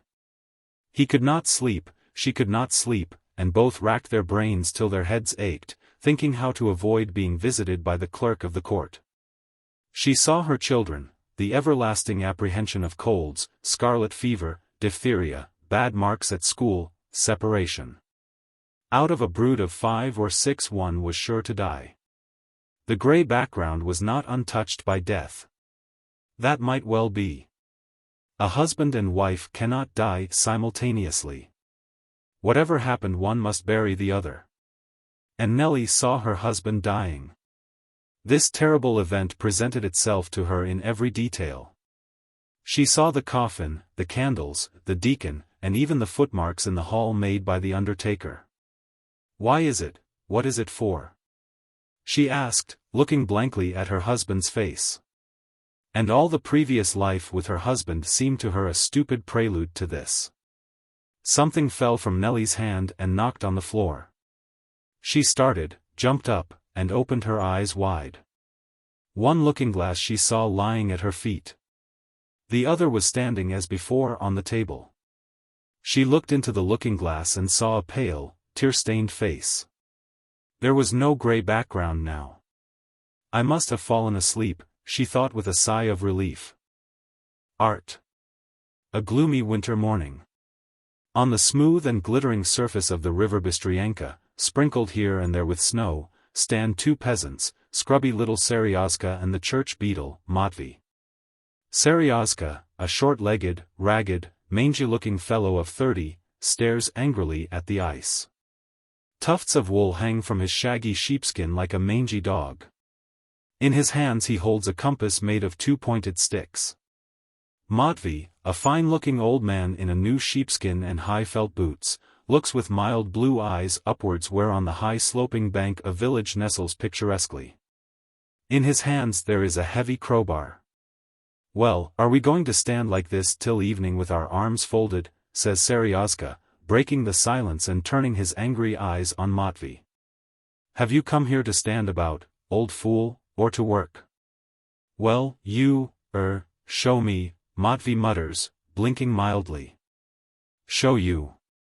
It's always me to show you, and me to do it. They have no sense of their own. Mark it out with the compasses, that's what's wanted. You can't break the ice without marking it out. Mark it. Take the compass." Matvey takes the compasses from Seryozha's hands, and, shuffling heavily on the same spot and jerking with his elbows in all directions, he begins awkwardly trying to describe a circle on the ice. Seryozha screws up his eyes contemptuously and obviously enjoys his awkwardness and incompetence. He mutters angrily. "Even that you can't do. The fact is you are a stupid peasant, a wooden head. You ought to be grazing geese and not making a Jordan. Give the compasses here. Give them here, I say." Seryozha snatches the compasses out of the hands of the perspiring Matvey, and in an instant, jauntily twirling round on one heel, he describes a circle on the ice. The outline of the new Jordan is ready now, all that is left to do is to break the ice. But before proceeding to the work Seryozha spends a long time in airs and graces, whims and reproaches. "I am not obliged to work for you. You are employed in the church, you do it." He obviously enjoys the peculiar position in which he has been placed by the fate that has bestowed on him the rare talent of surprising the whole parish once a year by his art. Poor mild Matvey has to listen to many venomous and contemptuous words from him. Seryozha sets to work with vexation, with anger. He is lazy. He has hardly described the circle when he is already itching to go up to the village to drink tea, lounge about, and babble. "I'll be back directly," he says, lighting his cigarette. "And meanwhile you had better bring something to sit on and sweep up, instead of standing there counting the crows." Matvey is left alone. The air is grey and harsh but still. The white church peeps out genially from behind the huts scattered on the river bank. Jackdaws are incessantly circling round its golden crosses. On one side of the village where the river bank breaks off and is steep, a hobbled horse is standing at the very edge, motionless as a stone, probably asleep or deep in thought. Matvey, too, stands motionless as a statue, waiting patiently.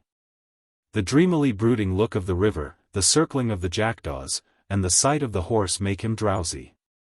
1 hour passes, a second, and still Seryozha does not come. The river has long been swept and a box brought to sit on, but the drunken fellow does not appear. Matvey waits and merely yawns. The feeling of boredom is one of which he knows nothing. If he were told to stand on the river for a day, a month, or a year, he would stand there.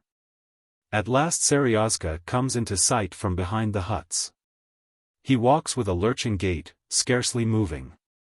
He is too lazy to go the long way round, and he comes not by the road, but prefers a shortcut in a straight line down the bank, and sticks in the snow, hangs on to the bushes.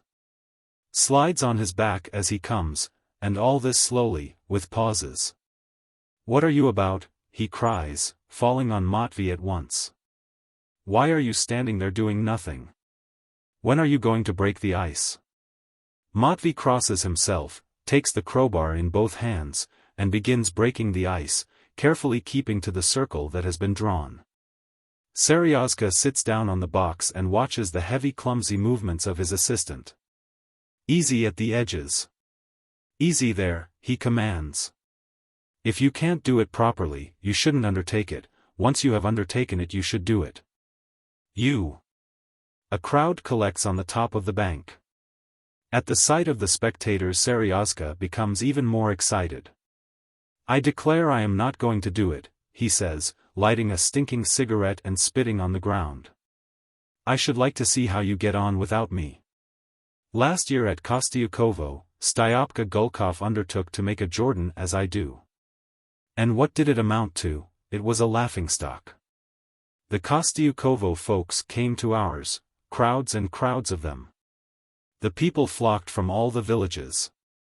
Because except for ours there is nowhere a proper Jordan. Work, there is no time for talking. Yes, old man, you won't find another Jordan like it in the whole province. The soldiers say you would look in vain, they are not so good even in the towns. Easy, easy. Matvey puffs and groans. The work is not easy. The ice is firm and thick. And he has to break it and at once take the pieces away that the open space may not be blocked up.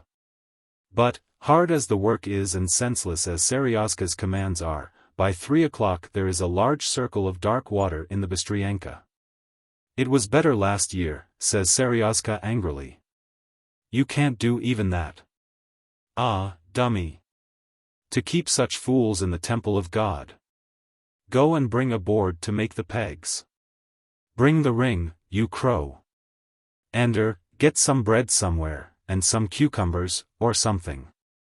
Matvey goes off and soon afterwards comes back, carrying on his shoulders an immense wooden ring which had been painted in previous years in patterns of various colors.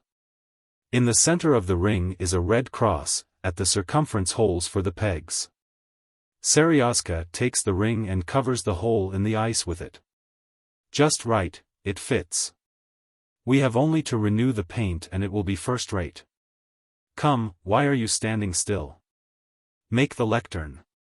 Or, go and get logs to make the cross. Matvey, who has not tasted food or drink all day, trudges up the hill again. Lazy as Seryozka is, he makes the pegs with his own hands.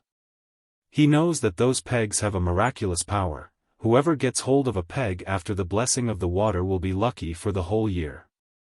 Such work is really worth doing. But the real work begins the following day. Then Seryozka displays himself before the ignorant Matvey in all the greatness of his talent. There is no end to his babble, his fault-finding, his whims and fancies. If Matvey nails 2 big pieces of wood to make a cross, he is dissatisfied and tells him to do it again. If Matvey stands still, Seryozka asks him angrily why he does not go. If he moves, Seryozka shouts to him not to go away but to do his work. He is not satisfied with his tools, with the weather, or with his own talent, nothing pleases him. Matvey saws out a great piece of ice for a lectern. Why have you broken off the corner? Cries Seryozka, and glares at him furiously. Why have you broken off the corner? I ask you. Forgive me, for Christ's sake. Do it over again. Matvey saws again, and there is no end to his sufferings. A lectern is to stand by the hole in the ice that is covered by the painted ring. On the lectern is to be carved the cross and the open gospel. But that is not all. Behind the lectern there is to be a high cross to be seen by all the crowd and to glitter in the sun as though sprinkled with diamonds and rubies. On the cross is to be a dove carved out of ice. The path from the church to the Jordan is to be strewn with branches of fir and juniper. All this is their task. First of all Seryozka sets to work on the lectern. He works with a file, a chisel, and an awl. He is perfectly successful in the cross on the lectern, the gospel, and the drapery that hangs down from the lectern. Then he begins on the dove. While he is trying to carve an expression of meekness and humility on the face of the dove, Matvey, lumbering about like a bear, is coating with ice the cross he has made of wood. He takes the cross and dips it in the hole. Waiting till the water has frozen on the cross he dips it in a second time, and so on till the cross is covered with a thick layer of ice. It is a difficult job, calling for a great deal of strength and patience. But now the delicate work is finished. Seryozka races about the village like one possessed. He swears and vows he will go at once to the river and smash all his work. He is looking for suitable paints. His pockets are full of ochre, dark blue, red lead, and verdigris. Without paying a farthing he rushes headlong from one shop to another. The shop is next door to the tavern. Here he has a drink, with a wave of his hand he darts off without paying. At one hut he gets beetroot leaves, at another an onion skin, out of which he makes a yellow color. He swears, shoves, threatens, and not a soul murmurs. They all smile at him, they sympathize with him, call him Sergei Nikitich. They all feel that his art is not his personal affair but something that concerns them all, the whole people.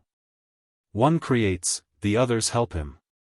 Seryozha in himself is a nonentity, a sluggard, a drunkard, and a wastrel, but when he has his red lead or compasses in his hand he is at once something higher, a servant of God.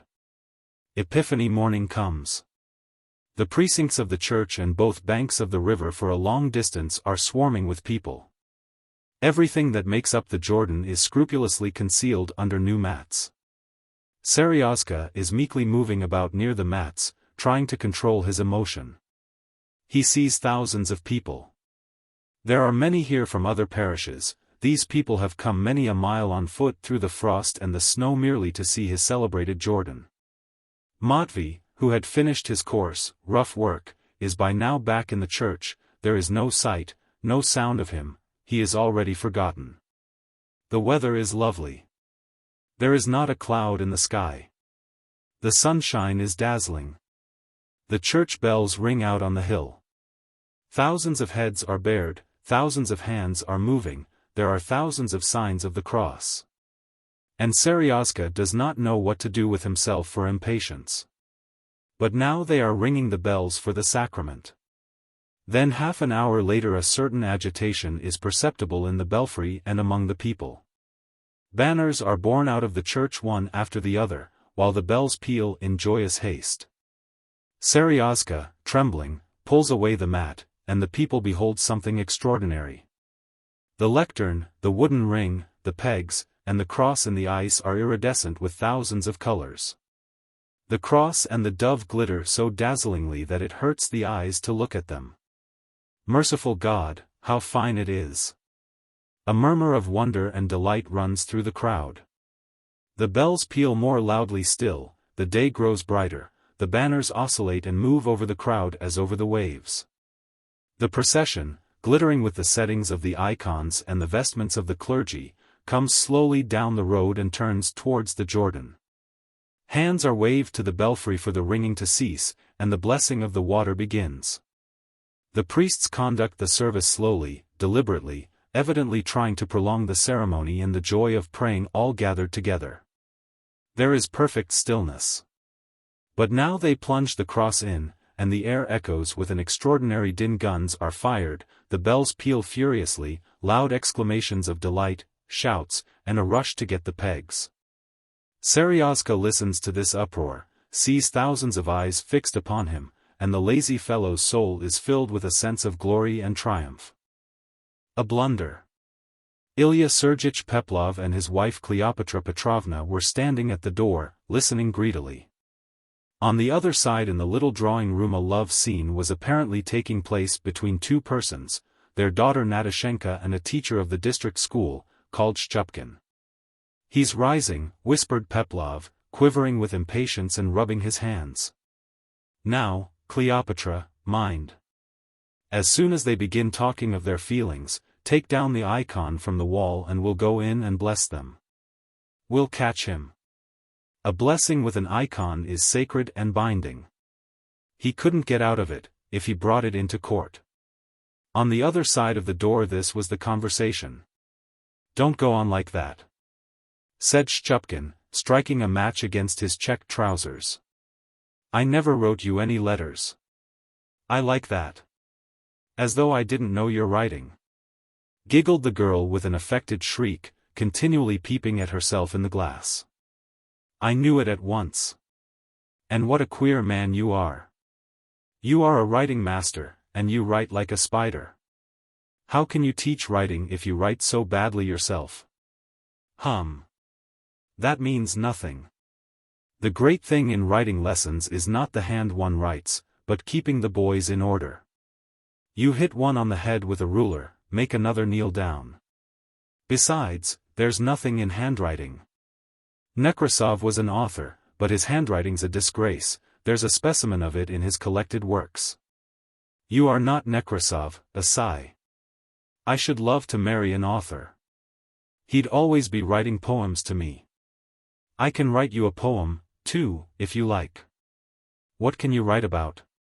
Love, passion, your eyes. You'll be crazy when you read it. It would draw a tear from a stone. And if I write you a real poem, will you let me kiss your hand? That's nothing much. You can kiss it now if you like. Shchupkin jumped up, and making sheepish eyes, bent over the fat little hand that smelt of egg soap.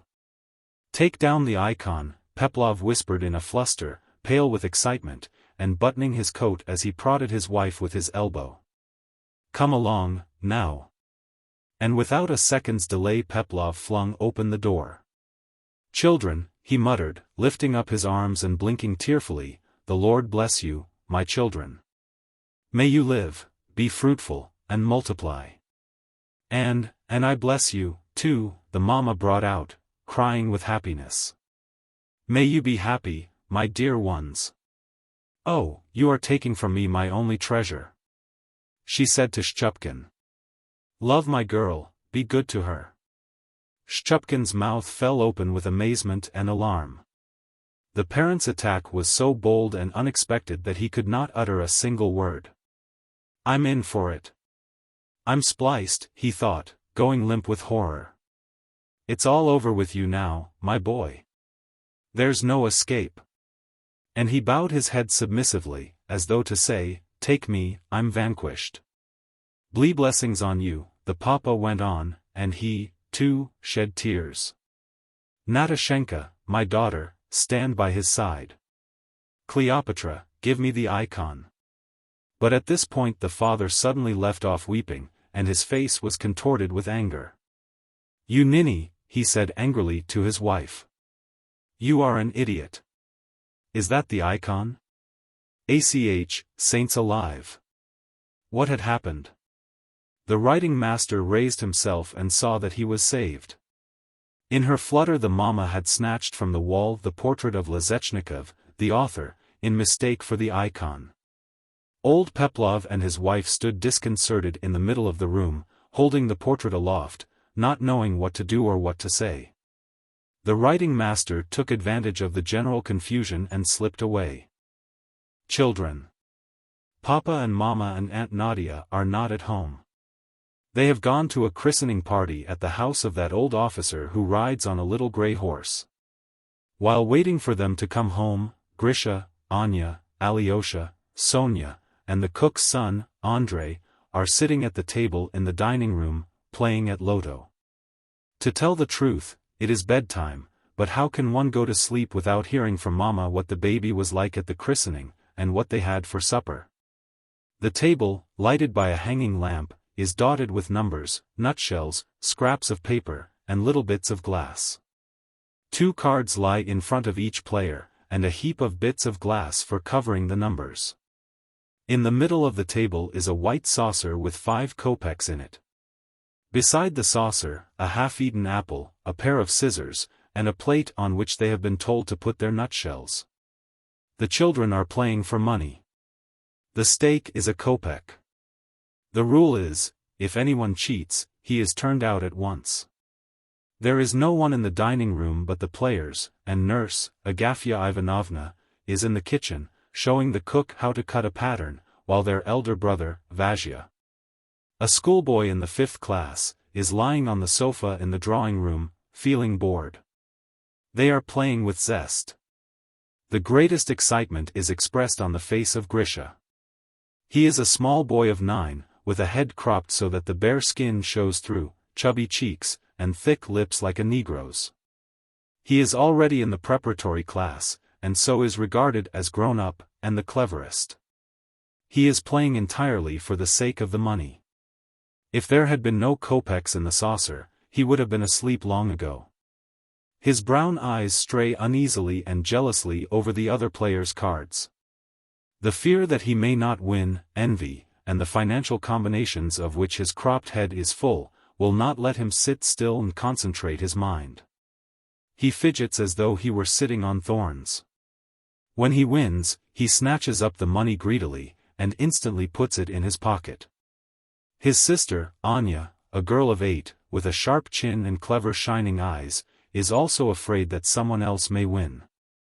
She flushes and turns pale, and watches the players keenly. The kopecks do not interest her. Success in the game is for her a question of vanity.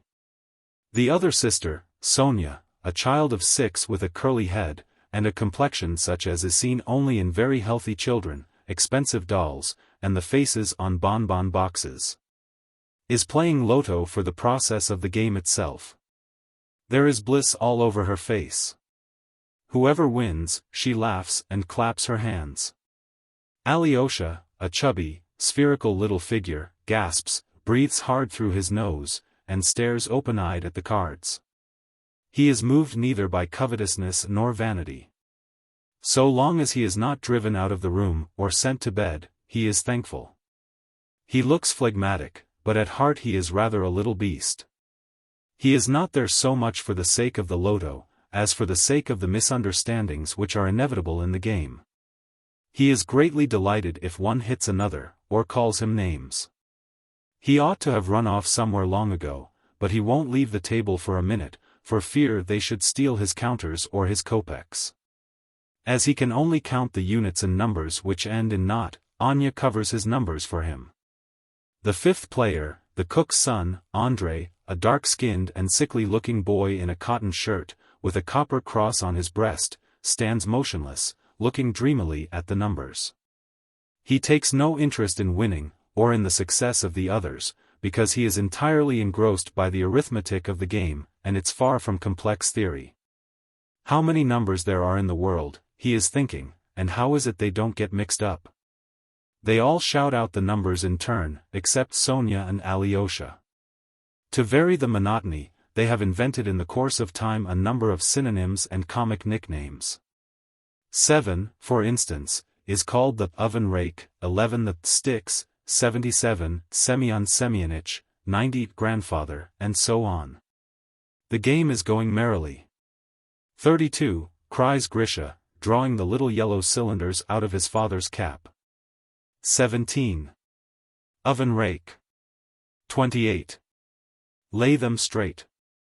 Anya sees that Andrei has let 28 slip. At any other time she would have pointed it out to him, but now when her vanity lies in the saucer with the kopecks, she is triumphant. 23. Grisha goes on, Semyon Semyonich. 9. A beetle, cries Sonia, pointing to a beetle running across the table. Aie. Don't kill it, says Alyosha, in his deep bass, perhaps it's got children. Sonia follows the black beetle with her eyes and wonders about its children, what tiny little beetles they must be. 43. 1. Grisha goes on, unhappy at the thought that Anya has already made 2 fours. 6. Game. I have got the game, cries Sonia, rolling her eyes coquettishly and giggling. The players' countenances lengthen. Must make sure, says Grisha, looking with hatred at Sonia. Exercising his rights as a big boy, and the cleverest, Grisha takes upon himself to decide. What he wants, that they do. Sonia's reckoning is slowly and carefully verified, and to the great regret of her fellow players, it appears that she has not cheated. Another game is begun. I did see something yesterday, says Anya, as though to herself. Philip Philippitch turned his eyelids inside out somehow and his eyes looked red and dreadful, like an evil spirit's. I saw it too, says Grisha. 8. And a boy at our school can move his ears. 27. Andrei looks up at Grisha, meditates, and says. I can move my ears too. Well then, move them. Andrei moves his eyes, his lips, and his fingers, and fancies that his ears are moving too. Everyone laughs. He is a horrid man, that Philip Philippitch, sighs Sonia. He came into our nursery yesterday, and I had nothing on but my chemise. And I felt so improper. Game. Grisha cries suddenly, snatching the money from the saucer. I've got the game. You can look and see if you like. The cook's son looks up and turns pale. Then I can't go on playing any more, he whispers. Why not? Because I have got no more money. You can't play without money, says Grisha. Andrei ransacks his pockets once more to make sure. Finding nothing in them but crumbs and a bitten pencil, he drops the corners of his mouth and begins blinking miserably. He is on the point of crying. I'll put it down for you, says Sonia, unable to endure his look of agony. Only mind you must pay me back afterwards. The money is brought and the game goes on. I believe they are ringing somewhere, says Anya, opening her eyes wide. They all leave off playing and gaze open-mouthed at the dark window. The reflection of the lamp glimmers in the darkness. It was your fancy.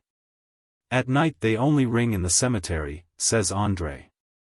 And what do they ring there for? To prevent robbers from breaking into the church. They are afraid of the bells. And what do robbers break into the church for? Asks Sonia. Everyone knows what for, to kill the watchman. A minute passes in silence. They all look at one another, shudder, and go on playing. This time Andrei wins. He has cheated, Alyosha booms out, apropos of nothing. What a lie, I haven't cheated.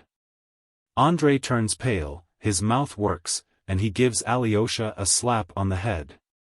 Alyosha glares angrily, jumps up, and with one knee on the table, slaps Andrei on the cheek. Each gives the other a second blow, and both howl. Sonia, feeling such horrors too much for her, begins crying too, and the dining room resounds with lamentations on various notes.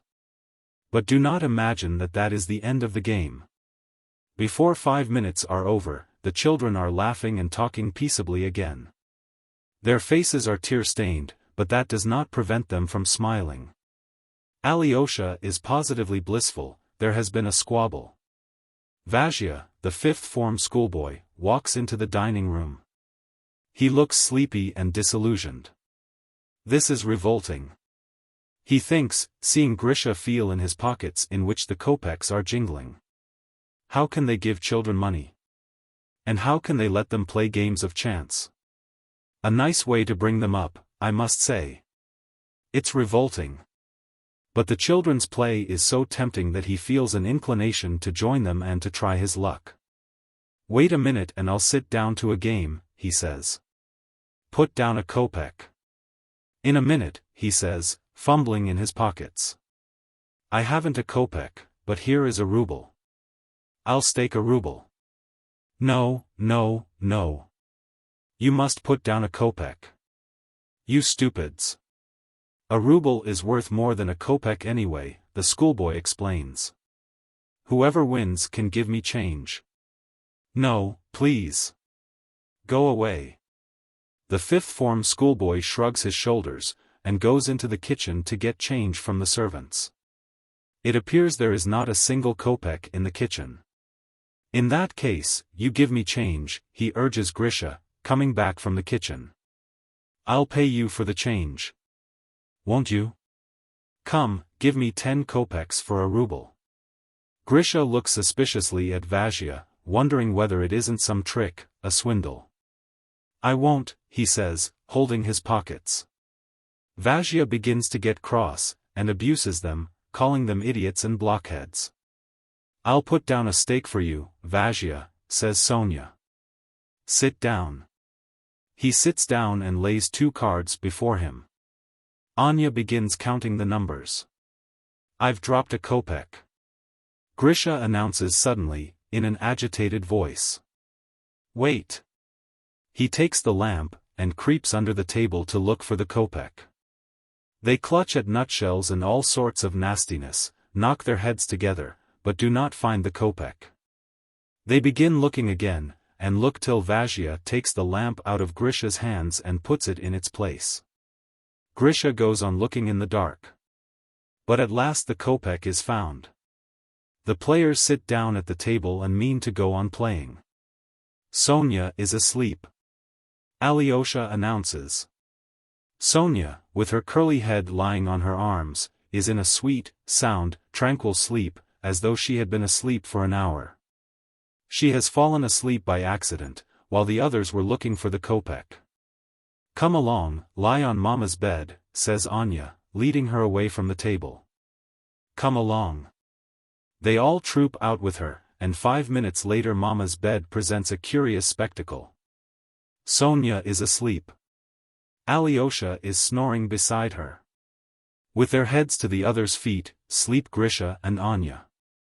The cook's son, Andrei too, has managed to snuggle in beside them. Near them lie the kopecks, that have lost their power till the next game. Good night. Misery. To whom shall I tell my grief? The twilight of evening. Big flakes of wet snow are whirling lazily about the street lamps, which have just been lighted, and lying in a thin soft layer on roofs, horses' backs, shoulders, caps. Iona Potapov, the sledge driver, is all white like a ghost. He sits on the box without stirring, bent as double as the living body can be bent. If a regular snowdrift fell on him it seems as though even then he would not think it necessary to shake it off. His little mare is white and motionless too. Her stillness, the angularity of her lines, and the stick-like straightness of her legs make her look like a halfpenny gingerbread horse. She is probably lost in thought. Anyone who has been torn away from the plough, from the familiar grey landscapes, and cast into this slough, full of monstrous lights, of unceasing uproar and hurrying people, is bound to think. It is a long time since Iona and his nag have budged. They came out of the yard before dinner-time and not a single fare yet. But now the shades of evening are falling on the town. The pale light of the street lamps changes to a vivid color, and the bustle of the street grows noisier. Sledge to Vyborgskaya. Iona hears. Sledge. Iona starts, and through his snow-plastered eyelashes sees an officer in a military overcoat with a hood over his head. To Vyborgskaya, repeats the officer. Are you asleep? To Vyborgskaya. In token of assent Iona gives a tug at the reins which sends cakes of snow flying from the horse's back and shoulders. The officer gets into the sledge. The sledge driver clicks to the horse, cranes his neck like a swan, rises in his seat, and more from habit than necessity brandishes his whip. The mare cranes her neck, too, crooks her stick-like legs, and hesitatingly sets of. Where are you shoving, you devil? Iona immediately hears shouts from the dark mass shifting to and fro before him. Where the devil are you going? Keep to the right. You don't know how to drive. Keep to the right, says the officer angrily. A coachman driving a carriage swears at him. A pedestrian crossing the road and brushing the horse's nose with his shoulder looks at him angrily and shakes the snow off his sleeve. Iona fidgets on the box as though he were sitting on thorns, jerks his elbows, and turns his eyes about like one possessed as though he did not know where he was or why he was there. What rascals they all are, says the officer jocosely. They are simply doing their best to run up against you or fall under the horse's feet. They must be doing it on purpose. Iona looks as his fare and moves his lips. Apparently he means to say something, but nothing comes but a sniff. What? Inquires the officer. Iona gives a wry smile, and straining his throat, brings out huskily, my son died this week, sir. What did he die of? Iona turns his whole body round to his fare, and says. Who can tell? It must have been from fever. He lay 3 days in the hospital and then he died. God's will. Turn round, you devil, comes out of the darkness. Have you gone cracked, you old dog? Look where you are going. Drive on. Drive on, says the officer.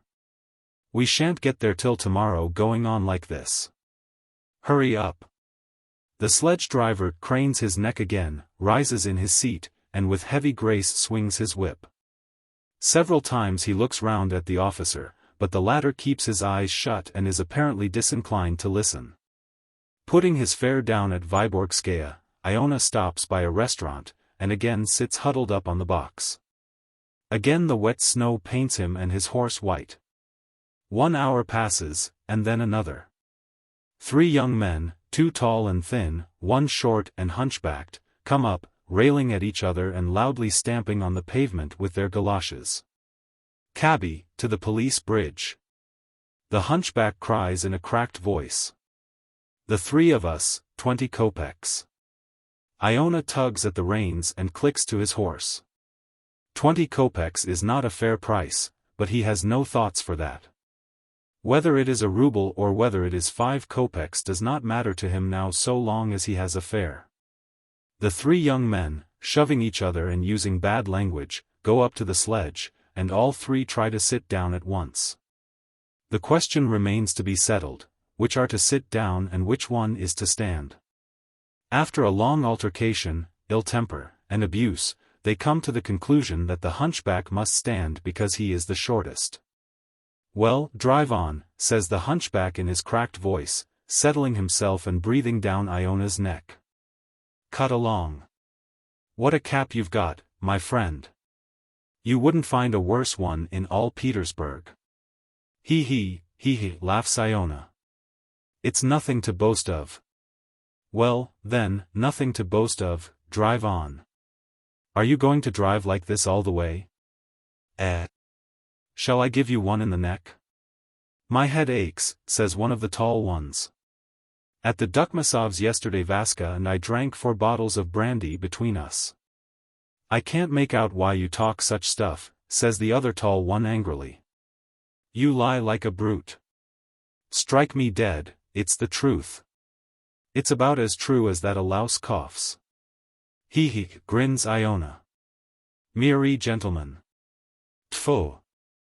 The devil take you," cries the hunchback indignantly. "Will you get on, you old plague, or won't you?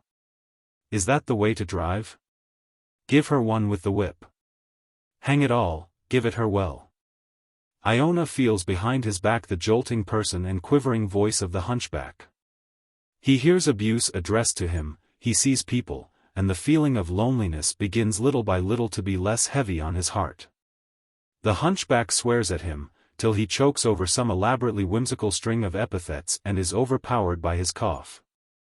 His tall companions begin talking of a certain Nadezhda Petrovna. Iona looks round at them. Waiting till there is a brief pause, he looks round once more and says, "This week, my son died." "We shall all die," says the hunchback with a sigh, wiping his lips after coughing. "Come, drive on. Drive on. My friends, I simply cannot stand crawling like this. When will he get us there?" "Well, you give him a little encouragement, one in the neck. Do you hear, you old plague? I'll make you smart. If one stands on ceremony with fellows like you one may as well walk. Do you hear, you old dragon? Or don't you care a hang what we say?" And Iona hears rather than feels a slap on the back of his neck.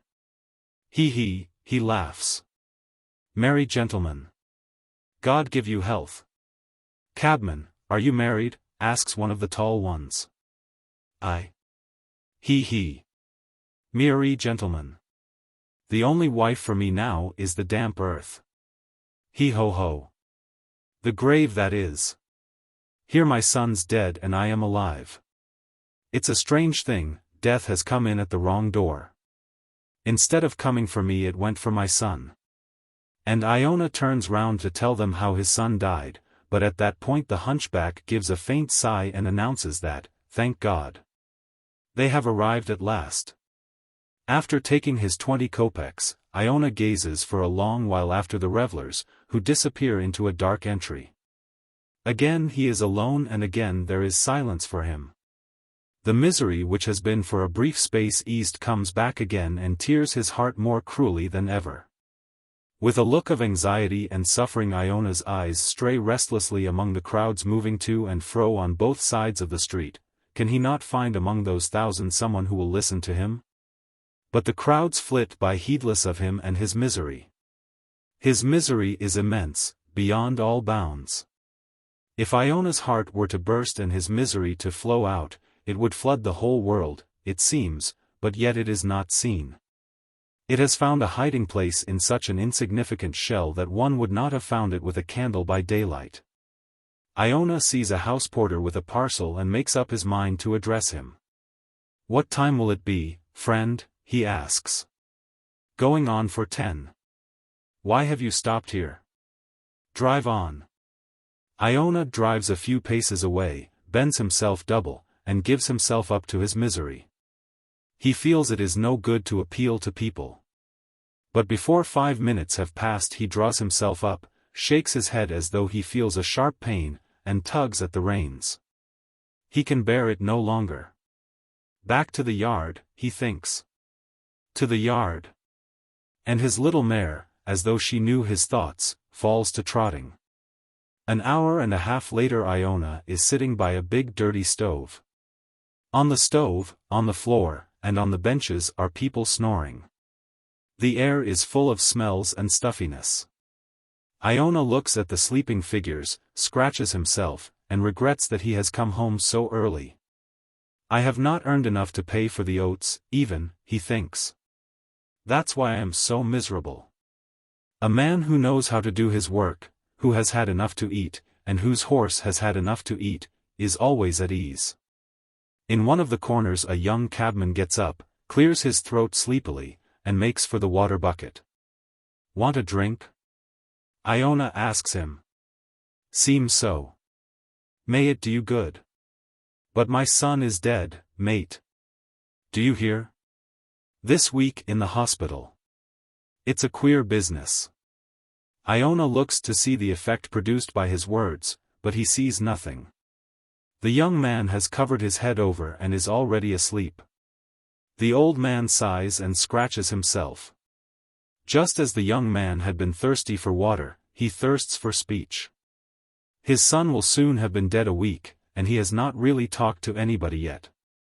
He wants to talk of it properly, with deliberation. He wants to tell how his son was taken ill, how he suffered, what he said before he died, how he died.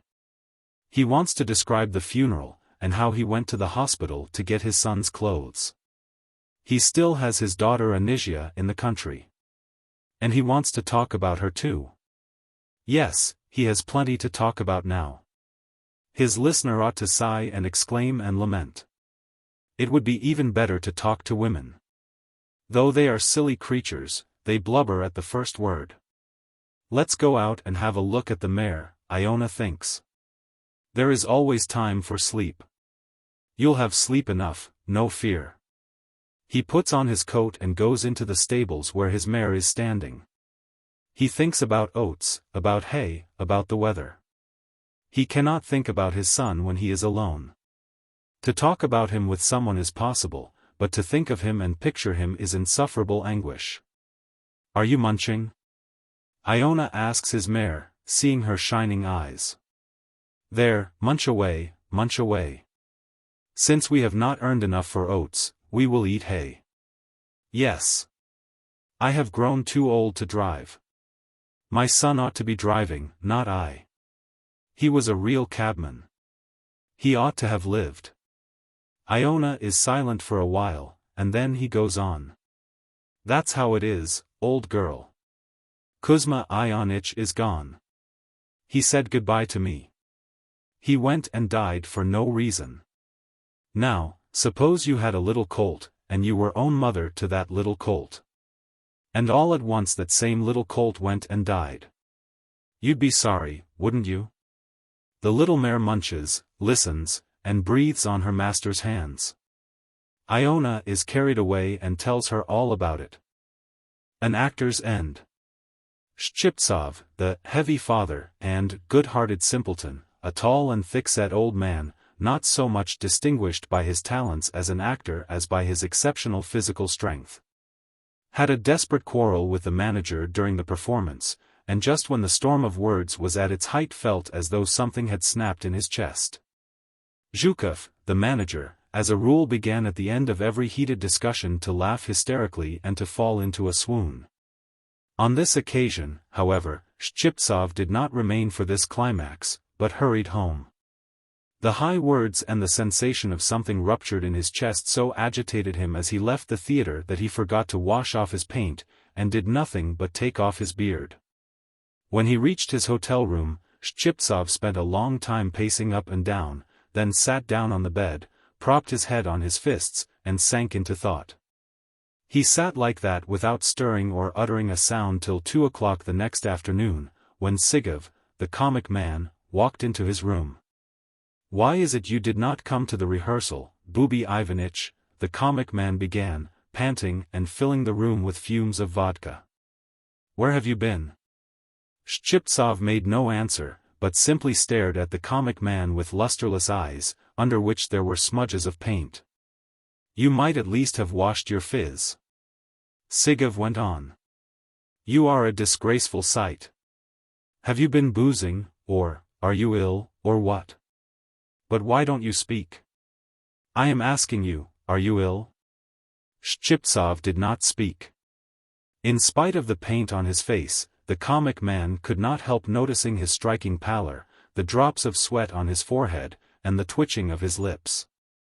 His hands and feet were trembling too, and the whole huge figure of the good-natured simpleton looked somehow crushed and flattened.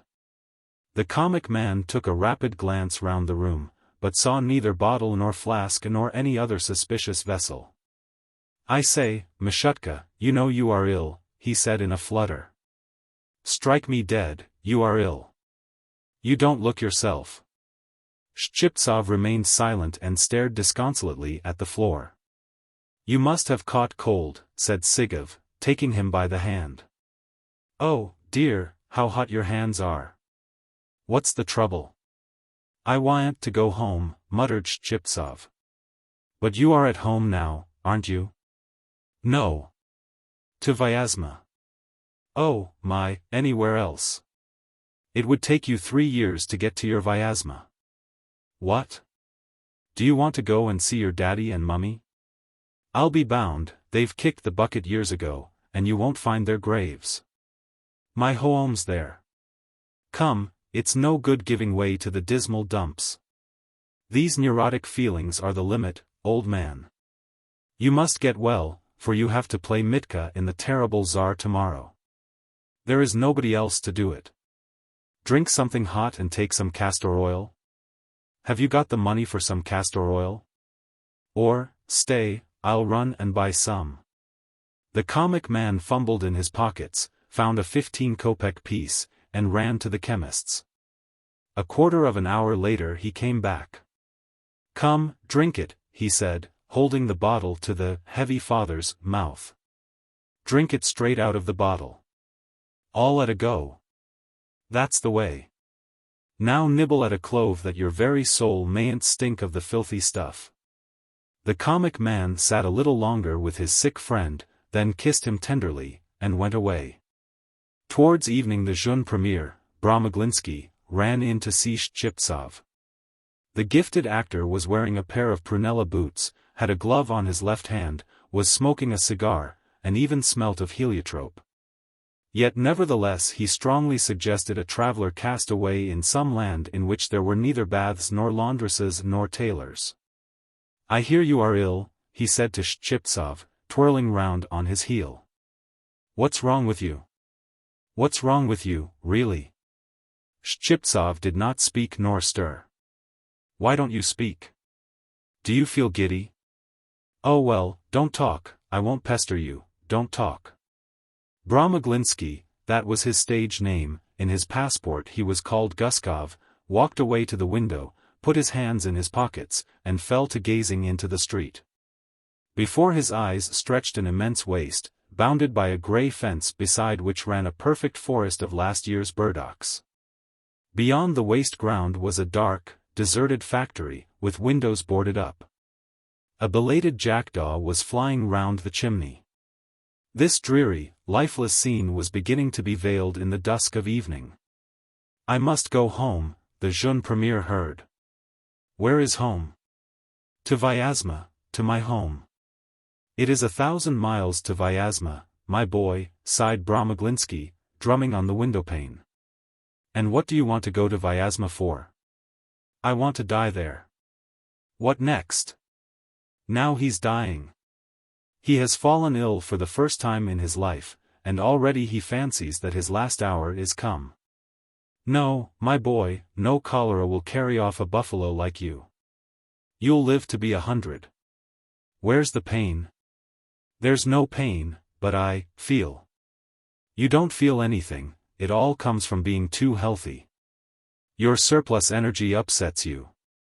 You ought to get jolly tight, drink, you know, till your whole inside is topsy-turvy. Getting drunk is wonderfully restoring. Do you remember how screwed you were at Rostov-on-the-Don? Good Lord, the very thought of it is alarming. Sashka and I together could only just carry in the barrel, and you emptied it alone, and even sent for rum afterwards.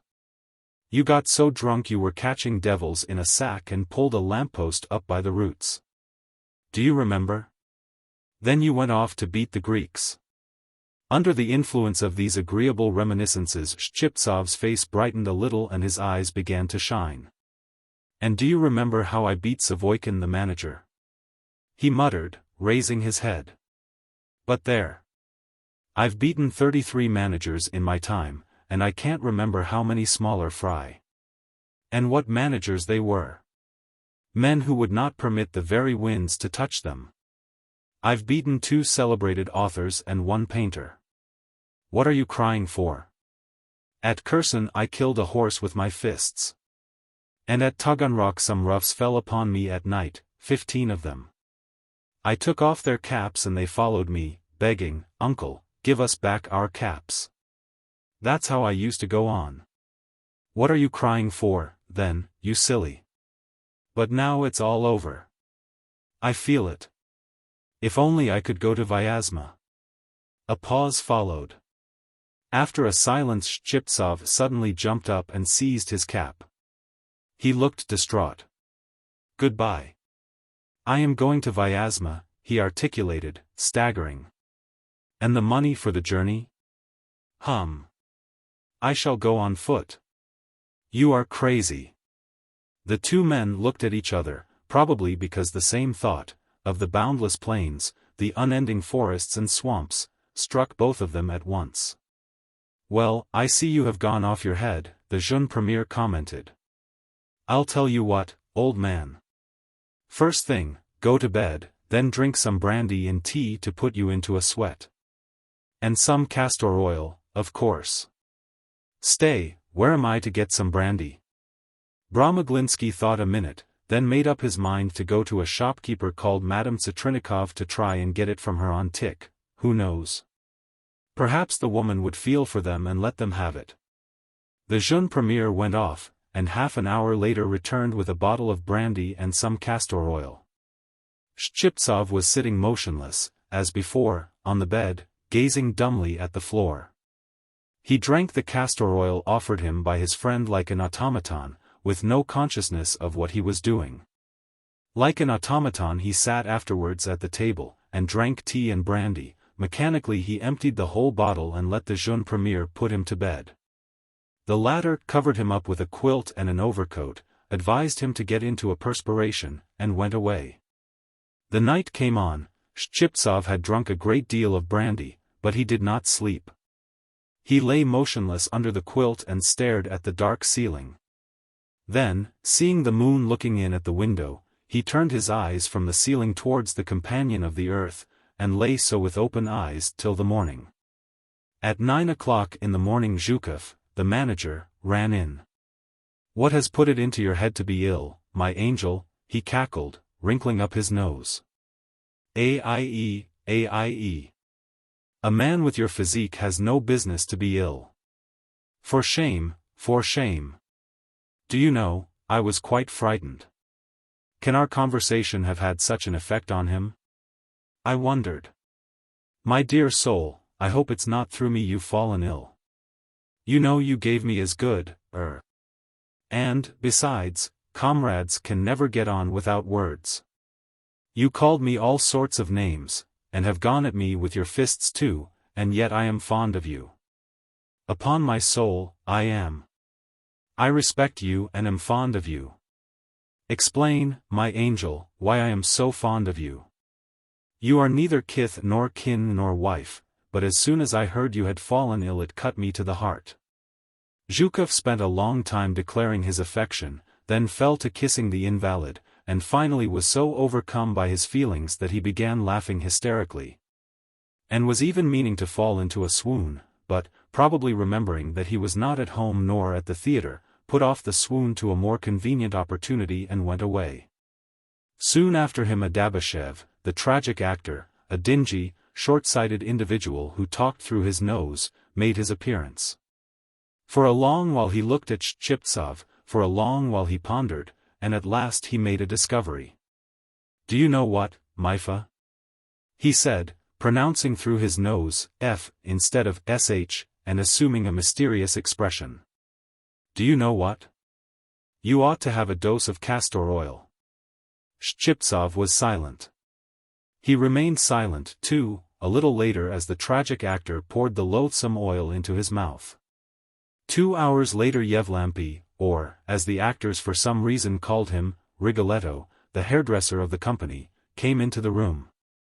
He too, like the tragic man, stared at Shchiptsov for a long time, then sighed like a steam engine, and slowly and deliberately began untying a parcel he had brought with him. In it there were 20 cups and several little flasks. "You should have sent for me and I would have cupped you long ago," he said, tenderly baring Shchiptsov's chest. "It is easy to neglect illness." Thereupon Rigoletto stroked the broad chest of the heavy father and covered it all over with suction cups. "Yes," he said, as after this operation he packed up his paraphernalia, crimson with Shchiptsov's blood. "You should have sent for me, and I would have come. You needn't trouble about payment. I do it from sympathy. Where are you to get the money if that idol won't pay you? Now, please take these drops. They are nice drops. And now you must have a dose of this castor oil. It's the real thing. That's right. I hope it will do you good. Well, now, goodbye." Rigoletto took his parcel and withdrew, pleased that he had been of assistance to a fellow creature. The next morning Sigov, the comic man, going in to see Shchiptsov, found him in a terrible condition. He was lying under his coat, breathing in gasps, while his eyes strayed over the ceiling. In his hands he was crushing convulsively the crumpled quilt. "To Vyazma," he whispered, when he saw the comic man. "To Vyazma." "Come, I don't like that, old man," said the comic man, flinging up his hands. You see, old man, that's not the thing. Excuse me, but, it's positively stupid. To go to Vyazma. My God, to Vyazma. I did not expect it of you," the comic man muttered, utterly distracted. "What the deuce do you want to collapse like this for? AIE, that's not the thing. A giant as tall as a watchtower, and crying. Is it the thing for actors to cry? No wife nor children," muttered Shchiptsov. "I ought not to have gone for an actor, but have stayed at Vyazma. My life has been wasted, Semyon. Oh, to be in Vyazma. AIE, that's not the thing. You see, it's stupid, contemptible indeed." Recovering his composure and setting his feelings in order, Sigov began comforting Shchiptsov, telling him untruly that his comrades had decided to send him to the Crimea at their expense. And so on, but the sick man did not listen and kept muttering about Vyazma. At last, with a wave of his hand, the comic man began talking about Vyazma himself to comfort the invalid. "It's a fine town," he said soothingly, "a capital town, old man. It's famous for its cakes. The cakes are classical, but, between ourselves, they are a bit groggy. For a whole week after eating them I was, But what is fine there is the merchants. They are something like merchants. When they treat you they do treat you." The comic man talked while Shchiptsov listened in silence and nodded his head approvingly. Towards evening he died. The Requiem. In the village church of Verny Zaprudi Mass was just over. The people had begun moving and were trooping out of church. The only one who did not move was Andrei Andreitch, a shopkeeper and old inhabitant of Verny Zaprudi. He stood waiting, with his elbows on the railing of the right choir. His fat and shaven face, covered with indentations left by pimples, expressed on this occasion two contradictory feelings: resignation in the face of inevitable destiny, and stupid, unbounded disdain for the smocks and striped kerchiefs passing by him. As it was Sunday, he was dressed like a dandy. He wore a long cloth overcoat with yellow bone buttons, blue trousers not thrust into his boots, and sturdy galoshes, the huge clumsy galoshes only seen on the feet of practical and prudent persons of firm religious convictions. His torpid eyes, sunk in fat, were fixed upon the icon stand. He saw the long familiar figures of the saints, the verger Matveyitch puffing out his cheeks and blowing out the candles, the darkened candle stands, the threadbare carpet, the sacristan Lopukov running impulsively from the altar and carrying the holy bread to the churchwarden. All these things he had seen for years, and seen over and over again like the 5 fingers of his hand. There was only one thing, however, that was somewhat strange and unusual. Father Grigory, still in his vestments, was standing at the north door, twitching his thick eyebrows angrily. "Who is it he is winking at? God bless him," thought the shopkeeper. "And he is beckoning with his finger. And he stamped his foot. What next? What's the matter, Holy Queen and Mother? Whom does he mean it for?" Andrei Andreitch looked round and saw the church completely deserted. There were some 10 people standing at the door, but they had their backs to the altar. "Do come when you are called. Why do you stand like a graven image?" he heard Father Grigory's angry voice. "I am calling you." The shopkeeper looked at Father Grigory's red and wrathful face, and only then realized that the twitching eyebrows and beckoning finger might refer to him. He started, left the railing, and hesitatingly walked towards the altar, tramping with his heavy galoshes. "Andrei Andreitch, was it you asked for prayers for the rest of Maria's soul?" asked the priest, his eyes angrily transfixing the shopkeeper's fat, perspiring face. "Yes, Father." "Then it was you wrote this? You?" And Father Grigory angrily thrust before his eyes the little note. And on this little note, handed in by Andrei Andreitch before Mass, was written in big, as it were staggering, letters: "For the rest of the soul of the servant of God, the harlot Maria." "Yes, certainly I wrote it," answered the shopkeeper. "How dared you write it?" whispered the priest, and in his husky whisper there was a note of wrath and alarm. The shopkeeper looked at him in blank amazement. He was perplexed, and he, too, was alarmed. Father Grigory had never in his life spoken in such a tone to a leading resident of Verny Zaprudi. Both were silent for a minute, staring into each other's face. The shopkeeper's amazement was so great that his fat face spread in all directions like spilt dough. "How dared you?" repeated the priest. What?" asked Andrei Andreitch in bewilderment. "You don't understand," whispered Father Grigory, stepping back in astonishment and clasping his hands. "What have you got on your shoulders, a head or some other object? You send a note up to the altar, and write a word in it which it would be unseemly even to utter in the street. Why are you rolling your eyes? Surely you know the meaning of the word?" "Are you referring to the word harlot?" muttered the shopkeeper, flushing crimson and blinking. "But you know, the Lord in his mercy, forgave this very thing, forgave a harlot. He has prepared a place for her, and indeed from the life of the holy saint, Maria of Egypt.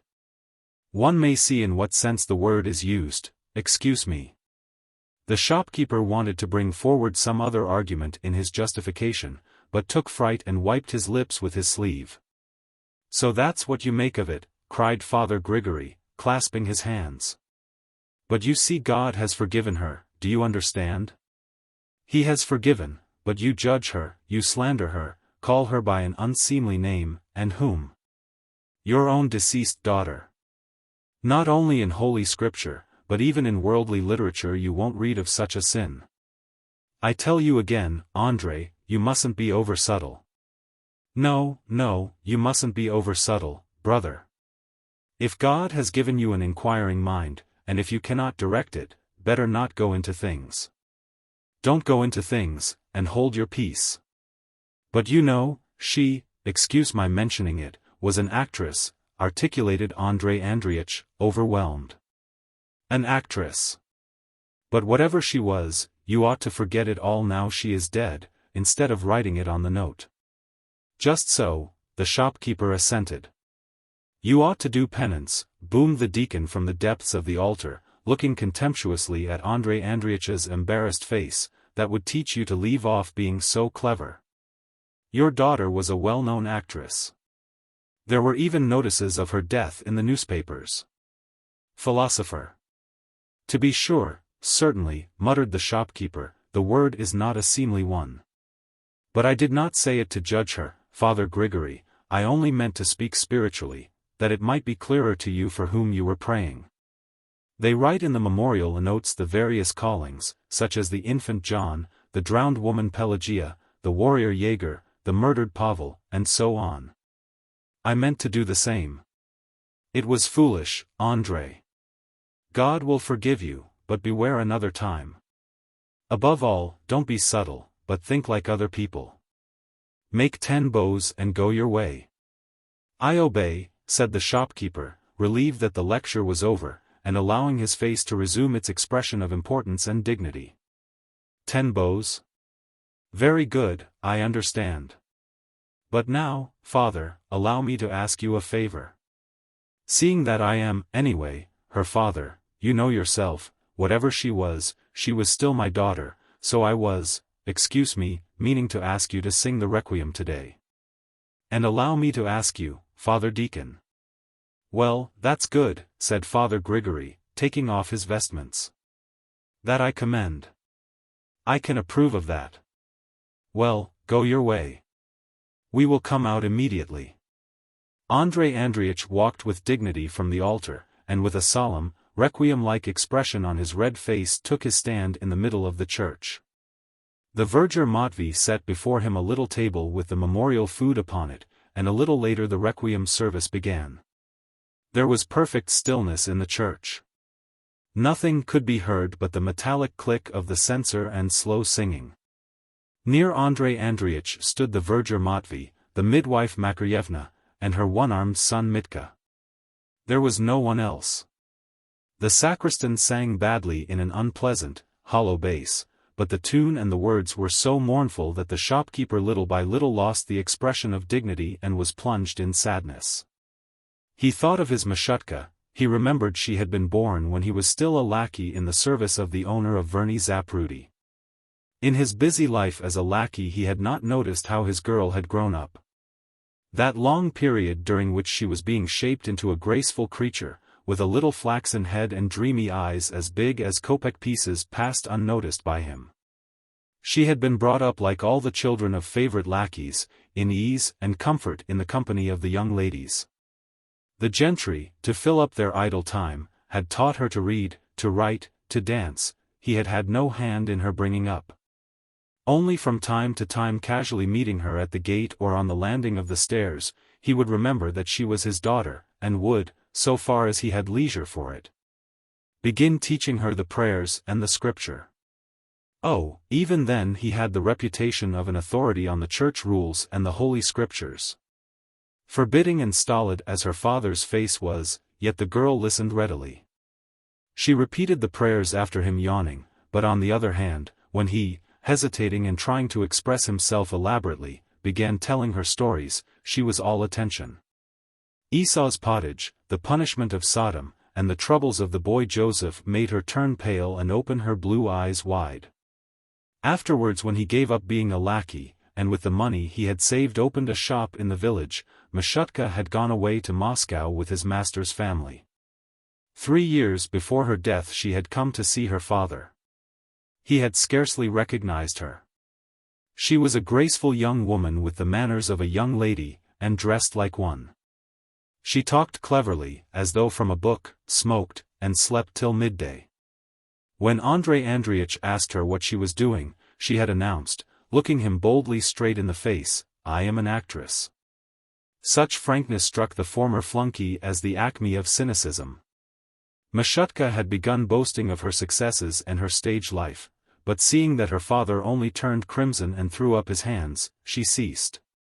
And they spent a fortnight together without speaking or looking at one another till the day she went away. Before she went away she asked her father to come for a walk on the bank of the river. Painful as it was for him to walk in the light of day, in the sight of all honest people, with a daughter who was an actress, he yielded to her request. "What a lovely place you live in," she said enthusiastically. "What ravines and marshes! Good heavens, how lovely my native place is!" And she had burst into tears. The place is simply taking up room, Andrei Andreevich had thought, looking blankly at the ravines, not understanding his daughter's enthusiasm. There is no more profit from them than milk from a billy goat. And she had cried and cried, drawing her breath greedily with her whole chest, as though she felt she had not a long time left to breathe. Andrei Andreevich shook his head like a horse that has been bitten, and to stifle painful memories began rapidly crossing himself. "Be mindful, O Lord," he muttered, "of thy departed servant, the harlot Maria, and forgive her sins, voluntary or involuntary." The unseemly word dropped from his lips again. But he did not notice it. What is firmly embedded in the consciousness cannot be driven out by Father Grigory's exhortations or even knocked out by a nail. Makaryevna sighed and whispered something, drawing in a deep breath, while one-armed Mitka was brooding over something. "Where there is no sickness, nor grief, nor sighing," droned the sacristan, covering his right cheek with his hand. Bluish smoke coiled up from the censer and bathed in the broad, slanting patch of sunshine which cut across the gloomy, lifeless emptiness of the church. And it seemed as though the soul of the dead woman were soaring into the sunlight together with the smoke. The coils of smoke like a child's curls eddied round and round, floating upwards to the window and, as it were, holding aloof from the woes and tribulations of which that poor soul was full. Anyuta. In the cheapest room of a big block of furnished apartments Stepan Klochkov, a medical student in his 3rd year, was walking to and fro, zealously conning his anatomy. His mouth was dry and his forehead perspiring from the unceasing effort to learn it by heart. In the window, covered by patterns of frost, sat on a stool the girl who shared his room, Anyuta, a thin little brunette of 25, very pale with mild grey eyes. Sitting with bent back she was busy embroidering with red thread the collar of a man's shirt. She was working against time. The clock in the passage struck 2 drowsily, yet the little room had not been put to rights for the morning. Crumpled bedclothes, pillows thrown about, books, clothes, a big filthy slop pail filled with soapsuds in which cigarette ends were swimming. And the litter on the floor, all seemed as though purposely jumbled together in one confusion. "The right lung consists of 3 parts, Klochkov repeated. "Boundaries. Upper part on anterior wall of thorax reaches the 4th or 5th rib, on the lateral surface, the 4th rib, behind to the spina scapulae." Klochkov raised his eyes to the ceiling, striving to visualize what he had just read.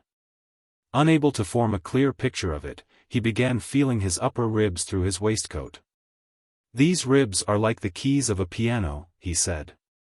"One must familiarize oneself with them somehow, if one is not to get muddled over them. One must study them in the skeleton and the living body. I say, Anyuta, let me pick them out." Anyuta put down her sewing, took off her blouse, and straightened herself up. Klochkov sat down facing her, frowned, and began counting her ribs. One can't feel the 1st rib. It's behind the shoulder blade. This must be the 2nd rib. Yes, this is the 3rd, this is the 4th. Yes. Why are you wriggling? Your fingers are cold. Come, it won't kill you. Don't twist about. That must be the 3rd rib, then, this is the 4th.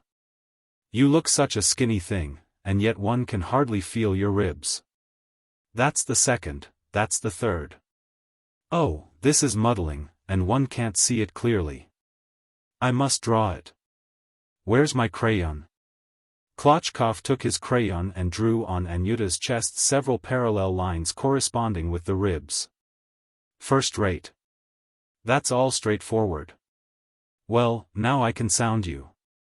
Stand up. Anyuta stood up and raised her chin. Chekhov began sounding her, and was so absorbed in this occupation that he did not notice how Anyuta's lips, nose, and fingers turned blue with cold. Anyuta shivered, and was afraid the student, noticing it, would leave off drawing and sounding her, and then, perhaps, might fail in his exam. Now it's all clear, said Chekhov when he had finished. You sit like that and don't rub off the crayon, and meanwhile I'll learn up a little more. And the student again began walking to and fro, repeating to himself. Anyuta, with black stripes across her chest, looking as though she had been tattooed, sat thinking, huddled up and shivering with cold. She said very little as a rule. She was always silent, thinking and thinking. In the 6 or 7 years of her wanderings from one furnished room to another, she had known 5 students like Chekhov. Now they had all finished their studies, had gone out into the world, and, of course, like respectable people, had long ago forgotten her. One of them was living in Paris, 2 were doctors, the 4th was an artist, and the 5th was said to be already a professor. Chekhov was the 6th. Soon he, too, would finish his studies and go out into the world. There was a fine future before him, no doubt, and Chekhov probably would become a great man, but the present was anything but bright. Chekhov had no tobacco and no tea, and there were only 4 lumps of sugar left. She must make haste and finish her embroidery, take it to the woman who had ordered it, and with the quarter ruble she would get for it, buy tea and tobacco. Can I come in? Asked a voice at the door. Anyuta quickly threw a woolen shawl over her shoulders. Fetisov, the artist, walked in. I have come to ask you a favor, he began, addressing Chekhov, and glaring like a wild beast from under the long locks that hung over his brow. Do me a favor. Lend me your young lady just for a couple of hours. I'm painting a picture, you see, and I can't get on without a model. Oh, with pleasure, Chekhov agreed. Go along, Anyuta. The things I've had to put up with there, Anyuta murmured softly. Rubbish. The man's asking you for the sake of art, and not for any sort of nonsense. Why not help him if you can? Anyuta began dressing. And what are you painting? Asked Chekhov. Psyche, it's a fine subject. But it won't go, somehow. I have to keep painting from different models. Yesterday I was painting one with blue legs. Why are your legs blue? I asked her. It's my stockings stain them, she said. And you're still grinding. Lucky fellow. You have patience. Medicine's a job one can't get on with without grinding. Excuse me, Chekhov, but you do live like a pig. It's awful the way you live. How do you mean? I can't help it. I only get 12 rubles a month from my father, and it's hard to live decently on that.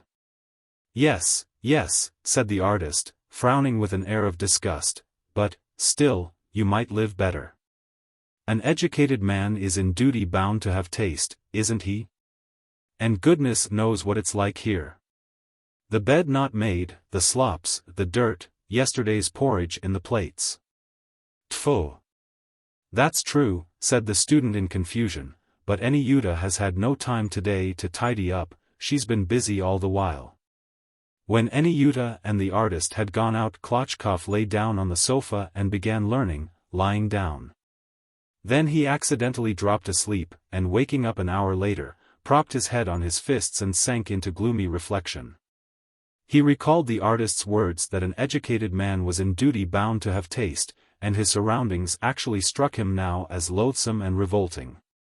He saw, as it were in his mind's eye, his own future, when he would see his patients in his consulting room, drink tea in a large dining room in the company of his wife, a real lady. And now that slop pail in which the cigarette ends were swimming looked incredibly disgusting. Anyuta, too, rose before his imagination, a plain, slovenly, pitiful figure, and he made up his mind to part with her at once, at all costs. When, on coming back from the artist's, she took off her coat, he got up and said to her seriously, "Look here, my good girl, sit down and listen. We must part. The fact is, I don't want to live with you any longer." Anyuta had come back from the artist's worn out and exhausted. Standing so long as a model had made her face look thin and sunken, and her chin sharper than ever. She said nothing in answer to the student's words, only her lips began to tremble. "You know we should have to part sooner or later, anyway," said the student. "You're a nice, good girl, and not a fool, you'll understand." Anyuta put on her coat again, in silence wrapped up her embroidery in paper, gathered together her needles and thread. She found the screw of paper with the 4 lumps of sugar in the window, and laid it on the table by the books. "That's your sugar," she said softly, and turned away to conceal her tears. "Why are you crying?" asked Klotchkov. He walked about the room in confusion, and said, "You are a strange girl, really. Why, you know we shall have to part. We can't stay together forever." She had gathered together all her belongings, and turned to say goodbye to him, and he felt sorry for her. "Shall I let her stay on here another week?" he thought. "She really may as well stay, and I'll tell her to go in a week," and vexed at his own weakness, he shouted to her roughly. "Come, why are you standing there? If you are going, go. And if you don't want to, take off your coat and stay. You can stay." Anyuta took off her coat, silently, stealthily, then blew her nose also stealthily, sighed, and noiselessly returned to her invariable position on her stool by the window. The student drew his textbook to him and began again pacing from corner to corner. "The right lung consists of 3 parts, he repeated. "The upper part, on anterior wall of thorax, reaches the 4th or 5th rib." In the passage someone shouted at the top of his voice, "Grigory! The samovar! Ivan Matveyitch!" Between 5 and 6 in the evening. A fairly well-known man of learning, we will call him simply the man of learning, is sitting in his study nervously biting his nails. "It's positively revolting," he says, continually looking at his watch. "It shows the utmost disrespect for another man's time and work. In England such a person would not earn a farthing, he would die of hunger. You wait a minute, when you do come." And feeling a craving to vent his wrath and impatience upon someone, the man of learning goes to the door leading to his wife's room and knocks. "Listen, Katya," he says in an indignant voice. "If you see Pyotr Danilitch, tell him that decent people don't do such things. It's abominable. He recommends a secretary, and does not know the sort of man he is recommending. The wretched boy is 2 or 3 hours late with unfailing regularity every day. Do you call that a secretary? Those 2 or 3 hours are more precious to me than 2 or 3 years to other people. When he does come I will swear at him like a dog, and won't pay him and will kick him out. It's no use standing on ceremony with people like that. You say that every day, and yet he goes on coming and coming. But today I have made up my mind. I have lost enough through him. You must excuse me, but I shall swear at him like a cabman." At last a ring is heard. The man of learning makes a grave face, drawing himself up, and, throwing back his head, he goes into the entry. There his amanuensis Ivan Matveyitch, a young man of 18, with a face oval as an egg and no mustache, wearing a shabby, mangy overcoat and no galoshes, is already standing by the hat stand. He is in breathless haste, and scrupulously wipes his huge clumsy boots on the doormat, trying as he does so to conceal from the maidservant a hole in his boot through which a white sock is peeping. Seeing the man of learning he smiles with that broad, prolonged, somewhat foolish smile which is seen only on the faces of children or very good-natured people. "Ah, good evening," he says, holding out a big wet hand. "Has your sore throat gone?" "Ivan Matveyitch," says the man of learning in a shaking voice, stepping back and clasping his hands together. "Ivan Matveyitch." Then he dashes up to the amanuensis, clutches him by the shoulders, and begins feebly shaking him. "What a way to treat me," he says with despair in his voice. "You dreadful, horrid fellow, what a way to treat me. Are you laughing at me, are you jeering at me?" Judging from the smile which still lingered on his face, Ivan Matveyitch had expected a very different reception, and so, seeing the man of learning's countenance eloquent of indignation, his oval face grows longer than ever, and he opens his mouth in amazement. What is it?" he asks. "And you ask that?" The man of learning clasps his hands. "You know how precious time is to me, and you are so late. You are 2 hours late. Have you no fear of God?" "I haven't come straight from home," mutters Ivan Matveyitch, untying his scarf irresolutely. "I have been at my aunt's name-day party, and my aunt lives 5 miles away. If I had come straight from home, then it would have been a different thing." "Come, reflect, Ivan Matveyitch, is there any logic in your conduct? Here you have work to do, work at a fixed time, and you go flying off after name-day parties and aunts. But do make haste and undo your wretched scarf. It's beyond endurance, really." The man of learning dashes up to the amanuensis again and helps him to disentangle his scarf. "You are done up like a peasant woman. Come along. Please make haste." Blowing his nose in a dirty, crumpled-up handkerchief and pulling down his grey reefer jacket, Ivan Matveyitch goes through the hall and the drawing-room to the study. There a place and paper and even cigarettes had been put ready for him long ago. Sit down," the man of learning urges him on, rubbing his hands impatiently. "You are an unsufferable person. You know the work has to be finished by a certain time, and then you are so late. One is forced to scold you. Come, write. Where did we stop?" Ivan Matveyitch smooths his bristling cropped hair and takes up his pen. The man of learning walks up and down the room, concentrates himself, and begins to dictate. "The fact is, that so to speak fundamental forms, have you written it? Forms are conditioned entirely by the essential nature of those principles, which find in them their expression and can only be embodied in them." New line. There's a stop there, of course. More independence is found, by the forms which have not so much a political, as a social character. The high school boys have a different uniform now, a grey one. Said Ivan Matveyitch, "When I was at school it was better, they used to wear regular uniforms." "Oh dear, write please," says the man of learning wrathfully. "Character, have you written it? Speaking of the forms relating to the organization, of administrative functions, and not to the regulation of the life of the people, it cannot be said that they are marked by the nationalism of their forms, the last 3 words in inverted commas. AIE, tut, so what did you want to say about the high school?" "That they used to wear a different uniform in my time." "Aha. Indeed. Is it long since you left the high school?" "But I told you that yesterday." "It is 3 years since I left school. I left in the 4th class." "And why did you give up high school?" asks the man of learning, looking at Ivan Matveyitch's writing.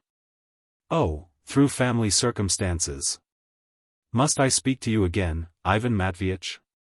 When will you get over your habit of dragging out the lines? There ought not to be less than 40 letters in a line." "What, do you suppose I do it on purpose?" says Ivan Matveyitch, offended. "There are more than 40 letters in some of the other lines. You count them. And if you think I don't put enough in the line, you can take something off my pay." "Oh dear, that's not the point. You have no delicacy, really. At the least thing you drag in money. The great thing is to be exact, Ivan Matveyitch, to be exact is the great thing. You ought to train yourself to be exact." The maidservant brings in a tray with 2 glasses of tea on it, and a basket of rusks. Ivan Matveyitch takes his glass awkwardly with both hands, and at once begins drinking it. The tea is too hot. To avoid burning his mouth, Ivan Matveyitch tries to take a tiny sip. He eats one rusk, then a second, then a third, and, looking sideways, with embarrassment, at the man of learning, timidly stretches after a fourth.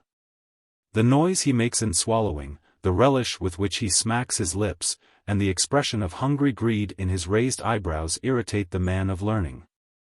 Make haste and finish, time is precious. You dictate, I can drink and write at the same time.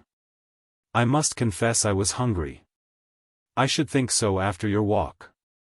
Yes, and what wretched weather. In our parts there is a scent of spring by now. There are puddles everywhere, the snow is melting. You are a southerner, I suppose?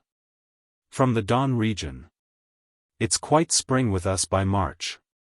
Here it is frosty, everyone's in a fur coat, but there you can see the grass, it's dry everywhere, and one can even catch tarantulas.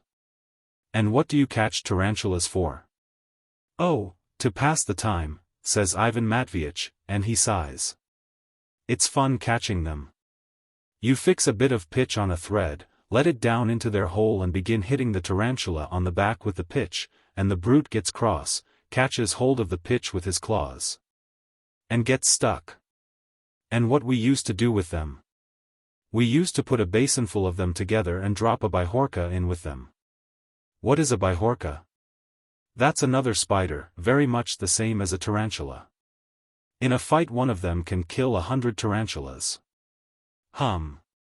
But we must write. Where did we stop? The man of learning dictates another 20 lines, then sits plunged in meditation. Ivan Matveyitch, waiting while the other cogitates, sits and, craning his neck, puts the collar of his shirt to rights. His tie will not set properly, the stud has come out, and the collar keeps coming apart. Says the man of learning. Well, haven't you found a job yet, Ivan Matveyitch? No. And how is one to find one? I am thinking, you know, of volunteering for the army. But my father advises my going into a chemist's. But it would be better for you to go into the university. The examination is difficult, but with patience and hard work you could get through. Study, read more. Do you read much? Not much, I must own, says Ivan Matveyitch, lighting a cigarette. Have you read Turgenev? And no. And Gogol? Gogol. Gogol. No, I haven't read him. Ivan Matveyitch. Aren't you ashamed? AIE. AIE. You are such a nice fellow, so much that is original in you, you haven't even read Gogol. You must read him. I will give you his works. It's essential to read him. We shall quarrel if you don't. Again a silence follows. The man of learning meditates, half reclining on a soft lounge, and Ivan Matveyitch, leaving his collar in peace, concentrates his whole attention on his boots. He has not till then noticed that 2 big puddles have been made by the snow melting off his boots on the floor. He is ashamed. I can't get on today, mutters the man of learning. I suppose you are fond of catching birds, too, Ivan Matveyitch? That's in autumn. I don't catch them here, but there at home I always did. To be sure, very good. But we must write, though. The man of learning gets up resolutely and begins dictating, but after 10 lines sits down on the lounge again. No. Perhaps we had better put it off till tomorrow morning, he says. Come tomorrow morning, only come early, at 9 o'clock. God preserve you from being late. Ivan Matveyitch lays down his pen, gets up from the table and sits in another chair. 5 minutes pass in silence, and he begins to feel it is time for him to go, that he is in the way. But in the man of learning study it is so snug and light and warm. And the impression of the nice rusks and sweet tea is still so fresh that there is a pang at his heart at the mere thought of home. At home there is poverty, hunger, cold, his grumbling father, scoldings, and here it is so quiet and unruffled, and interest even is taken in his tarantulas and birds. The man of learning looks at his watch and takes up a book. "So you will give me Gogol," says Ivan Matveyitch, getting up. "Yes, yes. But why are you in such a hurry, my dear boy? Sit down and tell me something." Ivan Matveyitch sits down and smiles broadly. Almost every evening he sits in this study and always feels something extraordinarily soft, attracting him, as it were akin, in the voice and the glance of the man of learning. There are moments when he even fancies that the man of learning is becoming attached to him, used to him, and that if he scolds him for being late, it's simply because he misses his chatter about tarantulas and how they catch goldfinches on the dawn. The witch. It was approaching nightfall. The sexton, Savely Jikin, was lying in his huge bed in the hut adjoining the church. He was not asleep, though it was his habit to go to sleep at the same time as the hens. His coarse red hair peeped from under one end of the greasy patchwork quilt, made up of colored rags, while his big unwashed feet stuck out from the other. He was listening. His hut adjoined the wall that encircled the church, and the solitary window in it looked out upon the open country. And out there a regular battle was going on. It was hard to say who was being wiped off the face of the earth, and for the sake of whose destruction nature was being churned up into such a ferment. But, judging from the unceasing malignant roar, someone was getting it very hot. A victorious force was in full chase over the fields, storming in the forest and on the church roof, battering spitefully with its fists upon the windows, raging and tearing. While something vanquished was howling and wailing.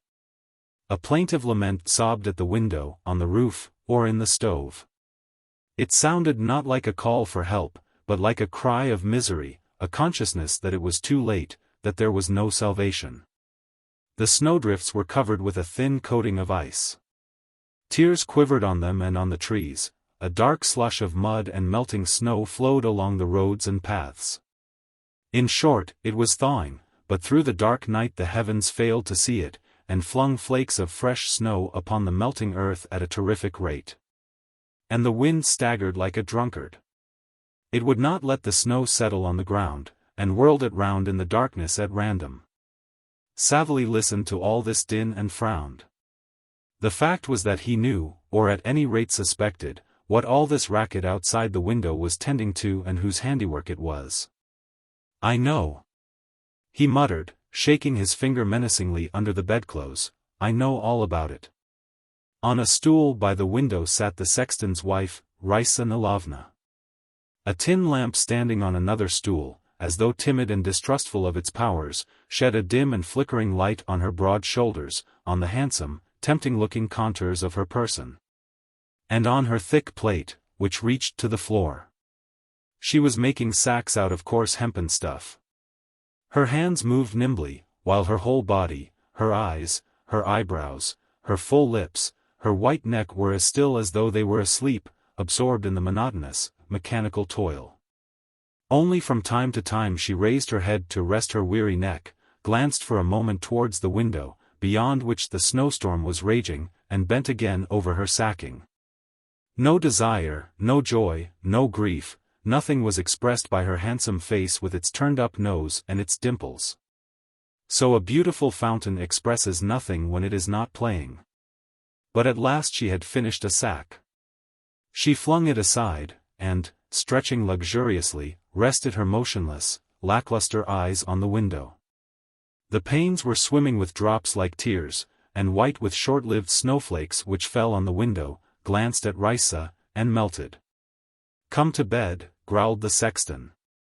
Raisa remained mute. But suddenly her eyelashes flickered and there was a gleam of attention in her eye. Savely, all the time watching her expression from under the quilt, put out his head and asked, "What is it?" "Nothing. I fancy someone's coming," she answered quietly. The sexton flung the quilt off with his arms and legs, knelt up in bed, and looked blankly at his wife. The timid light of the lamp illuminated his hirsute, pockmarked countenance and glided over his rough matted hair. "Do you hear?" asked his wife. Through the monotonous roar of the storm he caught a scarcely audible thin and jingling monotone like the shrill note of a gnat when it wants to settle on one's cheek and is angry at being prevented. "It's the post," muttered Savely, squatting on his heels. 2 miles from the church ran the posting road. In windy weather, when the wind was blowing from the road to the church, the inmates of the hut caught the sound of bells. "Lord! Fancy people wanting to drive about in such weather," sighed Risa. "It's government work. You've to go whether you like or not." The murmur hung in the air and died away. "It has driven by," said Savely, getting into bed. But before he had time to cover himself up with the bedclothes he heard a distinct sound of the bell. The sexton looked anxiously at his wife, leapt out of bed and walked, waddling, to and fro by the stove. The bell went on ringing for a little, then died away again as though it had ceased. "I don't hear it," said the sexton, stopping and looking at his wife with his eyes screwed up. But at that moment the wind rapped on the window and with it floated a shrill jingling note. Savely turned pale, cleared his throat, and flopped about the floor with his bare feet again. "The postman is lost in the storm," he wheezed out, glancing malignantly at his wife. "Do you hear? The postman has lost his way." I know. Do you suppose I don't understand?" he muttered. "I know all about it, curse you." "What do you know?" Risa asked quietly, keeping her eyes fixed on the window. "I know that it's all you're doing, you she-devil. You're doing, damn you. This snowstorm and the post going wrong, you've done it all, you. You're mad, you silly," his wife answered calmly. "I've been watching you for a long time past and I've seen it. From the first day I married you I noticed that you'd bitch's blood in you." "Tfu," said Risa, surprised, shrugging her shoulders and crossing herself. "Cross yourself, you fool. A witch is a witch," Savely pronounced in a hollow, tearful voice, hurriedly blowing his nose on the hem of his shirt. "Though you are my wife, though you are of a clerical family, I'd say what you are even at confession. Why, God have mercy upon us. Last year on the eve of the prophet Daniel and the 3 young men there was a snowstorm, and what happened then? The mechanic came in to warm himself. Then honesty. Alexei's day the ice broke on the river and the district policeman turned up, and he was chatting with you all night, the damned brute. And when he came out in the morning and I looked at him, he had rings under his eyes and his cheeks were hollow. During the August fast there were 2 storms and each time the Huntsman turned up. I saw it all, damn him. Oh, she is redder than a crab now, aha. You didn't see anything. Didn't I? And this winter before Christmas on the day of the 10 martyrs of Crete, when the storm lasted for a whole day and night, do you remember? The Marshal's clerk was lost, and turned up here, the hound. Tfu. To be tempted by the clerk. It was worth upsetting God's weather for him. A drivelling scribbler, not a foot from the ground, pimples all over his mug and his neck awry. If he were good-looking, anyway, but tfu. He is as ugly as Satan. The sexton took breath, wiped his lips and listened. The bell was not to be heard, but the wind banged on the roof, and again there came a tinkle in the darkness. And it's the same thing now.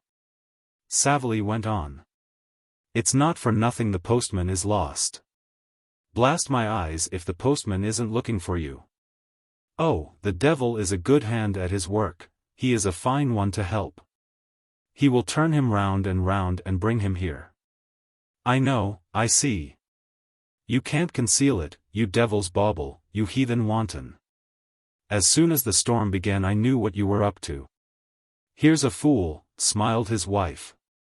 Why, do you suppose, you thickhead, that I make the storm? Hum. Grin away. Whether it's your doing or not, I only know that when your blood's on fire there's sure to be bad weather, and when there's bad weather there's bound to be some crazy fellow turning up here. It happens so every time. So it must be you. To be more impressive the sexton put his finger to his forehead, closed his left eye, and said in a sing-song voice. "Oh, the madness! Oh, the unclean Judas! If you really are a human being and not a witch, you ought to think what if he is not the mechanic, or the clerk, or the huntsman, but the devil in their form. Ah! You'd better think of that." "Why, you are stupid, Savely," said his wife, looking at him compassionately. "When father was alive and living here, all sorts of people used to come to him to be cured of the ague, from the village, and the hamlets, and the Armenian settlement. They came almost every day, and no one called them devils. But if anyone once a year comes in bad weather to warm himself, you wonder at it, you silly, and take all sorts of notions into your head at once." His wife's logic touched Savely. He stood with his bare feet wide apart, bent his head, and pondered. He was not firmly convinced yet of the truth of his suspicions, and his wife's genuine and unconcerned tone quite disconcerted him. Yet after a moment's thought he wagged his head and said, "It's not as though they were old men or bandy-legged cripples, it's always young men who want to come for the night. Why is that? And if they only wanted to warm themselves, but they are up to mischief. No, woman, there's no creature in this world as cunning as your female sort. Of real brains you've not an ounce, less than a starling, but for devilish slyness, oh. The Queen of Heaven protect us. There is the postman's bell. When the storm was only beginning I knew all that was in your mind. That's your witchery, you spider. Why do you keep on at me, you heathen?" His wife lost her patience at last. "Why do you keep sticking to it like pitch?" "I stick to it because if anything, God forbid, happens tonight, do you hear? If anything happens tonight, I'll go straight off tomorrow morning to Father Nicodem and tell him all about it. Father Nicodem, I shall say, graciously excuse me, but she is a witch." "Why so?" "Do you want to know why?" "Certainly, and I shall tell him." "And woe to you, woman. Not only at the dread seat of judgment, but in your earthly life you'll be punished, too. It's not for nothing there are prayers in the breviary against your kind." Suddenly there was a knock at the window, so loud and unusual that Savely turned pale and almost dropped backwards with fright. His wife jumped up, and she, too, turned pale. "For God's sake, let us come in and get warm," they heard in a trembling deep bass. "Who lives here? For mercy's sake. We've lost our way." "Who are you?" asked Risa, afraid to look at the window. "The post," answered a second voice. "You've succeeded with your devil's tricks," said Savely with a wave of his hand. "No mistake, I am right." "Well, you'd better look out." The sexton jumped onto the bed in 2 skips, stretched himself on the feather mattress, and sniffing angrily, turned with his face to the wall. Soon he felt a draught of cold air on his back. The door creaked and the tall figure of a man, plastered over with snow from head to foot, appeared in the doorway. Behind him could be seen a second figure as white. "Am I to bring in the bags?" asked the second in a hoarse bass voice. "You can't leave them there." Saying this, the first figure began untying his hood, but gave it up, and pulling it off impatiently with his cap, angrily flung it near the stove. Then taking off his greatcoat, he threw that down beside it, and, without saying good evening, began pacing up and down the hut. He was a fair-haired, young postman wearing a shabby uniform and black rusty-looking high boots. After warming himself by walking to and fro, he sat down at the table, stretched out his muddy feet towards the sacks and leaned his chin on his fist.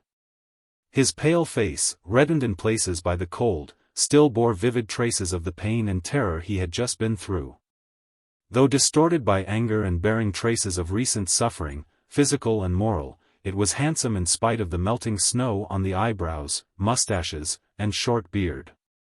"It's a dog's life," muttered the postman, looking round the walls and seeming hardly able to believe that he was in the warmth. "We were nearly lost. If it had not been for your light, I don't know what would have happened. Goodness only knows when it will all be over. There's no end to this dog's life. Where have we come?" he asked, dropping his voice and raising his eyes to the sexton's wife.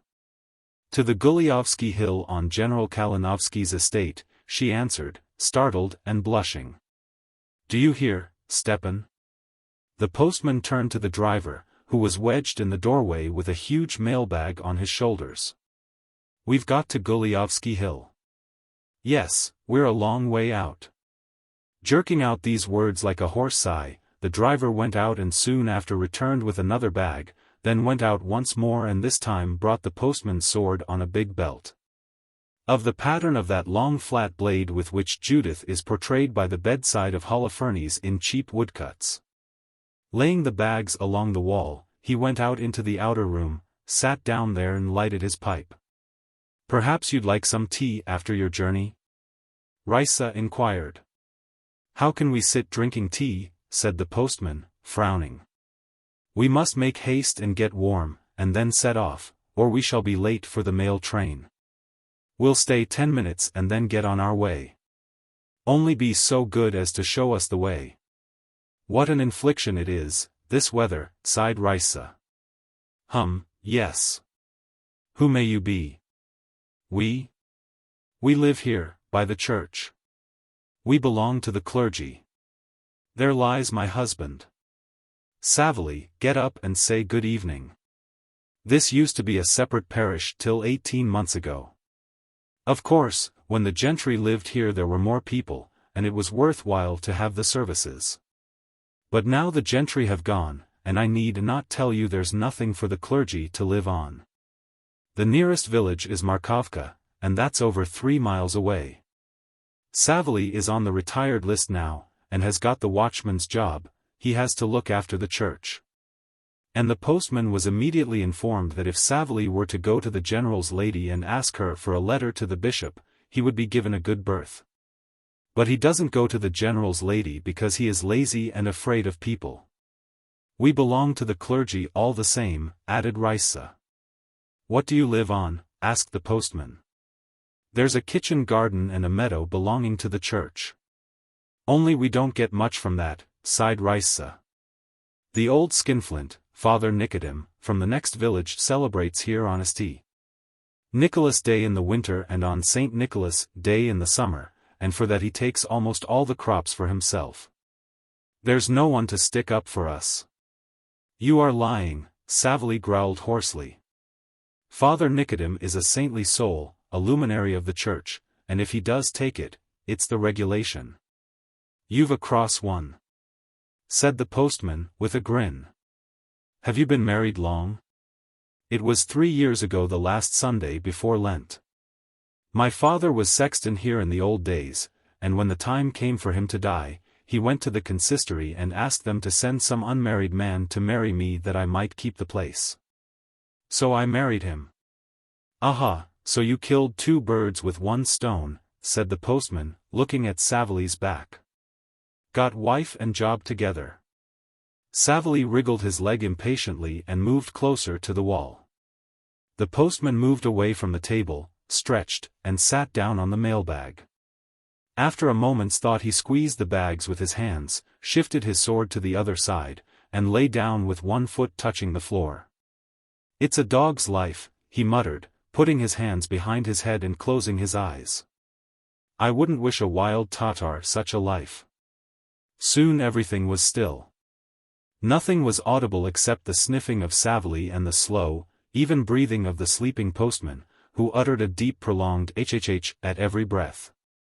From time to time there was a sound like a creaking wheel in his throat, and his twitching foot rustled against the bag. Savily fidgeted under the quilt and looked round slowly. His wife was sitting on the stool, and with her hands pressed against her cheeks was gazing at the postman's face. Her face was immovable, like the face of someone frightened and astonished. Well, what are you gaping at? Savily whispered angrily. What is it to you? Lie down, answered his wife without taking her eyes off the flaxen head. Savily angrily puffed all the air out of his chest and turned abruptly to the wall. 3 minutes later he turned over restlessly again, knelt up on the bed, and with his hands on the pillow looked askance at his wife. She was still sitting motionless, staring at the visitor. Her cheeks were pale and her eyes were glowing with a strange fire. The sexton cleared his throat, crawled on his stomach off the bed, and going up to the postman, put a handkerchief over his face. "What's that for?" asked his wife. "To keep the light out of his eyes." "Then put out the light." Savily looked distrustfully at his wife, put out his lips towards the lamp, but at once thought better of it and clasped his hands. "Isn't that devilish cunning?" he exclaimed. "Ah! Is there any creature slyer than womankind?" "Ah, you long-skirted devil," hissed his wife, frowning with vexation. "You wait a bit." And settling herself more comfortably, she stared at the postman again. It did not matter to her that his face was covered. She was not so much interested in his face as in his whole appearance, in the novelty of this man. His chest was broad and powerful, his hands were slender and well-formed, and his graceful, muscular legs were much comelier than Savely's stumps. There could be no comparison, in fact. "Though I am a long-skirted devil," Savely said after a brief interval, "they've no business to sleep here. It's government work, we shall have to answer for keeping them. If you carry the letters, carry them, you can't go to sleep." "Hey! You!" Savely shouted into the outer room. "You, driver. What's your name? Shall I show you the way? Get up.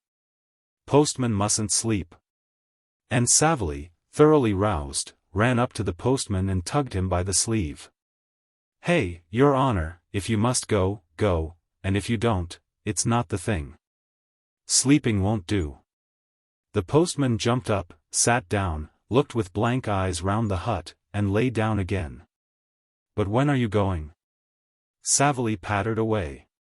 "That's what the post is for, to get there in good time, do you hear? I'll take you." The postman opened his eyes. Warmed and relaxed by his first sweet sleep, and not yet quite awake, he saw as through a mist the white neck and the immovable, alluring eyes of the sexton's wife. He closed his eyes and smiled as though he had been dreaming it all. "Come, how can you go in such weather?" he heard a soft feminine voice. "You ought to have a sound sleep and it would do you good." "And what about the post?" said Savely anxiously. "Who's going to take the post? Are you going to take it, pray, you?" The postman opened his eyes again, looked at the play of the dimples on Rice's face, remembered where he was, and understood Savely. The thought that he had to go out into the cold darkness sent a chill shudder all down him, and he winced. "I might sleep another 5 minutes," he said, yawning. "I shall be late, anyway." "We might be just in time," came a voice from the outer room. "All days are not alike, the train may be late for a bit of luck." The postman got up, and stretching lazily began putting on his coat. Savely positively neighed with delight when he saw his visitors were getting ready to go. "Give us a hand," the driver shouted to him as he lifted up a mailbag. The sexton ran out and helped him drag the postbags into the yard. The postman began undoing the knot in his hood. The sexton's wife gazed into his eyes, and seemed trying to look right into his soul. "You ought to have a cup of tea," she said. "I wouldn't say no, but, you see, they're getting ready," he assented. "We are late, anyway." "Do stay," she whispered, dropping her eyes and touching him by the sleeve. The postman got the knot undone at last and flung the hood over his elbow, hesitating. He felt it comfortable standing by Risa. "What a neck you've got." And he touched her neck with 2 fingers. Seeing that she did not resist, he stroked her neck and shoulders. "I say, you are. You'd better stay, have some tea." "Where are you putting it?" The driver's voice could be heard outside. "Lay it crossways." "You'd better stay. Hark how the wind howls." And the postman, not yet quite awake, not yet quite able to shake off the intoxicating sleep of youth and fatigue, was suddenly overwhelmed by a desire for the sake of which mailbags, postal trains, and all things in the world, are forgotten. He glanced at the door in a frightened way, as though he wanted to escape or hide himself, seized Risa round the waist, and was just bending over the lamp to put out the light, when he heard the tramp of boots in the outer room, and the driver appeared in the doorway. Savely peeped in over his shoulder. The postman dropped his hands quickly and stood still as though irresolute. "It's all ready," said the driver. The postman stood still for a moment, resolutely threw up his head as though waking up completely, and followed the driver out. Risa was left alone. "Come, get in and show us the way," she heard. One bell sounded languidly, then another, and the jingling notes in a long delicate chain floated away from the hut.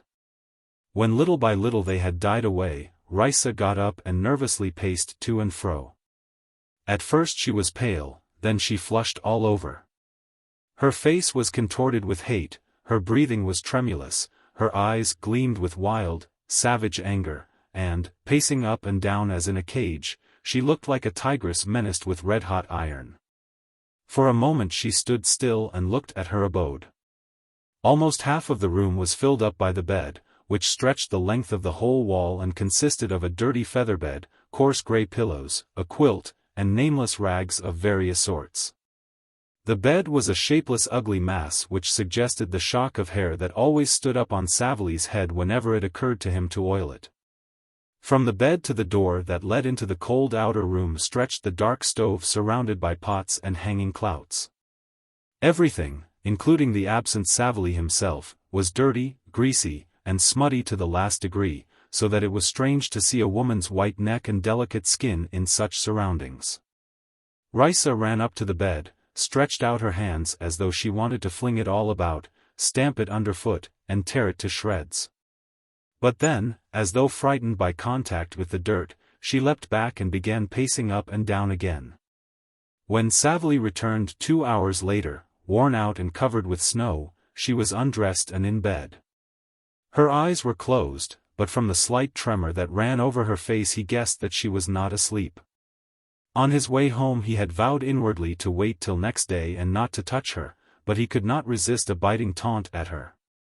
"Your witchery was all in vain, he's gone off," he said, grinning with malignant joy. His wife remained mute, but her chin quivered. Savely undressed slowly, clambered over his wife, and lay down next to the wall. "Tomorrow I'll let Father Nicodim know what sort of wife you are," he muttered, curling himself up. Risa turned her face to him and her eyes gleamed. "The job's enough for you, and you can look for a wife in the forest, blast you," she said. "I am no wife for you, a clumsy lout, a slug abed, God forgive me. Come, come, go to sleep."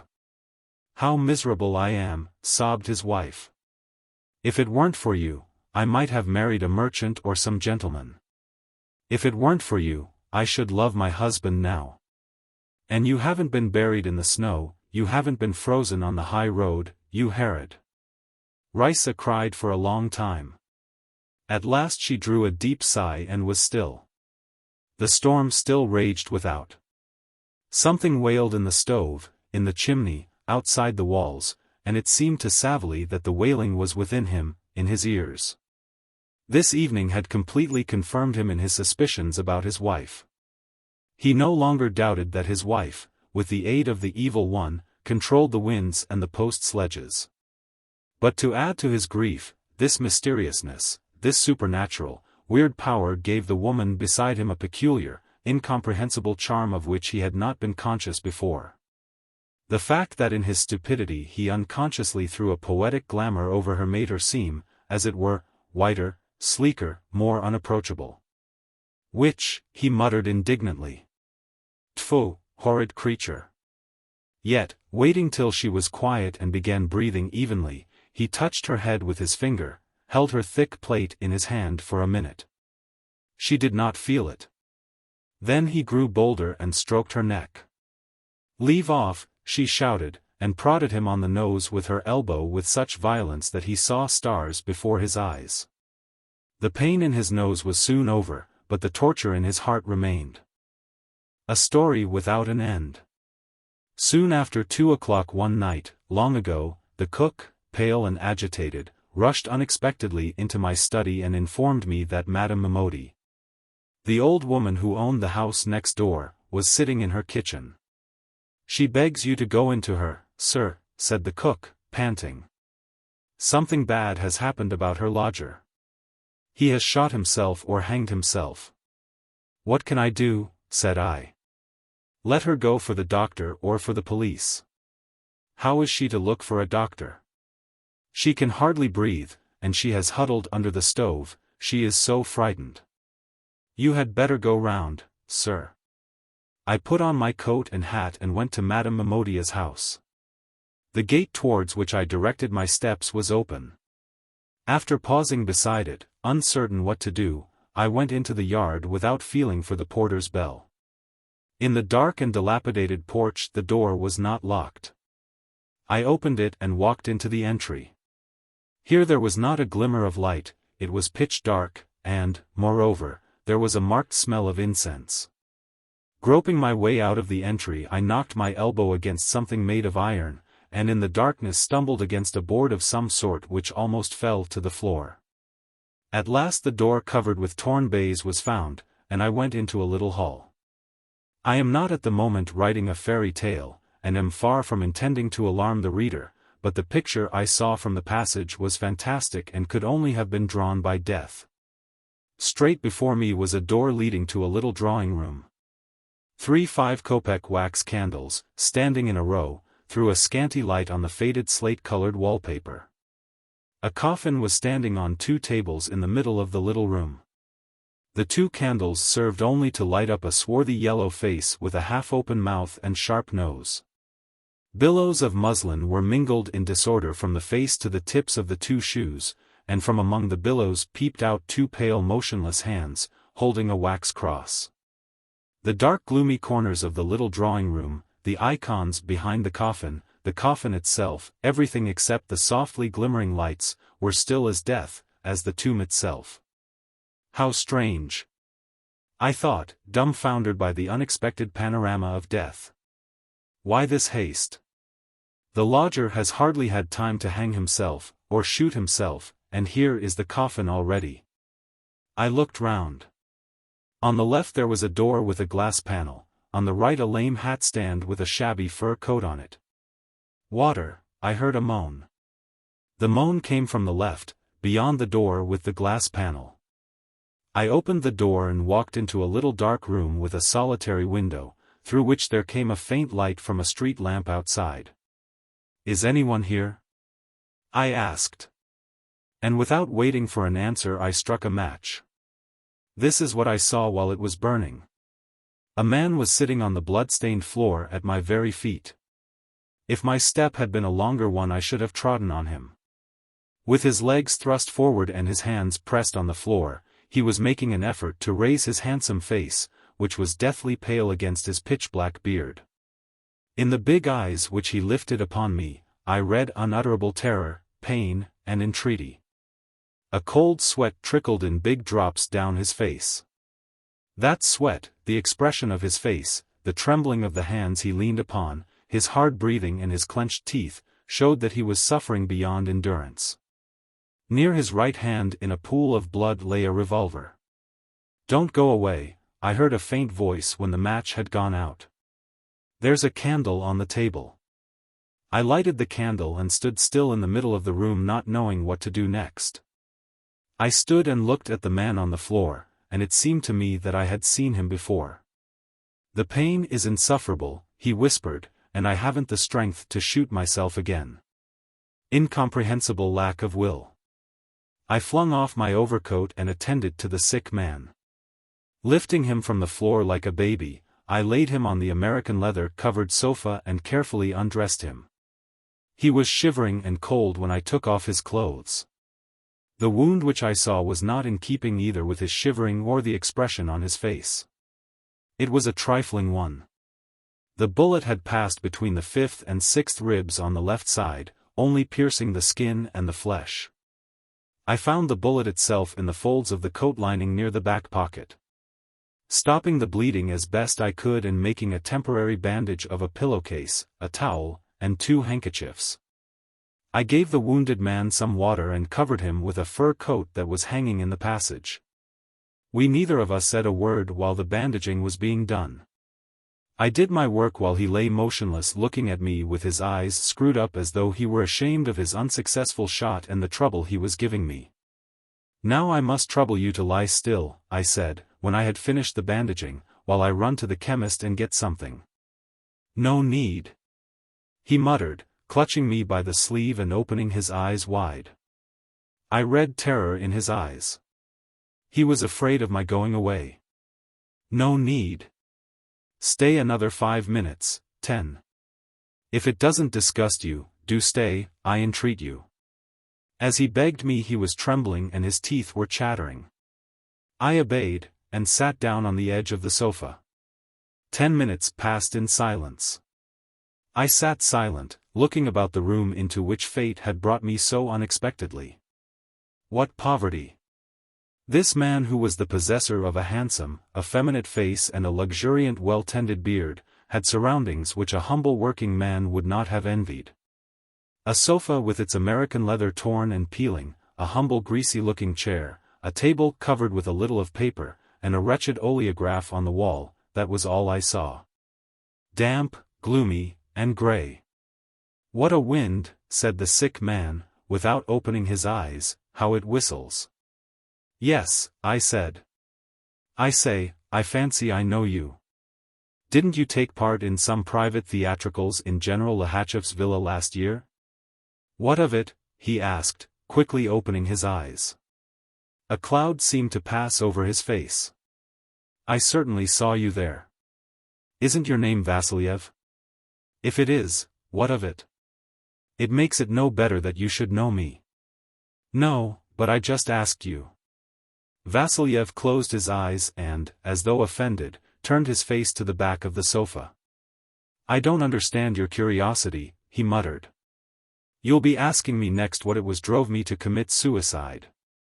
Before a minute had passed, he turned round towards me again, opened his eyes and said in a tearful voice, "Excuse me for taking such a tone, but you'll admit I'm right. To ask a convict how he got into prison, or a suicide why he shot himself is not generous, and indelicate. To think of gratifying idle curiosity at the expense of another man's nerves. There is no need to excite yourself. It never occurred to me to question you about your motives. You would have asked. It's what people always do. Though it would be no use to ask. If I told you, you would not believe or understand. I must own I don't understand it myself. There are phrases used in the police reports and newspapers such as, unrequited love, and hopeless poverty, but the reasons are not known.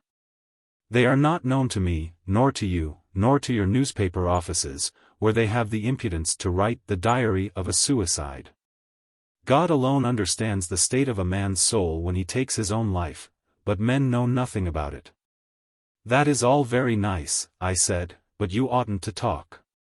But my suicide could not be stopped, he leaned his head on his fist, and went on in the tone of some great professor. Man will never understand the psychological subtleties of suicide. How can one speak of reasons? Today the reason makes one snatch up a revolver, while tomorrow the same reason seems not worth a rotten egg. It all depends most likely on the particular condition of the individual at the given moment. Take me for instance. Half an hour ago, I had a passionate desire for death. Now when the candle is lighted, and you are sitting by me, I don't even think of the hour of death. Explain that change if you can. Am I better off, or has my wife risen from the dead? Is it the influence of the light on me, or the presence of an outsider? The light certainly has an influence, I muttered for the sake of saying something. The influence of light on the organism. The influence of light. We admit it. But you know men do shoot themselves by candlelight. And it would be ignominious indeed for the heroes of your novels if such a trifling thing as a candle were to change the course of the drama so abruptly. All this nonsense can be explained perhaps, but not by us. It's useless to ask questions or give explanations of what one does not understand. Forgive me, I said, but, judging by the expression of your face, it seems to me that at this moment you are posing. Yes, Vasilyev said, startled. It's very possible. I am naturally vain and fatuous. Well, explain it, if you believe in your power of reading faces. Half an hour ago I shot myself, and just now I am posing. Explain that if you can. These last words Vasilyev pronounced in a faint, failing voice. He was exhausted, and sank into silence. A pause followed. I began scrutinizing his face. It was as pale as a dead man's. It seemed as though life were almost extinct in him, and only the signs of the suffering that the vain and fatuous man was feeling betrayed that it was still alive. It was painful to look at that face, but what must it have been for Vasilyev himself, who yet had the strength to argue and, if I were not mistaken, to pose? You here, are you here? He asked suddenly, raising himself on his elbow. My God, just listen. I began listening. The rain was pattering angrily on the dark window, never ceasing for a minute. The wind howled plaintively and lugubriously. And I shall be whiter than snow, and my ears will hear gladness and rejoicing. Madame Mimodi, who had returned, was reading in the drawing-room in a languid, weary voice, neither raising nor dropping the monotonous dreary key. It is cheerful, isn't it? Whispered Vasilyev, turning his frightened eyes towards me. My God, the things a man has to see and hear. If only one could set this chaos to music. As Hamlet says, it would confound the ignorant, and amaze indeed the very faculties of eyes and ears.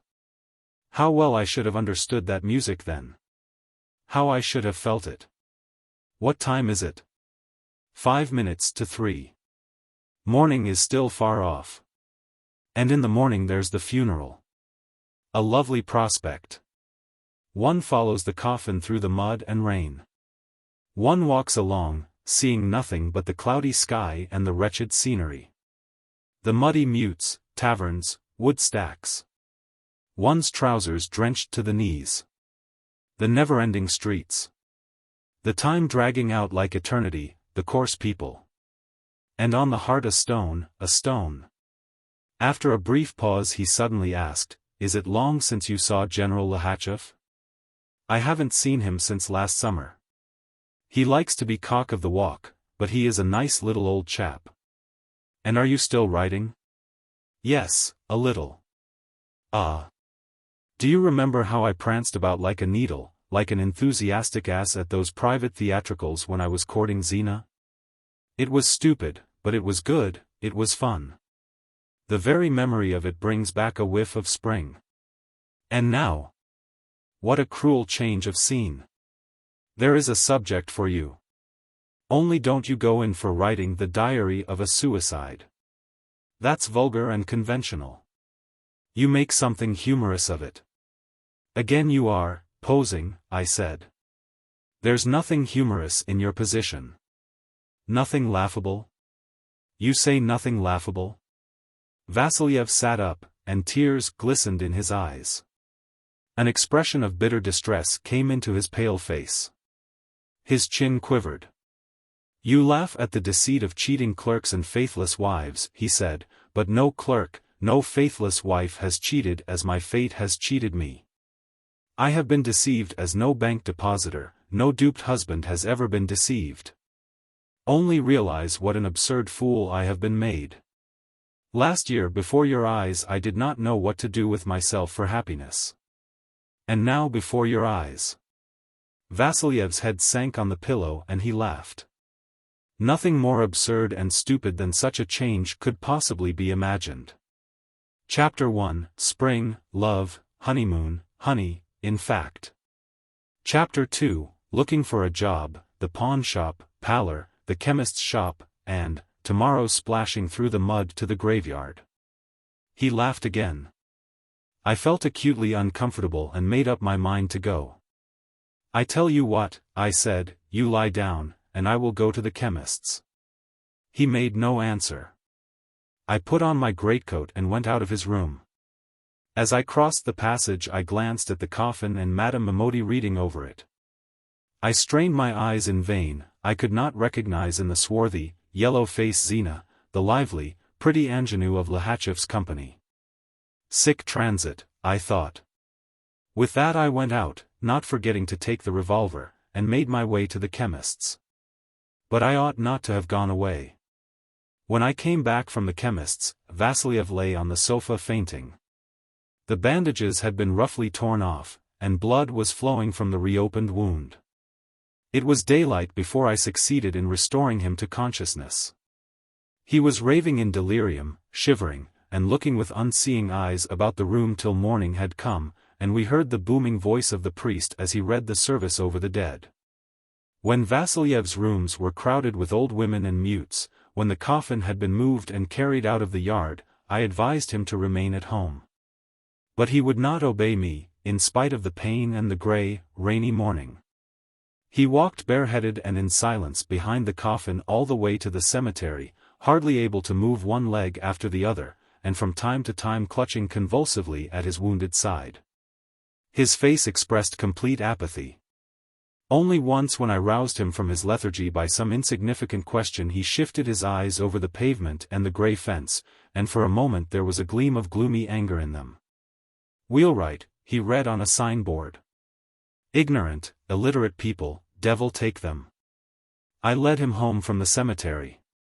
Only 1 year has passed since that night, and Vasiliev has hardly had time to wear out the boots in which he tramped through the mud behind his wife's coffin.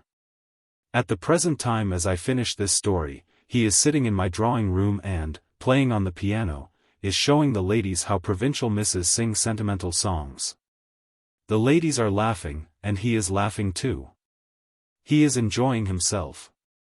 I call him into my study. Evidently not pleased at my taking him from agreeable company, he comes to me and stands before me in the attitude of a man who has no time to spare. I give him this story, and ask him to read it. Always condescending about my authorship, he stifles a sigh, the sigh of a lazy reader, sits down in an armchair and begins upon it. "Hang it all, what horrors," he mutters with a smile. But the further he gets into the reading, the graver his face becomes. At last, under the stress of painful memories, he turns terribly pale, he gets up and goes on reading as he stands. When he has finished he begins pacing from corner to corner. "How does it end?" I ask him. "How does it end?" He looks at the room, at me, at himself. He sees his new fashionable suit, hears the ladies laughing and, sinking on a chair, begins laughing as he laughed on that night. "Wasn't I right when I told you it was all absurd? My God! I have had burdens to bear that would have broken an elephant's back. The devil knows what I have suffered. No one could have suffered more, I think, and where are the traces? It's astonishing. One would have thought the imprint made on a man by his agonies would have been everlasting, never to be effaced or eradicated. And yet that imprint wears out as easily as a pair of cheap boots. There is nothing left, not a scrap. It's as though I hadn't been suffering then, but had been dancing a mazurka. Everything in the world is transitory, and that transitoriness is absurd. A wide field for humorists. Tack on a humorous end, my friend. Pyotr Nikolaevich, are you coming soon? The impatient ladies call my hero. This minute, answers the vain and fatuous man, setting his tie straight. It's absurd and pitiful, my friend, pitiful and absurd, but what's to be done? Homo sum. And I praise Mother Nature all the same for her transmutation of substances. If we retained an agonizing memory of toothache and of all the terrors which every one of us has had to experience, if all that were everlasting, we poor mortals would have a bad time of it in this life. I look at his smiling face and I remember the despair and the horror with which his eyes were filled a year ago when he looked at the dark window. I see him, entering into his habitual role of intellectual chatterer, prepared to show off his idle theories, such as the transmutation of substances, before me. And at the same time I recall him sitting on the floor in a pool of blood with his sick imploring eyes. How will it end? I ask myself aloud. Vasilyev, whistling and straightening his tie, walks off into the drawing room, and I look after him, and feel vexed. For some reason I regret his past sufferings, I regret all that I felt myself on that man's account on that terrible night. It is as though I had lost something. A joke. It was a bright winter midday. There was a sharp snapping frost and the curls on Nadenka's temples and the down on her upper lip were covered with silvery frost. She was holding my arm and we were standing on a high hill. From where we stood to the ground below there stretched a smooth sloping descent in which the sun was reflected as in a looking-glass. Beside us was a little sledge lined with bright red cloth. "Let us go down, Nadezhda Petrovna," I besought her. "Only once. I assure you we shall be all right and not hurt." But Nadenka was afraid. The slope from her little galoshes to the bottom of the ice hill seemed to her a terrible, immensely deep abyss. Her spirit failed her, and she held her breath as she looked down, when I merely suggested her getting into the sledge, but what would it be if she were to risk flying into the abyss? She would die, she would go out of her mind. "I entreat you," I said. "You mustn't be afraid. You know it's poor-spirited, it's cowardly." Nadenka gave way at last, and from her face I saw that she gave way in mortal dread. I sat her in the sledge, pale and trembling, put my arm round her and with her cast myself down the precipice. The sledge flew like a bullet. The air cleft by our flight beat in our faces, roared, whistled in our ears, tore at us, nipped us cruelly in its anger, tried to tear our heads off our shoulders. We had hardly strength to breathe from the pressure of the wind.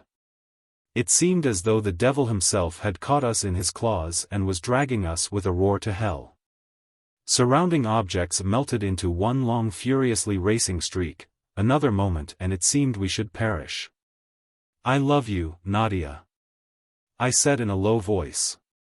The sledge began moving more and more slowly, the roar of the wind and the whir of the runners was no longer so terrible, it was easier to breathe, and at last we were at the bottom. Nadenka was more dead than alive. She was pale and scarcely breathing. I helped her to get up. "Nothing would induce me to go again," she said, looking at me with wide eyes full of horror. "Nothing in the world. I almost died."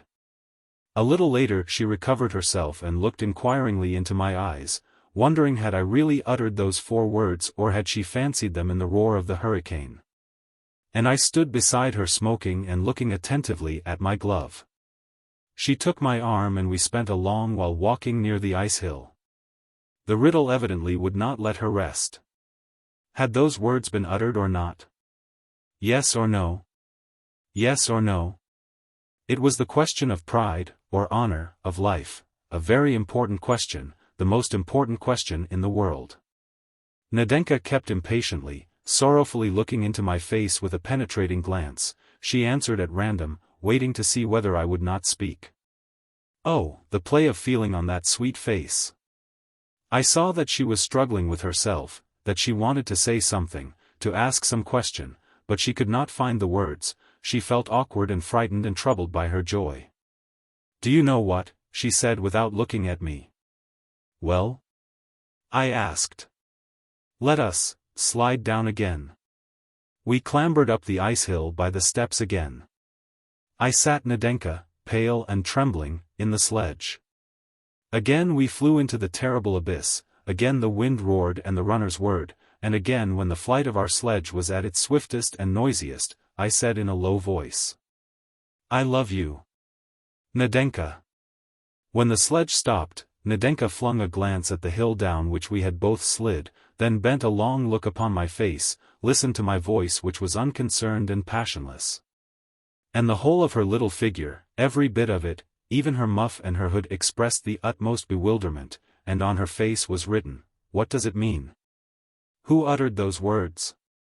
Did he, or did I only fancy it?" The uncertainty worried her and drove her out of all patience. The poor girl did not answer my questions, frowned, and was on the point of tears. "Hadn't we better go home?" I asked.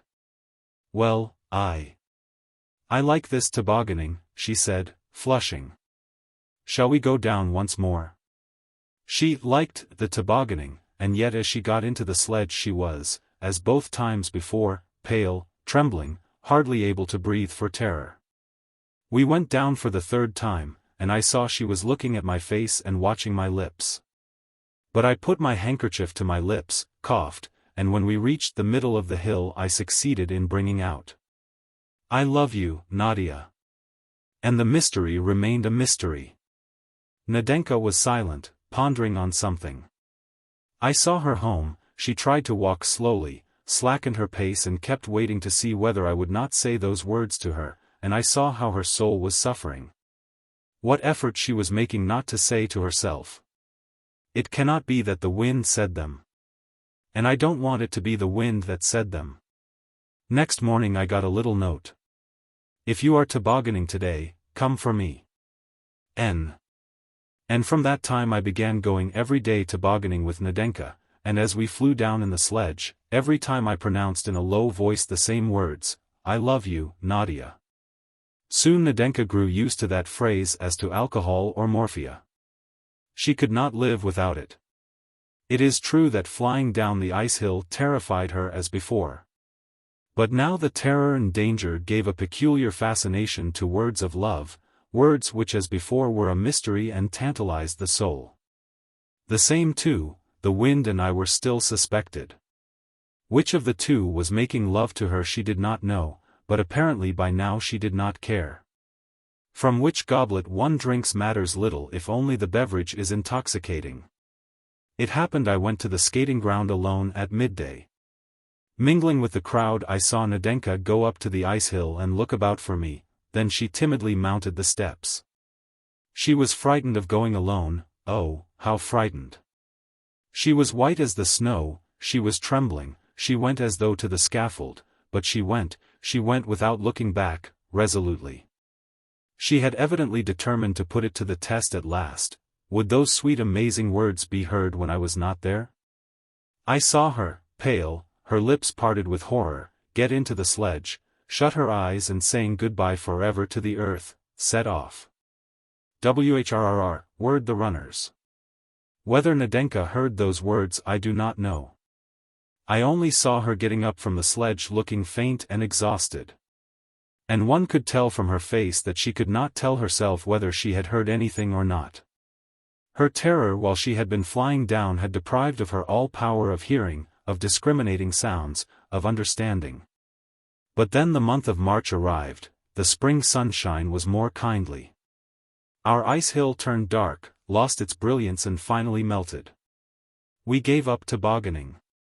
There was nowhere now where poor Nadenka could hear those words, and indeed no one to utter them, since there was no wind and I was going to Petersburg, for long, perhaps forever. It happened 2 days before my departure. I was sitting in the dusk in the little garden which was separated from the yard of Nadenka's house by a high fence with nails in it. It was still pretty cold, there was still snow by the manure heap.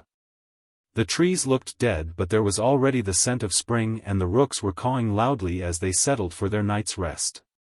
I went up to the fence and stood for a long while peeping through a chink. I saw Nadenka come out into the porch and fix a mournful yearning gaze on the sky. The spring wind was blowing straight into her pale dejected face. It reminded her of the wind which roared at us on the ice hill when she heard those 4 words, and her face became very, very sorrowful, a tear trickled down her cheek. And the poor child held out both arms as though begging the wind to bring her those words once more.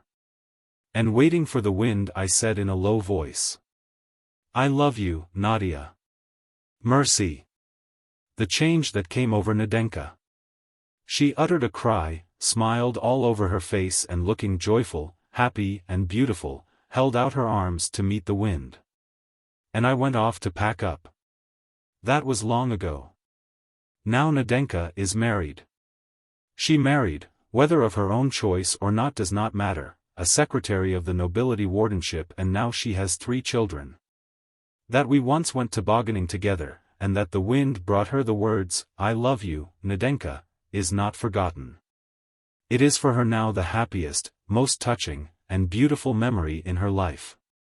But now that I am older I cannot understand why I uttered those words. What was my motive in that joke? Agafya. During my stay in the district of S, I often used to go to see the watchman Sava Stukach, or simply Savka, in the kitchen gardens of Dubovo. These kitchen gardens were my favorite resort for so-called mixed fishing, when one goes out without knowing what day or hour one may return, taking with one every sort of fishing tackle as well as a store of provisions. To tell the truth, it was not so much the fishing that attracted me as the peaceful stroll, the meals at no set time, the talk with Savka, and being for so long face to face with the calm summer nights. Savka was a young man of 25, well grown and handsome, and as strong as a flint. He had the reputation of being a sensible and reasonable fellow. He could read and write, and very rarely drank, but as a workman this strong and healthy young man was not worth a farthing. A sluggish, overpowering sloth was mingled with the strength in his muscles, which were strong as cords. Like everyone else in his village, he lived in his own hut, and had his share of land, but neither tilled it nor sowed it, and did not work at any sort of trade.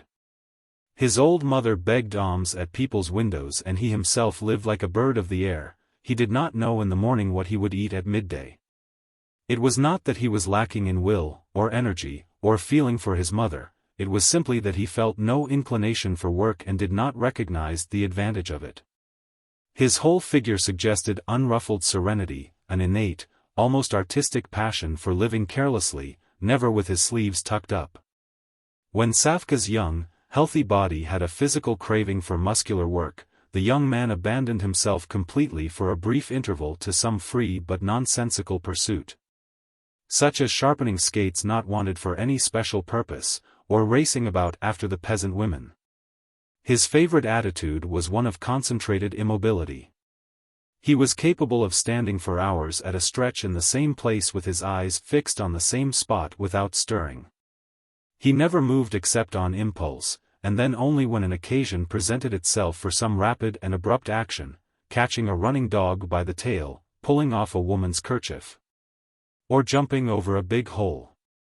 It need hardly be said that with such parsimony of movement Savka was as poor as a mouse and lived worse than any homeless outcast. As time went on, I suppose he accumulated arrears of taxes and, young and sturdy as he was sent by the commune to do an old man's job, to be watchman and scarecrow in the kitchen gardens. However much they laughed at him for his premature senility he did not object to it. This position, quiet and convenient for motionless contemplation, exactly fitted his temperament. It happened I was with this Savka one fine May evening. I remember I was lying on a torn and dirty sackcloth cover close to the shanty from which came a heavy, fragrant scent of hay. Clasping my hands under my head I looked before me. At my feet was lying a wooden fork. Behind it Savka's dog Kutka stood out like a black patch, and not a dozen feet from Kutka the ground ended abruptly in the steep bank of the little river. Lying down I could not see the river. I could only see the tops of the young willows growing thickly on the nearer bank, and the twisting, as it were gnawed away, edges of the opposite bank. At a distance beyond the bank on the dark hillside the huts of the village in which Savka lived lay huddling together like frightened young partridges. Beyond the hill the afterglow of sunset still lingered in the sky. One pale crimson streak was all that was left, and even that began to be covered by little clouds as of fire with ash. A copse with alder trees, softly whispering, and from time to time shuddering in the fitful breeze, lay, a dark blur, on the right of the kitchen gardens, on the left stretched the immense plain. In the distance, where the eye could not distinguish between the sky and the plain, there was a bright gleam of light. A little way off from me sat Savka. With his legs tucked under him like a Turk and his head hanging, he looked pensively at Kutka. Our hooks with live bait on them had long been in the river, and we had nothing left to do but to abandon ourselves to repose, which Savka, who was never exhausted and always rested, loved so much. The glow had not yet quite died away, but the summer night was already enfolding nature in its caressing, soothing embrace. Everything was sinking into its first deep sleep except some night bird unfamiliar to me, which indolently uttered a long, protracted cry in several distinct notes like the phrase, "Have you seen Anyuta?" And immediately answered itself, "Seen him, seen him, seen him." "Why is it the nightingales aren't singing tonight?" I asked Savka. He turned slowly towards me. His features were large, but his face was open, soft, and expressive as a woman's. Then he gazed with his mild, dreamy eyes at the copse, at the willows, slowly pulled a whistle out of his pocket, put it in his mouth and whistled the note of a hen nightingale. And at once, as though in answer to his call, a landrail called on the opposite bank. "There's a nightingale for you," laughed Savka. "Drag drag. Drag drag." Just like pulling at a hook, and yet I bet he thinks he is singing, too.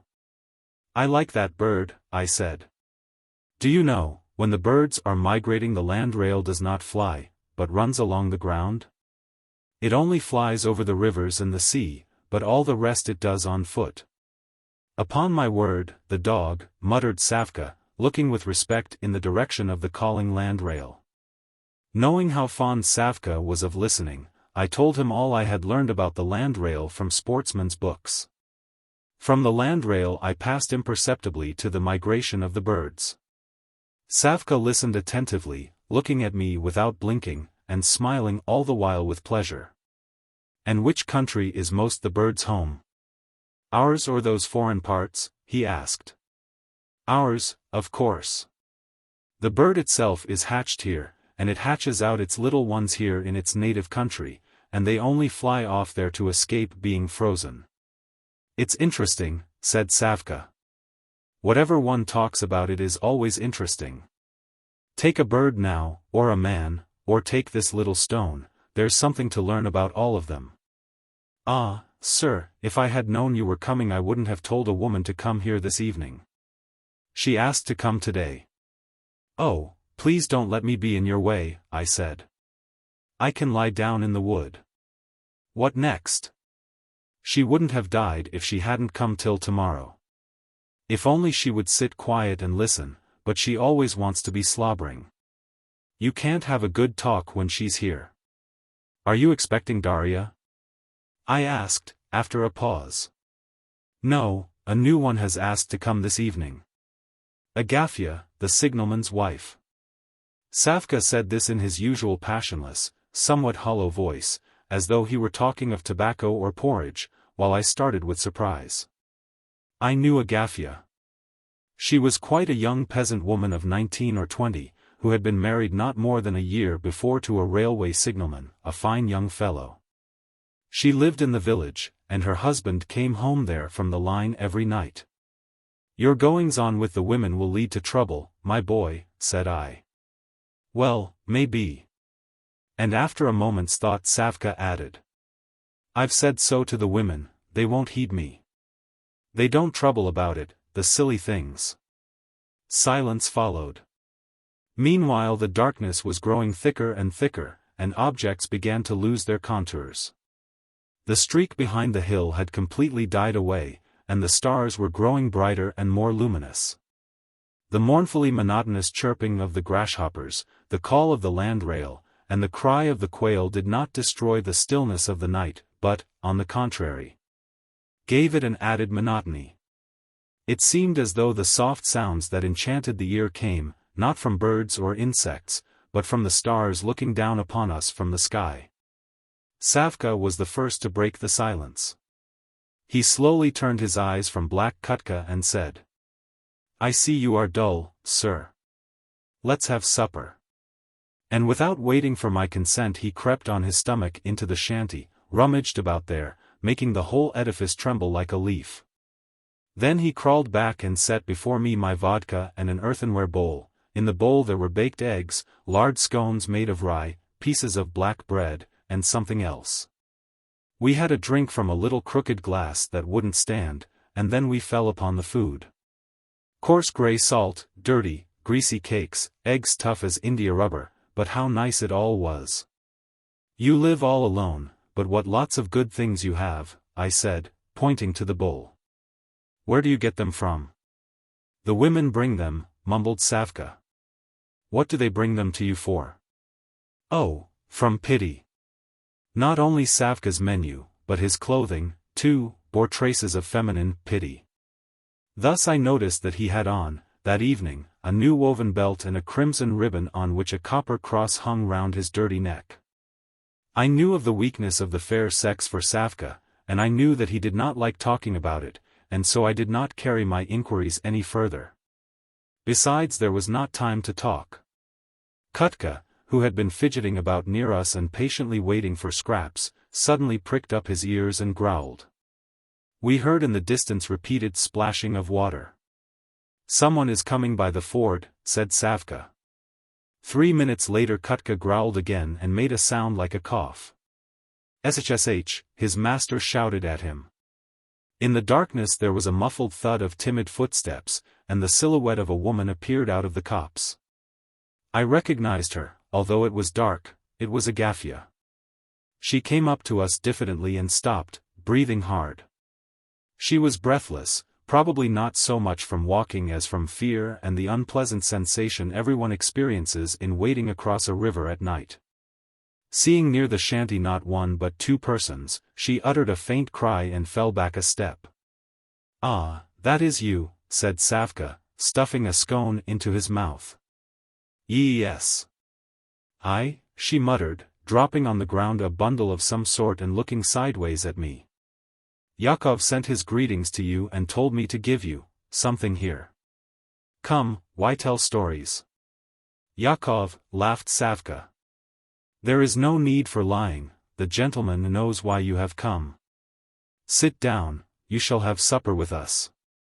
Agafya looked sideways at me and sat down irresolutely. I thought you weren't coming this evening, Savka said, after a prolonged silence. Why sit like that? Eat. Or shall I give you a drop of vodka? What an idea, laughed Agafya. Do you think you have got hold of a drunkard? Oh, drink it up. Your heart will feel warmer. There. Savka gave Agafya the crooked glass. She slowly drank the vodka, ate nothing with it, but drew a deep breath when she had finished. You've brought something, said Savka, untying the bundle and throwing a condescending, jesting shade into his voice. Women can never come without bringing something. Ah, pie and potatoes. They live well, he sighed, turning to me. They are the only ones in the whole village who have got potatoes left from the winter. In the darkness I did not see Agafya's face, but from the movement of her shoulders and head it seemed to me that she could not take her eyes off Savka's face. To avoid being the third person at this tryst, I decided to go for a walk and got up. But at that moment a nightingale in the wood suddenly uttered 2 low contralto notes. Half a minute later it gave a tiny high trill and then, having thus tried its voice, began singing. Savka jumped up and listened. It's the same one as yesterday, he said. Wait a minute. And, getting up, he went noiselessly to the wood. Why, what do you want with it? I shouted out after him, stop. Savka shook his hand as much as to say, don't shout, and vanished into the darkness. Savka was an excellent sportsman and fisherman when he liked, but his talents in this direction were as completely thrown away as his strength. He was too slothful to do things in the routine way, and vented his passion for sport in useless tricks.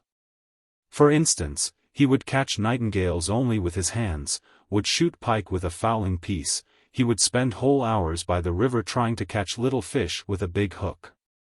Left alone with me, Agafya coughed and passed her hand several times over her forehead. She began to feel a little drunk from the vodka. How are you getting on, Agafya? I asked her, after a long silence, when it began to be awkward to remain mute any longer. Very well, thank God. Don't tell anyone, sir, will you? She added suddenly in a whisper. That's all right, I reassured her. But how reckless you are, Agafya. What if Yakov finds out? He won't find out. But what if he does? No. I shall be at home before he is. He is on the line now. and he will come back when the mail train brings him, and from here I can hear when the train's coming." Agafya once more passed her hand over her forehead and looked away in the direction in which Savka had vanished. The nightingale was singing. Some night bird flew low down close to the ground and, noticing us, was startled, fluttered its wings and flew across to the other side of the river. Soon the nightingale was silent, but Savka did not come back. Agafya got up, took a few steps uneasily, and sat down again. "What is he doing?" she could not refrain from saying. "The train's not coming in tomorrow. I shall have to go away directly." "Savka," I shouted. "Savka." I was not answered even by an echo. Agafya moved uneasily and sat down again. "It's time I was going," she said in an agitated voice. "The train will be here directly. I know when the trains come in." The poor woman was not mistaken. Before a quarter of an hour had passed a sound was heard in the distance. Agafya kept her eyes fixed on the copse for a long time and moved her hands impatiently. "Why, where can he be?" she said, laughing nervously. "Where has the devil carried him? I am going. I really must be going." Meanwhile the noise was growing more and more distinct. By now one could distinguish the rumble of the wheels from the heavy gasps of the engine. Then we heard the whistle, the train crossed the bridge with a hollow rumble, another minute and all was still. "I'll wait 1 minute more," said Agafya, sitting down resolutely. "So be it, I'll wait." At last Savka appeared in the darkness. He walked noiselessly on the crumbling earth of the kitchen gardens and hummed something softly to himself. "Here's a bit of luck. What do you say to that now?" he said gaily. As soon as I got up to the bush and began taking aim with my hand it left off singing. Ah, the bald dog. I waited and waited to see when it would begin again, but I had to give it up. Savka flopped clumsily down to the ground beside Agafya and, to keep his balance, clutched at her waist with both hands. "Why do you look cross, as though your aunt were your mother?" he asked. With all his soft-heartedness and good nature, Savka despised women. He behaved carelessly, condescendingly with them, and even stooped to scornful laughter of their feelings for himself. God knows, perhaps this careless, contemptuous manner was one of the causes of his irresistible attraction for the village Dulcineas. He was handsome and well-built. In his eyes there was always a soft friendliness, even when he was looking at the women he so despised, but the fascination was not to be explained by merely external qualities. Apart from his happy exterior and original manner. One must suppose that the touching position of Savka as an acknowledged failure and an unhappy exile from his own hut to the kitchen gardens also had an influence upon the women. "Tell the gentleman what you have come here for," Savka went on, still holding Agafya by the waist. "Come, tell him, you good married woman. Ho ho. Shall we have another drop of vodka, friend Agashah?" I got up and, threading my way between the plots, I walked the length of the kitchen garden. The dark beds looked like flattened-out graves. They smelt of dug earth and the tender dampness of plants beginning to be covered with dew. A red light was still gleaming on the left. It winked genially and seemed to smile. I heard a happy laugh. It was Agafya laughing. "And the train?" I thought. "The train has come in long ago." Waiting a little longer, I went back to the shanty. Savka was sitting motionless, his legs crossed like a Turk, and was softly, scarcely audibly humming a song consisting of words of one syllable something like, "Out on you, fie on you. I and you." Agafya, intoxicated by the vodka, by Savka's scornful caresses, and by the stifling warmth of the night, was lying on the earth beside him, pressing her face convulsively to his knees. She was so carried away by her feelings that she did not even notice my arrival. "Agashah, the train has been in a long time," I said. It's time you were gone." Savka, tossing his head, took up my thought. "What are you sprawling here for? You shameless hussy." Agafya started, took her head from his knees, glanced at me, and sank down beside him again. "You ought to have gone long ago," I said. Agafya turned round and got up on one knee. She was unhappy. For half a minute her whole figure, as far as I could distinguish it through the darkness, expressed conflict and hesitation. There was an instant when, seeming to come to herself, she drew herself up to get upon her feet, but then some invincible and implacable force seemed to push her whole body. And she sank down beside Savka again. "Bother him," she said, with a wild, guttural laugh, and reckless determination, impotence, and pain could be heard in that laugh. I strolled quietly away to the copse, and from there down to the river, where our fishing lines were set. The river slept. Some soft, fluffy-petaled flower on a tall stalk touched my cheek tenderly like a child who wants to let one know it's awake. To pass the time I felt for one of the lines and pulled at it. It yielded easily and hung limply, nothing had been caught. The further bank and the village could not be seen. A light gleamed in one hut, but soon went out. I felt my way along the bank, found a hollow place which I had noticed in the daylight, and sat down in it as in an armchair. I sat there a long time. I saw the stars begin to grow misty and lose their brightness. A cool breath passed over the earth like a faint sigh and touched the leaves of the slumbering osiers. "Agafya." A hollow voice called from the village. "Agafya." It was the husband, who had returned home, and in alarm was looking for his wife in the village. At that moment there came the sound of unrestrained laughter. The wife, forgetful of everything, sought in her intoxication to make up by a few hours of happiness for the misery awaiting her next day. I dropped asleep. When I woke up Savka was sitting beside me and lightly shaking my shoulder.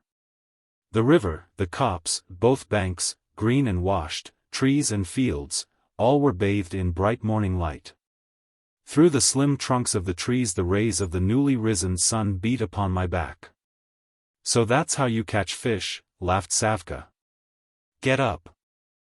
I got up, gave a luxurious stretch, and began greedily drinking in the damp and fragrant air. "Has Agafya gone?" I asked. "There she is," said Savka, pointing in the direction of the ford. I glanced and saw Agafya. Disheveled, with her kerchief dropping off her head, she was crossing the river, holding up her skirt. Her legs were scarcely moving. "The cat knows whose meat it has eaten," muttered Savka, screwing up his eyes as he looked at her. "She goes with her tail hanging down. They are sly as cats, these women, and timid as hares. She didn't go, silly thing, in the evening when we told her to. Now she will catch it, and they'll flog me again at the peasant court, all on account of the women." Agafya stepped upon the bank and went across the fields to the village. At first she walked fairly boldly, but soon terror and excitement got the upper hand. She turned round fearfully, stopped and took breath. "Yes, you are frightened."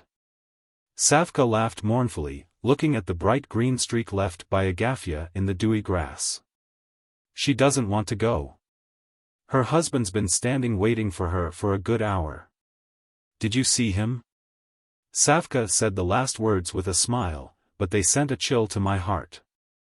In the village, near the furthest hut, Yakov was standing in the road, gazing fixedly at his returning wife. He stood without stirring, and was as motionless as a post. What was he thinking as he looked at her? What words was he preparing to greet her with? Agafya stood still a little while, looked round once more as though expecting help from us, and went on. I have never seen anyone, drunk or sober, move as she did. Agafya seemed to be shriveled up by her husband's eyes. At one time she moved in zigzags, then she moved her feet up and down without going forward, bending her knees and stretching out her hands, then she staggered back. When she had gone another 100 paces she looked round once more and sat down. "You ought at least to hide behind a bush," I said to Savka. "If the husband sees you. He knows, anyway, who it is Agafya has come from. The women don't go to the kitchen garden at night for cabbages, we all know that." I glanced at Savka's face. It was pale and puckered up with a look of fastidious pity such as one sees in the faces of people watching tortured animals. "What's fun for the cat is tears for the mouse," he muttered. Agafya suddenly jumped up, shook her head, and with a bold step went towards her husband. She had evidently plucked up her courage and made up her mind. A nightmare. Kunin, a young man of 30, who was a permanent member of the rural board, on returning from Petersburg to his district, Borisovo, immediately sent a mounted messenger to Sinkino. For the priest there, Father Yakov Smirnov. 5 hours later Father Yakov appeared. "Very glad to make your acquaintance," said Kunin, meeting him in the entry. "I've been living and serving here for a year. It seems as though we ought to have been acquainted before. You are very welcome. But, how young you are," Kunin added in surprise. "What is your age?" 28, said Father Yakov, faintly pressing Kunin's outstretched hand, and for some reason turning crimson. Kunin led his visitor into his study and began looking at him more attentively. What an uncouth womanish face, he thought. There certainly was a good deal that was womanish in Father Yakov's face, the turned-up nose, the bright red cheeks, and the large grey-blue eyes with scanty, scarcely perceptible eyebrows. His long reddish hair, smooth and dry, hung down in straight tails onto his shoulders. The hair on his upper lip was only just beginning to form into a real masculine mustache. While his little beard belonged to that class of good-for-nothing beards which among divinity students are for some reason called ticklers. It was scanty and extremely transparent, it could not have been stroked or combed, it could only have been pinched. All these scanty decorations were put on unevenly in tufts, as though Father Yakov, thinking to dress up as a priest and beginning to gum on the beard, had been interrupted halfway through. He had on a cassock, the color of weak coffee with chicory in it, with big patches on both elbows. A queer type, thought Kunin, looking at his muddy skirts. Comes to the house for the first time and can't dress decently. "Sit down, Father," he began more carelessly than cordially, as he moved an easy chair to the table. "Sit down, I beg you." Father Yakov coughed into his fist, sank awkwardly onto the edge of the chair, and laid his open hands on his knees. With his short figure, his narrow chest, his red and perspiring face, he made from the first moment a most unpleasant impression on Kunin. The latter could never have imagined that there were such undignified and pitiful-looking priests in Russia. And in Father Yakov's attitude, in the way he held his hands on his knees and sat on the very edge of his chair, he saw a lack of dignity and even a shade of servility. "I have invited you on business, Father," Kunin began, sinking back in his low chair. "It has fallen to my lot to perform the agreeable duty of helping you in one of your useful undertakings. On coming back from Petersburg, I found on my table a letter from the Marshal of Nobility. Yegor Dmitrovich suggests that I should take under my supervision the church parish school which is being opened in Sinkino. I shall be very glad to, Father, with all my heart. More than that, I accept the proposition with enthusiasm." Kunin got up and walked about the study. "Of course, both Yegor Dmitrovich and probably you, too, are aware that I have not great funds at my disposal. My estate is mortgaged, and I live exclusively on my salary as the permanent member. So that you cannot reckon on very much assistance, but I will do all that is in my power." "And when are you thinking of opening the school, Father?" "When we have the money," answered Father Yakov. "You have some funds at your disposal already?" "Scarcely any. The peasants settled at their meeting that they would pay, every man of them, 30 kopecks a year, but that's only a promise, you know. And for the first beginning we should need at least 200 rubles. Mise. Unhappily, I have not that sum now," said Kunin with a sigh. "I spent all I had on my tour and got into debt, too. Let us try and think of some plan together." Kunin began planning aloud. He explained his views and watched Father Yakov's face, seeking signs of agreement or approval in it. But the face was apathetic and immobile, and expressed nothing but constrained shyness and uneasiness. Looking at it, one might have supposed that Kunin was talking of matters so abstruse that Father Yakov did not understand and only listened from good manners. And was at the same time afraid of being detected in his failure to understand. The fellow is not one of the brightest, that's evident, thought Kunin. He's rather shy and much too stupid. Father Yakov revived somewhat and even smiled only when the footman came into the study bringing in 2 glasses of tea on a tray and a cake basket full of biscuits. He took his glass and began drinking at once. "Shouldn't we write at once to the bishop?" Kunin went on, meditating aloud.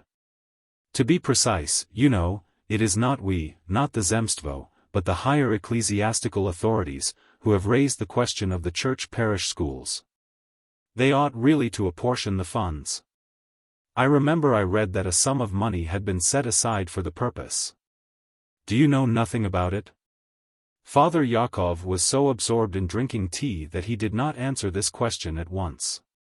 He lifted his grey-blue eyes to Kunin, thought a moment, and as though recalling his question, he shook his head in the negative. An expression of pleasure and of the most ordinary prosaic appetite overspread his face from ear to ear.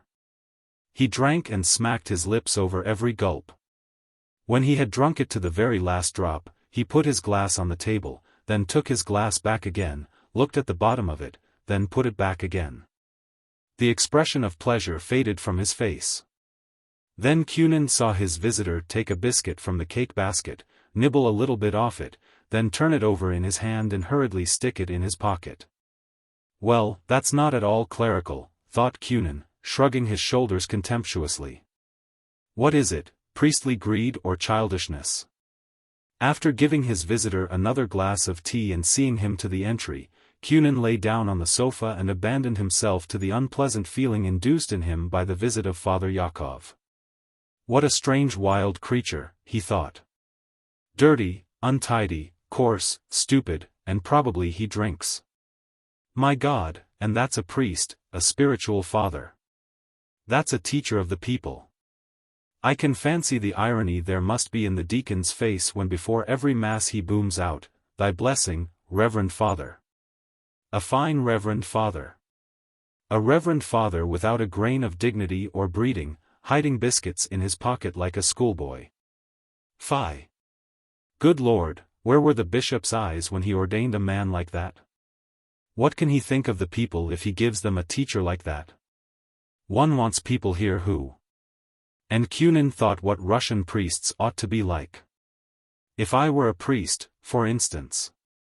An educated priest fond of his work might do a great deal. I should have had the school opened long ago. And the sermons? If the priest is sincere and is inspired by love for his work, what wonderful rousing sermons he might give. Kunin shut his eyes and began mentally composing a sermon. A little later he sat down to the table and rapidly began writing. I'll give it to that red-haired fellow, let him read it in church, he thought. The following Sunday Kunin drove over to Sinkino in the morning to settle the question of the school, and while he was there to make acquaintance with the church of which he was a parishioner. In spite of the awful state of the roads, it was a glorious morning. The sun was shining brightly and cleaving with its rays the layers of white snow still lingering here and there. The snow as it took leave of the earth glittered with such diamonds that it hurt the eyes to look, while the young winter corn was hastily thrusting up its green beside it. The rooks floated with dignity over the fields. A rook would fly, drop to earth, and give several hops before standing firmly on its feet. The wooden church up to which Kunin drove was old and grey. The columns of the porch had once been painted white, but the color had now completely peeled off, and they looked like two ungainly shafts. The icon over the door looked like a dark smudged blur. But its poverty touched and softened Kunin. Modestly dropping his eyes, he went into the church and stood by the door. The service had only just begun. An old sacristan, bent into a bow, was reading the Hours in a hollow indistinct tenor. Father Yakov, who conducted the service without a deacon, was walking about the church, burning incense. Had it not been for the softened mood in which Kunin found himself on entering the poverty-stricken church, he certainly would have smiled at the sight of Father Yakov. The short priest was wearing a crumpled and extremely long robe of some shabby yellow material. The hem of the robe trailed on the ground. The church was not full. Looking at the parishioners, Kunin was struck at the first glance by one strange circumstance: he saw nothing but old people and children. Where were the men of working age? Where was the youth and manhood? But after he had stood there a little and looked more attentively at the aged-looking faces, Kunin saw that he had mistaken young people for old. He did not, however, attach any significance to this little optical illusion. The church was as cold and grey inside as outside. There was not one spot on the icons nor on the dark brown walls which was not begrimed and defaced by time. There were many windows, but the general effect of color was grey, and so it was twilight in the church. Anyone pure in soul can pray here very well, thought Kunin. Just as in St. Peter's in Rome one is impressed by grandeur, here one is touched by the lowliness and simplicity. But his devout mood vanished like smoke as soon as Father Yakov went up to the altar and began Mass. Being still young and having come straight from the seminary bench to the priesthood, Father Yakov had not yet formed a set manner of celebrating the service. As he read he seemed to be vacillating between a high tenor and a thin bass. He bowed clumsily, walked quickly, and opened and shut the gates abruptly. The old sacristan, evidently deaf and ailing, did not hear the prayers very distinctly, and this very often led to slight misunderstandings. Before Father Yakov had time to finish what he had to say, the sacristan began chanting his response, or else long after Father Yakov had finished the old man would be straining his ears, listening in the direction of the altar and saying nothing till his skirt was pulled. The old man had a sickly hollow voice and an asthmatic quavering lisp. The complete lack of dignity and decorum was emphasized by a very small boy who seconded the sacristan and whose head was hardly visible over the railing of the choir. The boy sang in a shrill falsetto and seemed to be trying to avoid singing in tune. Kunin stayed a little while, listened and went out for a smoke. He was disappointed, and looked at the grey church almost with dislike. They complain of the decline of religious feeling among the people, he sighed. I should rather think so. They'd better foist a few more priests like this one on them. Kunin went back into the church 3 times, and each time he felt a great temptation to get out into the open air again. Waiting till the end of the Mass, he went to Father Yakov's. The priest's house did not differ outwardly from the peasants' huts, but the thatch lay more smoothly on the roof and there were little white curtains in the windows. Father Yakov led Kunin into a light little room with a clay floor and walls covered with cheap paper. In spite of some painful efforts towards luxury in the way of photographs in frames and a clock with a pair of scissors hanging on the weight, the furnishing of the room impressed him by its scantiness. Looking at the furniture, one might have supposed that Father Yakov had gone from house to house and collected it in bits. In one place they had given him a round 3-legged table, in another a stool, in a third a chair with a back bent violently backwards. In a fourth a chair with an upright back, but the seat smashed in, while in a fifth they had been liberal and given him a semblance of a sofa with a flat back and a latticework seat. This semblance had been painted dark red and smelt strongly of paint. Kunin meant at first to sit down on one of the chairs, but on second thoughts he sat down on the stool. "This is the first time you have been to our church?" asked Father Yakov, hanging his hat on a huge misshapen nail. "Yes, it is." "I tell you what, Father, before we begin on business, will you give me some tea? My soul is parched." Father Yakov blinked, gasped, and went behind the partition wall. There was a sound of whispering. With his wife, I suppose, thought Kunin. It would be interesting to see what the red-headed fellow's wife is like. A little later Father Yakov came back, red and perspiring, and with an effort to smile, sat down on the edge of the sofa. "They will heat the samovar directly," he said, without looking at his visitor. "My goodness, they have not heated the samovar yet." Kunin thought with horror. A nice time we shall have to wait. I have brought you, he said, the rough draft of the letter I have written to the bishop. I'll read it after tea, perhaps you may find something to add. Very well. A silence followed. Father Yakov threw furtive glances at the partition wall, smoothed his hair, and blew his nose. It's wonderful weather, he said. Yes. I read an interesting thing yesterday. The Volsky Zemstvo have decided to give their schools to the clergy. That's typical. Kunin got up, and pacing up and down the clay floor, began to give expression to his reflections. That would be all right, he said, if only the clergy were equal to their high calling and recognized their tasks. I am so unfortunate as to know priests whose standard of culture and whose moral qualities make them hardly fit to be army secretaries, much less priests. You will agree that a bad teacher does far less harm than a bad priest. Kunin glanced at Father Yakov. He was sitting bent up, thinking intently about something and apparently not listening to his visitor. Yasha, come here, a woman's voice called from behind the partition. Father Yakov started and went out. Again a whispering began. Kunin felt a pang of longing for tea. No, it's no use my waiting for tea here, he thought, looking at his watch. Besides, I fancy I am not altogether a welcome visitor. My host has not deigned to say one word to me, he simply sits and blinks. Kunin took up his hat, waited for Father Yakov to return, and said goodbye to him. I have simply wasted the morning, he thought wrathfully on the way home. The blockhead. The dummy. He cares no more about the school than I about last year's snow. No, I shall never get anything done with him. We are bound to fail. If the Marshal knew what the priest here was like, he wouldn't be in such a hurry to talk about a school. We ought first to try and get a decent priest, and then think about the school. By now Kunin almost hated Father Yakov.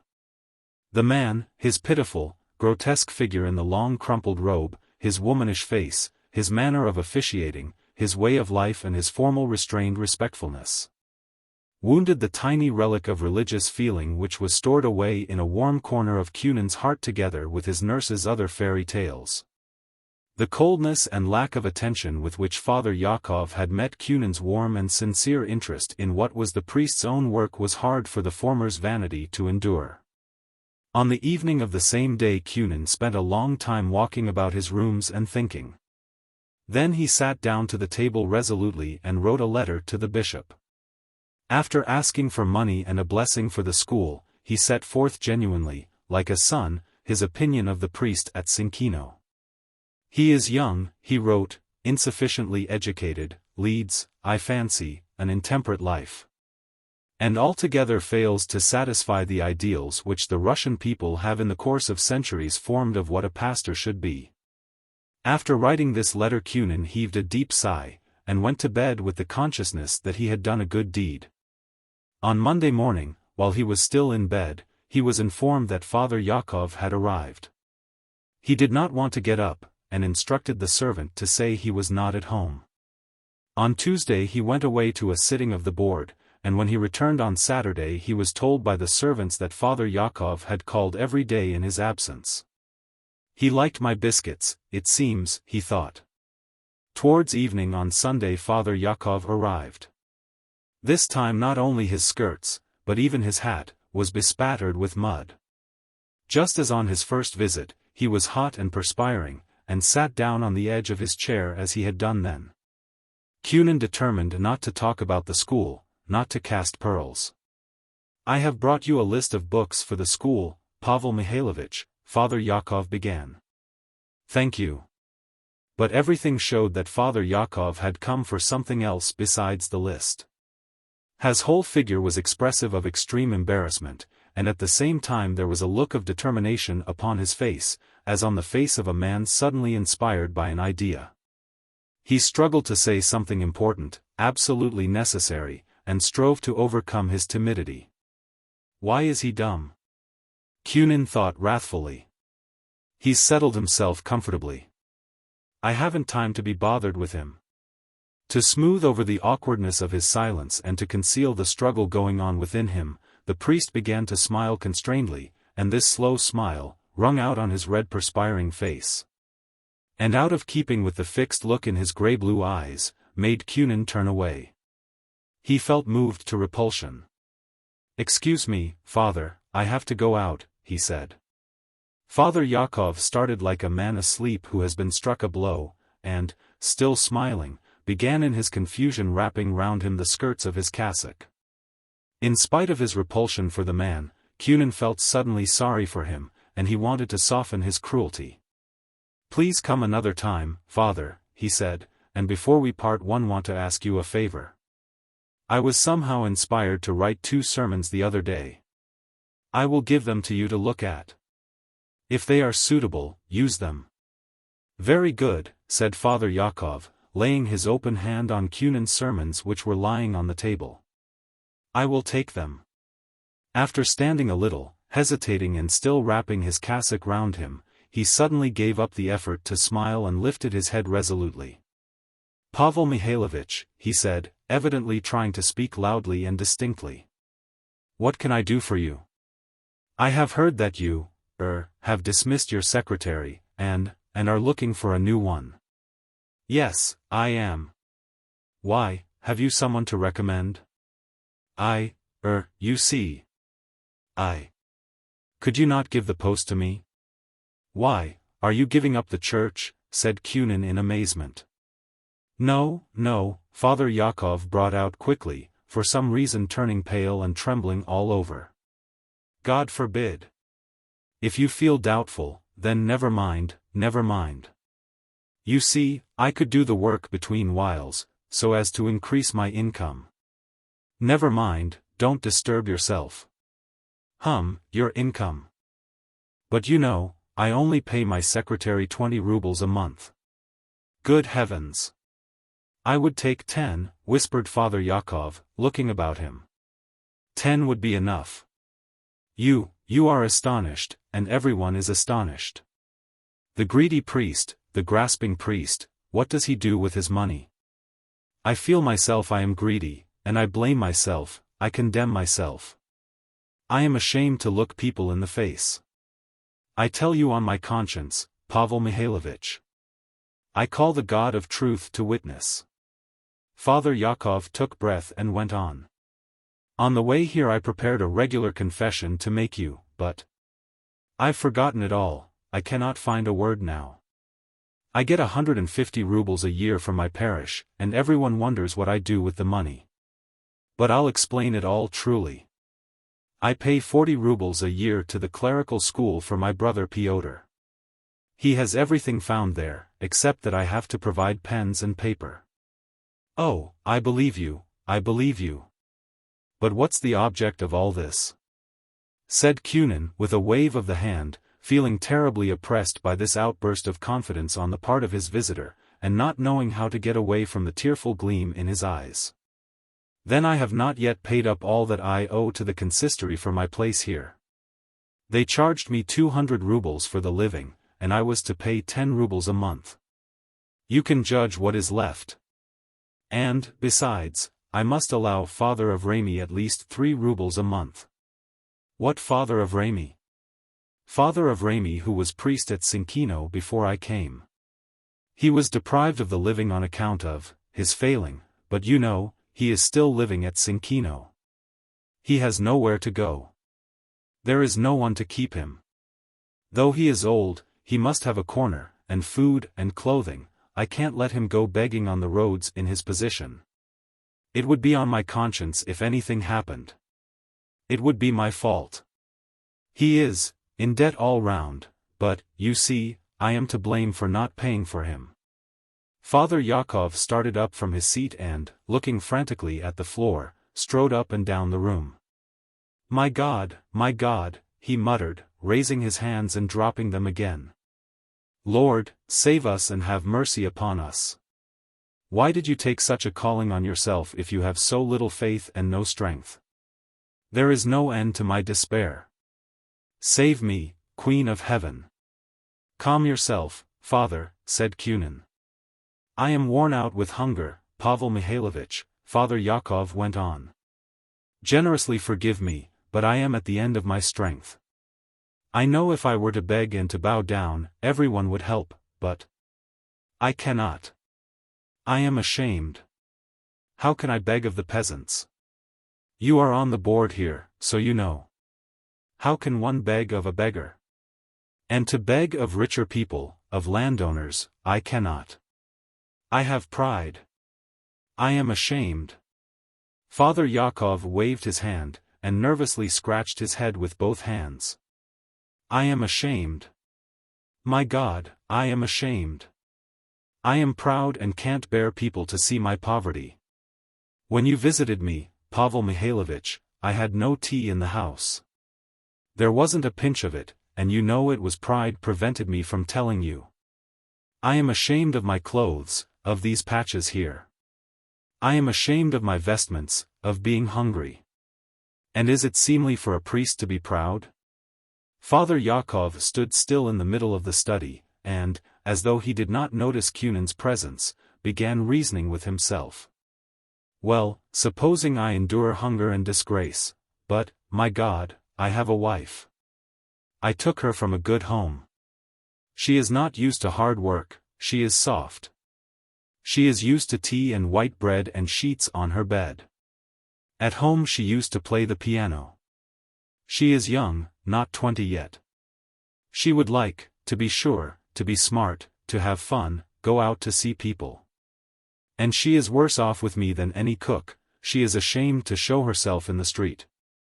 My God, my God. Her only treat is when I bring an apple or some biscuit from a visit."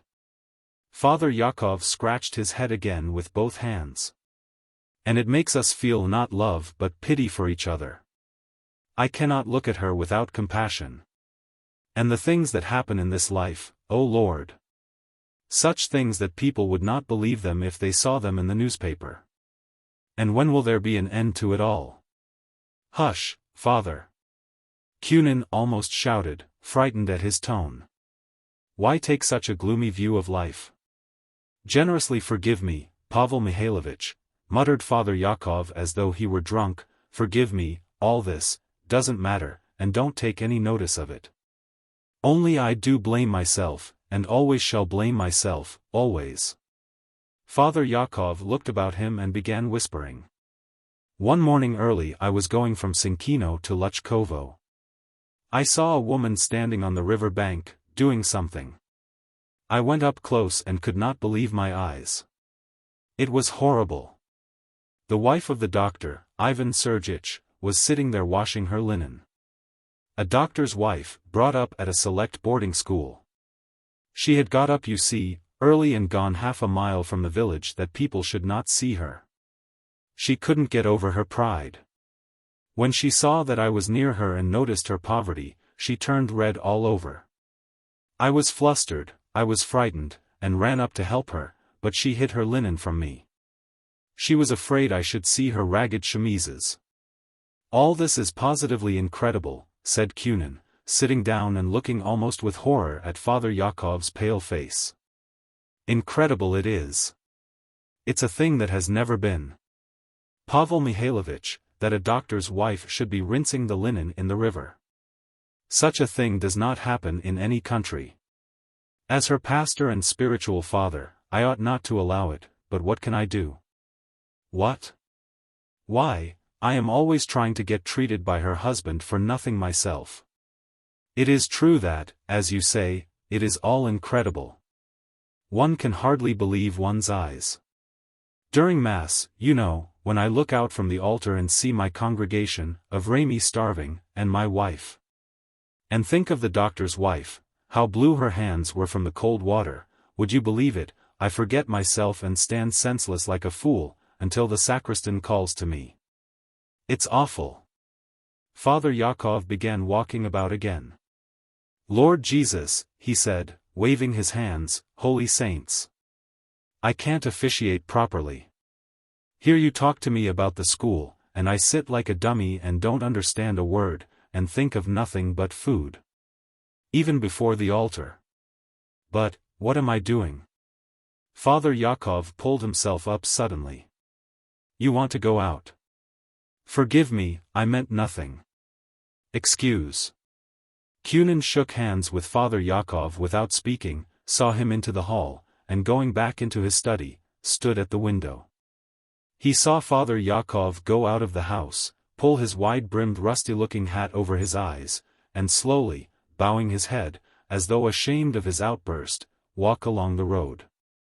I don't see his horse, thought Kunin. Kunin did not dare to think that the priest had come on foot every day to see him. It was 5 or 6 miles to Sinkino, and the mud on the road was impassable.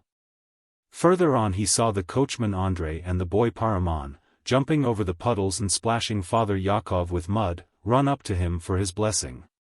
Father Yakov took off his hat and slowly blessed Andrei, then blessed the boy and stroked his head.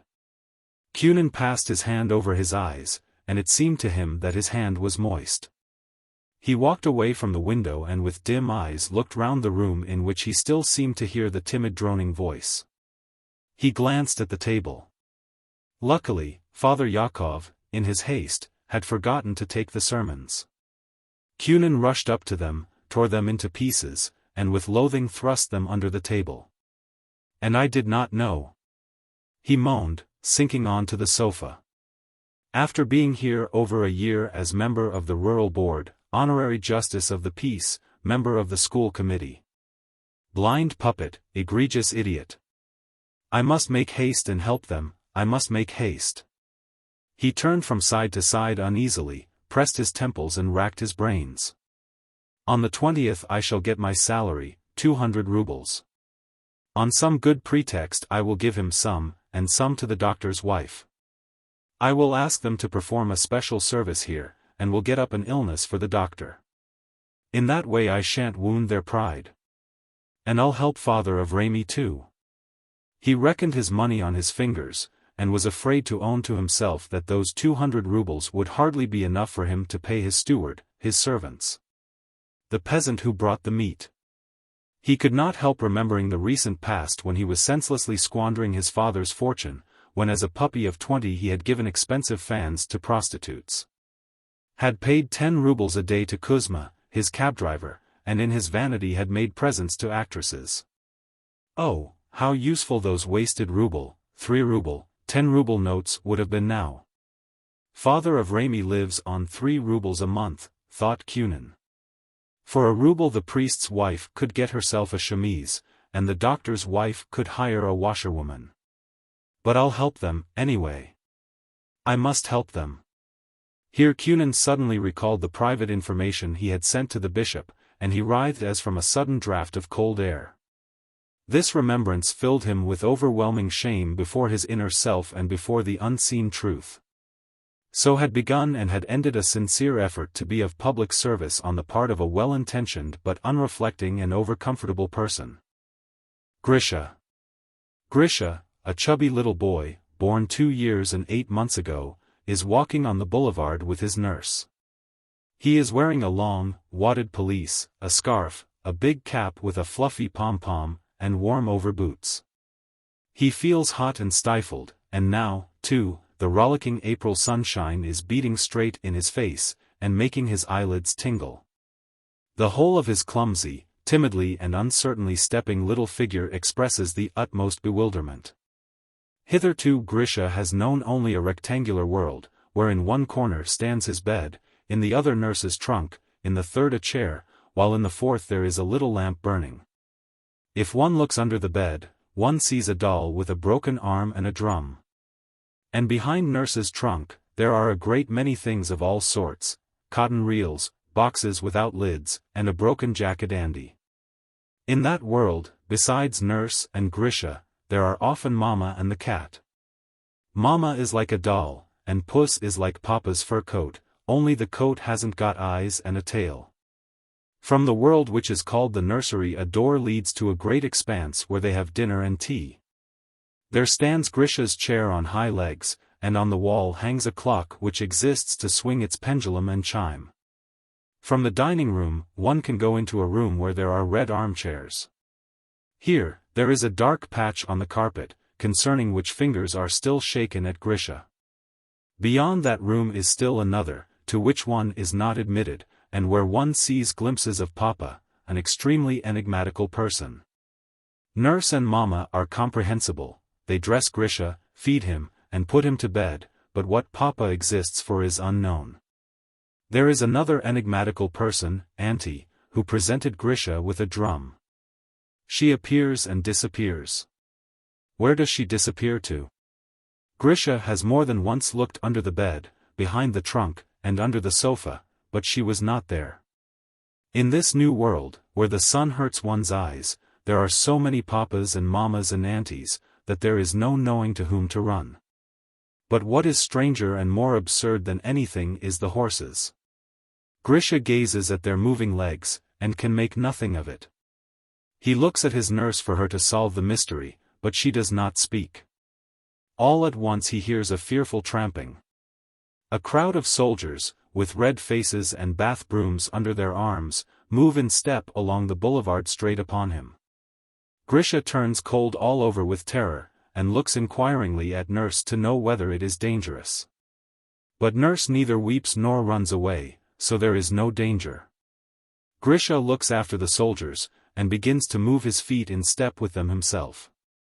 Two big cats with long faces run after each other across the boulevard, with their tongues out, and their tails in the air. Grisha thinks that he must run too, and runs after the cats. "Stop!" cries Nurse, seizing him roughly by the shoulder. "Where are you off to? Haven't you been told not to be naughty?"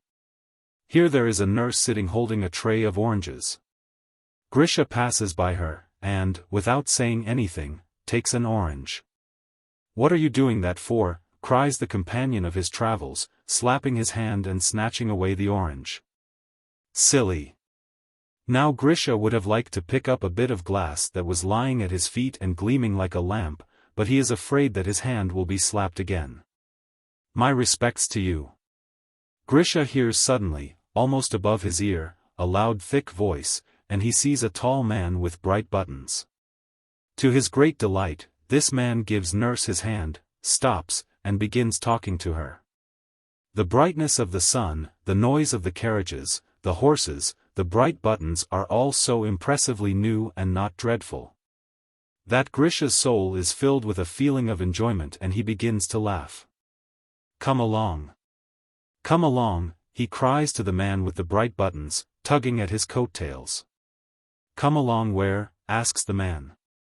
"Come along." Grisha insists. He wants to say that it would be just as well to take with them Papa, Mama, and the cat, but his tongue does not say what he wants to. A little later, Nurse turns out of the boulevard, and leads Grisha into a big courtyard where there is still snow, and the man with the bright buttons comes with them too. They carefully avoid the lumps of snow and the puddles, then, by a dark and dirty staircase, they go into a room. Here there is a great deal of smoke, there is a smell of roast meat, and a woman is standing by the stove frying cutlets. The cook and the nurse kiss each other, and sit down on the bench together with the man, and begin talking in a low voice. Grisha, wrapped up as he is, feels insufferably hot and stifled. Why is this, he wonders, looking about him. He sees the dark ceiling, the oven fork with two horns, the stove which looks like a great black hole. "Mamma," he drawls. "Come, come, come," cries the nurse. "Wait a bit." The cook puts a bottle on the table, 2 wineglasses, and a pie. The 2 women and the man with the bright buttons clink glasses and empty them several times, and, the man puts his arm round first the cook and then the nurse. And then all 3 begin singing in an undertone. Grisha stretches out his hand towards the pie, and they give him a piece of it. He eats it and watches Nurse drinking. He wants to drink too. "Give me some, Nurse," he begs. The cook gives him a sip out of her glass.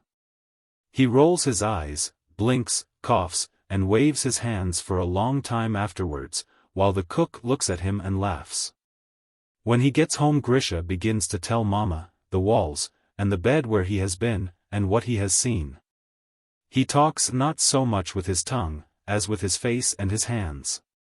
He shows how the sun shines, how the horses run, how the terrible stove looks, and how the cook drinks. In the evening he cannot get to sleep. The soldiers with the brooms, the big cats, the horses, the bit of glass, the tray of oranges, the bright buttons, all gathered together, weigh on his brain. He tosses from side to side, babbles, and, at last, unable to endure his excitement, begins crying. "You are feverish," says Mama, putting her open hand on his forehead. "What can have caused it?" "Stove," wails Grisha. "Go away, stove." He must have eaten too much, Mama decides.